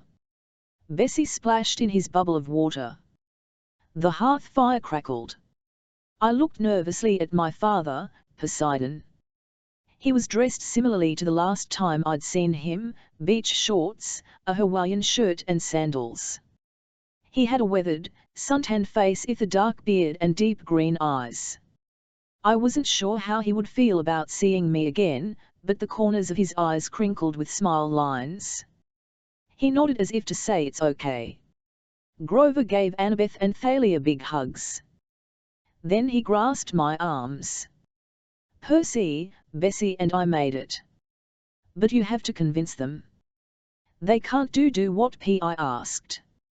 "Heroes," Artemis called. The goddess slid down from her TLN1 and turned to human size, a young auburn-haired girl, perfectly at ease in the midst of the giant Olympians. She walked towards us, her silver robes shimmering. There was no emotion in her face. She seemed to walk in a column of moonlight. "The council has been informed of your deeds," Artemis told us. "They know that Mount Uthres is rising in the west. They know of Atlas's attempt for freedom, and the gathering armies of Kronos. We have voted to act." There was some mumbling and shuffling among the gods, as if they weren't all happy with this plan, but nobody protested. "At my lord Zeus's command," Artemis said, "my brother Apollo and I shall hunt the most powerful monsters, seeking to strike them down before they can join the Titans' cause. Lady Athena shall personally check on the other Titans to make sure they do not escape their various prisons. Lord Poseidon has been given permission to unleash his full fury on the cruise ship Princess Andromeda and send it to the bottom of the sea. And as for you, my heroes." She turned to face the other immortals. "These half-bloods have done Olympus a great service. Would any here deny that?" She looked around at the assembled gods, meeting their faces individually. Zeus in his dark pinstriped suit, his black beard neatly trimmed, and his eyes sparkling with energy. Next to him sat a beautiful woman with silver hair braided over one shoulder and a dress that shimmered with colors like peacock feathers. The Lady Hera. On Zeus's right, my father Poseidon. Next to him, a huge lump of a man with a leg in a steel brace, a misshapen head and a wild brown beard, fire flickering through his whiskers. The Lord of the Forges, Hephaestus. Hermes winked at me. He was wearing a business suit today, checking messages on his Caduceus cell phone. Apollo leaned back in his golden throne with his shades on. He had iPod headphones on, so I wasn't sure he was even listening, but he gave me a thumbs up. Dionysus looked bored, twirling a grapevine between his fingers. And Ars, well, he sat on his chrome and leather throne, glowering at me while he sharpened a knife. On the ladies' side of the throne room, a dark-haired goddess in green robes sat next to Hera on a throne woven of apple tree branches. Demeter, goddess of the harvest. Next to her sat a beautiful grey-eyed woman in an elegant white dress. She could only be Annabeth's mother, Athena. Tenth was Aphrodite, who smiled at me knowingly and made me blush in spite of myself. All the Olympians in one place. So much power in this room, it was a miracle the whole palace didn't blow apart. I gotta say, Apollo broke the silence. These kids did okay. He cleared his throat and began to recite, "Heroes win laurels." Yes, first class." Hermes interrupted, like he was anxious to avoid Apollo's poetry. "All in favor of not disintegrating them?" A few tentative hands went up. Demeter, Aphrodite. "Wait just a minute," Ars growled. He pointed at Thalia and me. "These two are dangerous. It'd be much safer, while we've got them here." Ars Poseidon interrupted, "They are worthy heroes." "We will not blast my son to bits nor my daughter," Zeus grumbled. "She has done well." Thalia blushed. She studied the floor. I knew how she felt. I'd hardly ever talked to my father, much less got a compliment. The goddess Athena cleared her throat and sat forward. "I am proud of my daughter as well. But there is a security risk here, with the other two." "Mother," Annabeth said. "How can you?" Athena cut her off with a calm but firm look. "It is unfortunate that my father, Zeus, and my uncle, Poseidon, chose to break their oath not to have more children. Only Hades kept his word, a fact that I find ironic. As we know from the great prophecy, children of the three elder gods, such as Thalia and Perse, are dangerous." As thick-headed as he is, Ars has a point. "Right," Ars said. "Hey, wait a minute. Who you calling?" He started to get up, but a grapevine grew round his waist like a seat belt and pulled him back down. "Oh, please," Ars Dionysus sighed. "Save the fighting for later." Ars cursed and ripped away the vine. "You're one to talk, you old drunk. You seriously want to protect these brats?" Dionysus gazed down at us wearily. "I have no love for them." "Athena, do you truly think it's safest to destroy them?" "I do not pass judgment," Athena said. "I only point out the risk. What we do, the council must decide." "I will not have them punished," Artemis said. "I will have them rewarded. If we destroy heroes who do us a great favor, then we are no better than the Titans. If this is Olympian justice, I will have none of it." "Calm down, sis," Apollo said. "Geez, you need to lighten up. Don't call me sis. I will reward them." "Well," Zeus grumbled. "Perhaps. But the monster at least must be destroyed." We have agreement on that. A lot of nodding heads. It took me a second to realize what they were saying. Then my heart turned to lead. Bessie? You want to destroy Bessie? Moo-oo-oo-oo-oo. Bessie protested. My father frowned. You have named the Ophiotaurus Bessie. Dad, I said, he's just a sea creature. A really nice sea creature. You can't destroy him. Poseidon shifted uncomfortably. Percy, the monster's power is considerable. If the Titans were to steal it, or you can't, I insisted. I looked at Zeus. I probably should have been afraid of him, but I stared him right in the eye. Controlling the prophesies never works. Isn't that true? Besides, Bess, the Ophiotaurus is innocent. Killing something like that is humong. It's just as humong as Kronos eating his children, just because of something they NNGHT do. It's wrong. Zeus seemed to consider this. His eyes drifted to his daughter Thalia. And what of the risk? Kronos knows full well, if one of you were to sacrifice the beast's entrails, you would have the power to destroy us. Do you think we can let that possibility remain? You, my daughter, will turn 16 on the morrow, just as the prophecy says. You have to trust them, Annabeth spoke up. Sir, you have to trust them. Zeus scowled. Trust a hero. Annabeth is right, Artemis said. Which is why I must first make a reward. My faithful companion, Zoe Nightshade, has passed into the stars. I must have a new lieutenant. And I intend to choose one. But first, Father Zeus, I must speak to you privately. Zeus beckoned Artemis forward. He leaned down and listened as she spoke in his ear. A feeling of panic seized me. Annabeth, I said under my breath.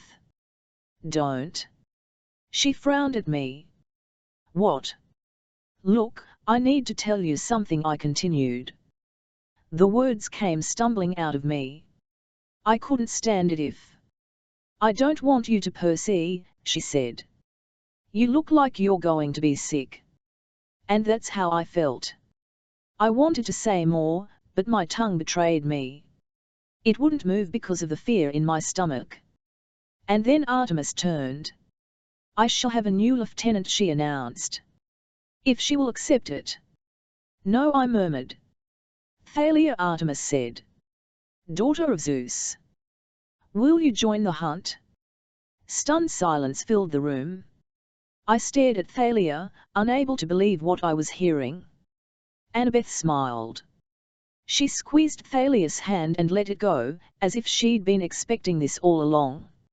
I will, Thalia said firmly. Zeus rose, his eyes full of concern. My daughter, consider well, Father, she said. I will not turn 16 tomorrow. I will never turn 16. I won't let this prophecy be mine. I stand with my sister Artemis. Kronos will never tempt me again. She knelt before the goddess and began the words I remembered from Bianca's oath, that seemed like so long ago. I pledge myself to the goddess Artemis. I turn my back on the company of men. Afterwards, Thalia did something that surprised me almost as much as the pledge. She came over to me, smiled and, in front of the whole assembly, she gave me a big hug. I blushed. When she pulled away and gripped my shoulders, I said, aren't you supposed to not do that anymore? Hug boys, I mean. I'm honoring a friend, she corrected. I must join the hunt, Percy. I haven't known peace since Half-Blood Hill. I finally feel like I have a home. But you're a hero. You will be the one of the prophecy great, I muttered. I'm proud to be your friend. She hugged Annabeth, who was trying hard not to cry. Then she even hugged Grover, who looked ready to pass out, like somebody had just given him an all-you-can-eat enchilada coupon. Then Thalia went to stand by Artemis' side. Now for the Ophiotaurus, Artemis said. This boy is still dangerous, Dionysus warned. The beast is a temptation to great power. Even if we spare the boy, no, I looked around at all the gods, please. Keep the Ophiuchus safe.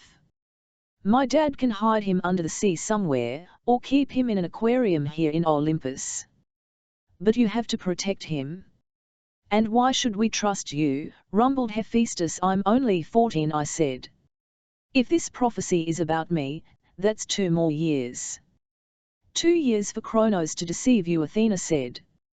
Much can change in 2 years, my young hero. Mother. Annabeth said, exasperated. It is only the fruit, child. It is bad strategy to keep the animal alive. Or the boy. My father stood. I will not have a sea creature destroyed if I can help it. And I can help it. He held out his hand, and a trident appeared in it, a 6-meter-long bronze shaft with 3 spear tips that shimmered with blue, watery light. I will vouch for the boy, and the safety of the Ophiuchus. You won't take it under the sea. Zeus stood suddenly. I won't have that kind of bargaining chip in your possession. Brother, please, Poseidon sighed. Zeus's lightning bolt appeared in his hand, a shaft of electricity that filled the whole room with ozone storm smell. Fine, Poseidon said. I will build an aquarium for the creature here. Hephaestus can help me. The creature will be safe. We shall protect it with all our powers. The boy will not betray us. I vouch for this on my honor. Zeus thought about this. All in favor. To my surprise, a lot of hands went up. Dionysus abstained. So did Ars and Athena. But everybody else.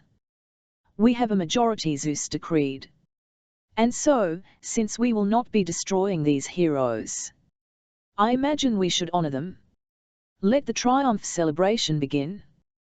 There are parties, and then there are huge, major, blowout parties. And then there are Olympian parties. If you ever get a choice, go for the Olympian. The 9 muses cranked up the tunes, and I realized the music was whatever you wanted it to be. The gods could listen to classical and Theurgia demigods heard hip-hop or whatever, and it was all the same soundtrack. No arguments.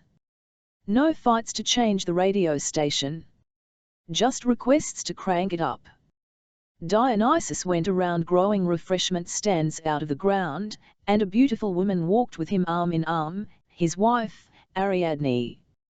Dionysus looked happy for the first time.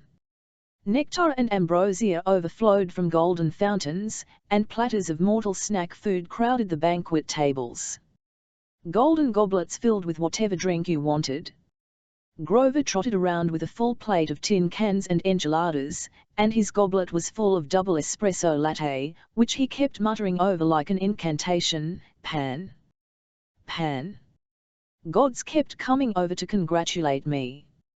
Thankfully, they had reduced themselves to human size so they didn't accidentally trample party-goers under their feet.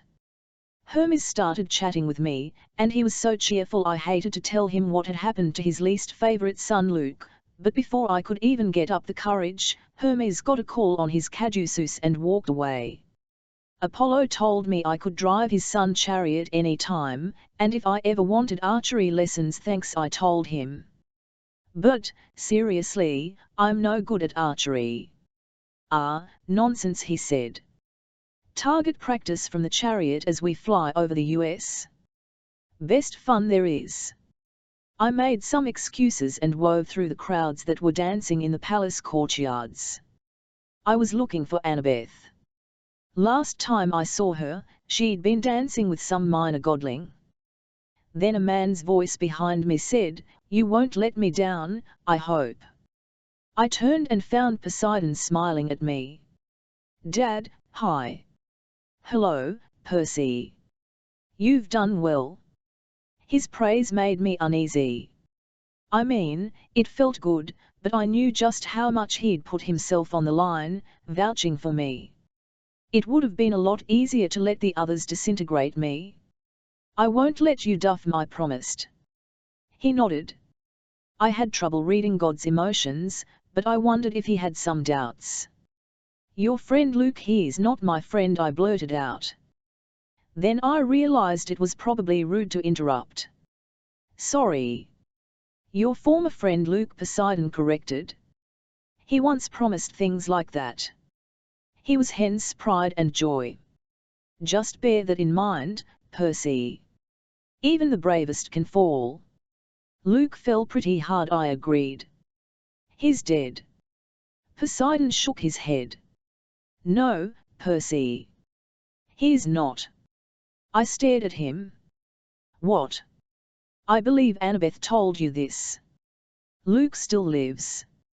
I have seen it. His boat sails from San Francisco with the remains of Kronos even now. He will retreat and regroup before assaulting you again. I will do my best to destroy his boat with storms, but he is making alliances with my enemies, the older spirits of the ocean. They will fight to protect him. How can he be alive? I said. That fall should have killed him. Poseidon looked troubled. I don't know, Percy, but beware of him. He is more dangerous than ever. And the golden coffin is still with him, still growing in strength. What about Atlas? I said. What's to prevent him from escaping again? Couldn't he just force some giant or something to take the sky for him? My father snorted in derision. If it was so easy, he would have escaped long ago. No, my son. The curse of the sky can only be forced upon a Titan, one of the children of Gaia and Uranus. Anyone else must choose to take the burden of their own free will. Only a hero, someone with strength, a true heart, and great courage, would do such a thing. No one in Kronos' army would dare try to bear that weight, even upon pain of death. Luke did it, I said. He let Atlas go. Then he tricked Annabeth into saving him and used her to convince Artemis to take the sky. Yes, Poseidon said. Luke is an interesting case. I think he wanted to say more, but just then Bessie started mooing from across the courtyard. Some demigods were playing with his water sphere, joyously pushing it back and forth over the top of the crowd. I'd better take care of that, Poseidon grumbled. We can't have the Ophiuchorus tossed around like a beach ball. Be good, my son. We may not speak again for some time. And just like that he was gone. I was about to keep searching the crowd when another voice spoke. Your father takes a great risk, you know. I found myself face to face with the grey-eyed woman who looked so much like Annabeth I almost called her that. Athena. I tried not to sound resentful, after the way she'd written me off in the council, but I guess I didn't hide it very well. She smiled dryly. Do not judge me too harshly, half-blood. Wise counsel is not always popular, but I spoke the truth. You are dangerous. You never take risks. She nodded. I concede the point. You may perhaps be useful. And yet, your fatal flaw may destroy us as well as yourself. My heart crept into my throat. A year ago, Annabeth and I had had a talk about fatal flaws. Every hero had one. Hers, she said, was pride. She believed she could do anything, like holding up the world, for instance. Or saving Luke. But I didn't really know what mine was. Athena looked almost sorry for me. Kronos knows your flaw, even if you do not. He knows how to study his enemies. Think, Percy. How has he manipulated you? First, your mother was taken from you. Then your best friend, Grover. Now my daughter, Annabeth. She paused, disapproving. In each case, your loved ones have been used to lure you into Kronos' traps. Your fatal flaw is personal loyalty, Percy. You do not know when it is time to cut your losses. To save a friend, you would sacrifice the world. In a hero of the prophecy, That is very, very dangerous. I balled my fists. That's not a flaw. Just because I want to help my friends, the most dangerous flaws are those which are good in moderation, she said. Evil is easy to fight. Lack of wisdom, that is very hard indeed. I wanted to argue, but I found I couldn't. Athena was pretty damn smart. I hope the council's decisions prove wise, Athena said. But I will be watching, Percy Jackson. I do not approve of your friendship with my daughter. I do not think it wise for either of you.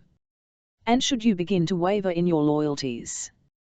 She fixed me with her cold grey stare, and I realized what a terrible enemy Athena would make, 10 times worse than Ars or Dionysus or maybe even my father.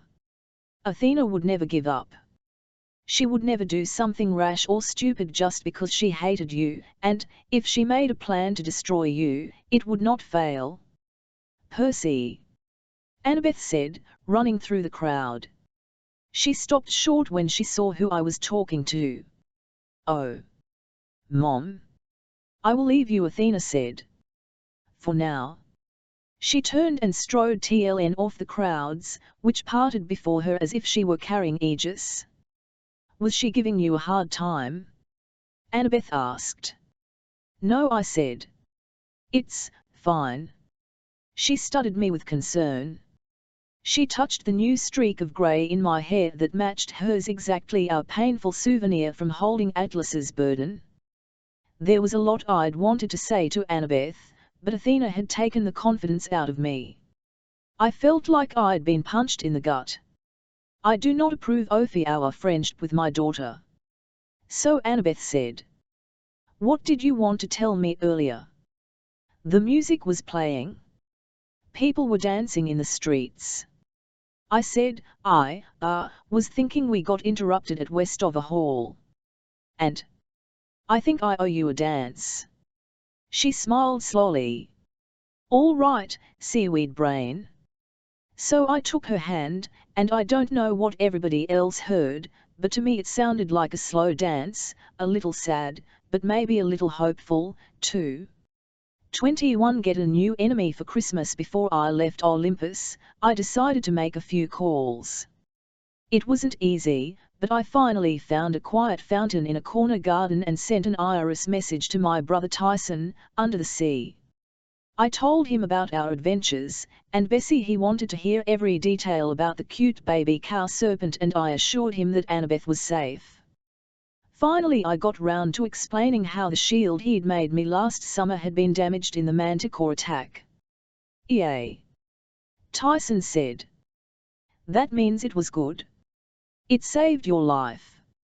It sure did, big guy, I said. But now it's ruined. Not ruined. Tyson promised. I will visit and fix it next summer.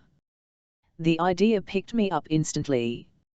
I guess I hadn't realized how much I missed having Tyson around. Seriously? I asked. They'll let you take time off. Yes. I have made 2,741 magic swords, Tyson said proudly, showing me the newest blade. The boss says good work. He will let me take the whole summer off. I will visit camp. We talked for a while about war preparations and our dad's fight with the old sea gods, and all the cool things we could do together next summer, but then Tyson's boss started yelling at him and he had to get back to work. I dug out my last golden drachma and made one more iris message. Sally Jackson, I said. Upper East Side, Manhattan. The mist shimmered, and there was my mom at our kitchen table, laughing and holding hands with her friend Nira Blowfish. I felt so embarrassed, I was about to wave my hand through the mist and cut the connection, but, before I could, my mom saw me. Her eyes got wide. She let go of Mr. Blowfish's hand really quickly. Oh, Paul. You know what? I left my writing journal in the living room. Would you mind getting it for me? Sure, Sally. No problem. He left the room, and instantly my mom leaned towards the iris message. Percy. Are you all right? I'm, fine. How's that writing seminar going? She pursed her lips. It's fine. But that's not important. Tell me what's happened. I filled her in as quickly as I could. She sighed with relief when she heard that Annabeth was safe. I knew you could do it, she said. I'm so proud. Yeah, well, I'd better let you get back to your homework. Percy, Paul and Mom, are you happy? The question seemed to take her by surprise. She thought for a moment. Yes. I really am, Percy. Being around him makes me happy. Then it's cool. Seriously. Don't worry about me. The funny thing was, I meant it. Considering the quest I'd just had, maybe I should have been worried for my mom. I'd seen just how mean people could be to each other, like Hercules was to Zoe Nightshade, like Luke was to Thalia. I'd met Aphrodite, goddess of love, in person, and her powers had scared me worse than ours.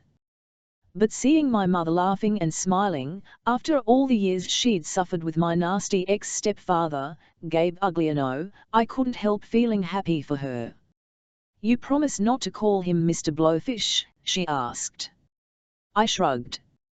Well, maybe not to his face, anyway. Sally.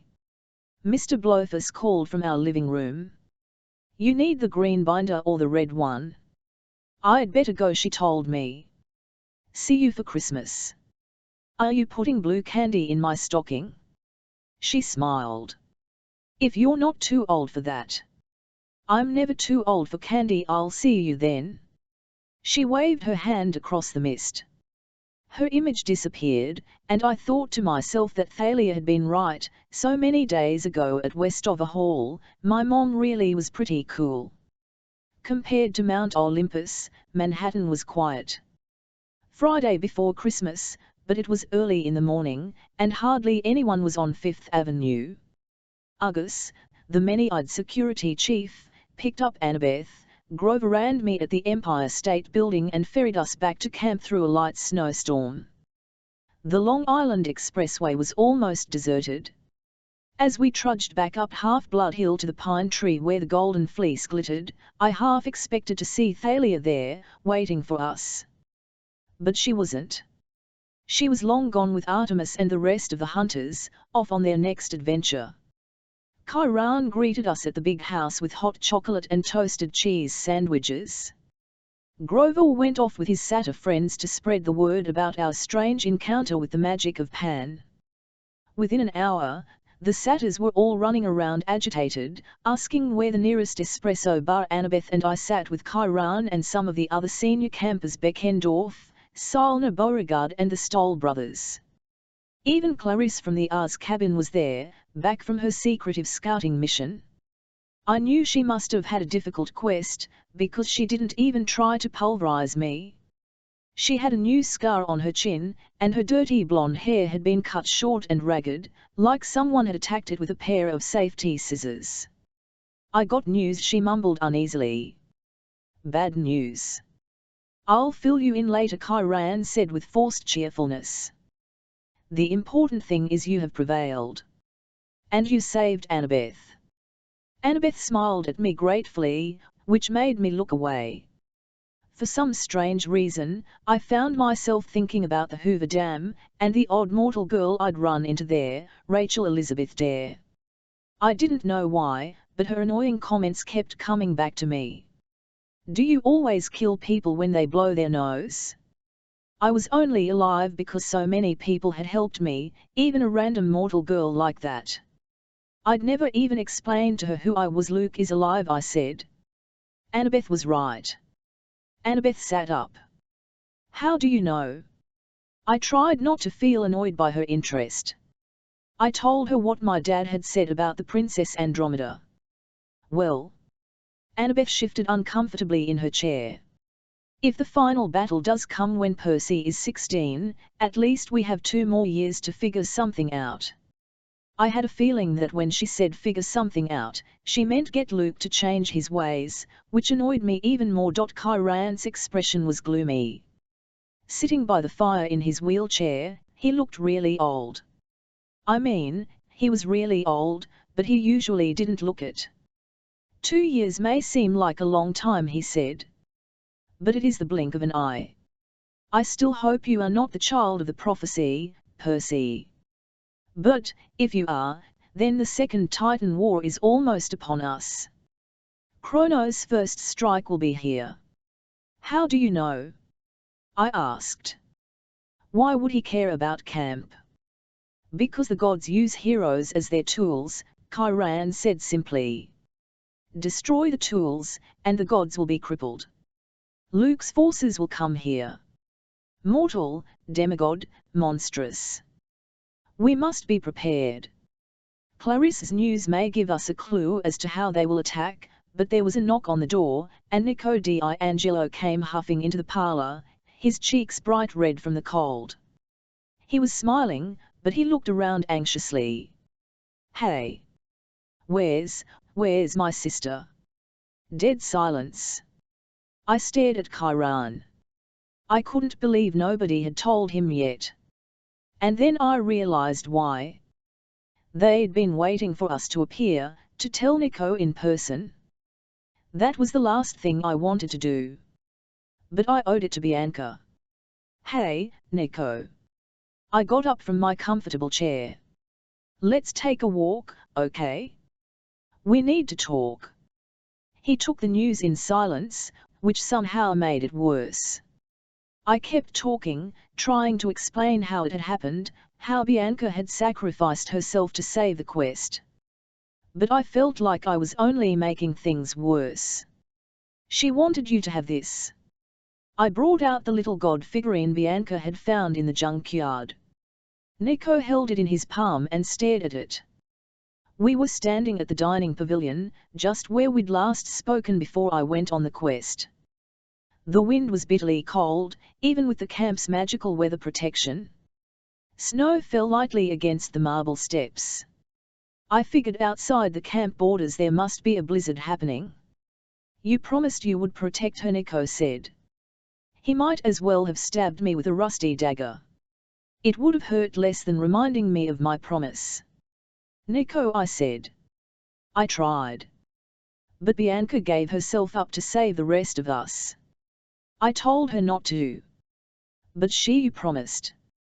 He glared at me, his eyes rimmed with red. He closed his small fist round the god statue.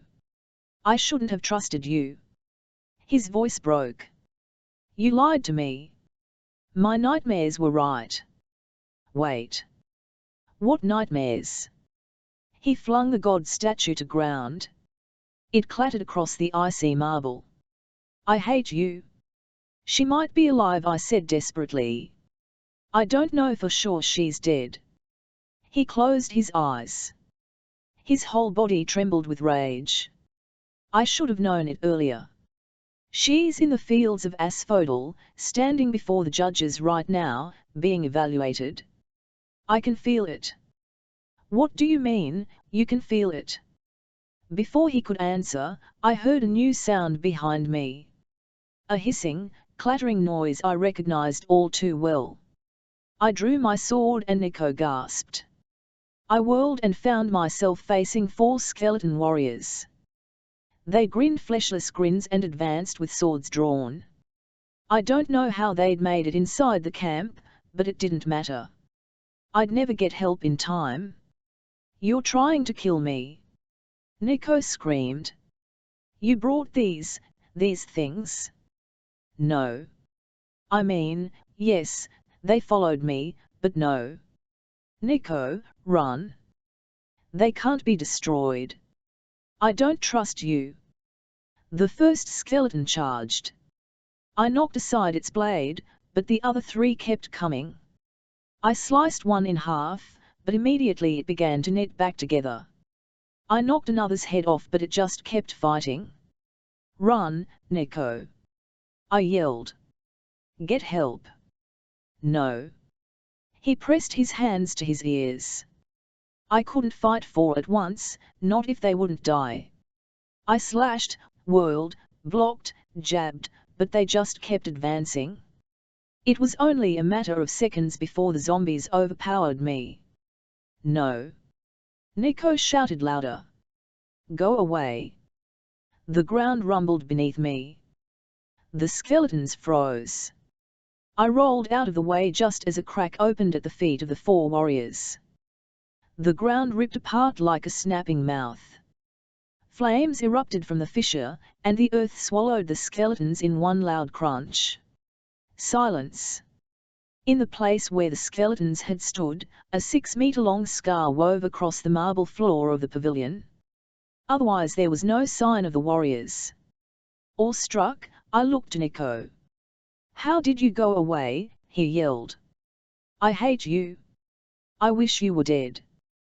The ground didn't swallow me up, but Nico ran, down the steps, heading towards the woods.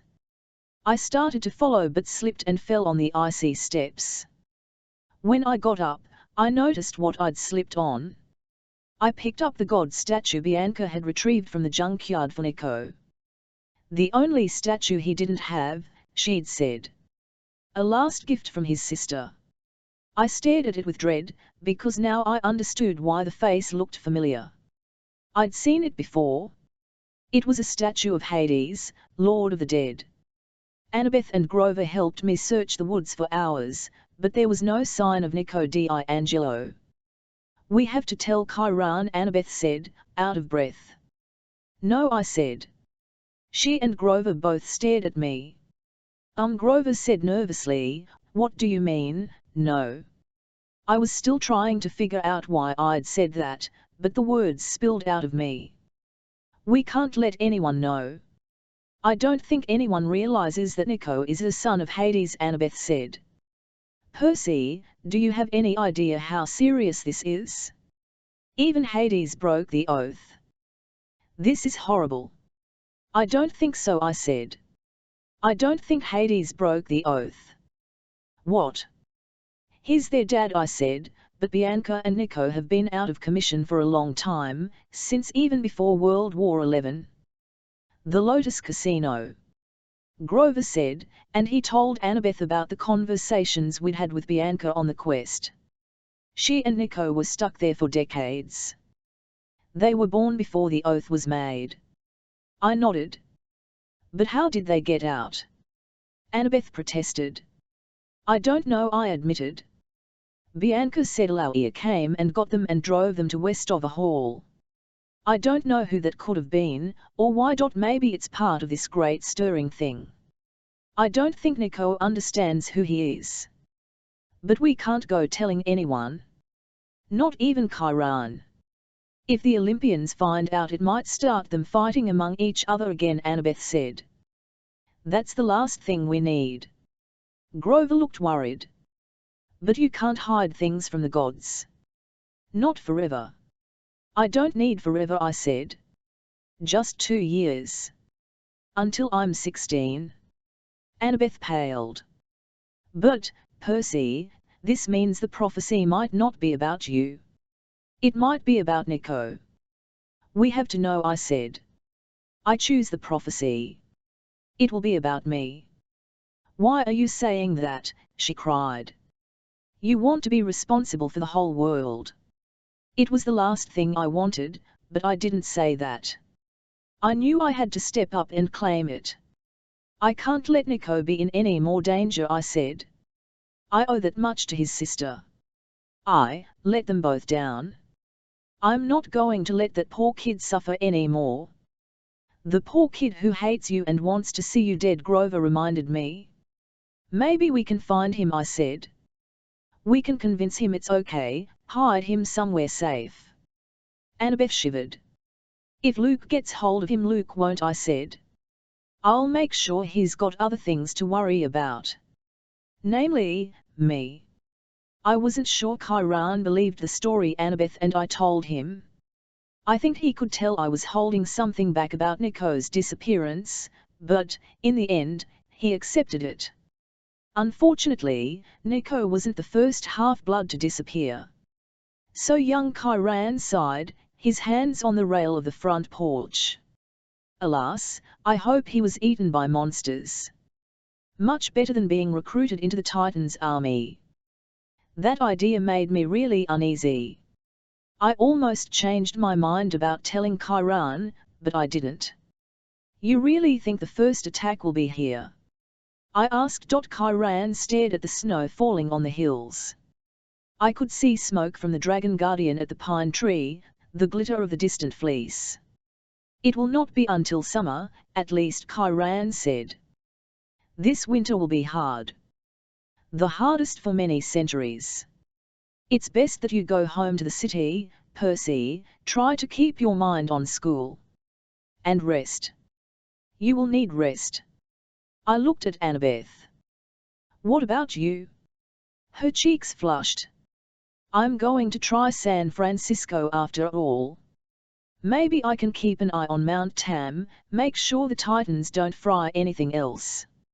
You'll send an Iris message if anything goes Tong. She nodded. But I think Chiron's right. It won't be until the summer.